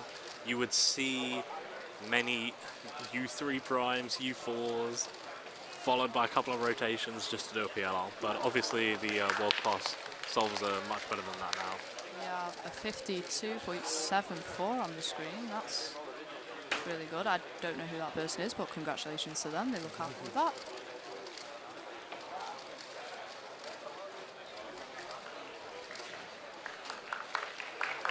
WTF legs strat. Yep. So some people don't like the height of the tables, and so they find ways to... I've been like kneeling on my back foot because I just feel like it helps. I mean, I like it when my cube is covering the timer so I can't see the timer. Otherwise, I'm very tempted to move it. Yeah, Katie used to have a massive problem with looking at the timer right at the end of her solves, and it meant that she always got nervous during like the last few algorithms. Yeah, I still do it a little bit now, but not nearly as much as I used to do it. It doesn't matter what the time is whilst you're still solving, but it does matter what the time is when you're finished solving. So That's very true. That is true. Wise words from the stats man himself. It's like OJ is Fabiu's asking very for small. an extra, maybe? Nope, it's a +2 decision. Ah.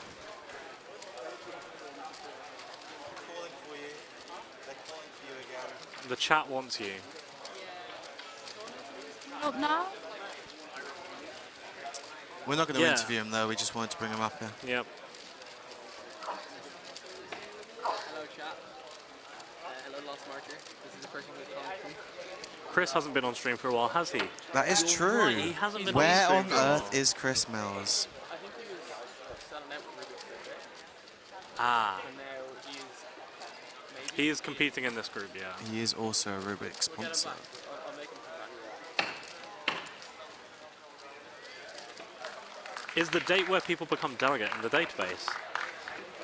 Probably Now, this is an interesting one because I think it should be, and I'm fairly certain that the fact that I think it should be means that it isn't. So we've got Robert 56.58 and... Fun fact about Rob Yao, he is colour neutral on Megaminx. And he still missed the Soul Star. It's in UK competition. Yeah, so Sean gets up 6 after the finals. Believe me, I'm trying. Why get a sub-6 when you can just get sub-5 instead? Sub-5 is also sub-6. Yeah, get right, James. Yeah, Lost Marcher, who are you? Reveal yourself. It's not necessarily so much it being at table level. Consider doing we have it... another leg solver. Leg solver. Consider if you do the Megaminx over the table, there's a chance your wrists might hit the timer quite easily, and so legs might just be a safer way, a more comfortable way to... I like solving on my leg because you have the tables are like you can't guarantee the height. So you That's have what it on your I leg. said. Yeah, you have it on your leg, you can point your toe a little bit and You can't guarantee the height of the table, Yeah. and so you make something that's comfortable at every competition. Exactly. A lot of people, especially at UK comps, sometimes bring along a second chair and stack it on their current chair so that they can... just kneel on the chair like a weirdo. Yeah, that's, Chris does that's sit what on I his was foot. talking about. I was about to say I misunderstood what you guys were saying before when you said like the leg strat or whatever it was, like the solving on the leg. And here is Chris. I'll hand you all over to Sean and Chris because they know what they're doing more than I do. So yeah. Bye, Katie. Good luck in Megaminx. Hello. And good luck, Katie, in the Megaminx round 2. Megaminx. Yeah, I'm not fast. Megamin X. How's everybody doing? Probably a bit Tired. worse now that you're here. I'm looking forward to having sushi later. Sushi? I'd be game for some sushi. It's a place around the corner-ish. Yeah, there's one on the way to our Airbnb. There is one in the train station and there are two within It would be interesting to know which country have had the biggest number of delegate nomination in a month/year. I know Well, France the have UK's had 5 this year. Surely it's Australia, like last year. most comps, a delegate has attended after I can do that one. Without delegating that comp. Yeah, I can do that one. Come to a major, doesn't delegate at that major, but they are yet to delegate that. Yep. Go on, OJ. Statman? Well, just to quickly reiterate, I do not believe that the date that someone became a delegate is stored in the database. So unfortunately, the stat that was requested in the stream chat cannot be answered by me. It may be answered by someone. Yeah, do it manually. It's not how stats work. Ask every delegate what they Yeah. Excuse me. Excuse me. I could ask all of the senior delegates to check their email threads. Is it going to be emming time for Sean M? Wow. Soon. I'm afraid I'm not allowed to say that word unless it is in fact emming time. When is it emming time? What classifies as an emming time? When he ems. What's an M? We'll find out. Alright. Or will we?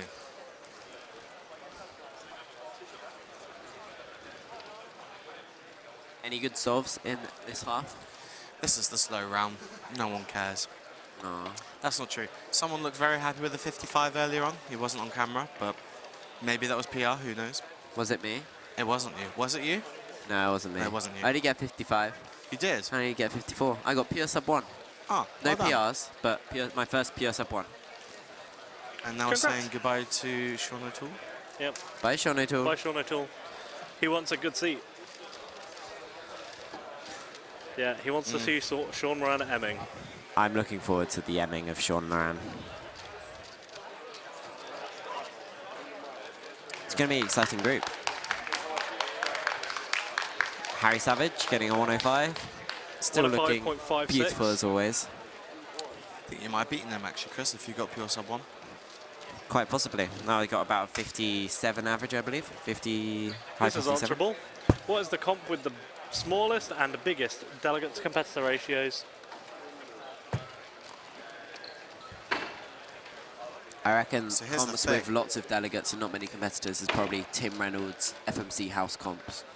When I was trying to get my database to work on Wednesday night and it didn't work, one of the things that I had to delete, as well as the longitude and latitude of the competitions, was who delegated those competitions. Oh. So, it's not the easiest.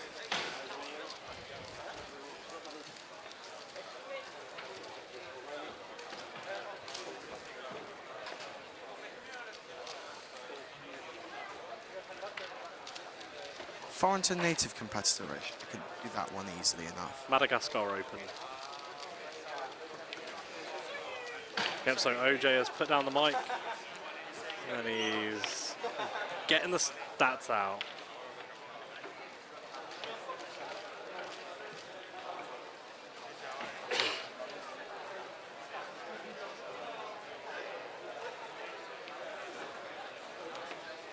He's just looking through some tables at the moment to get the names of some stuff from the database. That's a 52.96 from Antonio Lopez. He immediately noticed he was on the big screen and had a nice smile.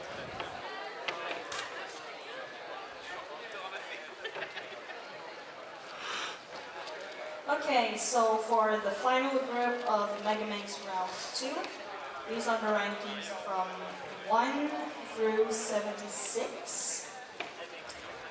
If you're from 1 to 13, sit on red. This doesn't look right. I hear my man Chris. Yes, you are right, Arthropod Jim. Chris is here. Hey Archer. This isn't right. Orange and 64 to It's not right. 76 on blue. It's not This right. isn't right. Go tell This him. is Go very tell him. wrong. Just go tell him. I'm sorry. 1 to 13 I'm on sorry. red, 14 through 26 on green. No, 27 on blue. through 38 on Oh orange, no, this is a disaster. 50 on No, it's so wrong. It's so, So wrong. No. Poor Celine. Go speak with the Eric. Huh. What you see on the screen is mostly correct. Mostly Blue one is correct. supposed to be 14 through 26. Yes. Woo. And Anyway, it's going to be an exciting group. We've got Sean Moran, Jan Zi, Juliette Sebastien, Magdalena Pabish. I love the way you pronounce names. Yeah, I'm trying my best. Sadly, Amos Nordman is not here today, the European record holder. Also and got the reigning European champion, right?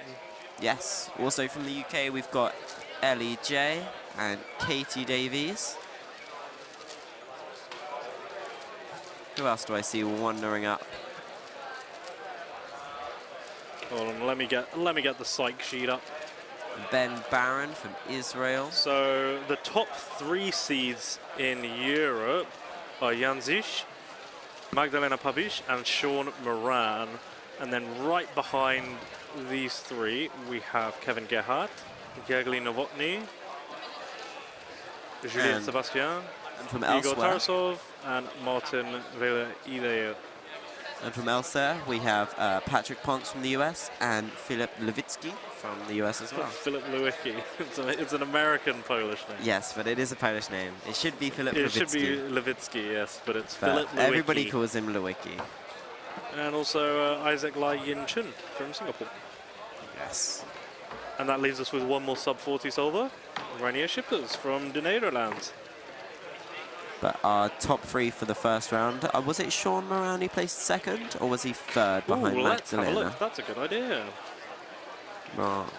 So the first round was Jan Zisch, Patrick Ponce, Sean Moran, Juliette Sebastien, and Magdalena Pabish as the top 5. And Katie, in fact, climbed up the ranks a bit and slotted in at 10th. Ooh. So top 20 from this round make it through to the finals. I think, judging from the first round, it's going to be about 47 average, a low 47, which Stephen Waller from the UK achieved in the first round. So lots of pressure on this round if you're averaging around mid-40. So people like Katie Davies and Ben Barron and Jacob Chambers, they're going to be feeling the nerves this round and really worrying about making it to the finals. Hopefully that pressure doesn't reach Sean Moran, because even if he shakes like he usually does, he'll still be fine, as he's about 15 seconds faster than what he needs to get. Yeah, the people who need to be worried are the mid-40s averages that got NRs or PRs in the previous round. So people like Ben Barron, Håkon Fredriksson, Rudolf Vinkalns. We've got Sean Moran solving on the top left of your screen. That's a great start from Martin Egdal. That's a 34. That's pretty speedy. Yeah, Sean is known for getting pretty nervous, and this is his first major championship, so we don't really know how he's going to handle this pressure.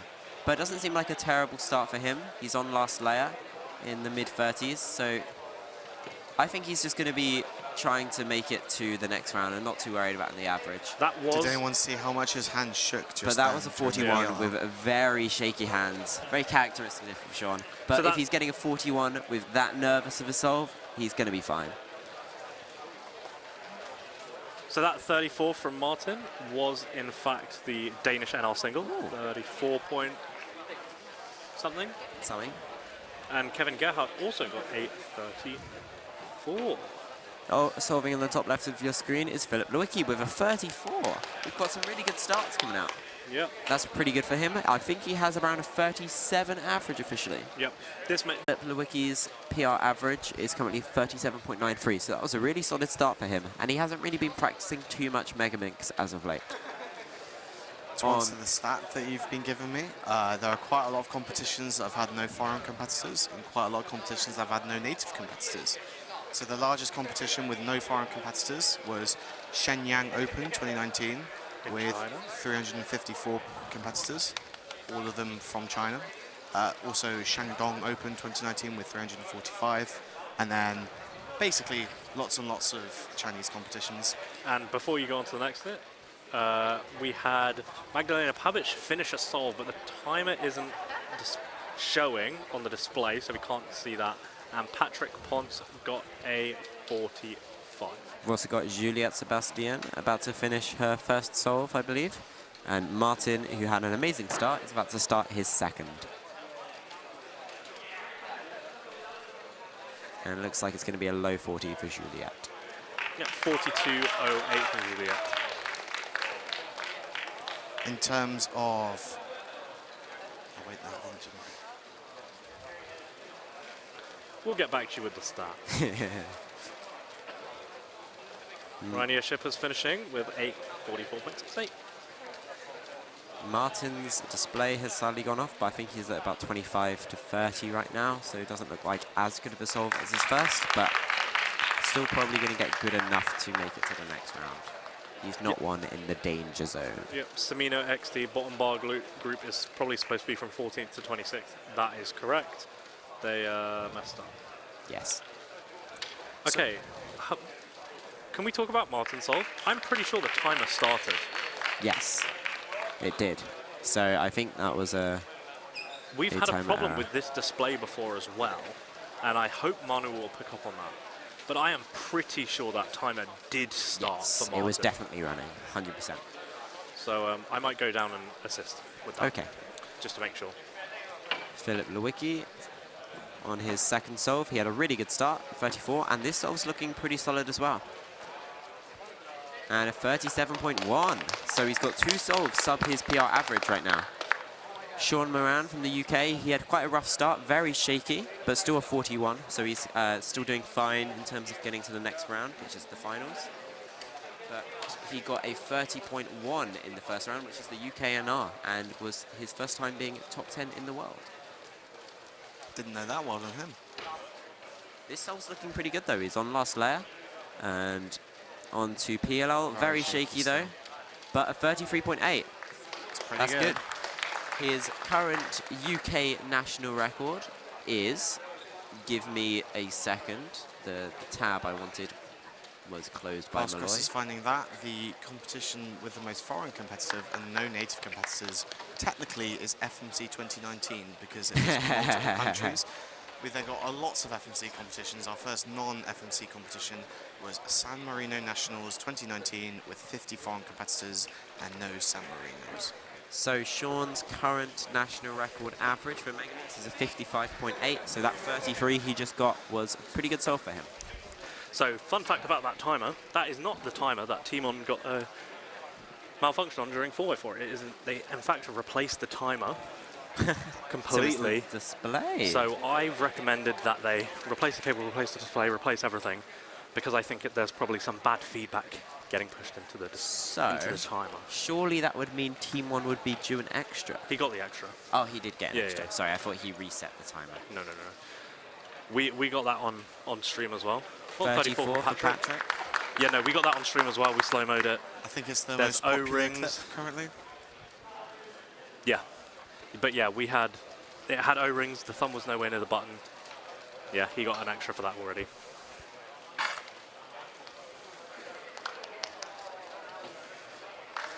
We got Juillet Spatial with 39.58. So has Martin been given an extra then?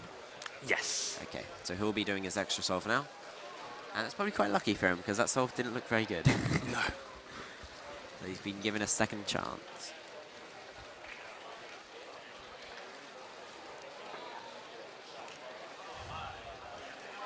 So Martin starting his extra for his second solve. Apparently it had O-rings, the thumb was nowhere near the button, is now a catchphrase of James Molloy. I have said it quite a few times because people kept asking in chat, was it an extra? Why was it an extra? Why was it an extra? Because it had O-rings and his thumb was nowhere near the button. See Katie Davies sitting down next to Philip Lewicki. I don't think that we've seen Katie do a solve yet. I saw her in the background of Sean's solve, but then the camera cut away after Sean had finished. Okay. I'm not sure what she got on her first. I think it was a low 40. So yeah, she's one of the ones in the danger zone. Although she did place 10th, she's known for nerves as well. And she hasn't really had this experience in a high pressure situation. And she varies her averages in competition quite a lot as well. Yep, so Martin just finished his solve and got a 40.4 on that extra. So not great, but the Danish NR is 39.5, I think. Let's double check that while we're here, but on your screen now we have Magdalena Pabish. A 36 for Philip, the wiki. So that's 3 solves in a row, all underneath his current PR average. So his PR is a high 37, and he's already got a 34, a low 37, and a mid 36. So he's going to be pretty stoked with his performance so far. Katie is definitely feeling the nerves. Yeah, she's either upset with her times or very nervous for the next few times. Yeah. She got a 45. Although 45 is still okay. Yep. The goal is for 47-ish or better. And So she's a walked low around the wrong 47 side of for the the table first and one. has now seen all the scrambles. I can indeed confirm that the Danish NR average is 39.26. Oh, Magdalena with 35. Sean Moran starting his third solve. So far he's a 41 and a 33. So as long as he keeps that 41 as his worst solve, he's still on track for a solid average. But either way, he's doing fine in terms of making it to the next round.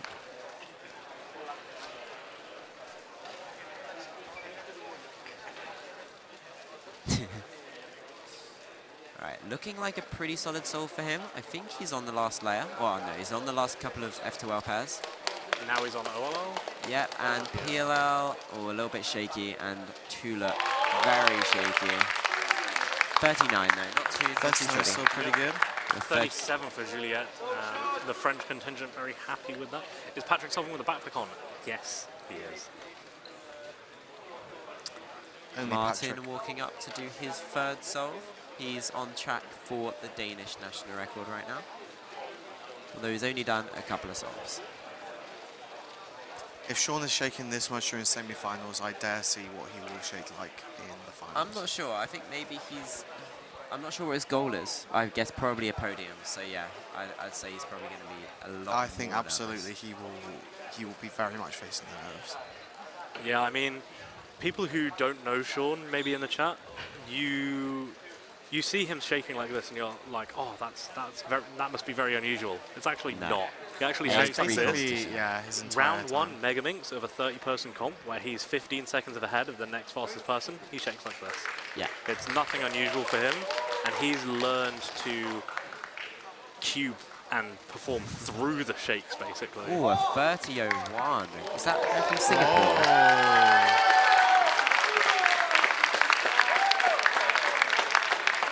That is a very nice time. Really good solve for him. Unfortunately, not quite sub 30. He'll probably be slightly I annoyed think at it's the that. guy from Singapore. Ah, Isaac Lai Yin Chan Chung. And a 36 for Philip. Oh, go Philip! Woo! That is Philip's personal record with a sub 37 average, I believe. And he's still got one more solve. Katie He's with gonna a be stoked with that. 43. She's nodding her head. Yeah, thumbs up from Katie. I think she's happy. She's just trying to get to that final. And she's been doing solidly so far. Definitely good enough to make that final. Yeah, Patrick taking a minute before his solve. With the backpack That was on. the 9th fastest person in Megaminx single with that 30.01. Has Sean been kicked out the top 10 already then? Sean is now joint 10th with Kyung Joint 10. Choi. Okay, that's all right then. As long as he finishes the comp, still being top 10, I think he'll be satisfied. Speaking of Sean, he's coming up to do his 4th solve. So he's not really on track for any national records, but he's definitely doing fine in terms of making it to the finals. Technically, because the solves happened on different days, Sean was ranked 9th in the world at one point. Yes. Technically. But he would have wanted to see that 9th on his on page. the page On his at some point, which is back up now. Oh, he counted a 33, the Singaporean, Isaac. Wow. That's awesome. And his PR average is like 37 or so. So that's really solid for him. I literally just had it up. Where is it? So his average was 39.36, and he just counted a 33, so he's got to be super stoked with that. All right. How many goes to finals? It is the top 20. So honestly, everyone on the red stage is going to go through, and probably the top 33 for Sean and a 33 for Juliette. 33.69 and Juliette's just got a 33.16. There's a lot of good records from this round. But yeah, so pretty much the red stage are almost guaranteed to go through, almost. But somebody from the blue stage could upset, but probably 13 from the red stage and then the top 7 from the blue stage will be going through. Yeah. So here's Isaac. He's been doing really well. Smashing his PRs all over the place. Let's see if he can continue his solid performance for the last 2 solves and nail that good average. Also got Martin starting a solve. I'm not sure what his third solve was. I know he's got a 34 and a 40. Yep. I am on the same boat as you.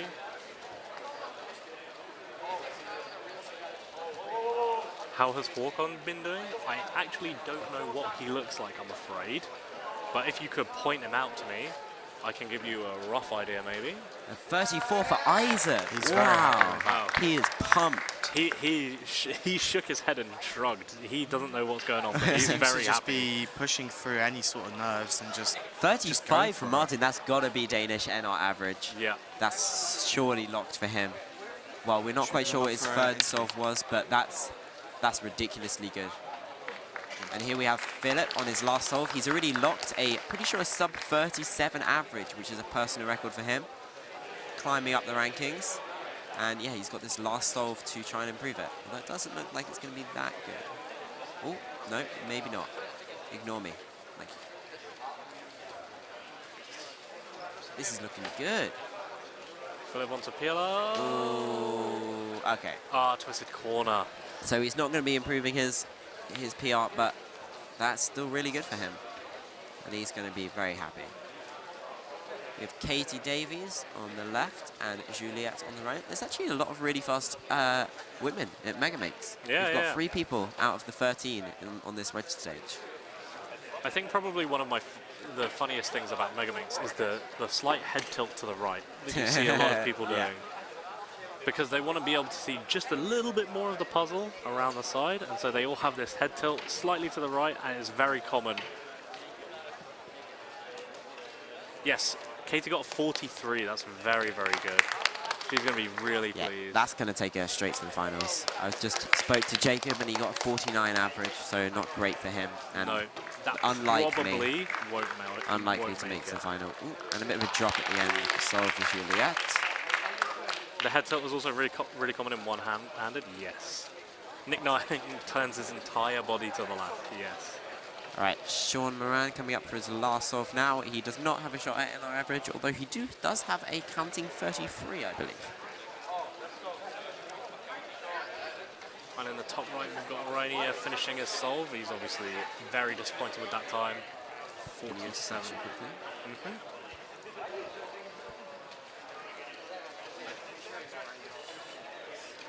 That was in the top right there? Yes, that was Rainier Shippers. Rainier from the Nederlander. Patrick Ponce on for another solve with his backpack on. He hasn't been doing too great, but he's still going to be making the finals quite comfortably. And behind him to his right is Sean Moran, who looks like the shakes have gone away for the start of this solve, since he knows that he can't get NR and also that he's guaranteed that final spot. So Martin walking up now, and he's pretty sure he's already got that NR average, but could definitely improve it a little bit. Sean about to finish his solve, and a 38. He had a little bit of a drop there.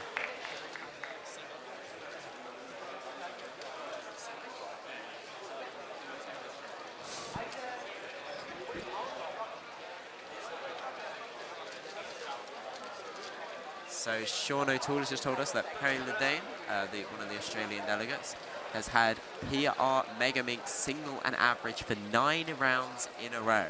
And apparently the record is 10, which is some guy who got 5x5.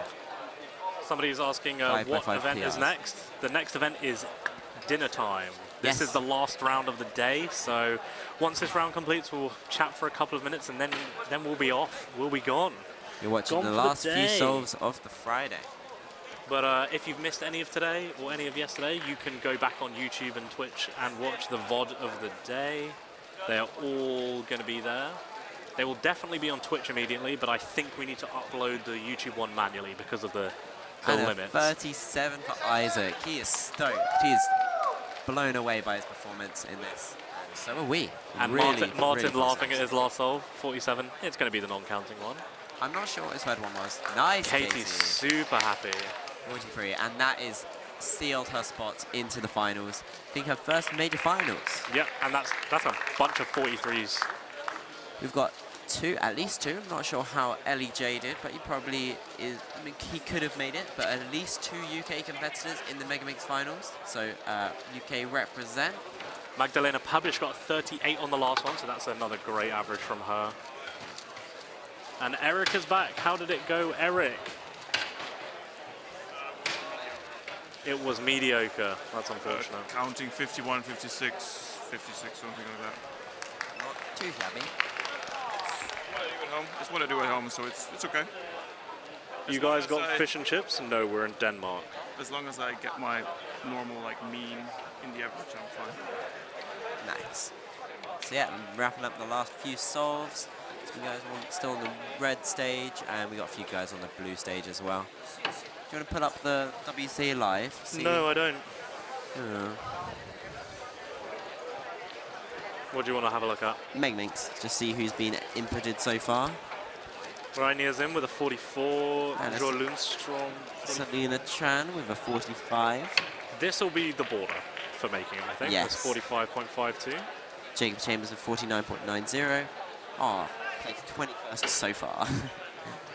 What was my average? It was 57.65, not too bad.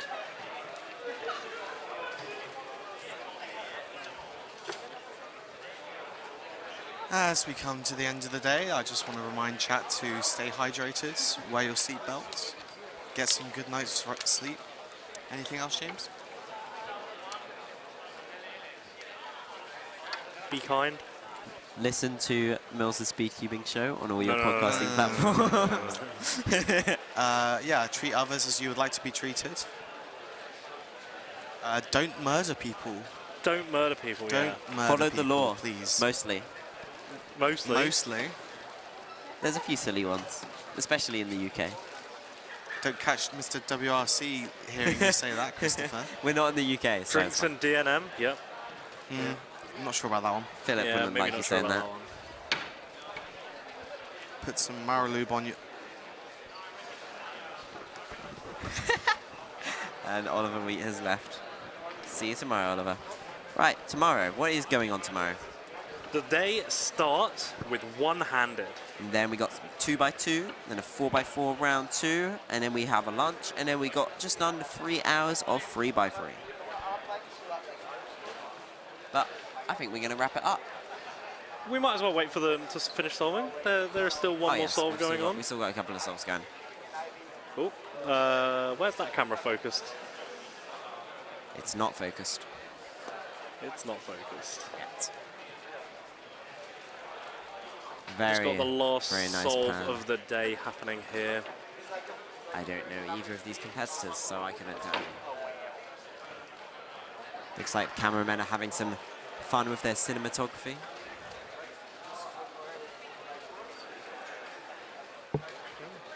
So yeah, thank you everybody who's tuned in today, asked us questions, just had a nice time in the chat. Hope you've been enjoying the stream. We've got 2 more days of this, but debatably the 2 most exciting days. Debatably? Debatably, definitely. Definitely. Tomorrow night we have the Rubik's 5-a-side, which is our new version of the Nations Cup, which should be quite enjoyable. I'm going to be taking part in the UK team. We're going to get the camera on us from our... Oh, yes. All right, I think. But we are done for the day. All the solves have now finished. Yeah. And we'll be back nice and early tomorrow at just before 9, which is 14 hours from now. Just under 14 hours from now. Who's doing the coffee run in the morning? Yeah, Erik or Molloy? Let's go rock, paper, scissors then. Okay, rock, paper, scissors, shoot. Excuse me? So rock, paper, scissors, shoot. Yes. Okay. Best of how many? Best of one. Best of one? Only one. Yeah, yeah. All right, I'm going to crush you. Okay. I'm going to cut you up. I'm going to wrap you up. Yep. All right. Rock, paper, scissors, shoot. boom. Oh, looks like I'm getting coffee tomorrow. Erik is getting coffee in the morning, and I guess James is getting Sunday coffees. Yeah, I'll get the Sunday coffees. That's fine, that's fine. So we've all had 1 round of coffee, so that makes it nice and round. Yes. Nice and round. Awesome. Yeah. Good. is the Nation Cup on Saturday? Yes, it is the last event on Saturday at 6:20, so it will be about 23 hours from now. Definitely one of the highlights. Stay tuned. I've got nothing else to say. Neither do I. Bye. Bye.